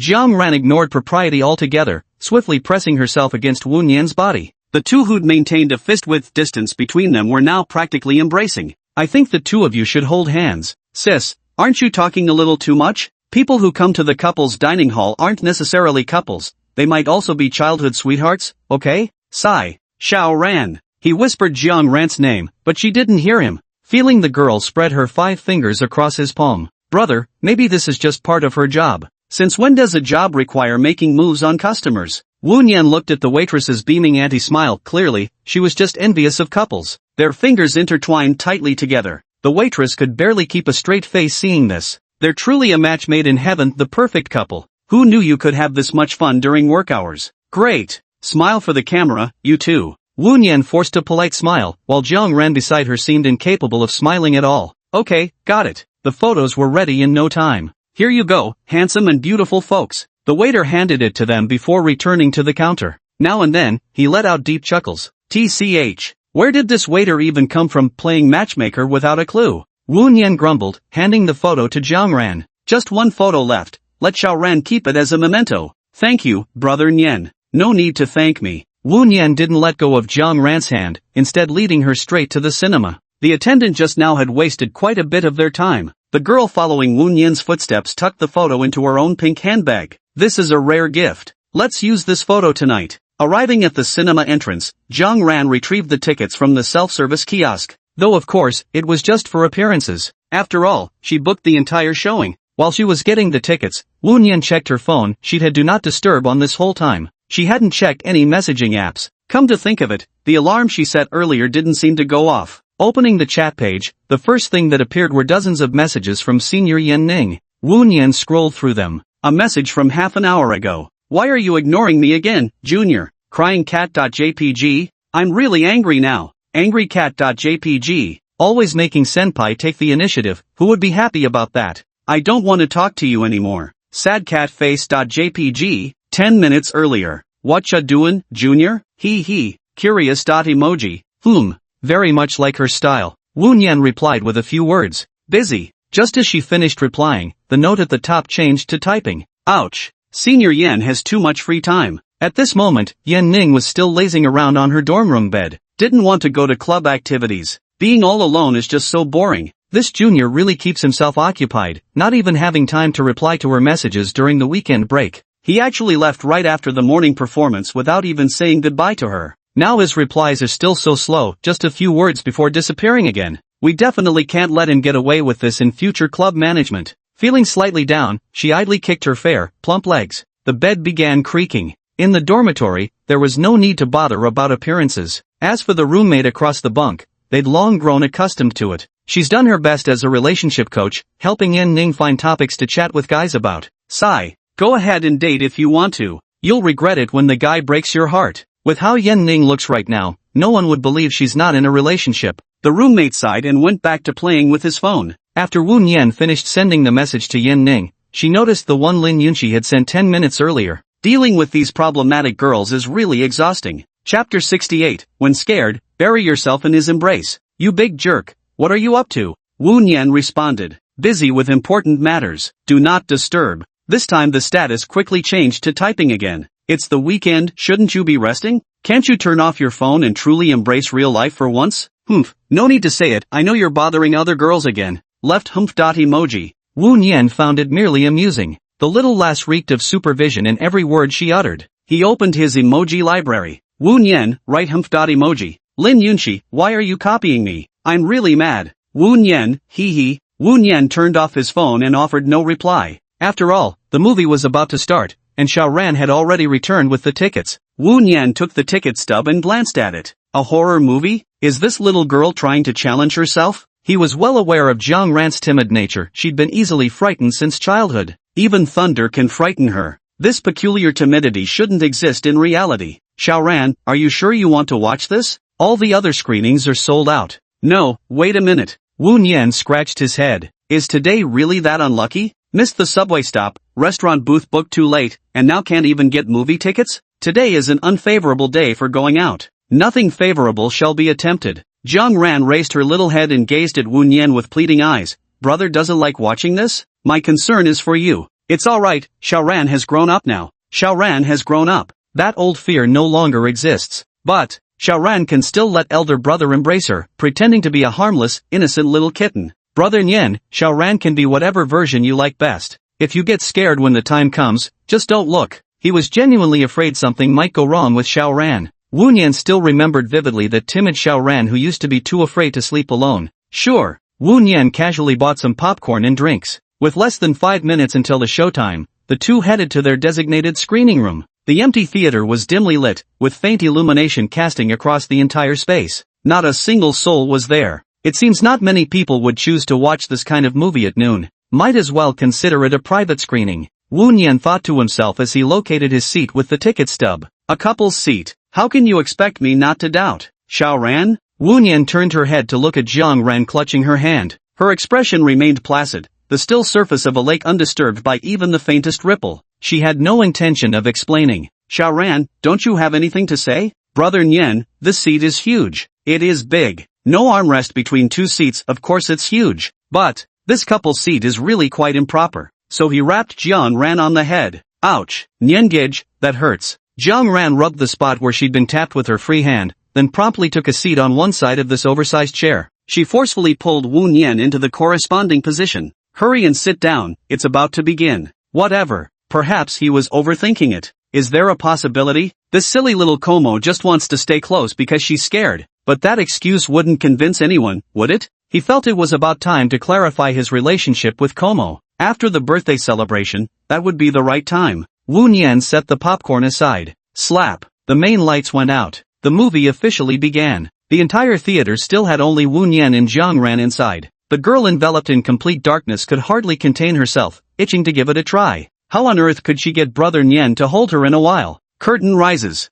A man was running away. Because of betrayal, he had cruelly killed his wife. The man was being pursued. It was by the one he once loved. Wanting to escape. Yet there was no escape. Wu Nian's nerves tensed slightly. Not because of the cliched plot, but because the girl beside him seemed restless. A piercing scream tore through the night sky. The man could no longer get up, paying the price for the wrongs he had committed. At the same time, the girl beside Wu Nian pressed close to him and wrapped her arms around his. Xiao Ran. Nian Gij, I'm fine. With that, the girl summoned a bit more strength. Are you okay? I'm not. Wu Nian's personal space was being gradually encroached upon by Xiao Ran. As the movie played, the ample space was slowly being taken over by the girl. Wu Nian had already reached the furthest edge. Brother Nian, do you think that man deserved it? Jiang Ran halted his movements and slowly spoke. He once whispered such sweet words of love, only to betray her in the end and even personally take his wife's life.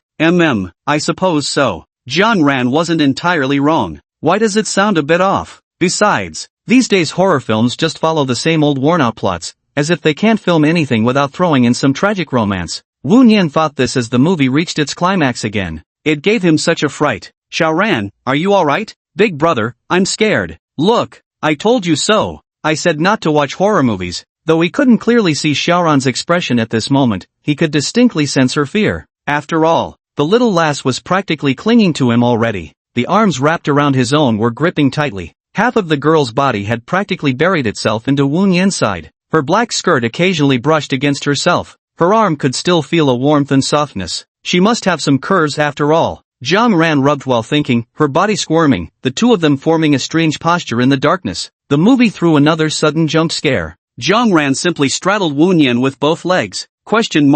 Hey, is this still considered watching a movie? Wu Nian's mind had completely wandered away from the film. He could only give this horror movie a negative score. Because the plot was completely unwatchable. First, it looks ugly. Second, it's completely unwatchable. Xiao Ran, what are you doing? Brother Nian, I'm scared. Jiang Ran pressed her entire body against Wu Nian, bringing the two of them into zero-distance contact. Afraid? Why did you choose this movie if you're scared? Now you're scared? Should have thought of that earlier. He wasn't about to indulge this fool, reaching out with his demonic claws directly. Idiot, didn't I tell you not to look at this? Nian Gij, I just wanted to watch something exciting. She wanted something thrilling to watch. There couldn't be anything wrong with that, could there? That still doesn't mean you should indulge your own vulnerabilities. Jiang Ran didn't respond, just kept burrowing deeper into Wu Nian's embrace on her own. So comfortable. And you smell so nice too. Wu Nian couldn't let this restless little kitten keep burrowing into his embrace. He cupped Jiang Ran's face with both hands and lifted upward, gradually bringing the girl's visage into his field of vision. The girl's face was flushed, her hair sticking together with sweat. They locked eyes. Feeling stuffy? Not really. So you'll burrow into my arms when scared? That's how I've always done since childhood. That was when I was little. Does Gij not like Xiao Ran anymore now that I've grown up? I like it. This must be how you show affection to a little sister. Chapter 69, An Evening Farewell, Happy New Year's Eve. Brother Nian, is Xiao Ran being good? Wu Nian released his hand supporting Jiang Ran's head, pondering for a moment. Fairly good, I suppose. Jiang Ran once again fell into Wu Nian's embrace due to gravity. She rested her chin against Wu Nian's and spoke softly, Brother Nian, if you're not scared, then let's watch a movie together. The atmosphere reached a point where it felt like the scene before a confession. Then, could Brother Nian keep protecting Xiao Ran like this? You don't dislike me?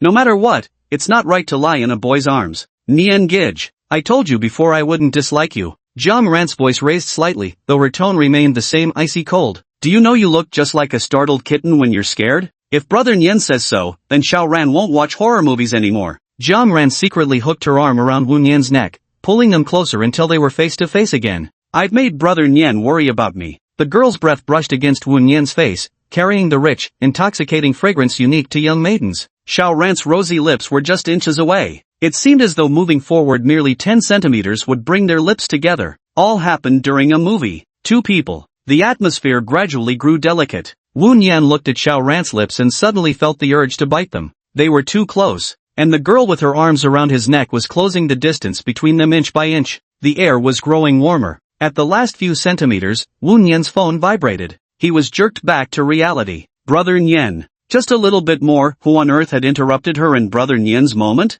Xiao Ran, you watched the movie first. Wu Nian gingerly placed Jiang Ran, who had been sprawled across him, back in her seat. He pulled out his phone from his trouser pocket and glanced at it. That idiot Lin Yunxi just keeps messaging non-stop. Check the chat page. Lin Yunxi kept poking him. Clearly, this little missy was upset because he ignored her. Wu Nian. Lin Yunxi, which girl did you trick this time? Wu Nian, no comment. Wu Nian, I'm really busy, stop messing around, okay? Lin Yunxi, humph, you better actually be busy. Remember to come back early tonight. What's up? Lin Yunxi even set a curfew for herself. What happens if she's late? 9 times out of 10, it's that little miss again with her relentless pestering and a flood of sticker attacks. Wu Nianlo slightly raised the corners of his lips and put away his phone. Correction target, Jiang Ran. Darkness level plus 1%, current darkness level, 99%. The corruption level I worked so hard to lower went up just because I looked at my phone? He glanced at Jiang Ran, noticing the girl's attention remained fixed on the movie. No way. Ran,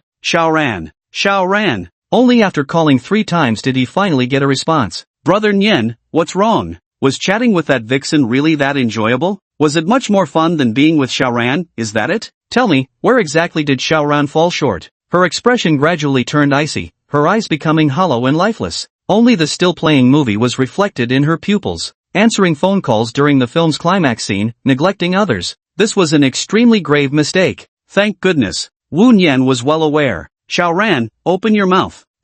Just open your mouth. The sweet aroma of corn tantalized her taste buds. Wu Nian stuffed a handful of popcorn into Jiang Ran's mouth. Was it tasty?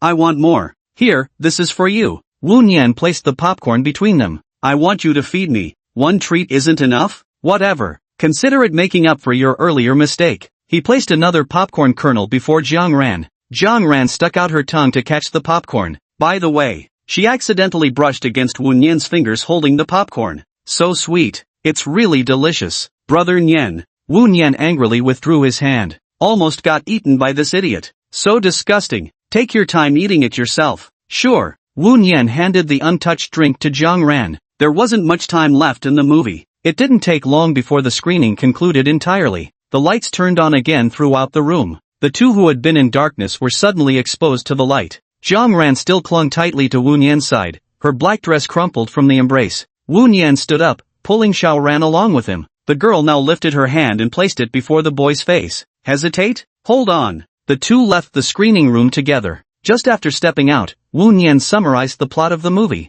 It's utterly ruined. Brother Nian, let's watch movies at home during the next holiday. Mom bought a projector for us. This place is really quite restrictive. Wu Nian strongly condemned Jiang Ran's Monday morning quarterbacking behavior. Since we already have it at home, there's no need to go out and experience it again. That's fine, I'll wait until the holiday to go home and see. It was Jiang Ran's home, but it could also be his home. So, where does little Ran plan to go next? Wu Nian posed a new question. A lunch and a movie together somehow felt like ages had passed. But looking at the time now, it was only around 4 or 5 p.m. Nian Gij, could you accompany me for a casual walk? The original amusement park plan fell through due to limited time. Never mind, there will be plenty of time in the future. On their next date, by that time the two were already together, no longer needing to consider whether it was early or late. Huff. Imagining the scene of hugging Nian Gij while sleeping in bed, Jiang Ran couldn't help feeling somewhat lightheaded. Dazed, her body lost control. Fortunately, Wu Nian was there beside her to hold her steady. In Wu Nian's view, this childhood friend often had a thought process that differed from others. He could understand Lin Yunxi, yet he couldn't predict Xiao Ran's next move.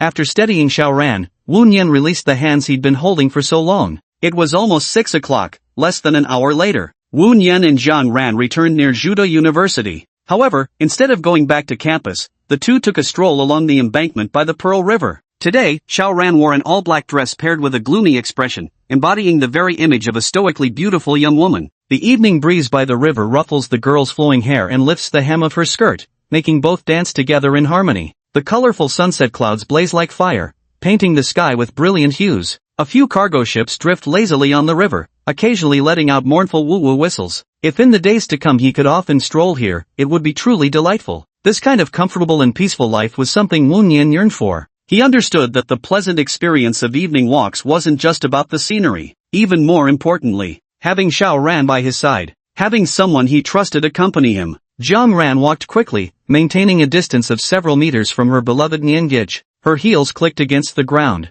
Pat pat pat. She reveled freely in the company of her beloved. It was a beautiful thing. If only those women weren't there. Brother Nian. P.S. The author here wishes all dear readers a happy New Year's Eve. Chapter 70. Can I be the girl you embrace instead? Walked for over an hour, until the sun was about to set. During this time, the two wordlessly chose not to speak. They simply walked side by side. Childhood sweethearts for many years, they had developed something of a telepathic connection between them. After a casual dinner, Wu Nian saw Jiang Ran back to her dormitory building. He had escorted Xiao Ran back so often that many people who frequently passed by the dormitory area had grown familiar with Wu Nian's face. Though neither had formally confirmed their relationship, passers-by and the dormitory aunties had already acknowledged them as a couple. There were many couples at the entrance of the girls' dormitory, but a pair like Wu Nian and Jiang Ran stood out particularly. Both were exceptionally good-looking, yet there didn't seem to be any intimate gestures between them. What kind of platonic romance was this? That's what passers-by thought. Xiao Ran, you must be exhausted today. Get some sleep early tonight. Brother Nian. How could I be tired? Being with Niangij like this, I could never feel tired, even if it lasted a lifetime. Jiang Ran walked toward the dormitory entrance. Wu Nianqiao waved to his childhood sweetheart. Go get some rest now. Goodbye Xiao Ran. Goodbye, Niangij. Jiang Ran looked reluctant. What had once been feigned restraint over time now saw its protective shell slowly cracking apart. If I hugged him right now, would Brother Nian get angry? No sooner had this thought crossed Jiang Ran's mind than she found herself darting forward. She threw herself into Wu Nian's embrace. The boy staggered backward a few steps from the momentum. The young girl was clinging tightly to his body, snuggling close. I really want to cuddle. Why have I endured for so long? She remained unaware. It felt like if I stopped enduring, I'd lose Brother Nian. But I don't want to pretend anymore. I want to be together. Brother Nian. With her face entirely buried in the boy's clothing, Jiang Ran's voice came out muffled. Xiao Ran? Xiao Ran's behavior took him by surprise. The Xiao Ran he thought was indifferent to love seemed to have developed her first crush today. The offensive was fierce. Such a little sister is quite adorable too. Besides, he personally raised her himself. Big Brother Nian, good night, good night. Don't forget this day. Of course I won't forget. I spent a whole happy day playing with my adorable little neighbor after all. Jiang Ran's hand gradually loosened its grip. Not just a little neighbor either. Brother Nian. Today we're having a lover's date. One day, you'll acknowledge me. After parting ways, Wu Nian prepared to head to the small detached villa. He took out his phone and sent Lin Yunqi a message. Wu Nian, silly, I'm getting ready to come home. Lin Yunqi, if you call me silly again I won't let you come home. Wu Nian, alright, then I'll take the day off today. Lin Yunqi, no way. Come back quickly, I've been waiting so long. Wu Nian, so you weren't planning to lock me out? Lin Yunqi, are you an idiot or just incapable of recognizing a joke? Wu Nian, must have caught it from you. Pig head emoji. Wu Nian edited the message carefully before sending it. The other party immediately called via voice chat. He answered, waiting, in silence. The air froze. Half a minute later, then came a sickly sweet girl's voice from the other end. The gap between voice calls and one's real-life voice is still quite noticeable, yet it remains remarkably potent all the same. There was an interrogative edge to her tone. After all, neither of them spoke a word for half a minute. Wasting electricity, huh? You big meanie, say something. Wu Nian asked knowingly, what's wrong? Tell me who's the pig right now. I didn't know. Acting all innocent.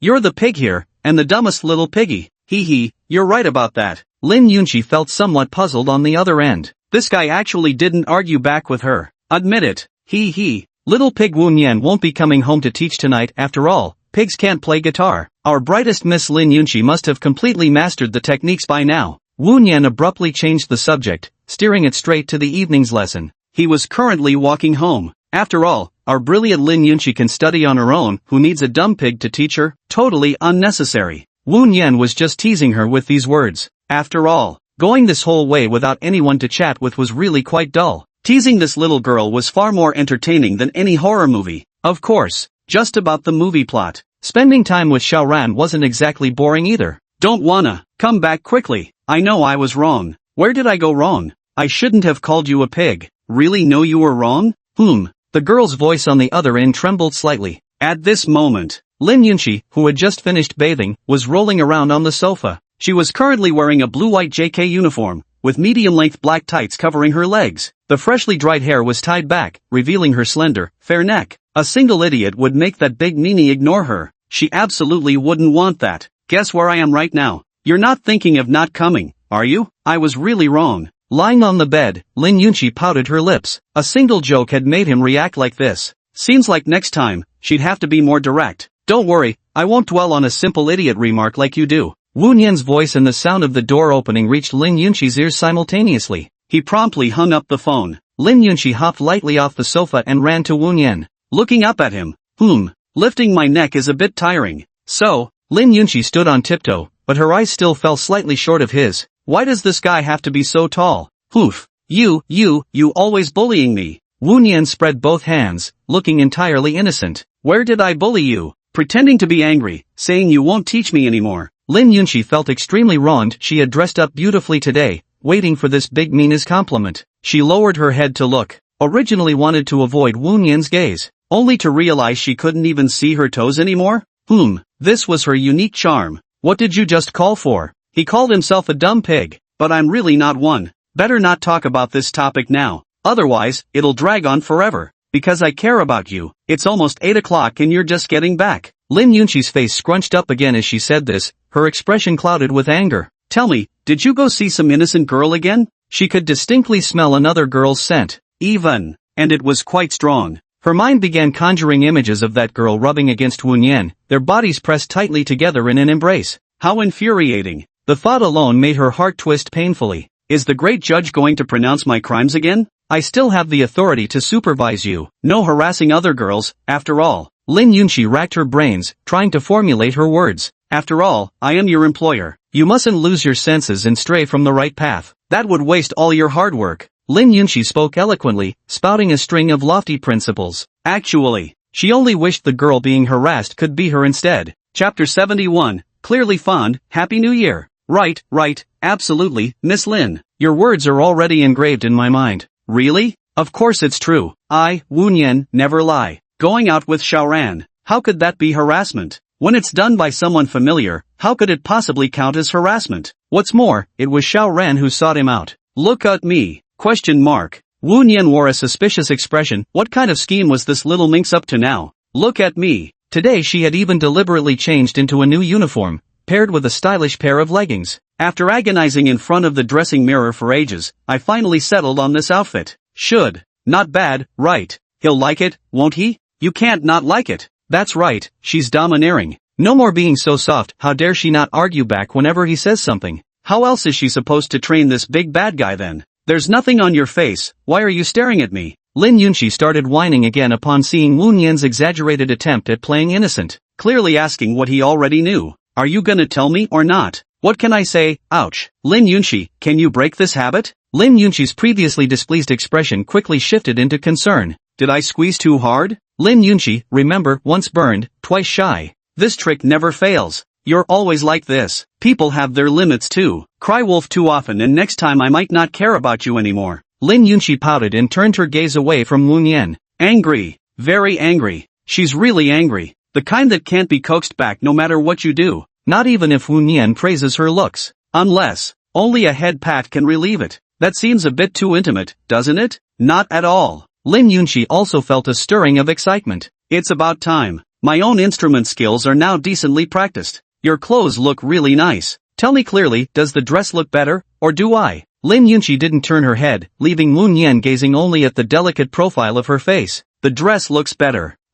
You really don't understand a girl's heart at all. He just doesn't understand girls. What gives him the right to harass others? Only she could make this big bad guy dance like a puppet on strings. Wu Nian responded, I wasn't finished speaking. The clothes are beautiful, but the person wearing them is even more beautiful. That's more like it. Lin Yunqi spun around, her pure white pleated skirt fluttering in the breeze. A strange hue flickered in and out of sight. Where are you looking? Lin Yunqi suddenly realized she wasn't wearing safety shorts. Hopefully there wasn't any accidental exposure. Even though there were no outsiders present, she'd still feel embarrassed being seen by this big rascal. No, after all, he definitely counts as an outsider. Lin Yunqi hurriedly clutched her skirt, adopting a defensive posture. This very stance was all the more likely to set imaginations running wild. Wu Nian watched the ever-changing expressions of this little lass with immense relish. From a certain perspective, he had indeed been trained by Lin Yunqi. Not seeing all the silly expressions of this fool every day would leave me feeling strangely empty inside. Look at you. Oomph. You'd better not actually see anything, or else, I'll make you work overtime. No need to work during overtime hours. Just sit beside her and watch her quietly. Isn't this what you enjoy watching? Then keep staring at her all you want. And don't you dare let your eyes wander elsewhere. This punishment should be enough, right? To avoid overtime, I'll have to give you a proper lecture. Wu Nian became serious. He checked the time, it was around 8:30. After all the commotion, today's lesson hasn't even started yet.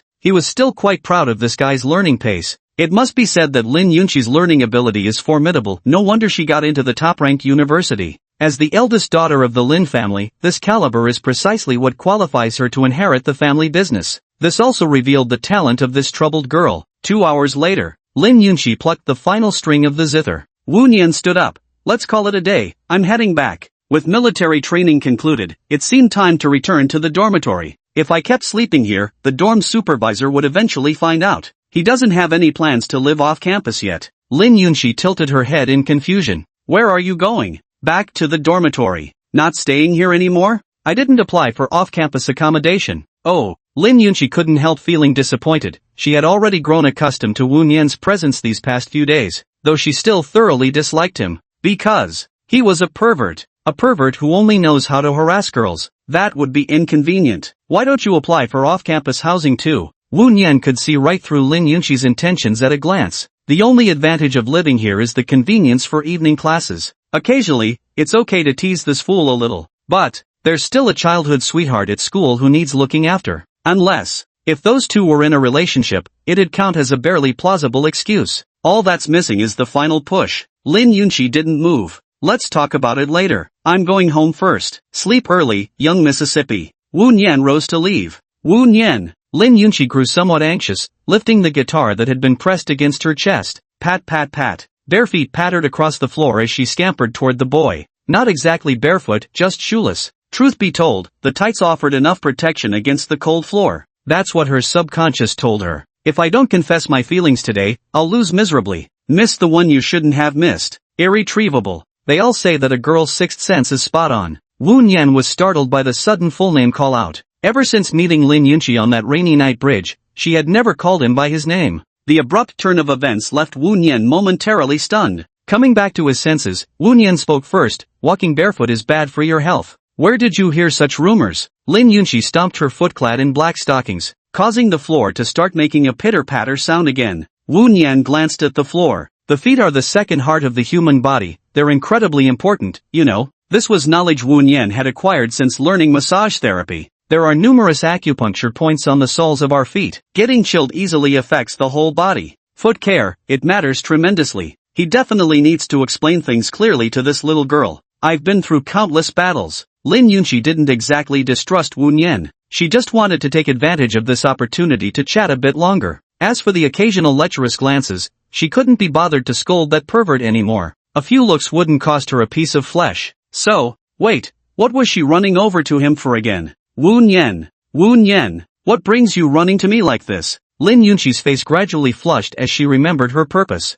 Stop him. Tell this big scoundrel. You must be mine alone from now on. But, why can't I say it out loud? Even though I like you. Could it be that everyone feels this way before confessing their love? Afraid of being rejected. Once the arrow was released, there is no turning back. She lifted her head and gazed into Wu Nian's eyes. Those deep-set eyes shimmered with light. Her entire reflection stared back from within them. Right then, I'm going to take the next step. Chapter 72, I like you. Could you, please stay? The girl's voice drifted through the silent house, echoing endlessly, twisting into Wu Nian's ears. What are you doing staying here? Lin Yunqi's chest heaved continuously, her emotions growing increasingly agitated. A flush crept up to the very tips of her ears. For someone who had never spoken sweet nothings to a boy before, the words seemed impossibly difficult to utter. Wu Nian had already noticed something amiss with this little lass. It looked like that thin layer of paper separating them was about 9/10 torn already. You big meanie, I want to ask you a question first, and you must answer me properly, okay?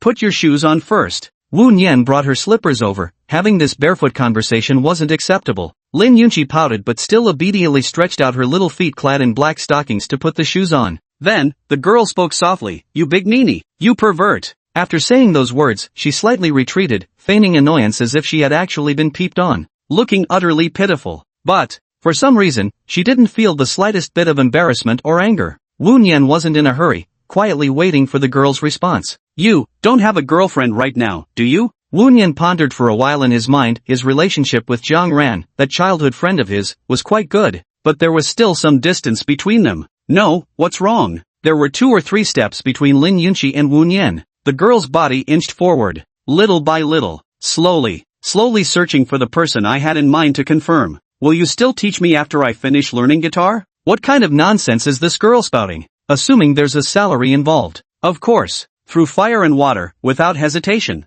No one would pass up the chance to take advantage of a little rich girl. Wu Nian was no exception. "Sure thing. What if I said, forever?" Lin Yunqi enunciated the word forever with deliberate clarity. Without waiting for Wu Nian's response, Lin Yunqi continued speaking on her own. "Do you have any idea what a terrible person you are? He loves teasing girls and is quite the smooth talker. I've seen it all clearly as your supervisor, you know." Lin Yunqi spoke her thoughts aloud, occasionally wrinkling her brow when mentioning those girls. "I despise guys like that the most. I've said it before, I'd never fall for someone like that." Lin Yunqi should have died that rainy night. Lin Yunqi lowered her head, feeling slightly disheartened. Current correction target, Lin Yunqi. Corruption value plus 5%, current corruption level, 45%. Why do her words keep making her own temperature rise with anger? Wu Nian scratched his head, still patiently listening. "But, I was saved by a creepy stalker, and even talked about becoming his girlfriend." Lin Yunqi glared at Wu Nian after speaking, her aggrieved little expression clearly listing all his wrongdoings.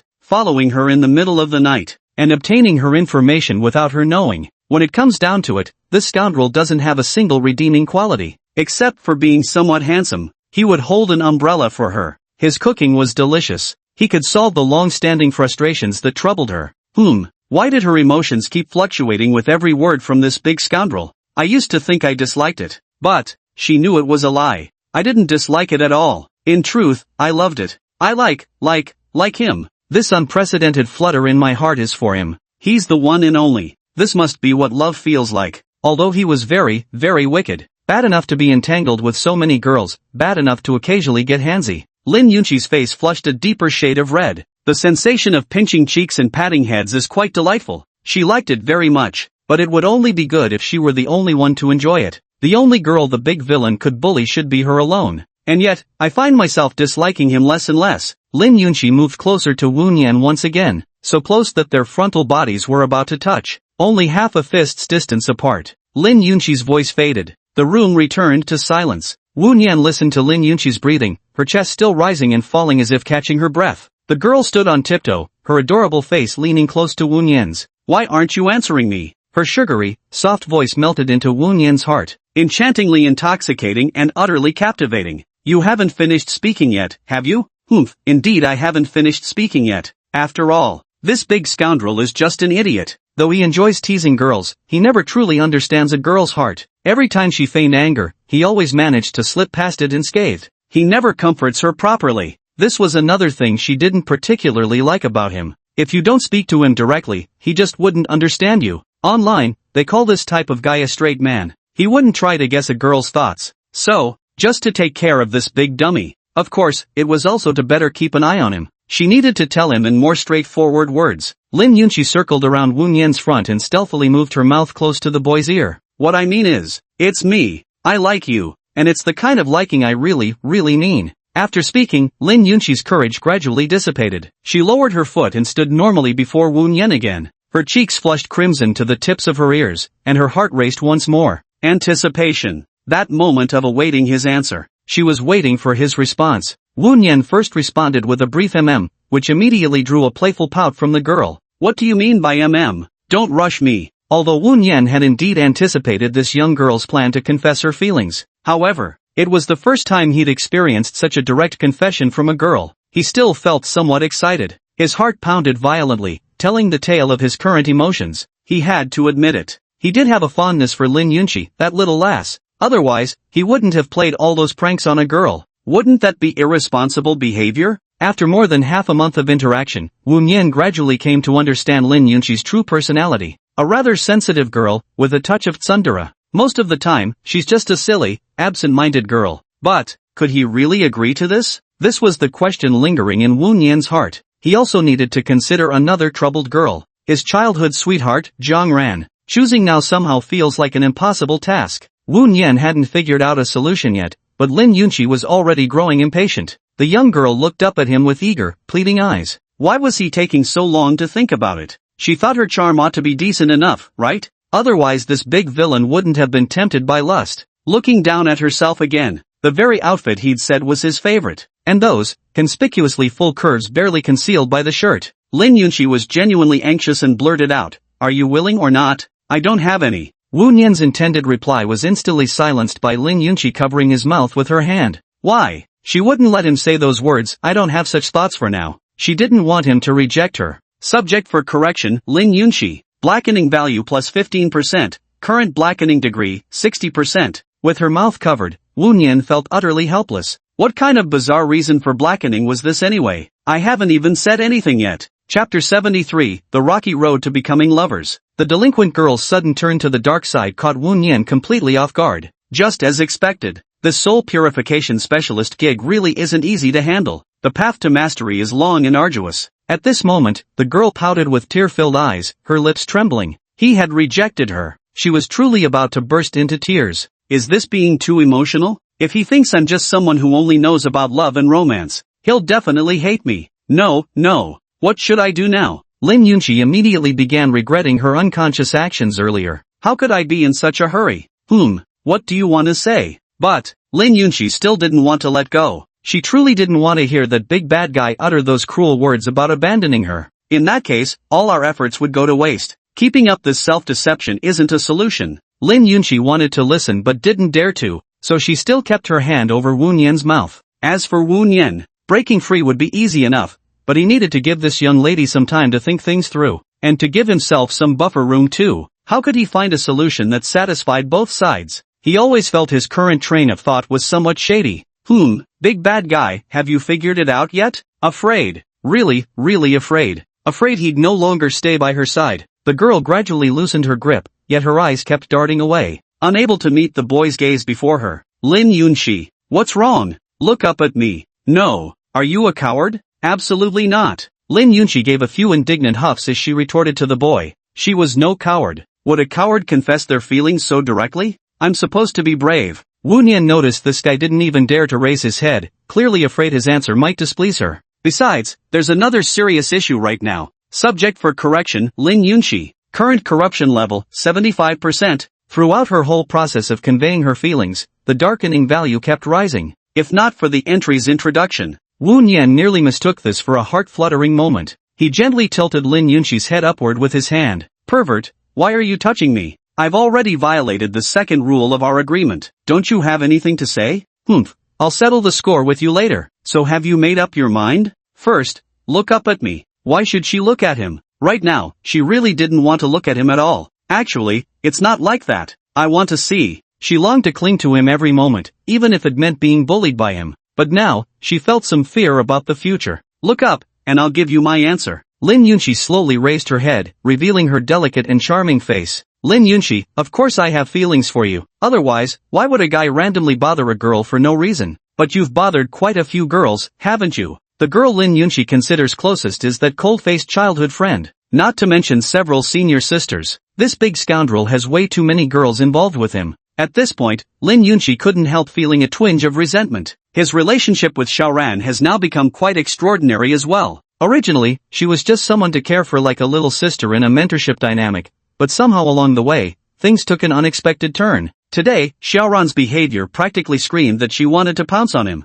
And now in the evening, he's faced with Lin Yunqi's blunt confession. Wu Nian mentally compared these two individuals. Xiaoran was someone he knew extremely well, having been acquainted for a very long time. As for Lin Yunqi, although they had briefly crossed paths in childhood, those events could hardly be counted now. With such brief time spent together, could it truly prove that the feelings between them were genuine? Sigh. At this moment, Lin Yunqi was looking into Wu Nian's eyes, having decided to stop running away. No matter what tricks this scoundrel tried, she was determined to completely conquer him. and then properly train him. So, does this mean you're agreeing then? Before Lin Yunqi's words had even finished, she threw all caution to the wind and immediately embraced Wu Nian. To hell with scruples. Just hug first, talk later. But, this big villain's body. The scent of other girls is way too strong. Most likely that cold childhood friend of yours. Actually, I think we could use some time apart to properly sort out our feelings. What do you call this? This is called the trial dating period. Wu Nian also hoped she could face her own emotions squarely. After all, during this period of their acquaintance, Lin Yunqi's emotions had often been under his control. It seemed somewhat unhealthy. This was also a major reason for his concern about Lin Yunqi. Lin Yunqi buried her head against Wu Nian's chest, unwilling to let go. Asshole. So disgusting. What kind of cooling off period is this? Don't tell me he's treating me like a child. The girl took a deep breath, raised her head to look at Wu Nian, and asked, how long would that period be? Is this big meanie thinking things are moving too fast? If we're supposed to confirm our relationship after only knowing each other for half a month, that does seem a bit early. But, she was afraid this period of being single would let someone else snatch away her future lover. Wu Nian quickly replied, about 1 to 2 weeks, after her birthday passed. How would I know whether you'll trick me or not? What do you want to do about it? Use the third one. The third one? Wu Nian was initially puzzled by Lin Yunqi's words, but soon grasped the meaning behind the girl's statement. Looks like he's planning to use those precious life-saving hairs he got earlier. If you lie to me, you'll be cursed for life. What does for life mean? She didn't actually wish for this big scoundrel to encounter anything that might trouble him. That would only add to his suffering needlessly. Everything turned out the opposite of what was intended. Besides, you'd end up unhappy yourself. So, you'll be stuck with me for life. Don't even think about shaking me off. Humph. That's a rather vicious curse, you know. It was my esteemed self who personally cursed you. The kind that can't be undone. Wu Nian noticed the girl's dead serious expression. This kind of mild punishment would only increase his chances of turning into a scumbag. Wu Nian couldn't help feeling somewhat amused. The muscles on his face were trembling. Ah, what are you laughing at? I just thought of something happy. Lin Yunqi wrinkled her nose, her face falling. This big jerk must be laughing at her. After all the consideration she'd given him, he didn't even appreciate it. So, I'm angry again. Lin Yunqi rose onto her tiptoes once again. This time, it was to deliver a little physical punishment. The girl strained to reach Wu Nian's face, giving it 2 light pinches. Humph, serves you right for laughing at me. See if you dare do it again. Wu Nian felt the flesh on his face being pinched and said, you need to fix this habit. Gentle girls wouldn't do something like this, right? No way. This is your punishment for laughing at me. Having said that, Lin Yunqi hugged him again. How about this? Surely this punishment is enough? You're just taking undue advantage. Humph, enjoying the benefits while pretending innocence. The girl nestled deeper into Wu Nian's embrace, wrapping her arms around him. This is her warm haven. So what if I'm taking advantage? Still better than some big bully who keeps picking on girls all day. Subject for correction, Lin Yunqi. Corruption value minus 25%, current corruption level, 50%. The girl's mood visibly improved after receiving Wu Nian's response. Wu Nian breathed an inward sigh of relief. The girl took deep breaths of Wu Nian's scent, feeling slightly intoxicated. So, are you staying here tonight? Chapter 74, Lin Yunqi's transformation. I absolutely have to go back tonight. A week without returning to the dormitory. It couldn't be that he was always taking a shower during every dorm check. TCH, can't you just apply for off-campus housing? Lin Yunqi tightened her embrace even more. Then let me be willful a little longer, okay? Wu Nian remained silent, tacitly agreeing to Lin Yunqi's request. The pace at which things were unfolding was somewhat beyond her expectations. Within just one day, both troubled teenage girls had undergone significant transformations. Lin Yunqi quietly looked up at Wu Nian. This man would become her lover in just a little while. By then, she could get away with even bolder moves. At this thought, the girl's face instantly flushed red. Strange thoughts filled her head. Before we become a couple, will you mess around with other girls? Wu Nian already felt that her reply to Lin Yunqi sounded somewhat sleazy. Now this matter has become even harder to bring up. It's not about whether he wants to provoke trouble or not. He's the one being harassed by these girls. Your silence tells me everything. Scumbag. Lin Yunqi whimpered and buried her head in Wu Nian's chest again. Only then did she feel at ease. I'll make sure you know that I'm your real girlfriend from now on. Because her mouth was pressed against his clothes, her words came out muffled. Wu Nian felt the softness of the girl's body. Her plump chest was pressed somewhat flat. To be honest, Lin Yunqi's current outfit was practically designed to set pulses racing. The girl's JK uniform and black tights exuded youthful vitality, while her unique fragrance made her body even more alluring. Wu Nian was somewhat unable to control himself. Haven't you held me long enough? Lin Yunqi didn't answer. Instead, she even tightened her arms a little more, clearly unwilling to let go. Wu Nian shook his head and began stroking the girl's hair, smooth as silk. The embrace elicited a soft whimper from the girl in his arms, taking advantage of her distraction to pull such sneaky tricks again. In a good mood today, I'll reluctantly let him pet me. Lin Yunxi narrowed her eyes contentedly. It's not like I'm being tsundere about it. It's just that his touch was genuinely pleasant, giving her a somewhat lightheaded sensation. The two stood there for quite some time. Lin Yunxi, it's been over 10 minutes. Seeing the little lass not responding, Wu Nian teased, you haven't suffocated in there, have you? What kind of girl clings this much, holding on to me for over 10 minutes without letting go? That sticky little Lin Yunxi. No way, just hold me for a little while longer. She wanted to. I wish I could fall asleep in his arms. How wonderful it would be if this could last forever. Several more minutes passed. Only then did Lin Yunxi reluctantly loosen her embrace. The uniform had become somewhat disheveled from being held too long. She smoothed her clothes and said in a sweet, syrupy voice, you big meanie, you do like me, right? Got it. I'll remember this, as your supervisor, I'll always be watching you. Well, that'll be quite the bother for you then. I just don't want you bothering other girls. Yeah, sure. Wu Nian had heard this phrase so often it made his ears callous. What Lin Yunxi worried about most now was whether the promise could truly be fulfilled. She is now chasing her true heart, no longer controlled by her mother, no longer always thinking about her mother's opinions. But her own life should be decided by herself. This is what the big villain had taught her during this time. My future should be grasped by me. Wu Nian saw the girl release him and prepared to leave. Good night, Miss Lin. Good night, you big bad guy. Wu Nian turned and walked towards the door. The girl simply stood there staring blankly, even forgetting to see him off. Turned the doorknob and opened the door. The cold wind outside brushed against Wu Nian's face, lifting his short, cropped hair ever so slightly. You big jerk. What's wrong? Today's Lin Yunxi seemed even more peculiar than usual. It all made him somewhat hard to fathom. Wu Nian closed the open door and turned to look at Lin Yunxi walking toward him. This time, Wu Nian observed with heightened attentiveness and clarity. The girl's outfit was entirely chosen according to her own taste.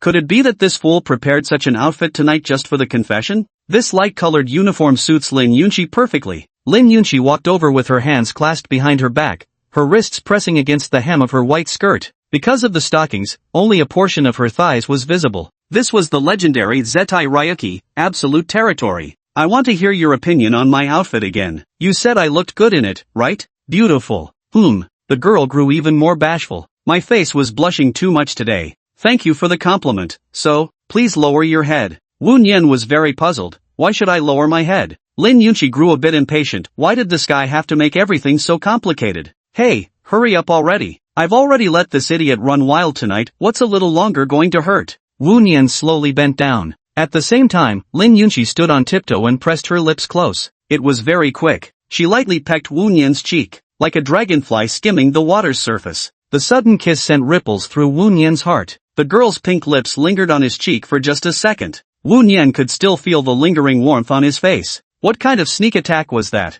The girl before him grew bashful right after planting the kiss. This is just because you praised me, that's why I kissed you. Her entire body trembled slightly as she spoke with agitation, waving her hands to explain further. Besides, to prevent you from going back on your word, I had to take precautions. With this kiss, surely he wouldn't dare act so boldly again. Every time I go tease other girls, at the very least, I'd still think of her existence. Is this your excuse for ambushing me?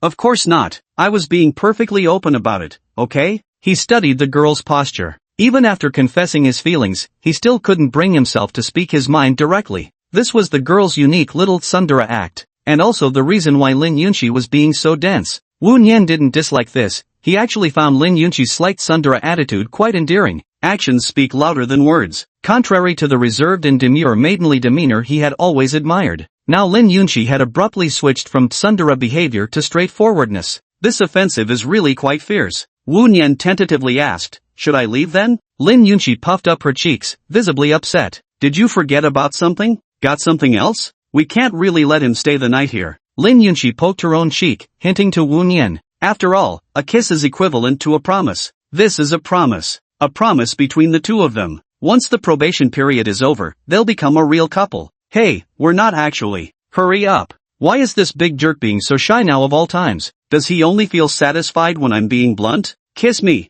Wu Nian deliberately asked. Where should I kiss? Chapter 75. Where do you want to kiss? Then where exactly should I kiss? She'd already shown Wu Nian the obvious path. Wu Nian gave a sly smile, making Lin Yunqi pout again. Oomph, pervert. I got it. Wu Nian found himself helpless against this little fox. He probably had to kiss him, or else this guy would be acting spoiled for half the day. That really was unbearable. Wu Nian used both hands to steady Lin Yunqi's body. Such a movement caused Lin Yunqi, who was currently in a sensitive state, to tremble several times. The young maiden lowered her gaze slightly, her earlobes gradually tinting the hue of coral. So nervous I forget to breathe. Wu Nian drew close to the girl's cheek, and at that moment, Lin Yunqi tightly shut her eyes, waiting for the scoundrel's outrageous behavior. It was an improper advance with her consent, and equally what she desired, what she longed to pursue. Wu Nian gently touched the girl's forehead, leaving his mark. Lin Yunqi didn't even feel Wu Nian's lips drawing near before it was all over. There's a feeling of wanting more. Besides, she kissed the cheek, so why did this guy go for the forehead?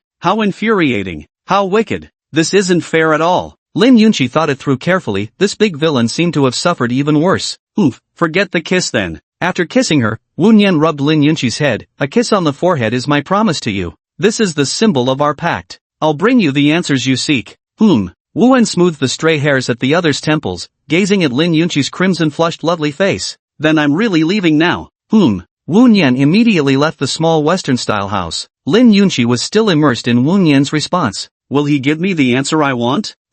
I'll reluctantly trust him this once. Otherwise, her spell is bound to take effect. She had just left, yet already she began to feel reluctant. Why is this happening? Lin Yunqi sat down on the sofa and strummed the guitar strings. A few musical notes drifted through the air. Dancing alive. Well then, when will I be able to write that song? Her learning pace was already impressively fast. Just as she thought this, her phone suddenly vibrated. She set down the guitar she'd just picked up and unlocked her phone. He answered. Hey, Mom. It was almost 11 o'clock. Not much time left before curfew. Wu Nian wasn't in a hurry. It wouldn't take long to get back to school. Late at night, walking along a silent, uninhabited path, Wu Nian stuffed his hands in his pockets, kicking stray pebbles now and then along the way. The current difficulties are right before our eyes. After making this promise to Lin Yunqi, what should Xiaoran do? Wu Nian was pondering the next steps when a notification popped up in his mind. Subject for correction, Lin Yunqi. Warning, the corruption levels of your current correction target are fluctuating rapidly. Please maintain close surveillance. This notification inexplicably popped up to remind everyone of its existence. What kind of nonsense is this?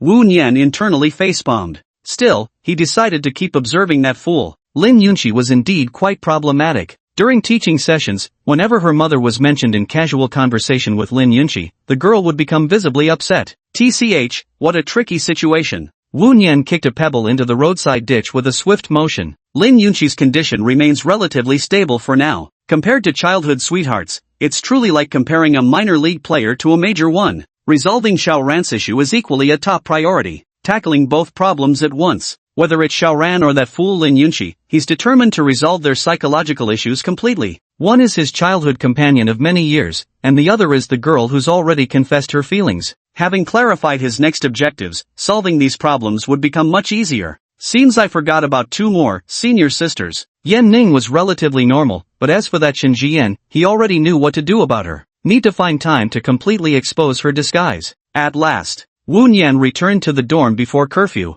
It was just an ordinary night, after all. The next day, Saturday morning at 9 o'clock. As the recruitment day for the student club, Wu Nian couldn't afford to slack off. As soon as he got up, he was bombarded with messages from his senior, Yan Ning. He now felt his notification bar had become a permanent bombing site. Originally he had wanted to ask Zhang Ran to accompany him to the garden party. Who would have guessed Zhang Ran would actually refuse his invitation for once today? As for the reason, Wu Nian looked at the message from Xiao Ran on his phone. Brother Nian, I'm already home, don't worry about me. Wu Nian replied with a, alright, and headed to the playground where the garden party was being held. Wu Nian was still somewhat worried about Zhang Ran. However, in the morning voice call, this childhood sweetheart also mentioned that Jiang Xia urgently needed to discuss something with her. Wu Nian also verified with Sister Jiang. She claimed to be looking for her, but in reality, it was Jiang Xia who wanted to see her. To put it plainly, Zhang Ran had some family matters to deal with. The Wu family didn't want to get too involved in the Jiang family's affairs, although Jiang Xie often talked about family unity. Lately, the time she would shout, marry Xiao Ran to you, had become much fewer, but I still mention it from time to time. Is Jiang Xia really thinking of splashing this basin of water out? Wu Nian silently criticized, internally condemning Sister Zhang's irresponsible behavior. It was getting late. Wu Nian decided to give that idiot a call. It's a task posted by Little Rich Lady. This morning I have to serve as her alarm clock. What kind of bizarre game is this now? Wu Nian grumbled inwardly, estimating that Lin Yunqi should be about to wake up by now. After several unsuccessful attempts, someone finally picked up the call. Hello. A voice so sweet it sent shivers down his spine came through the phone. The already soft and delicate voice, combined with the drowsy, cooing tone of a girl just waking up, gave him goosebumps all over. Little lazy head, still not up yet? Mum. Testing? Almost there. Good, that means he didn't get up. Are you coming to the garden party? Go on, never mind, I'm not going anymore, I'm so sleepy. The girl then yawned and whimpered a little. After finishing her call with Mom last night, she practiced guitar for a while longer, completely sleep-deprived. Besides, the quality of her sleep was also very poor. The moment she closed her eyes, a detestable villain would start bouncing around in her mind. No wonder she couldn't get up, it was only natural. It's all that big villain's fault, occupying her heart completely. She wouldn't admit she likes him way too much. Then keep sleeping, sweet dreams. The girl responded lazily, have fun. Her intermittent voice came through, clearly showing she wasn't fully awake. Wu Nian hung up the phone, deciding not to disturb her further. It always feels like such a coincidence. In the end, she still went alone to Yan Ning's club recruitment booth. Entering the track field, she found it crowded and chaotic. Reading the notice at the gate, Wu Nian finally understood the arrangement of each zone at the carnival. There are 2 zones in total. Zone A occupies more space, while Zone B is relatively smaller. At the very center lies a performance stage, used by various clubs for performances. Zone A has the largest number of people. After all, this is where the major university-level student organizations congregate. Examples include the Student Council and volunteer associations. Where exactly was Yan Ning's club located again? Wu Nian searched for quite some time before finally locating the name of the club. Ability Exploration Editorial Club. The furthest corner of Area A. Why does a one-person club occupy such a prime space meant for large organizations? Wu Nian looked utterly astonished. Suddenly, someone tapped him on the back with a finger. Junior, why aren't you going in yet? Chapter 76, Yan Ning, the stone that waits for her husband. That voice could definitely be Senior Yan Ning. Wu Nian turned his head and saw that the senior student was still wearing a mask, her body seemingly trying to shrink into itself. Today, Yan Ning wore a loose purple shirt and jeans. Her high ponytail was still tied at the back of her head. Senior Yan, shouldn't you be at the exhibition booth? Of course, it's because I was scared. There were just too many people. So I waited outside for Junior. She waited at the sports field entrance for so long. Watching batch after batch of freshmen pass by, yet not a single junior appears. I'm practically turning into a stone waiting for my husband to return. That phrasing isn't quite accurate. Well, you get the general idea though. Yan Ning pulled her face mask up a little higher, trying to conceal her slightly flushed cheeks. Yan Ning changed the subject. Let's hurry inside. Sure. With that, Wu Nian and Yan Ning entered the athletics field together. In the center of the grassy field stood a massive stage with music already playing. Not too noisy. By the way, senpai, is your club one of those big ones? No, why do you ask something like that all of a sudden? All the clubs in Area A are large scale, right? Well, there are some reasons that are hard to explain. Judging by Yan Ning's tone, it was probably some bizarre reason. Wu Nian didn't press further. If Senior doesn't want to talk about it, then let it be. No. It wasn't that she was unwilling to say, she was just afraid that once the junior learned the truth, he wouldn't want to join the club anymore. The club originally had many members, and the location in Area A had been passed down through generations. But over the years, the number of people in the club kept dwindling. She was the only one left from the last session. This year's location was supposed to move elsewhere, but we ended up having to pull strings. Well. Anyway, it's all Mom's fault. Why did she have to insist on getting such a huge exhibition space anyway? Besides, she didn't really want to come here in the first place. If it weren't for the junior being here, she wouldn't even have bothered opening the stall today. I'll tell you more after you join us. No matter what, she had to trick the junior into joining first. Let's just wander around for a bit. I'll give you the club application form later. There's still an interview in the evening. The two walked to the outermost club booth, where Yan Ning produced the sole application form. Even though you're the only applicant, we still have to go through the proper procedures. Regulations prohibit male members from joining? What time do you think it is? Right now, I, Yan Ning, am the one in charge. If I say the junior can join, then he can join. I got it. Yan Ning sat down at the club booth and patted the stool beside her. Come sit here quickly. And so, the two sat down beside the exhibition booth. Wu Nian examined the club poster. It didn't look like something carelessly pieced together from random elements. Senior, did you make this? Got it. Yan Ning felt somewhat restrained, always experiencing an inexplicable nervousness around her junior. It wasn't the discomfort of being in a crowd per se. Rather, Wu Nian studied the paintings on the poster carefully. It's clearly a hand-drawn piece of work. However, why doesn't this poster have any club introduction or information on it? Did you make the poster background yourself? Does it look good? Although it's just a cartoon character, the drawing is truly impressive. Could Yan Ning actually be some hidden art prodigy? Wu Nian examined it many times and gave it high praise. It looks wonderful. I'd even think it was drawn by a professional artist. The details are very well done. Thank you. Yan Ning's lips curled upward beneath her mask upon hearing her junior's words. The sweetness of being praised felt wonderful, even more delightful than eating a mint candy. So, senior, are you majoring in the arts?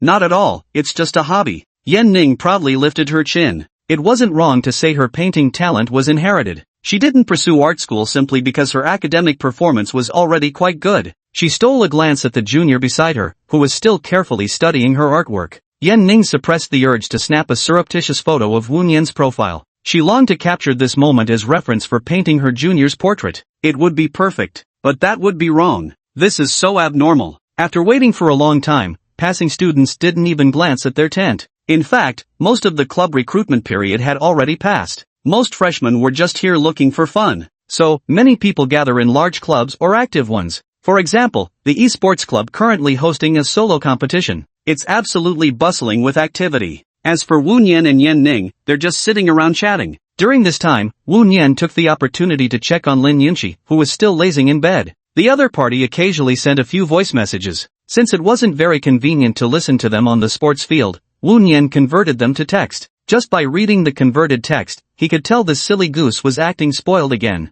Junior, do you want to check out some other booths? Yan Ning was feeling restless. How boring. But she didn't dare to wander alone. There were too many people, it would be troublesome. What about this stall? It's fine, I'll just have my roommate watch it. I've already talked to her about it. Yan Ning tugged at her mask, revealing her delicate nose. It was really quite stuffy. After Yan Ning handed over her spot to her roommate, she accompanied the junior to the more entertaining Zone B. Make sure to keep an eye on things. Got it. Wu Nian greeted with, thanks for your trouble, senior. The roommate responded with a wry smile, no problem, no problem. Have fun with Ningning. The exhibition booth stood empty, leaving only my roommate behind. Watching the two figures walk away, my roommate was overwhelmed with indescribable bitterness and sorrow. I should have strung those two up long ago. As for Yan Ning, since we studied together, perhaps slow roasting would be more appropriate. When Yan Ning had moved far enough from the stall that her voice wouldn't reach her roommate, she couldn't help but remark, you're quite skilled at socializing, greeting strange girls right off the bat, calling her senior at every turn, even questioning a roommate she'd just met. Yan Ning felt a pang of something sour,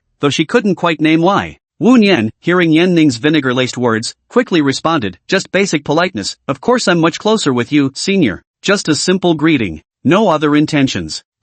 That's more like it. I must still be somewhat special, right? Yan Ning pulled down her mask. She had grown somewhat accustomed to it now, no longer needing to wear it constantly while around her junior. Then where would you like to go? Wu Nian surveyed his surroundings, and the first thing that caught his eye was the bustling esports club. Having not touched it for so long, his fingers were starting to itch. Let's go to the esports club, senior. Are you sure you'll be okay? Wu Nian was worried Yan Ning might feel uncomfortable. It's fine, I'm not that fragile. At worst, I can just stick close to him, my junior probably won't mind, right? Wu Nian received Yan Ning's confirmation and was ready to head to the esports club's booth. The words Solo Challenge were boldly written on the table. The format was BO3, best of 3. The winner could receive a prize of 500 yuan. The man with the signed esports club president patted the challenger beside him. Kid, go home and practice some more. The junior student walked away dejectedly. Just a little short. Let me give it a try, he said. A crisp female voice came from behind Wu Nian and Yan Ning.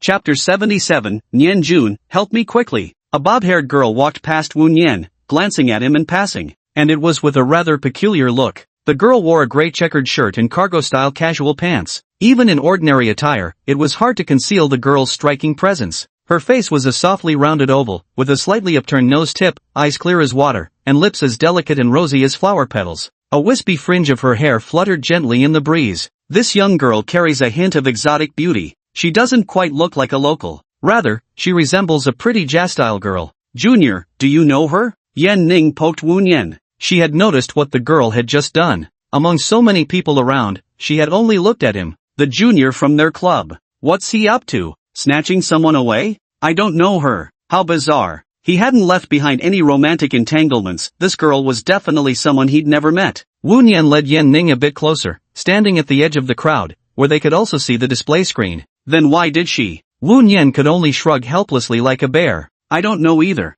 The short-haired girl glanced again at Yan Ning and Wu Nian beside her before pulling out her own pink keyboard and mouse from her bag to replace them. The captain of the esports club next to her spoke up. What should we call you, Junior? The girl said softly, I'm just here for the competition. I won't be joining your club. The girl's single sentence left the smiling president at a loss for words. Let's get started. Best of 3 games. Although called a solo match, it essentially involved throwing skills at each other inside the dragon pit. The match begins. In the first game, the girl was in scorching form, landing numerous skills with her opening moves. But he was soon at a disadvantage. His opponent was no ordinary player but the president of the esports club. Wu Nian watched their maneuvers closely. Judging by the esports club president's positioning, he estimated their skill level to be around Grandmaster tier. As for the short-haired girl beside her, not bad at all. Initial assessment puts her at diamond level. But why does this girl's gameplay style seem somewhat familiar? Just as she thought of this, the health bar of the character she controlled was already at critical levels. With that final hit, the girl lost the first match. Her delicate face showed resentment and unwillingness. For her, nothing seemed to go right that day. Taking 2 calming breaths, she glanced at Wu Nian again. This made Wu Nian and Yan Ning exchange another look. I'm really not her senior, I genuinely don't know her. Meanwhile, Yan Ning was utterly puzzled, her small possessiveness also surging. My junior is being coveted by others. And so, Yan Ning scooted closer to Wu Nian, placing her arm in front of him as a shield. Girls these days really don't understand restraint. This junior has definitely crossed the line. The young girl turned her head, composed herself, and prepared for the second round. What a pity, the defeat was as sudden as an avalanche. The girl lost the second round in a flash. The girl's delicate frame trembled slightly as she gathered her keyboard and mouse to stand. Nian Wu noticed something was amiss with the girl's condition. A competitive girl can get this worked up even in a casual match? Yan Ning positioned herself like a kitten guarding its food, shielding half of Wu Nian with her body, as if afraid someone might snatch him away. However, she was also very nervous. There were too many people here. The club president spoke up. How about giving it another go, Junior? No need. So stubborn. Those 3 words flashed through Wu Nian's mind abruptly. She clearly looked like she was about to cry. Surely not. The short-haired girl packed her bag and smoothed the bangs on her forehead. She shuffled away from her seat. Wu Nian turned sideways to give her space to pass by. To his surprise, the girl walked directly up to Wu Nian and stopped, tears welling in her eyes. Nianjuan, please help me. The girl looked up at Wu Nian as if she had found her savior. Wu Nian was completely baffled. No way, girl. Who the hell are you? Wu Nian and Yan Ning exchanged bewildered glances. Senior Yan, let me explain. Junior, no need to explain. Yan Ning's pretty face turned colder. Where on earth did this girl suddenly appear from? She made a pouting expression to voice her displeasure. Today's garden party should be her stage. The surrounding crowd also grew puzzled. So this short-haired girl already has someone in her heart? Damn it. Wu Nian analyzed the situation calmly, yet still couldn't make head or tail of it. Classmate, who are you? I knew you wouldn't come to me on your own, so I came to find you instead. I don't understand. Who the heck is this guy? Wu Nian was still pondering. The girl then quietly leaned close to his ear and whispered, your name is Wu Nian, your home address is, your ID number. Wait. Box strike. He could never have imagined what purpose such a lovely girl had for opening an account in his name. Fortunately, his household registration only included him as the sole member. Otherwise, Xiaoran and the others would have suffered along with him. What exactly are you trying to do? No, I only did this because I was looking for you. Who told you not to play with me? What do you want me to play with you? That one. The girl pointed her slender, jade-like finger at the new round of solo competition. Yan Ning didn't hear their conversation, she just tugged at Wu Nian's sleeve. She couldn't let her junior fall into their trap. Wu Nian didn't notice Yan Ning's movement, since someone was doxing him right now, no small matter. The pout on Yan Ning's face deepened, she really wanted to huff at him several times. She's still here, being ignored. So, Yan Ning shook Wu Nian's arm harder, trying to get him to quickly distance himself from this girl. She couldn't shake the feeling that her junior had been completely enchanted by the girl before them. Wu Nian felt his arm being tugged and instinctively reached out to pat Yan Ning's head. Be good, don't fuss, just wait a moment. This was Jiang Ran's ultimate weakness. However, it was used on the wrong target. Yan Ning's face instantly flushed crimson. Since childhood, no one but her mother had ever patted her head. The faint peach-pink hue of her delicate face gradually deepened into full ripeness. Yan Ning wanted to pull up her mask. Where's my mask? I tucked it away myself. How stupid. What's wrong with this junior? Her initial impression of the junior was that of a modest gentleman. He won't do anything out of line, and he's actually quite considerate. But now, oh, I get it now. It's me who's been testing his patience. So, Yan Ning obediently stayed close to Wu Nian's side, quietly waiting for their conversation to conclude. As for the man and woman, they were still whispering. So you must be the duo Q teammate. Wu Nian's mind worked quickly. With so many problematic girls around these days, she could react swiftly to even the weirdest situations. That would be me. The girl's initially frustrated mood from losing the match gradually shifted. It's much more delightful to run into an old acquaintance. I had already noticed this fellow before coming to the competition. Had it not been for this guy conversing with that girl in fluent Mandarin, he truly would have thought she was Japanese. You still haven't told me who you are. Oh right, I forgot. The girl adjusted her bangs slightly before speaking up. I'm an exchange student at Juye University. My name is Yuzuki Megumi, from Neon. I'm in the same grade as Nien Jun. Chapter 78, Yuzuki Megumi. So she really is a girl from Neon? Why did I run into her on the domestic server? Another absurd coincidence like this. While Wu Nian stood bewildered, pondering this strange encounter, a line of information drifted through his mind. Correction target, Yuzuki Megumi. Current corruption level, 85%. Sure enough, another troubled girl. With such a high initial corruption value, Wu Nian's heart shuddered in fear. Nien Jun, quickly help me teach him a lesson. I'm not going. Yuzuriha Megumi frowned and asked, why? We're the best duo. The girl's voice pitched higher. Back when we dueled together, we were the most compatible bot lane duo ever. Not close. Don't bother me. Wu Nian still had some doubts about this suddenly appearing gaming friend, who vanishes from their team queue and then straight up doxes someone. Yan Ning pouted and seemingly complained to Wu Nian. I'm still here. Right. Your senior is still right here. How can you be so ambiguous with someone you just met? Wait, did I just do something really outrageous? It seemed like he patted Yan Ning's head. Well, now I'm in for it again. Wu Nian caught a glimpse of Yan Ning, who appeared entirely like a bashful maiden. Could his hands really possess such magical power? Yuzuki Megumi glanced at the two of them. Could they possibly be a couple? She didn't understand what was so great about being in love anyway. Is there anything else we can do besides flirting? No matter what, you have to help me get even.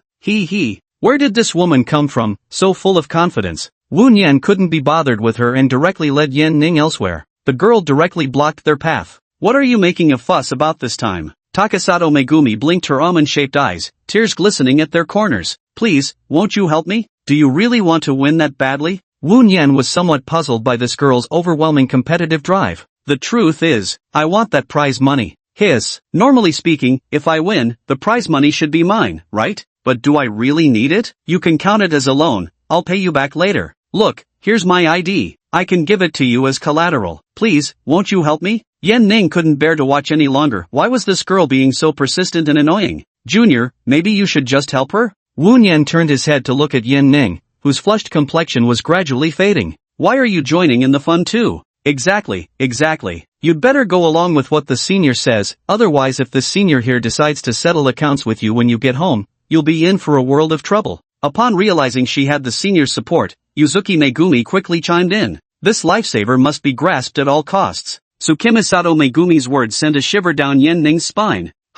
Settling accounts when we get home. She probably didn't have the authority to lecture her junior like that. Besides, she didn't say anything bad about the junior. Although his reflexive action just now was somewhat unreasonable, considering he did it to prevent being ignored, it's forgivable. However, there seemed to be quite a few girls around that junior. Can I use that as an excuse to go home and settle accounts with him? Yan Ning's eyes were darting around, her thoughts flying far beyond the heavens. Finally, they circled back to where they began. Oh, right. She and her junior didn't seem like a couple at all. No matter what, there was no way to settle accounts between them. Yan Ning wanted to explain but found it awkward to say too much, since she didn't know this junior student at all. So, Yan Ning could only gaze pleadingly at Wu Nian, hoping he'd explain things for her. Seeing Yan Ning's aggrieved expression, Wu Nian immediately understood what his senior sister was thinking. The senior sister and I aren't lovers. I see, I get it. Tsukimisato Megumi had an expression of sudden realization, with a hint of mischievous smile hidden beneath. That ambiguous phase. Though she doesn't date herself, she could still recognize such things when she saw them. Got it. You understand nothing. Wu Nian was utterly speechless about Satomi Megumi this time. Then he glanced at Yan Ning beside him. Well, judging by the senior's expression, she must have misunderstood things too. What exactly does not yet mean? Wu Nian didn't intend to dwell on this topic any longer. I can help you, but you should at least tell me what the money is for. That kind of thing, I really can't say. She had her unspeakable reasons. TCH. Wu Nian noticed that Yamanashi Megumi had lowered her head almost to the ground, so he didn't press further. Wu Nian took the collateral from her. If you pawn this, where else can you go? Just pawn something else. Wu Nian flashed the reflective ID in his hand. The girl in the photo still had long, black hair. Then what do you want? Yuzuki Megumi seemed to sense something was wrong and hastily crossed her arms over her chest. Pervert. I never thought Niankun was this kind of person. Yan Ning was startled by the sudden outcry and hid behind Wu Nian. Enough already, hand over the keyboard and mouse. We'll take that set as collateral. No. Other than yourself, what else of value do you have?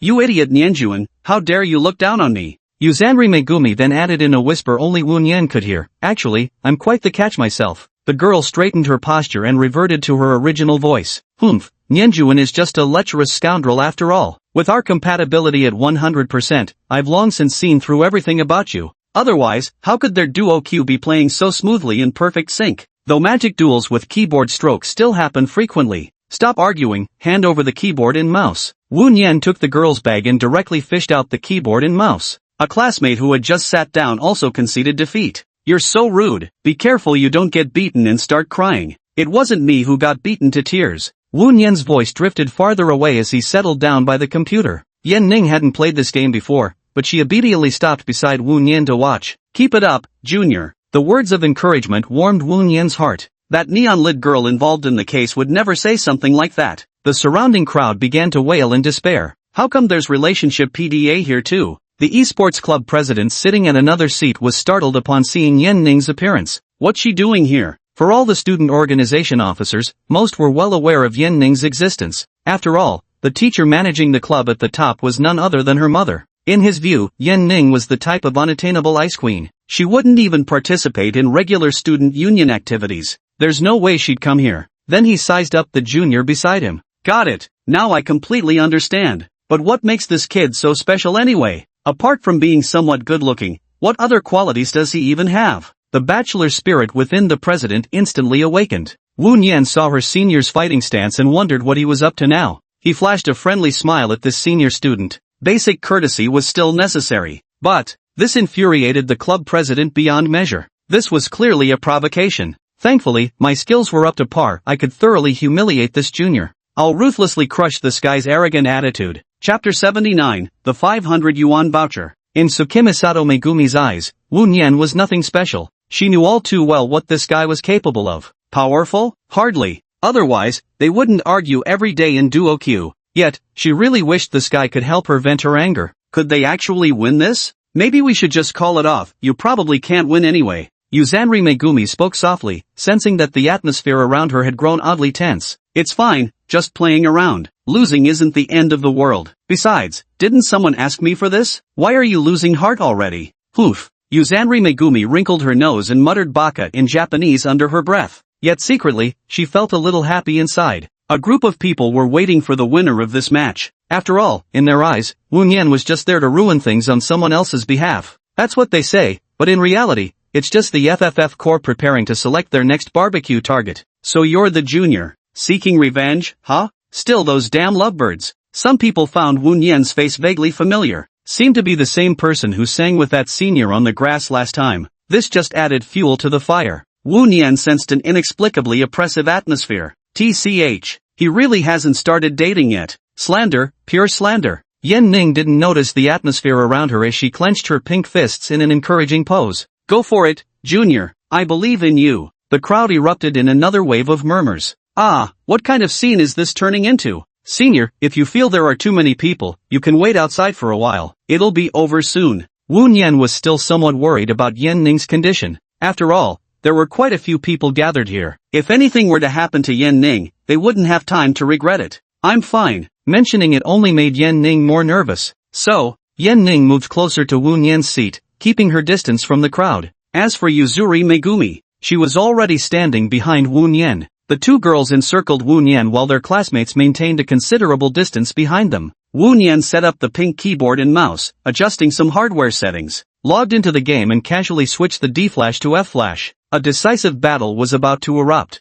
In the first match, Both players had excellent positioning. After 2 or 3 minutes, hardly any skills had landed. Yan Ning gazed intently at the screen. But, within minutes, her attention shifted to Wu Nian. The junior looks quite focused while gaming too. I really want to sketch a portrait of him. Yamanashi Keisuke had been closely watching the battle, who'd have expected it would drag on for so long. Not bad at all. But why doesn't she show this kind of strength normally? Within minutes, the club president gradually began losing ground. Wu Nian's final skill shot hit its mark, securing victory in the first round. Yan Ning secretly whispered to Wu Nian, "Impressive, junior." He. As expected from the successor, she, Yan Ning, had personally recognized, truly exceptional.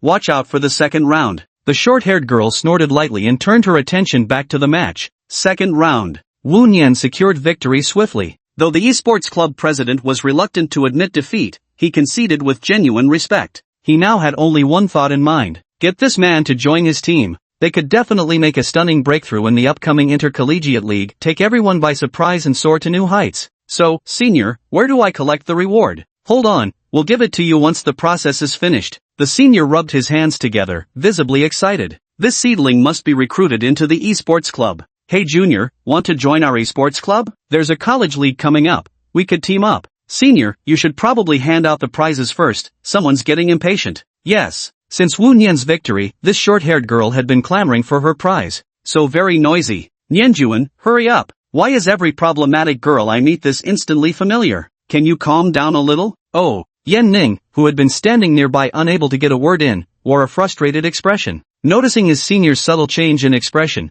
Wu Nian quickly stepped forward to ask, "How are you feeling, senior?" "My junior here is really impressive. Even though I don't understand it, winning is still impressive." She had heard about the new esports club president's skills, but her junior turned out to be even better. In her heart, this outcome was inevitable. "I was asking if you're feeling physically unwell. Let's just get our prize and go back to rest." Yan Ning was caught off guard by this sudden inquiry. Being with her junior, she found herself growing more accustomed to crowds. The girl appeared slightly reserved as she subconsciously tugged at the non-existent mask on her face. Okay. She looked exactly like a newlywed bride. The esports club president had just finished the formalities when he was unexpectedly shoved a mouthful of dog food, relationship PDA. Oh well, his goal was simply to recruit a capable right-hand man. "This is your prize, 500 yuan. Wu Nian took the slip of paper, turning it over in both hands. 500 yuan, in vouchers? That's right. Wu Nian had originally wanted to ask why it wasn't cash. Behind her, Mizuki K was the first to speak. Why isn't it 500 in cash? Well, it was originally meant to be a voucher. The president of the esports club pointed at the prize beneath the standee. There, printed boldly, were the words 500 yuan. And the line below. Fine print reading coupon *1. Isn't this just straight up fraud? Yuzunine Megumi puffed her cheeks, visibly annoyed. After all that effort, after shedding endless sweat, and in the end, just a coupon? Although, none of it was her hard work, nor was it her sweat that was spilled. But, she was the one who provided the keyboard and mouse set. At least half of this credit should go to her. Wu Nian even felt that this made sense. If you could win 500 yuan in cash just by winning a solo match, wouldn't everyone be rolling in money? The voucher is still valid. As long as it's a voucher from the nearby shopping mall, it should be acceptable. Maybe we can even sell it at a discount. Wu Nian took another glance at it. Louvre Spa 500 yen gift voucher. Valid for 2 people. This is absolutely ridiculous. He burst out laughing and handed it to Yuzuki Megumi. "This is a gift for you, my partner with 100% compatibility. Take good care of it."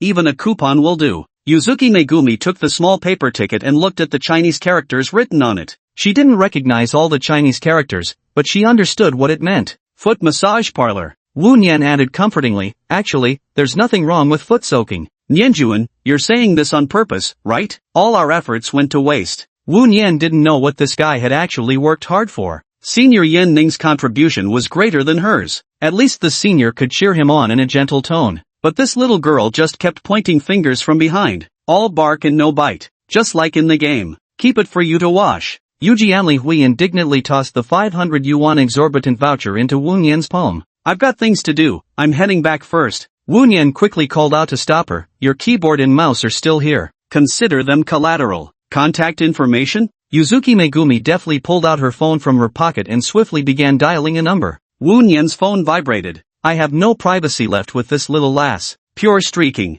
Chapter 80, The Real-Time Contrast of Senpai. After finishing her phone call, Yuzuki Megumi quickly left the scene. She left Woon Yen with a set of pink keyboard and mouse. He doesn't really need this. Who would have thought that girl would just pawn the item here like that? Yen Ning watched the girl's retreating figure and murmured softly, "Junior, you seem quite close with that junior sister, huh?" Woon Yen scratched his head. There was no way he could admit he'd been doxed. Still the kind where even your profile pictures get dug up. Well, you could say it's meeting an online friend offline. Woon Yen found an excuse to brush it off. Yen Ning was still easy to placate. She usually listened to whatever Woon Yen said. So, Yen Ning didn't ask further after hearing her junior's response. Her junior was quite a catch. It's perfectly normal for girls to gather around him. She began brainwashing herself. Woon Yen scanned the campus festival fairgrounds. There were so many entertainment activities. This is a rare opportunity to truly unwind. At the same time, it could appropriately alleviate some of Yen Ning's social anxiety. He noticed that when this senior stayed by his side, her social anxiety symptoms diminished significantly. "Senior, would you like to explore other areas?" Yen Ning's playful spirit was instantly awakened by Woon Yen's words. Her brown pupils shimmered with excitement. With a junior accompanying her, she no longer needed to worry about the bustling crowd. However, someone was left forgotten in the corner. The president of the esports club finally got a chance to speak. So are you interested in joining the esports club, Junior?" The president still refused to give up. Even though he had been ignored the whole time and force-fed a mouthful of dog food, witnessing public displays of affection. But, he had to give it his all for the sake of the club's future. What if they actually won? No need. Woon Yen waved his hand dismissively. "I have no interest in club activities. Except for Senior Yen Ning's club, that is." Woon Yen answered silently in his heart. He wouldn't go back on his promise, and besides, he really had no interest in the esports club. "That's right, Junior. He's not interested in your club." Yen Ning added softly beside them. This junior was someone she absolutely had to recruit. Help the club win. Just one step away from joining the club. Yen Ning's heart was pounding like a playful lamb, leaping with joy. Soon it'll be time to pop the champagne. At last, Woon Yen and Yen Ning strolled around the various club booths on the playground, playing some fun little games. Ring toss, balloon popping, riddle contests. Woon Yen tried every single one. As for why he participated, he was dragged along by Yen Ning the entire time. Looking here and there, Yen Ning was curious about every activity. The sparkle in her eyes made it seem like she was experiencing these things for the first time. Woon Yen didn't want to ruin the fun either, so she played along with Yen Ning. But, he truly understood the power of girls now. They'd walked for so long without showing any signs of fatigue. Good thing this wasn't shopping, otherwise, the psychological toll would have been unbearable for him. While playing around, they ended up collecting a bunch of little prizes. Before I knew it, it was almost noon. Yen Ning carried a pile of loot, planning to return to the club booth to show off to her roommate. They were all won for her by a junior. Seeing Yen Ning's barely concealed smile, Woon Yen couldn't help but feel happy too. Those little club games were actually quite easy. But the worst part was how those senior students kept pestering him to join their clubs. This made Yen Ning act protective all the way. She maintained a stern face throughout. Quite adorable. Only now did Yen Ning slightly let her guard down and freely show her smile. Sweet and charming. But shouldn't girls of the senpai type usually enjoy teasing their juniors? Her figure fits the stereotype of that subtly seductive upperclassman. It's just her personality doesn't quite match the vibe. Though to be honest, he kinda liked this contrast. Yen Ning suppressed her smile and turned to ask, "What's wrong, Junior?" This junior had been looking at her with unabashed adoration the entire time. Did she do something strange again? Nothing. Here, take this too. Woon Yen handed the pair of dolls he had just won to Yen Ning. One was a kitten plushie and the other a puppy plushie. Thank you, Junior. She accepted the pair of plush toys, feeling it wouldn't be right to take them just like that. Practically all the small gifts in her hands had been won by her junior. Yen Ning, who had initially accepted them without qualms, immediately protested, "No, I can't take them all. At the very least, I should give my junior some token of appreciation. For now, I'll temporarily give him the other puppy plushie." The girl had already decided in her heart to paint a picture for this junior. She first placed the gift in her hands on the grass, then stuffed one of the plushies into Woon Yen's arms. "Here, take it quickly. I don't need this." Woon Yen examined the little kitten for a moment, then looked up to see Yen Ning's hopeful expression. "Alright." Woon Yen hung it on his backpack. Target for correction, Yen Ning. Blackening level -5%, current blackening, 5%. Reward points obtained, 2 points. Current remaining points, 27 points. It seems Senior Yen is having a great time. Woon Yen glanced at the girl beside him, still in a state of joy, humming a tune from time to time. She would skip lightly every few steps. The high ponytail swayed back and forth at the nape of her neck. Back at their club spot, there was only one girl listlessly sprawled across the table, scrolling through her phone. Ning Ning, you're finally back. She could never do this job again. Hee hee, thank you for your hard work. Yan Ning happily placed all the prizes on the table and began counting them before tidying them up. Her roommate was about to pick up the puppy plushie when Yan Ning immediately tucked it into her arms. This is mine. Got it. The roommate instantly understood. Clearly, this plush must have been won for her by the junior student nearby. Otherwise, she wouldn't be so fiercely possessive of her food. Great, just great. Public displays of affection are wonderful. Next time, she'll bury one of them at the South Pole and toss the other into the Arctic Ocean. Wu Nian smiled awkwardly, the atmosphere turning strange again. Yan Ning ran into the tent and fetched her backpack, hanging the plush toy on it. Mission accomplished. This way, nobody could take it. She glanced at the plush toy on Wu Nian's backpack. Ha! It feels a bit like a couple's set. The girl's face gradually flushed red, with a rosy hue spreading across her lovely features. Whatever, never mind about that. As long as it's cute, that's all that matters. Yan Ning shook off her doubts and hurried over to Wu Nian's side with quick steps. You must be hungry, Junior. Let's go eat together.